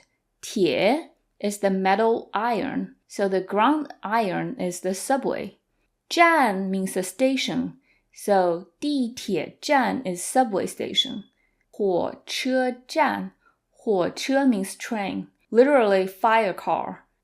在哪儿 means literally at where, but it means where because we commonly need a 在 before a place, including a place question word 哪儿. What's another way to say 哪儿? Yep, 哪里. So you could also say 在哪里. So the whole thing is 请问最近的地铁站在哪儿? And before we go over how to give directions in Chinese, let's take a look at some other ways to ask similar questions. 去便利店怎么走？去便利店怎么走？ So 去 means to go to. 便利店 means convenience store. 便利店. 便利 means convenient. 便利 is a fancy way of saying 方便. 方便 means convenient. So guess what 方便面 means? 面 means noodles. So what is convenient noodles? It's instant ramen. 方便面. 店 means a store or shop. 便利店. 怎么走 means literally how to walk. 怎么 means how. 走 means to walk. It could also mean to leave, as in I'm leaving, 我要走了. Here it means to walk. The whole thing is 去便利店怎么走? Literally, go to a grocery store, how to walk. How would you say, how do I get to the park? 去公园怎么走? How would you say, how do I get to the nearest park? 去最近的公园怎么走? 最近的 means closest. Now, do you remember the previous question? 在哪儿? How would you say, where is the closest hospital? 最近的医院在哪儿? And to be polite, you can put 请问 before it. So similarly, how would you say, how do I walk to the closest hospital? 去最近的医院怎么走? And you can also put a 请问 at the beginning. 请问去最近的医院怎么走？ Another way to ask for directions is simply to inquire if the place exists nearby. 这里附近有没有公共厕所？这里附近有没有公共厕所？这里附近 means near here. 这里 means here. Another way of saying 这里 is 这儿。附近 means nearby or near. However, instead of saying near here as we do in English, in Chinese, we put 附近 after the place. You would say place 附近. So near here is 这里附近. How would you say near a park? 公园附近. What about near my house? 我家附近. Near the police station. 警察局附近. 警察局 is the police station. 有没有 to have or not to have, or there is or there isn't. Because remember, 有 could mean to have or there be. So here it means there is or there isn't. And remember, this is another way to make a yes or no question. So instead of putting 吗 at the end, we can just say 有没有。公共厕所。公共厕所 means public bathroom. 公共 means public. 厕所 means bathroom. And you would usually use that term to refer to a public bathroom, not a private bathroom at your house. 厕所 Men's bathroom is 男厕所. 男 means male. 男厕所. Women's bathroom is 女厕所. 女 means female. The U with the umlaut is different from the U sound. You have to kind of put your lips together and push them forward. 女厕所. You can also shorten these terms into 男厕 or 女厕. A more euphemistic way of referring to a bathroom is 洗手间. 洗手 literally means to wash hands. 洗 means to wash. 手 means hand. 间 means a room. So a room where you wash your hands, and that's your bathroom. 洗手间. Another euphemistic way of saying the bathroom is 卫生间. 卫生间. 卫生 means sanitary. 卫生. For example, 这个饭店很卫生. 饭店 means restaurant, so this restaurant is very sanitary. It's important for a bathroom to be in a sanitary condition, so that's good. So you could use 洗手间 or 卫生间 to refer to a bathroom at a private house as well as outside. But 厕所 is typically reserved for public bathrooms. So the whole thing is 这里附近有没有公共厕所? Near here, is there or isn't there a public bathroom? What's another way of saying the same question? 这里附近有公共厕所吗? How would you ask if there's a hospital near here? 这里附近有没有医院? How would you ask if there is a restaurant near your house? 你家附近有没有饭店? Or 你家附近有饭店吗?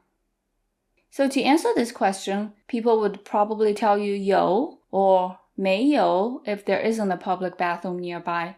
If the place that you're looking for is nearby and it's so close that you can see it, then the person that you're talking to will probably just describe where it is. For example, 厕所在超市出口的旁边。厕所在超市出口的旁边。厕所 for bathroom. 在 means at. And it's typical to use just 在 to describe the location of something. 厕所在 means the bathroom is at 超市出口的旁边。超市出口的旁边。The whole thing means next to the supermarket exit. Now this is a little long, so let's break it down. 超市 means supermarket, and it's short for 超级市场。超级 means super, 市场 means market. But we typically refer to supermarket as just 超市。出口 means exit. Literally, 出 means to leave, to exit. 口 means mouth, opening. The opposite of 出口 is 入口。入口 means entrance. 入 is a classical way of saying to enter. Now, if you've been studying characters, 入 might look similar to the character 人, which means person or people. But if you look at these two closely, you can tell that they are different. For 人, the left stroke goes over the right stroke, versus for 入, the right one goes over the left one. So make sure that you can tell these two apart. 旁边 means next to. 旁边.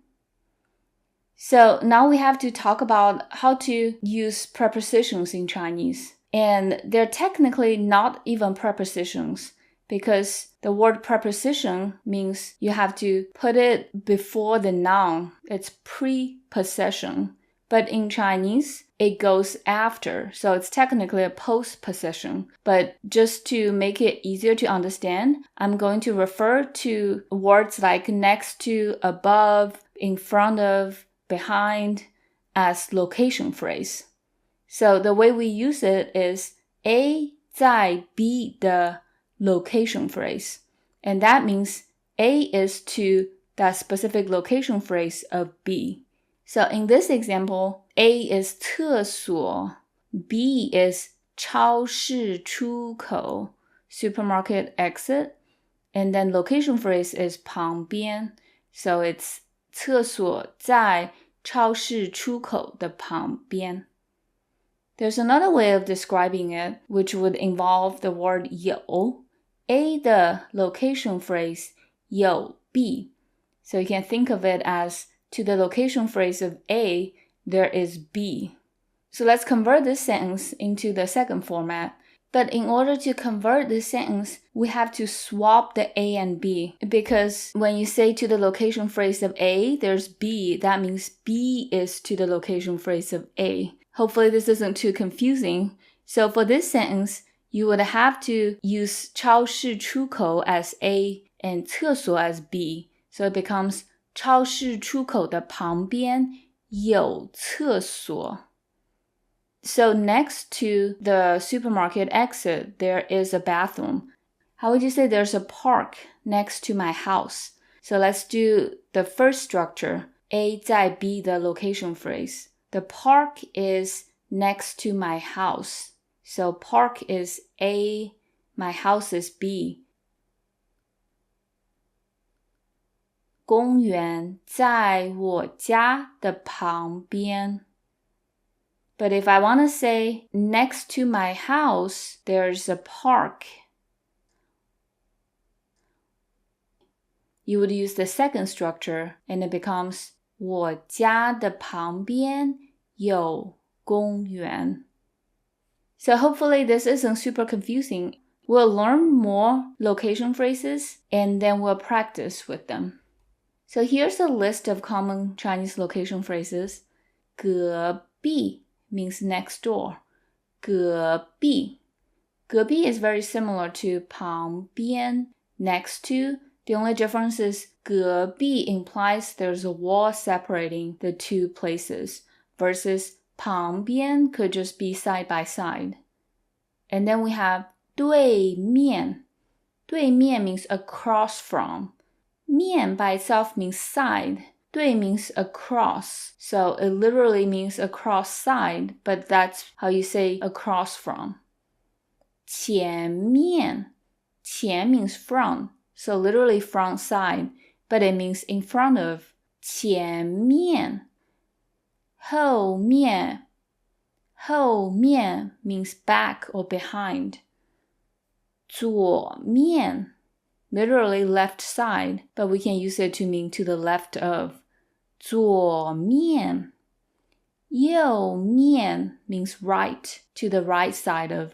右面上面 means the upside, so above or on something.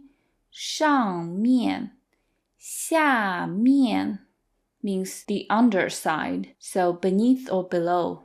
下面 And then we have 里面 inside or in. 里面 The opposite of 里面 is 外面外面 outside. So let's practice all these location phrases with these structures. How would you say, my friend's house is next door to my house? So A would be my friend's house and B would be my house. And the location phrase is next door, which is 隔壁。我朋友的家在我家的隔壁。How would you say the women's bathroom is across from men's bathroom? 女厕所 is A, which is women's bathroom. 男厕所 is B, which is men's bathroom. So, 女厕所在男厕所的对面。The convenience store is inside the subway station. So convenience store is 便利店, and that's A. B is subway station, which is 地铁站. So 便利店在地铁站的里面. How would you say inside the subway station there is a convenience store? So in this case, we need to swap A and B. A is subway station, 地铁站. B is convenience store, 便利店. So it becomes 地铁站的里面有便利店. Let's do one more. The company is above the restaurant. Company is 公司. B is restaurant, 饭店. So 公司在饭店的上面. Or if you want to do the second structure, above the restaurant there's a company. 饭店的上面有公司. So here's an example of how you would use the structures that we've been talking about. This is actually a variation of that structure. The restaurant is in the hotel. 饭店在宾馆里。饭店在宾馆里。饭店 again means restaurant. 在 at 宾馆 means hotel. 宾馆 There's another way to say hotel.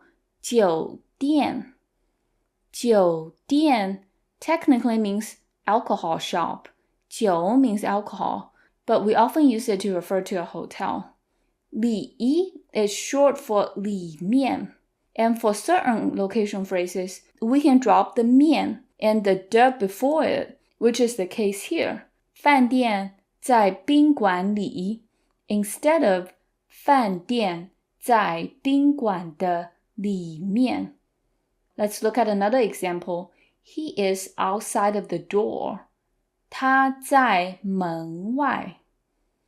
So, according to the previous structure, it should be 他在门的外面. But you can drop the de and the 面, so it becomes 他在门外. And then you can also use the same abbreviated version with the second structure that we're talking about. A plus location phrase without 面 plus 有 plus B. So, for example, on the desk, there are books. 桌子上有书。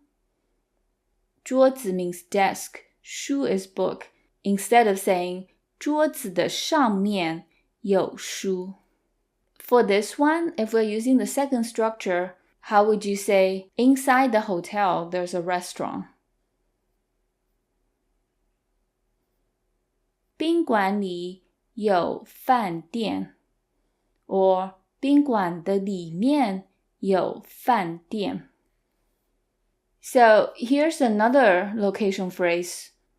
加油站在医院和学校的中间。加油站在医院和学校的中间。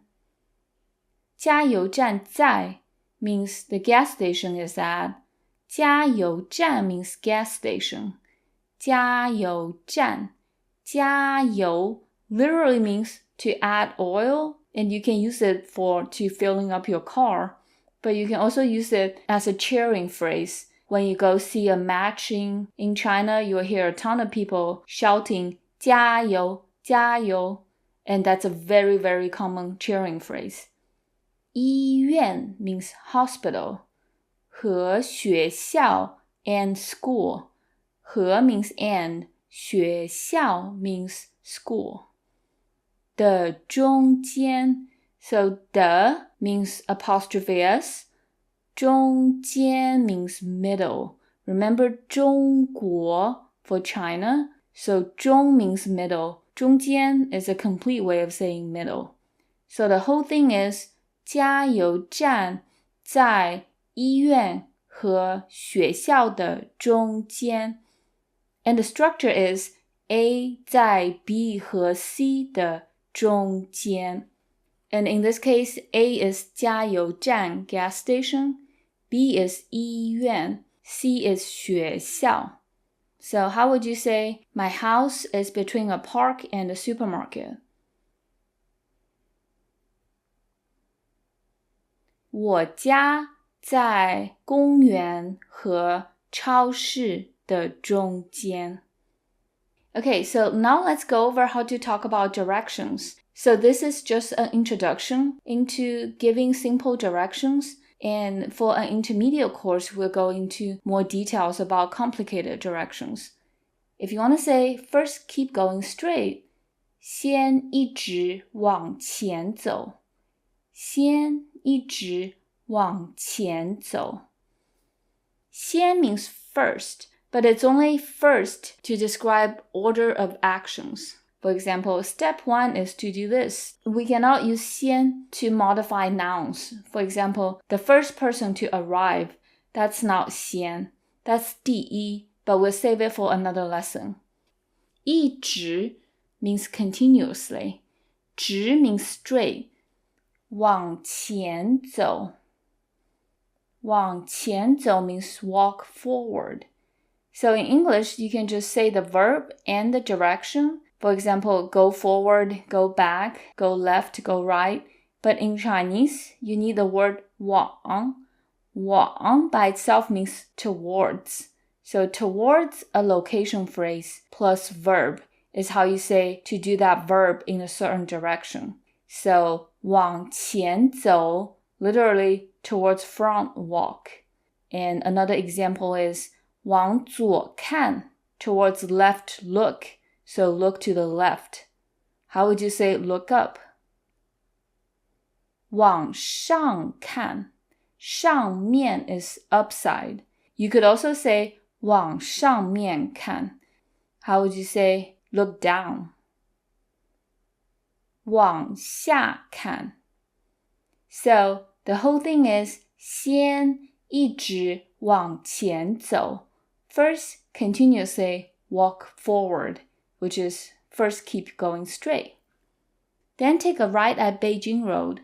然后在北京路往右走。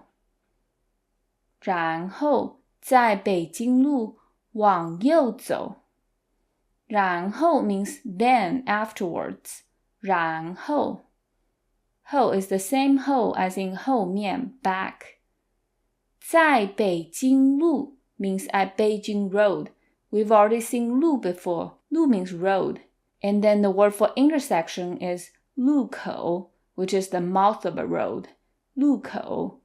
The word for street is 街. So if it's Beijing Street, it would be 北京街.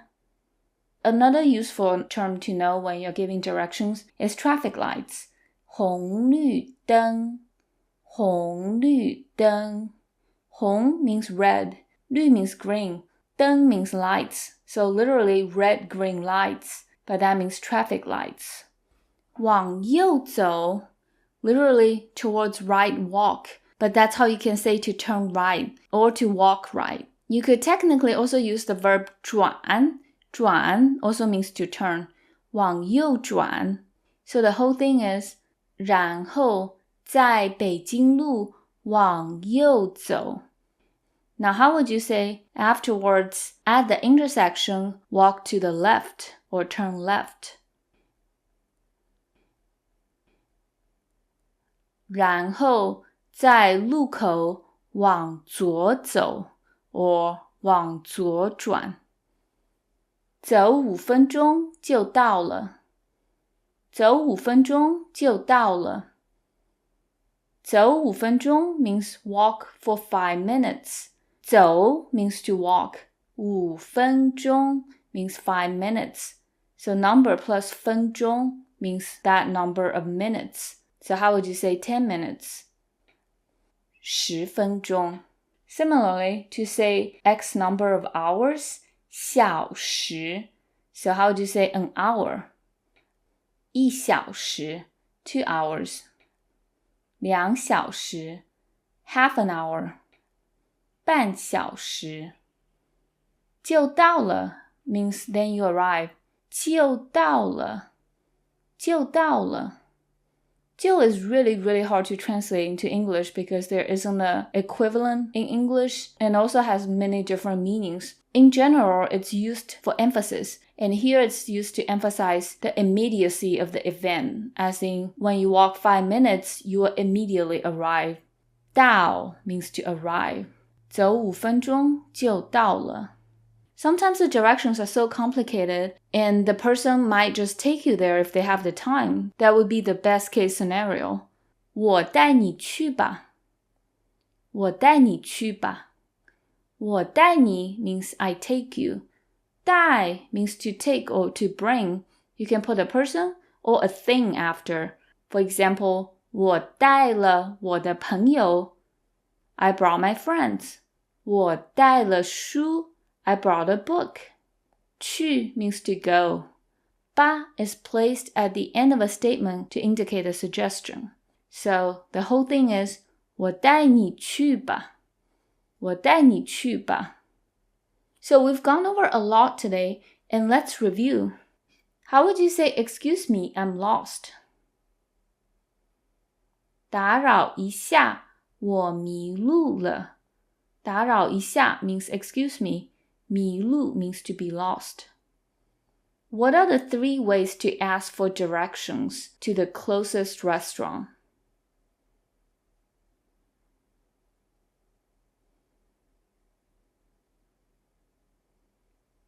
So you can start all 3 questions with 请问, may I ask?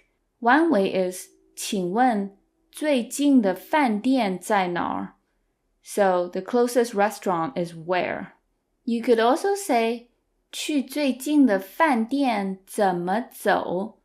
To go to the closest restaurant, how to walk. Or you could ask if there is a restaurant nearby. 这里附近有没有饭店? Or 这里附近有饭店吗? The bathroom is inside the hotel.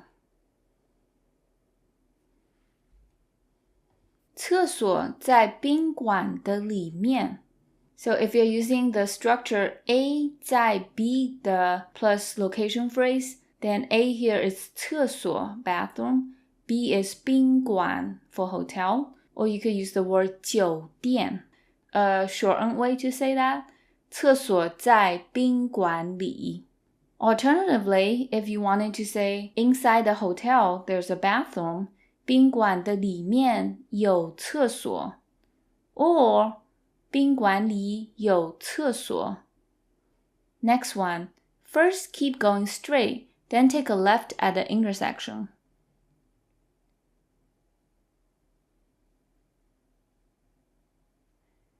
先一直往前走，然后在路口往左走。先 for first, 一直 means continuously, keep. 往前走 walk forward. 然后 then afterwards. 在路口 at the intersection 往左走 take a left. Walk for 10 minutes, then you will arrive. 走10分钟就到了。走10分钟 walk for 10 minutes 就到了 then you will arrive. 最后一个 last one, let me take you there. 我带你去吧。带 means to take. 吧 makes it not an order but a suggestion. Okay, time for our practice conversation. First one. 你常常迷路吗？你常常迷路吗？ I'm asking if you get lost often. 迷路 to get lost. So if you're really good with directions, 不常常 or 很少. But if you're like me, you do get lost often. 常常迷路. Or if you sometimes get lost, 有时候。Number 2. 你家附近有超市吗？你家附近有超市吗？你家附近 near your house 有超市 Is there a supermarket?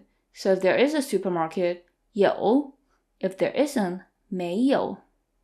3. 你家隔壁有什么？你家隔壁有什么？ So 隔壁 means next door. So next to your house, what is there? What's next to your house? So if there's a park, 公园. If there's a grocery store, supermarket, 超市. If there's a school, 学校. Gas station, 加油站。4. 你开车带你朋友吗？你开车带你朋友吗？开车 means to drive a car. 带 means to take or to bring. 你朋友 your friends. So do you drive your friends around basically? If you do, 对. Since we have 2 verbs here, it's kind of tricky if you want to answer with a verb, which one to pick. The emphasis here is to bring your friends around. So you could use 带. So you could say 带朋友 or 不带朋友。最后一个 last one. 你家在什么路？你家在什么路？ So 路 means road. What road is your house on? Or what road or what street? If your house is on Beijing Road, 北京路. If your house is on Beijing Street, 北京街. So I hope you found this lesson useful. 谢谢你. Thank you so much for being here. 再见. I'll see you in our next lesson. 大家好. Hello everyone. Welcome to another lesson of Beginner Conversational Chinese. So in this lesson, we'll learn how to talk about seasons and weather in Mandarin Chinese. Now let's get started. How's the weather tomorrow? 明天的天气怎么样？明天的天气怎么样？明天的天气 That means tomorrow's weather. 明天 means tomorrow. Let's review the other days of the week that we've learned before, such as today, which is 今天. 今天. Yesterday is 昨天. 昨天. And we also have terms for the day before yesterday and the day after tomorrow. 前天 is the day before yesterday. 前, you might remember 前 from the lesson on directions. 前面 means in front of. 前天 is the day before yesterday. And the word for the day after tomorrow is 后天. 后 is the opposite of 前. It means behind. So 后天, the day after tomorrow. 的 here is again to indicate the possessive relationship tomorrow's weather. 天气 means weather. 天 could mean day or sky. 气 means air. So the sky air indicates the weather. 天气明天的天气 tomorrow's weather. How would you say today's weather? 今天的天气 What about the day after tomorrow's weather? 后天的天气 And then you just need to put a 怎么样 after. 怎么样 means how. We've seen that a number of times already. 怎么样 So the whole thing is 明天的天气怎么样 Literally, tomorrow's weather, how? And that's how you ask about the weather tomorrow. 明天的天气怎么样 How would you say, how's the weather today? 今天的天气怎么样 How's the weather tonight? 今天晚上的天气怎么样 Let's take a look at how you would respond to that question. So what if tomorrow is a sunny day? 明天是晴天。明天是晴天。明天 tomorrow 是 means all kinds of to be. Here it means is. 晴天 means sunny day. 晴 by itself means sunny, and 天 means day, so sunny day. 晴天 There's another way to say sunny day. 出太阳。出太阳 出 means to exit. Remember 出口 from the directions lesson? 出口 means exit. 太阳 means the sun. And there's another way to say the sun. 日 but that's a classical way of saying it. Remember 生日 birthday? In everyday colloquial Chinese, we refer to the sun as 太阳 not 日. So 出太阳 means the sun comes out, and that also means sunny day. However, if you want to say 出太阳, then we don't need the verb 是 in the middle, because we already have the verb here, which is 出. So you could either say 明天是晴天 or 明天出太阳. So let's look at some other phrases with 天 in it. 阴天 means an overcast day. 阴天 Yin by itself means shadow or shade. Another way to say 阴天 is 多云. 多 means many, much.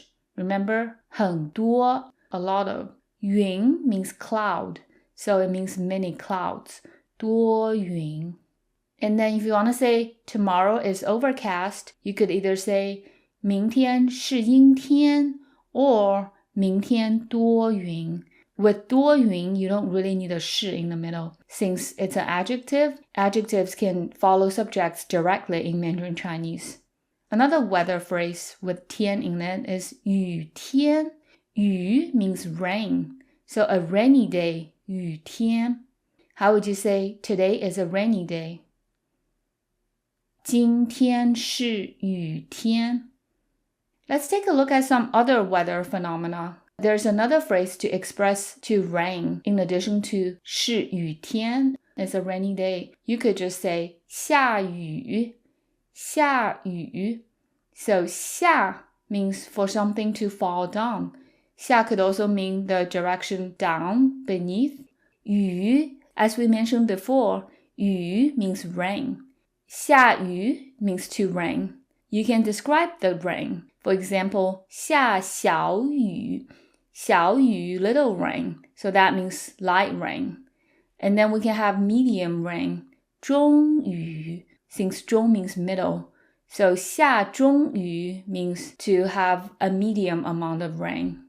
And then you can have 大雨, big rain. So it's a heavy downpour. 下大雨. And then you can have even bigger than 大雨, which is 暴雨, which literally means bursting rain, but that means super heavy rain. 暴雨. So 下暴雨 means to have super heavy rain. So there are a few other weather-related phrases with 下. Here's another example. 下雪 to snow. 下雪 So 雪 by itself is the noun form of snow. Like 下雨, you can also describe the kind of snow. 小雪 light snow, literally little snow. 中雪 medium amount of snow. 大雪 heavy snow.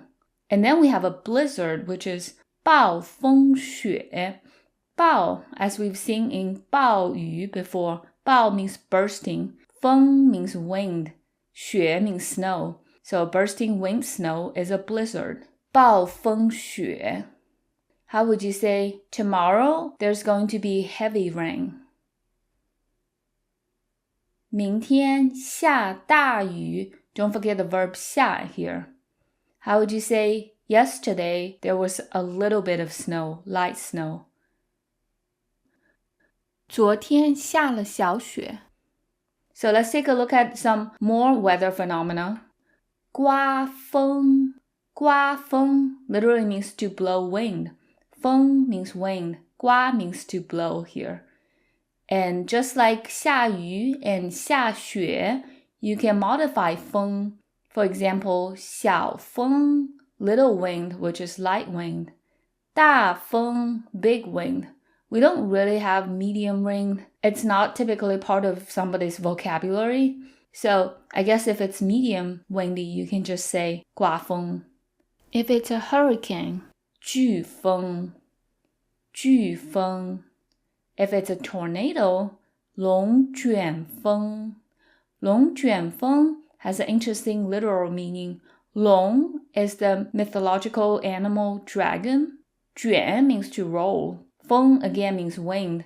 So 龙卷风 is a very graphical way of describing tornadoes because it looks like a dragon rolling the wind up. 台风 means typhoon. And the word typhoon comes from the transliteration of 台风. So how would you say, today it's very windy?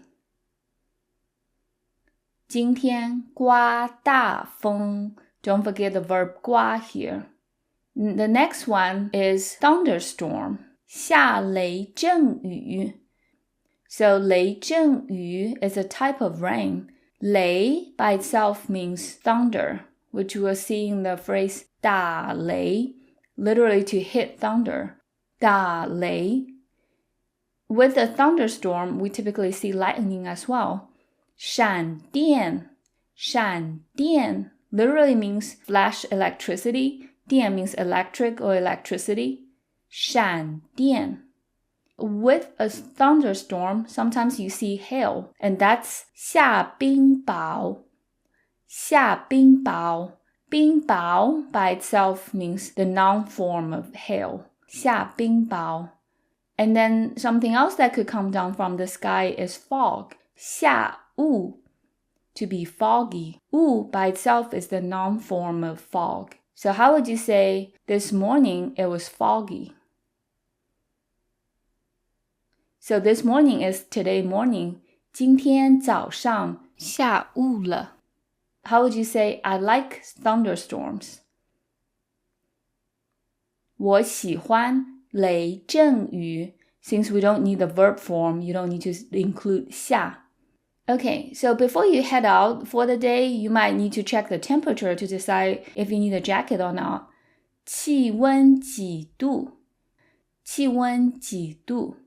气温 means the air temperature. Remember, 气 means air. 温 by itself means temperature as well. And the complete way of saying temperature is 温度. 温度. And more specifically, if you're talking about your body temperature, it's 体温. 体 stands for 身体. Remember, 身体 means body. Remember in the getting sick lesson, we talked about 身体舒服 or 身体不舒服. 身体不舒服 means body not well. So 体温, body temperature. 几度 means how many degrees. We know 几 as the question word for numbers, and we often can substitute 几 for 多少, which also means how many, how much.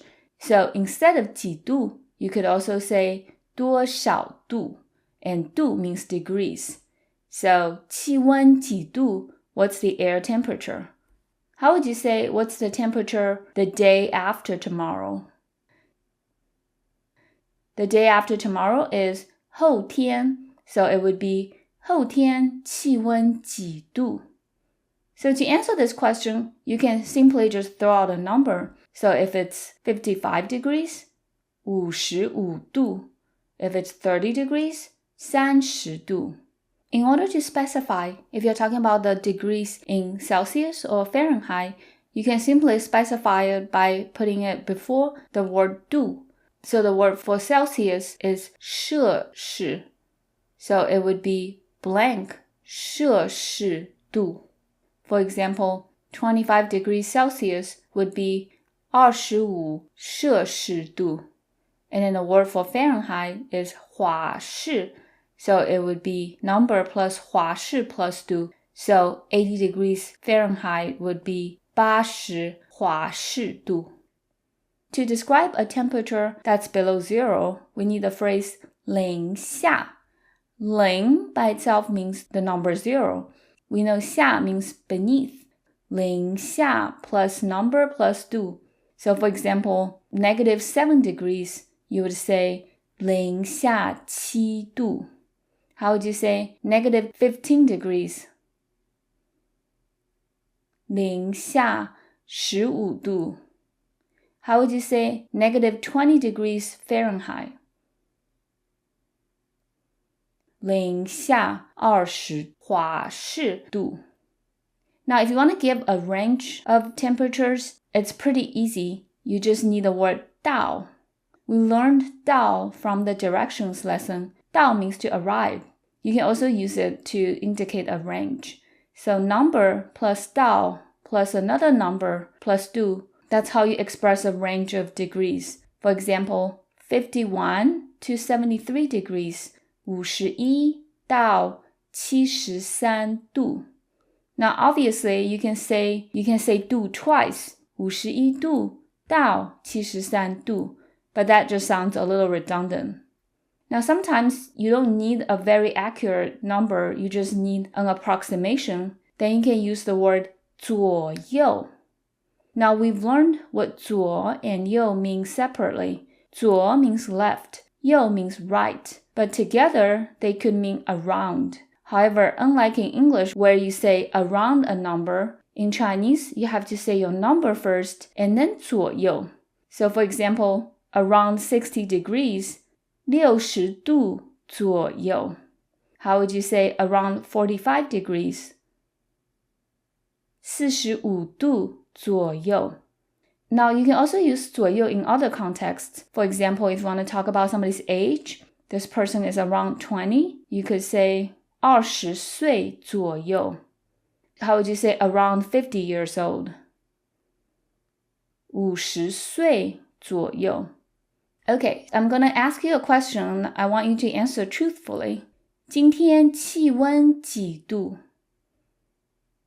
So I'm asking about the temperature for today, 今天. So you can just throw out a number, or you can give me a range, or you could use 左右 with an approximate number. If you want to talk about the climate in a place, this question will come in handy. Which is your favorite season in Shanghai? 你最喜欢上海的哪个季节？你最喜欢上海的哪个季节？你最喜欢 means you most like. 你 for you, 最 means most, 喜欢 means like. 你最喜欢 you most like. Your favorite is 上海的 Shanghai's. Again, 的 indicates the possessive relationship. 哪个季节 means which season. 哪 could mean where, as in 哪儿 or 哪里. But when you see 哪 before a noun, it typically means which. 个 is again the most common measure word that we use in Chinese. 季节 means season. 哪个季节 which season. So let's go over the 4 seasons. 春天 is spring. 春天, literally spring day. There's also a formal way of saying it, 春季, which literally means the spring season. 夏天 is the casual way of saying summer. 夏天, the formal way is 夏季, 夏季. 秋天, 秋天, the formal way is 秋季, 秋季. And then the last one, winter is 冬天, 冬天. And then the formal way is 冬季, 冬季. Okay, so the whole question is, 你最喜欢上海的哪个季节? Literally, you most like Shanghai's which season? So how would you say, what's your favorite season in New York? So instead of Shanghai, you need to say 纽约, which is how we say New York. 你最喜欢纽约的哪个季节? How would you say, what's your favorite season?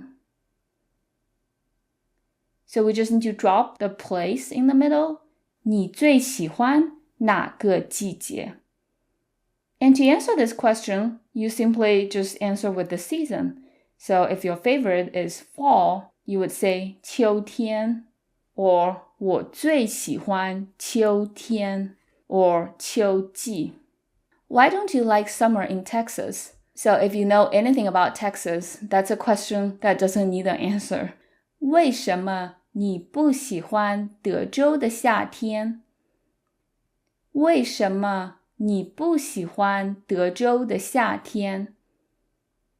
为什么 means why. It's a very useful word to know. 为什么? 为 means for. 什么 means what. So it literally means for what. 你不喜欢 means you don't like. 你不喜欢。德州的夏天 Texas summer. 德州 is the shortened form of saying 德克萨斯州, which is Texas. 德州. And then 夏天 is summer. So the whole thing is 为什么你不喜欢德州的夏天? To use the question word 为什么, it's very simple. You just need to put a statement after 为什么. So for example, why is he hungry? 为什么他很饿? 他很饿 means hungry. So you don't need to change the word order at all. You just need to put 为什么 at the beginning. How would you say, why do you like spring in Shanghai? 为什么你喜欢上海的春天? In English, you would say season in a place. In Chinese, it's very typical to say place apostrophe s and then the season. So the reason that the vast majority of people wouldn't like summer in Texas is because it's hot and humid. 因为又热又潮湿。因为又热又潮湿。因为 means because. 因为 You can just put 因为 before a reason. 又 by itself means again, but here it's used in the structure to connect two adjectives. We'll go over it in more detail in the sec. 热 means hot. So this word is a little hard to say, so repeat with me. 热 热 The opposite of 热 is 冷 冷 means cold. 冷 So the middle ground between hot and cold is neither cold nor hot. 不冷也不热。不冷也不热。So we've seen the structure before in describing an object. 不大也不小。Neither big nor small. Or 不重也不轻。Neither heavy nor light. So here it's 不冷也不热。In order to say it's warm, 暖和，暖和。So the character for 和 might look familiar to you. It's the exact same as the one for and. When it means and, it's pronounced 和. Here it's 和. it's neutral tone, so we don't put any stress on it. 暖和 means warm, as in nice and toasty, not as in hot. 凉爽 means nice and cool. 凉爽 凉 indicates it's cool. 爽 means it feels good. So 凉爽 nice and cool. 潮湿 means wet. 潮湿 You can also drop the first character 潮 and just say 湿. That's a more casual way of saying wet. 湿. Now, a related sensation to humidity is feeling of stuffiness. 闷 闷 One way to say hot and stuffy is 闷热 闷热 The opposite of 潮湿 or 湿 is 干燥 干燥 means dry. For 干燥, you can drop the second character 燥. So 干is a more casual way of saying dry. And when the environment is comfortable, you can use the word 舒服. Now let's take a look at how to use 又. You just need to say your subject and then 又 plus adjective 1 plus 又 plus adjective 2. So 又 adjective, 又 adjective. And if it's clear from the context, which it is here, you can drop the subject. Just say 又热又潮湿 for hot and humid. So how would you say cold and dry? 又冷又干燥. How would you say warm and comfortable? 又暖和又舒服. How would you say hot and stuffy? So you can use the word 闷热, or you could say 又热又闷. And obviously, you don't have to use 又 for only weather-related subjects. You can use it for all kinds of situations. For example, if you want to describe somebody as tall and handsome, you could say 又高又帅. 高 means tall. 帅 means handsome. Okay, so we've learned a lot about weather and seasons today. Let's review. The first one, how's the weather tomorrow? 明天的天气怎么样? So you have to say tomorrow's weather, 明天的天气怎么样? How? 下一个 next one. Tomorrow is sunny and a little windy.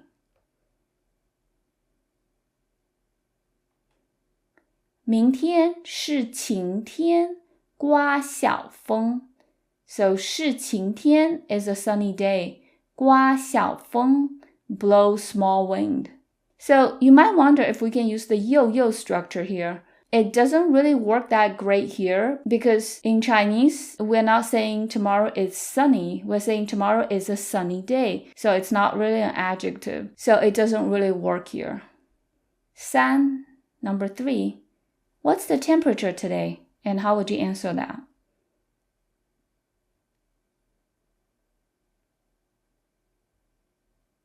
今天气温几度? Literally, today, temperature, how many degrees? And then for the answer, you can give a range, number 到 number 度, or you can give an approximation, number 度左右. So for example, if it's 30 to 40 degrees, 30到40度, or if it's around 50 degrees, 50度左右. 下一个 next one. What's your favorite season in your chosen city? 你最喜欢 blank 的哪个季节? So you can fill in with your own city. For example, my current city, Austin. 你最喜欢奥斯汀的哪个季节? Next one. Why do you like spring the most?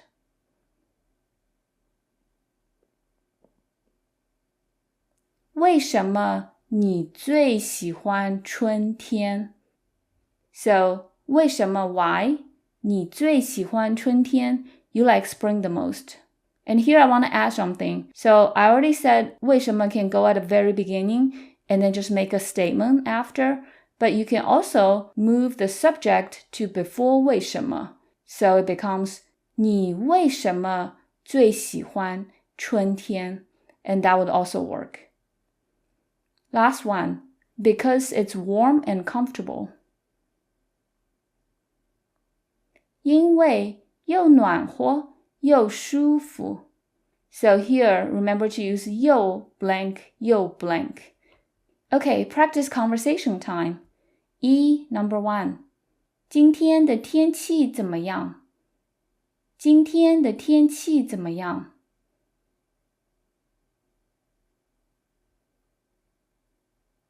So I'm asking about the weather for today, so you can just answer truthfully. For example, right now in Austin, it's hot and humid, so I would say 今天又热又潮湿. And it's also a sunny day. 今天是晴天. 2. 今天的气温几度? 今天的气温几度? I'm asking about the temperature. So in Austin right now, it's around 80 degrees, 80度左右. And obviously, it's in Fahrenheit, 80华氏度. 3. 你喜欢今天的天气吗？为什么？你喜欢今天的天气吗？为什么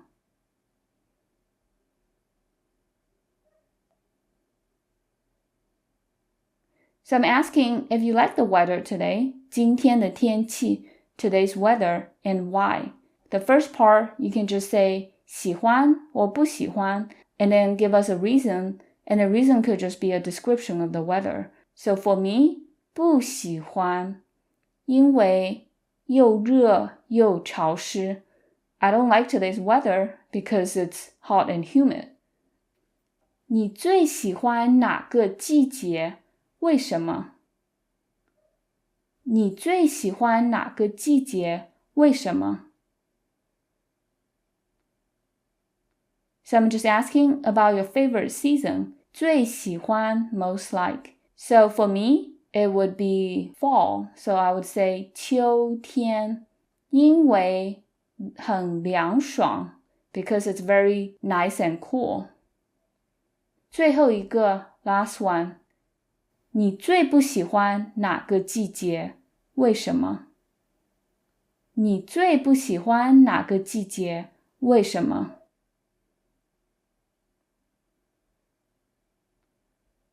So I'm asking about your least favorite season. 最不喜欢 most not like. So in my case, it would be 冬天 or 冬季.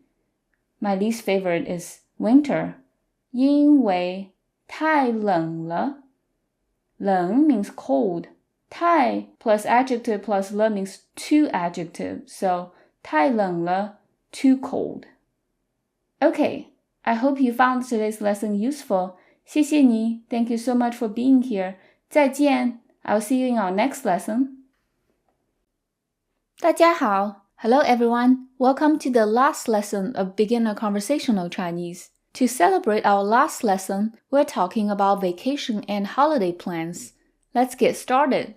To ask somebody about their plans for a holiday, this is how you can do it. 感恩节你有什么安排？感恩节你有什么安排？感恩节 is the Thanksgiving holiday, which is a traditional holiday in the United States and also in Canada. 感恩节，感恩 means to feel gratitude. That's how we translated Thanksgiving. 感恩，节 means holiday. 节 The complete way of saying holiday is 节日. 日 means day. So 节日。你有 you have 什么安排？什么 means what? 安排 could be either a noun or a verb. As a noun, it means arrangement. As a verb, it means to arrange. 安排. Similar words to 安排 are 计划。计划计划could also be both a noun and a verb, plan or to plan. And another word is 打算. 打算 also means plan or to plan. So 打算 and 计划 are very similar. 打算 is maybe slightly more casual than 计划.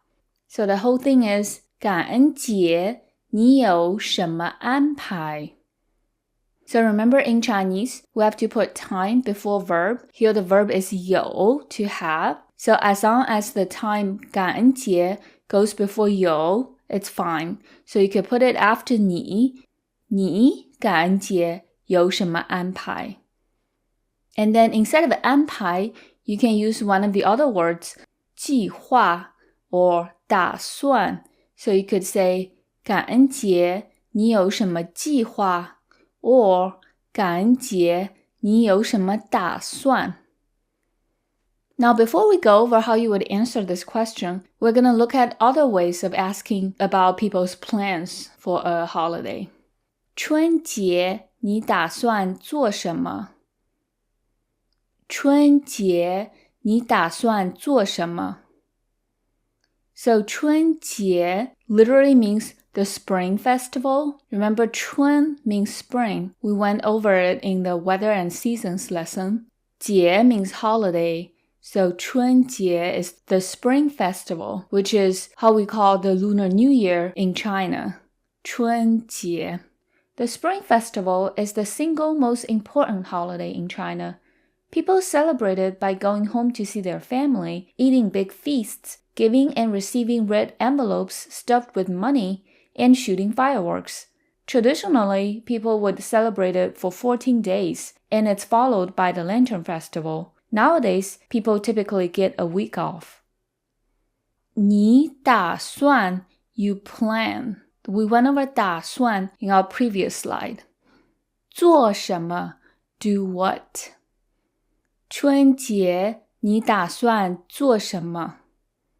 Another way of saying what do you plan to do for a spring festival is instead of 打算, we can say 计划. 春节你计划做什么? However, we don't usually say 安排做什么, so both 计划 and 打算 work.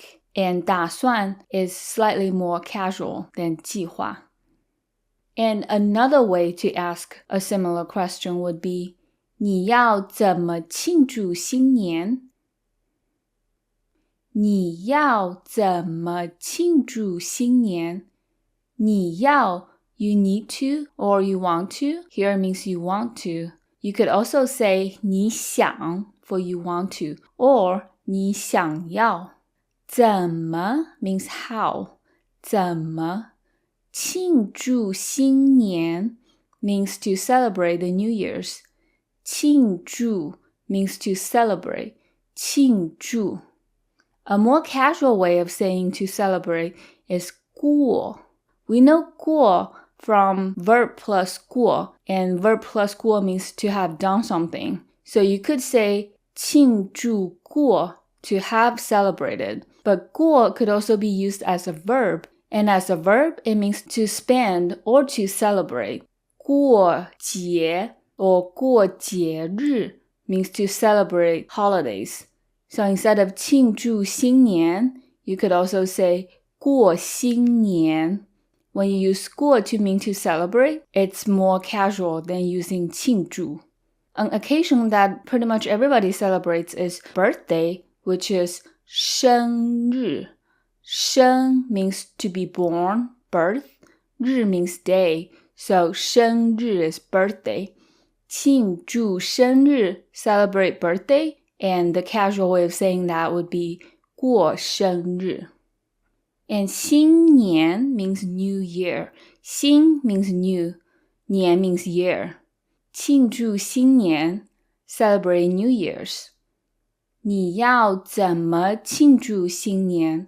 Literally, you want to how celebrate New Year's, but that's how you would ask, how do you want to celebrate the New Year's? So instead of saying 要, what other words can we put in there to mean the same thing? 你打算怎么庆祝新年?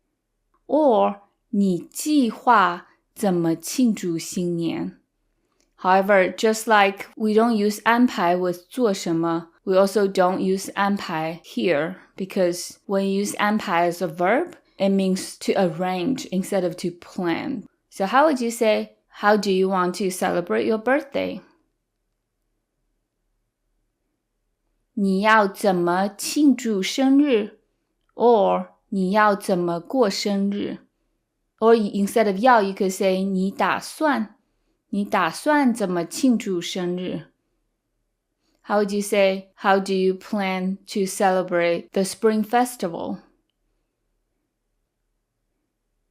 你要怎么庆祝春节 or 怎么过春节 or 你打算 or 你计划怎么过春节 So there are many ways to phrase this question. So here's a more specific question you could ask about somebody's plan for a holiday. 中秋节你准备回家看父母吗？中秋节你准备回家看父母吗？中秋节 is another traditional Chinese holiday. Just like 春节, it's one of the most important holidays in China. 中 means middle. 秋 means the season, autumn. 节 means holiday. So 中秋节 is the Mid-Autumn Festival. And it's a holiday where we celebrate by being together with family. So it's a very family-oriented holiday, just like Thanksgiving in North America. 你准备 literally means you prepare. 准备 means to prepare, but here it means plan. So here it means the same thing as 打算 or 计划. But you can obviously use 准备 to mean prepare. If you want to ask somebody if they're prepared in Chinese, you could say 准备好了吗？准备好了 means to be prepared. So 准备好了吗? Are you ready? If you are ready, you could say 好了 or 准备好了 or 没有准备好。回家看父母means to return home to visit parents. 回家 means literally to return home. 回 means to return. In Chinese, when you say to go home, we usually use the word to return. We say 回家.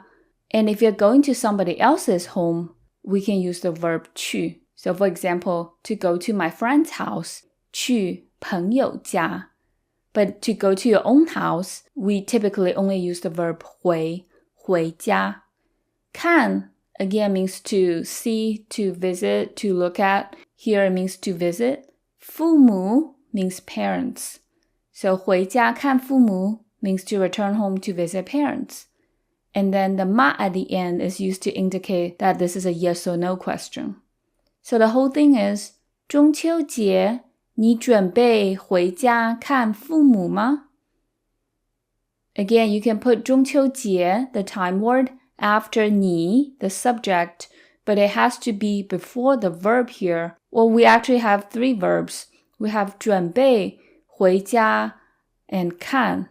So here the main verb is not the first one. It's not 准备. It's actually 回家, to return home. That's the main point because going home is the key point in the sentence. So this 中秋节 can go after 准备 but before 回家. So you could say 你准备中秋节回家看父母吗? Alternatively, you can put it before 准备 as well, as long as it's before 回家. So 你中秋节准备回家看父母吗? That would also work. Because as long as the time word is before the main verb, which here is 回家, then it works. And like I said before, you could use 打算 here as well. 中秋节你打算回家看父母吗? Or 你计划回家看父母吗? Or do you want to go home? 你要回家看父母吗? These would all work. So to answer this question, you could either say 对 or 不对, or you could answer with the verb here, 打算回家 or 准备回家. So now we're gonna talk about the responses to those questions that we've been going over, such as 感恩节你有什么安排？春节你打算做什么？ or 你要怎么庆祝新年？ So you can answer all those questions with a response like this. 暑假我打算去亚洲玩。暑假我打算去亚洲玩。暑假 means summer break. 暑假. So we've learned the word for summer before. If you remember it, it's 夏天 or 夏季. So 夏 is the key word for summer. However, for summer break, we use another term, 暑, which also means summer. It's the classical way of saying summer. 暑假. Similarly, for winter break, we don't use the word 冬 as in 冬天 or 冬季. We use another classical way to say winter or cold, 寒假. 寒假 is winter break. For spring break and fall break, it's easier because we're just using the season words that we know. So 春假, spring break, 秋假, fall break. Spring break and fall break are actually not a thing in China. That's probably why we don't have a classical term for the seasons to use here. And then the word for vacation or breaks in general is 假日, because 假 means vacation, 日 means day. So 假日 is the complete way of saying vacation. 假日. 我打算, I plan, or you could say 我计划 or 我要 or 我准备。去亚洲玩。去亚洲玩 means travel to Asia. Literally, it means go to Asia to play. 去 means to go somewhere. 亚洲 means Asia. 洲 means continent. So it literally means the Asian continent. 亚洲. 玩 could mean to play, but here it means to travel. 玩. A more formal way of saying to travel, because 玩 is super casual, is 旅游. 旅游, that means to travel for fun. 旅游. So the whole thing is 暑假我打算去亚洲玩. So how would you say, for winter break, I plan to go to Canada, to travel to Canada. 寒假我打算去加拿大玩. So again, in English you say travel to a place. In Chinese, you have to say go to a place to play or travel. You could also say 寒假我打算去加拿大旅游. How would you say, where do you plan to go for spring break? So spring break is 春假. So 春假你打算去哪里玩? In order to say where to go, replace the place word with the word where, which you could either say 哪儿 or 哪里. So 春假你打算去哪儿玩? Or 你打算去哪里玩? Or instead of 打算, you can again use 计划 or 准备 or 要. And where you put 春假 is also flexible. You can say 你春假打算去哪里玩? Or 你打算春假去哪里玩? Since 去 here is the main verb, as long as the time word is before 去, then it works. 我要和家人一起庆祝圣诞节。我要和家人一起庆祝圣诞节。That means I want to celebrate Christmas together with family. 我要 means I want to. 和家人一起 together with family. 和家人 There's another way of saying 和家人 with family, 跟家人. 跟 means with. And 和 could also mean and. 一起 means together. So in English, together with family sounds a little redundant because you could just say with family, but in Chinese, it sounds perfectly fine. 我要和家人一起庆祝圣诞节. So we know 庆祝 means to celebrate. 圣诞节 means Christmas. So 圣 means saint. 诞 means birth. It's a classical way of saying birth instead of 生. And 节 is holiday. So 圣诞节 is Christmas. What's another way of saying celebrate Christmas? 过圣诞节. So the whole thing is 我要和家人一起庆祝圣诞节. How would you say, I want to celebrate Thanksgiving together with friends? 我要和朋友一起庆祝感恩节. 感恩节 is Thanksgiving. So instead of 和朋友, you could also say 跟朋友. Instead of 要, you could use 计划 or 打算 or 准备. How would you say, how do you want to celebrate Christmas? 你要怎么庆祝圣诞节? 怎么 means how. And since it's an adverbial phrase, it has to go before the verb 庆祝. 春假我会跟朋友去海滩.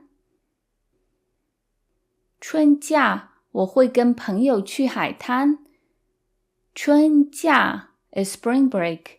我会 means I will, I'm going to. 会 can be used to indicate a future action. What's another usage of 会? Yep, so we can also use 会 to mean to be able to do something. But here it means future.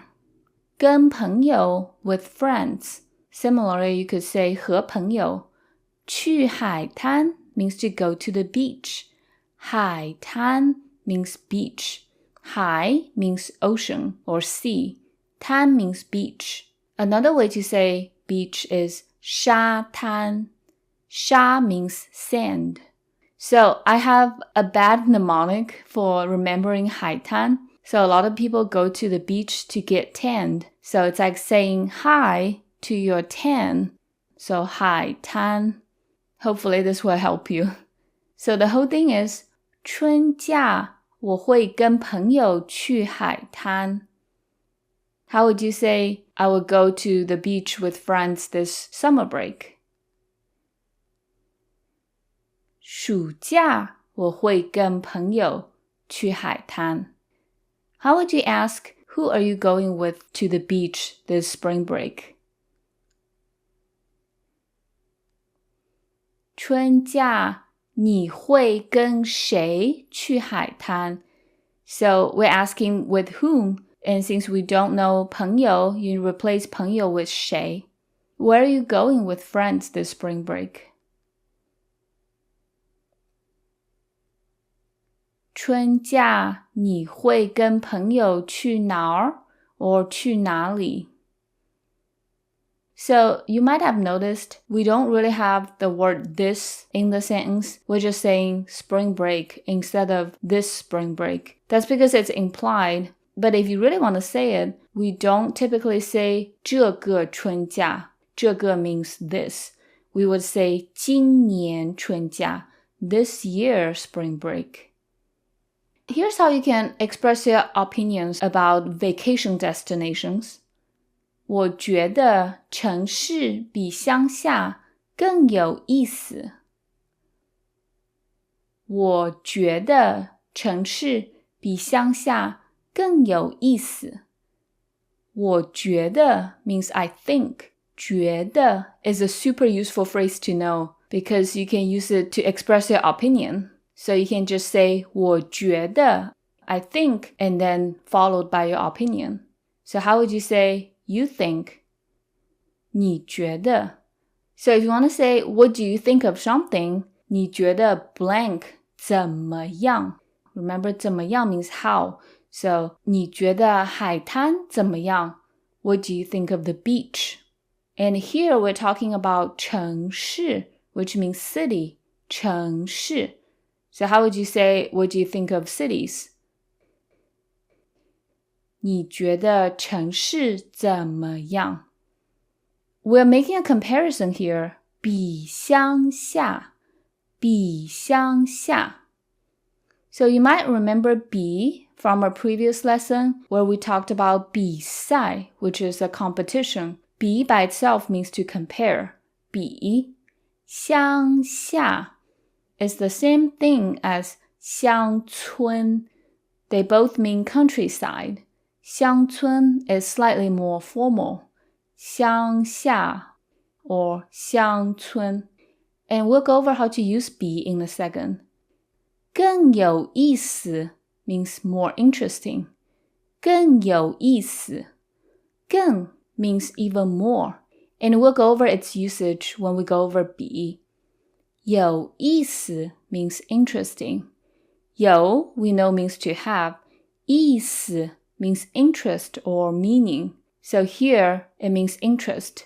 有意思 to have interest. That means something is interesting. The opposite of 有意思 is 没有意思, to not have interest. That means not interesting. And you can drop the 有 and it becomes 没意思. That's more casual. So how would you say, she is very interesting? 她很有意思. Here I put another adjective for you to know. 放松. 放松 means relax or relaxing. And we'll make a sentence with 放松 in a minute. 放松. So the way we use 比 and 更 is A, B, B plus 更plus adjective. And 更 is actually optional here. That means A is more adjective than B. So in this sentence, A is 城市 city, B is 乡下 countryside. The adjective is 有意思 interesting. So 城市比乡下有意思. You can include 更 in there to give it a little bit more emphasis. 城市比乡下更有意思, even more interesting than the countryside. So let's try using the word 放松 relaxing. How would you say the countryside is more relaxing than cities? 乡下比城市更放松. Or you can drop the 更. 乡下比城市放松. And to express that this is your opinion, you can put 我觉得 before it. 我觉得乡下比城市更放松. How would you say he's taller than me? 他比我高. 高 means tall. Or you can include 更. 他比我更高. So in this structure, 更 is optional. You can include it for more emphasis. But in the next structure, 更 is mandatory. When you want to say somebody is more adjective and the comparison is not explicit, you have to include 更. So it becomes subject plus 更plus an adjective or certain verbs. And that means subject is more adjective or a more verb. And I'll explain the verb part in a minute. So how would you say cities are more interesting? 城市更有意思. When the comparison is not explicit, you need the 更, because otherwise it would just mean cities are interesting. How would you say the countryside is more relaxing? 乡下更放松. So you can also use 更 with certain verbs, such as 喜欢 to like or I to love. So for example, if you want to say, I like the countryside more, 我更喜欢乡下. How would you say, I prefer cities? 我更喜欢城市. I prefer beaches. 我更喜欢海滩。I prefer reading books. 我更喜欢看书。Here's a question for you. 你更喜欢城市还是乡下？ So remember 还是 is or. So I'm asking, do you prefer cities or the countryside? 你更喜欢城市还是乡下？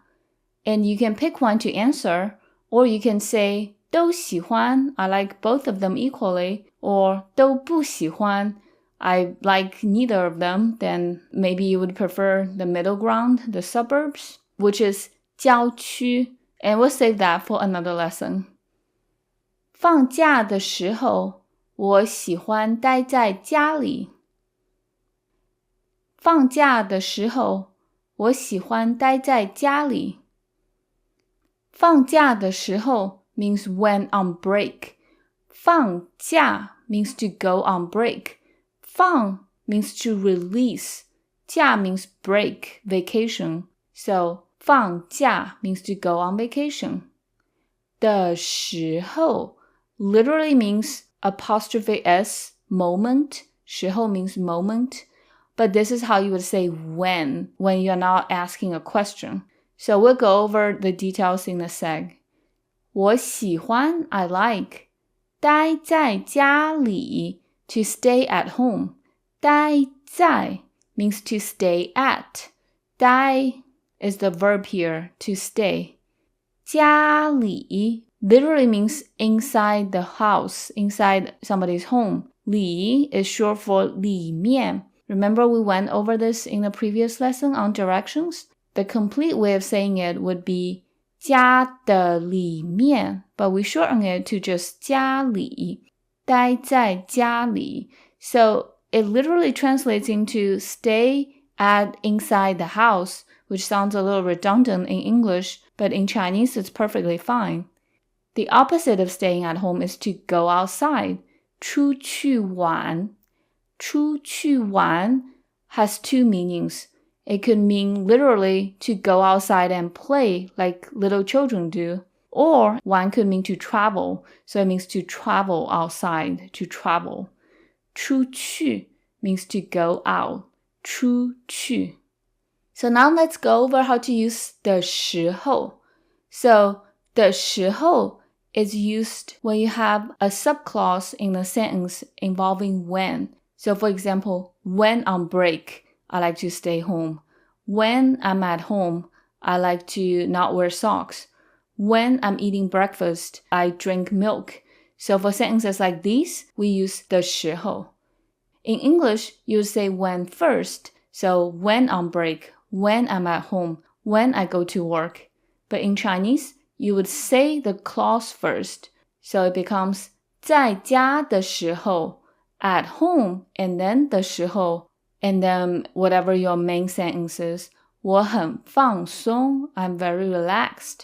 So 在家的时候，我很放松. The sentence here is 放假的时候，我喜欢待在家里. When on break, I like to stay at home. How would you say, when on summer break, I like to go to the beach? So 放假 means to go on break. If you want to specify what kind of break you're going on, you need to modify the 假. So summer break is 暑假. So it becomes 放暑假的时候，我喜欢去海滩 go to the beach. So technically, you could say, when I go on summer break, I like to go to the beach. 我放暑假的时候，我喜欢去海滩. But it sounds redundant, so you can drop one of the subjects if the subject is the same in both parts of the sentence. However, if the subject is different, then you have to include the subject. For example, when my mom is at home, I like to talk with her. So when my mom is at home, the subject here is my mom, and then I like to talk with her. The subject there is I. So then you need to include both of them, and it would be 我妈妈在家的时候，我喜欢跟她说话。跟她说话 with her talk. That's how you say talk with her. So we'll practice this structure more in our future course since this is our last lesson. Okay, so the last sentence we'll learn is to tell somebody, have fun. 祝你玩得开心。祝你玩得开心。So 祝你 means to wish you. We often put a wish after 祝你。玩得开心 literally means to play happily, but it means to have fun. 开心 means happy. Remember the structure verb plus the plus adjective? We're using the structure here. 玩得开心。And you can use 开心 in other contexts too. For example, I'm really happy today. 今天我很开心。So to say, I hope you have fun, you could say 祝你玩得开心, or you could just drop the 祝你, just say 玩得开心, have fun. But we can use 祝你 in other contexts too. So 祝你 plus an occasion plus 快乐. That means I wish you a happy blank. 快乐 means happy.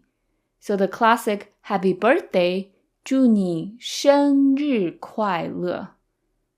And similarly, you can even drop 祝你 and just say 生日快乐, happy birthday. So how would you say, I wish you a happy new year? 祝你新年快乐.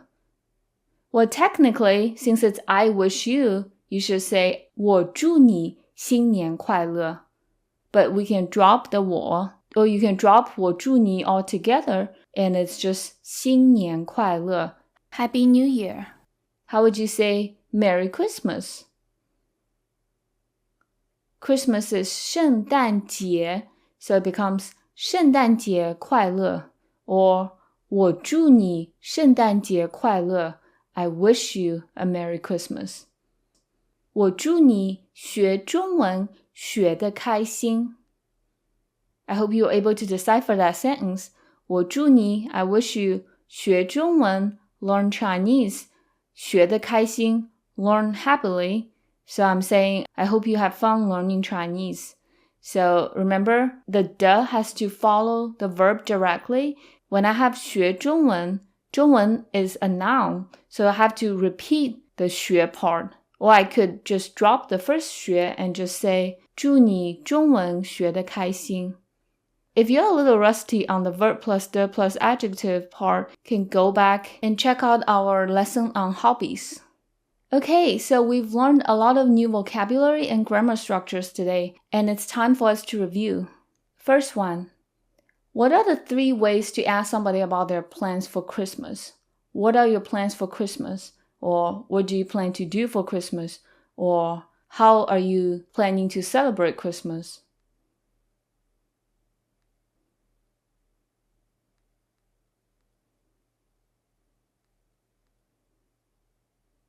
"圣诞节 is the word for Christmas, so we definitely need that in any of your sentences. So we could say, 圣诞节你有什么安排? What arrangements you have, or this 安排 could also be 打算 or 计划. Or you could say, 圣诞节你打算做什么?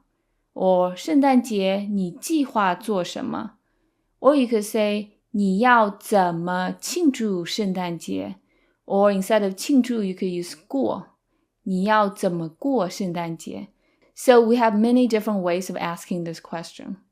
Next one, do you plan to go home to visit your parents this Thanksgiving?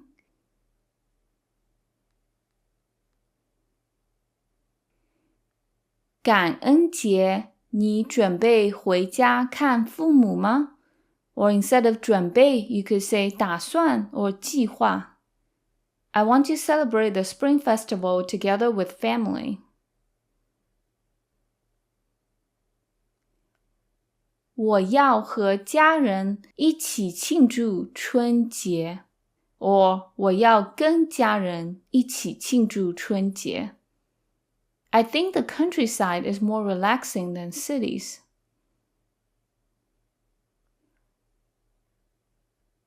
我觉得乡下比城市更放松。So 我觉得 is I think. We often use it to start a sentence about your opinion. 乡下比城市 countryside compared to cities 更放松 even more relaxing. And we can drop the 更 here. Next one. When on summer break, I like to go to the beach. 放暑假的时候，我喜欢去海滩。放暑假 has to go before the word when, which is 的时候。I hope you have fun. 祝你玩得开心 or technically, I hope you have fun. 我祝你玩得开心。Okay, time for our practice conversation. The first one. 你最喜欢哪个节日？你最喜欢哪个节日？ So I'm asking about your favorite holiday. 最喜欢 to like something the most. 节日 holiday. So if your favorite is Thanksgiving, 感恩节 Christmas, 圣诞节 The Spring Festival, 春节 The Mid-Autumn Festival, 中秋节。2. 今年你打算怎么庆祝你的生日？今年你打算怎么庆祝你的生日？ So 今年 this year 你打算 you plan to 怎么庆祝 how to celebrate 你的生日 your birthday. So how do you plan to celebrate your birthday this year? So if you are planning to go somewhere to celebrate, 我打算去 blank 玩。Or if you want to celebrate with your family and friends, 我打算跟朋友和家人一起庆祝。If you are planning to celebrate at a restaurant, 去饭店庆祝。3. 你更喜欢城市还是乡下？你更喜欢城市还是乡下？更喜欢 to like something more, 城市 city, 乡下 the countryside. So which one do you prefer? And you can answer with either 城市 or 乡下 or 都不喜欢 or 都喜欢。4. 放假的时候，你喜欢出去玩还是待在家里？放假的时候，你喜欢出去玩还是待在家里？放假的时候 when you are going on break or when on break. 出去玩 go out and play or go out and travel. 待在家里 stay at home. So you can answer with your preference or 都喜欢 I like both or 都不喜欢 I like neither. 5. 你觉得去海滩有意思吗？你觉得去海滩有意思吗？ So I'm asking if you think going to the beach is interesting. 觉得 to think. 去海滩 going to the beach. 有意思 to be interesting. You could answer with either 有意思 or 没有意思。最后一个 last one. 圣诞节的时候，你常常回家看父母吗？圣诞节的时候，你常常回家看父母吗？圣诞节的时候 when Christmas, but you can translate it as during Christmas. 回家看父母 return home to visit parents. 常常 means often. So I'm asking, do you often go home to visit your parents during Christmas? So if you do, 常常 or if you do it sometimes, 有时候 or rarely, 很少。I hope you found this lesson and this entire course helpful. 谢谢你跟我一起学中文。Thank you for learning Mandarin with me, and I really appreciate you for being here throughout this course. I hope to see you in my next course. 再见。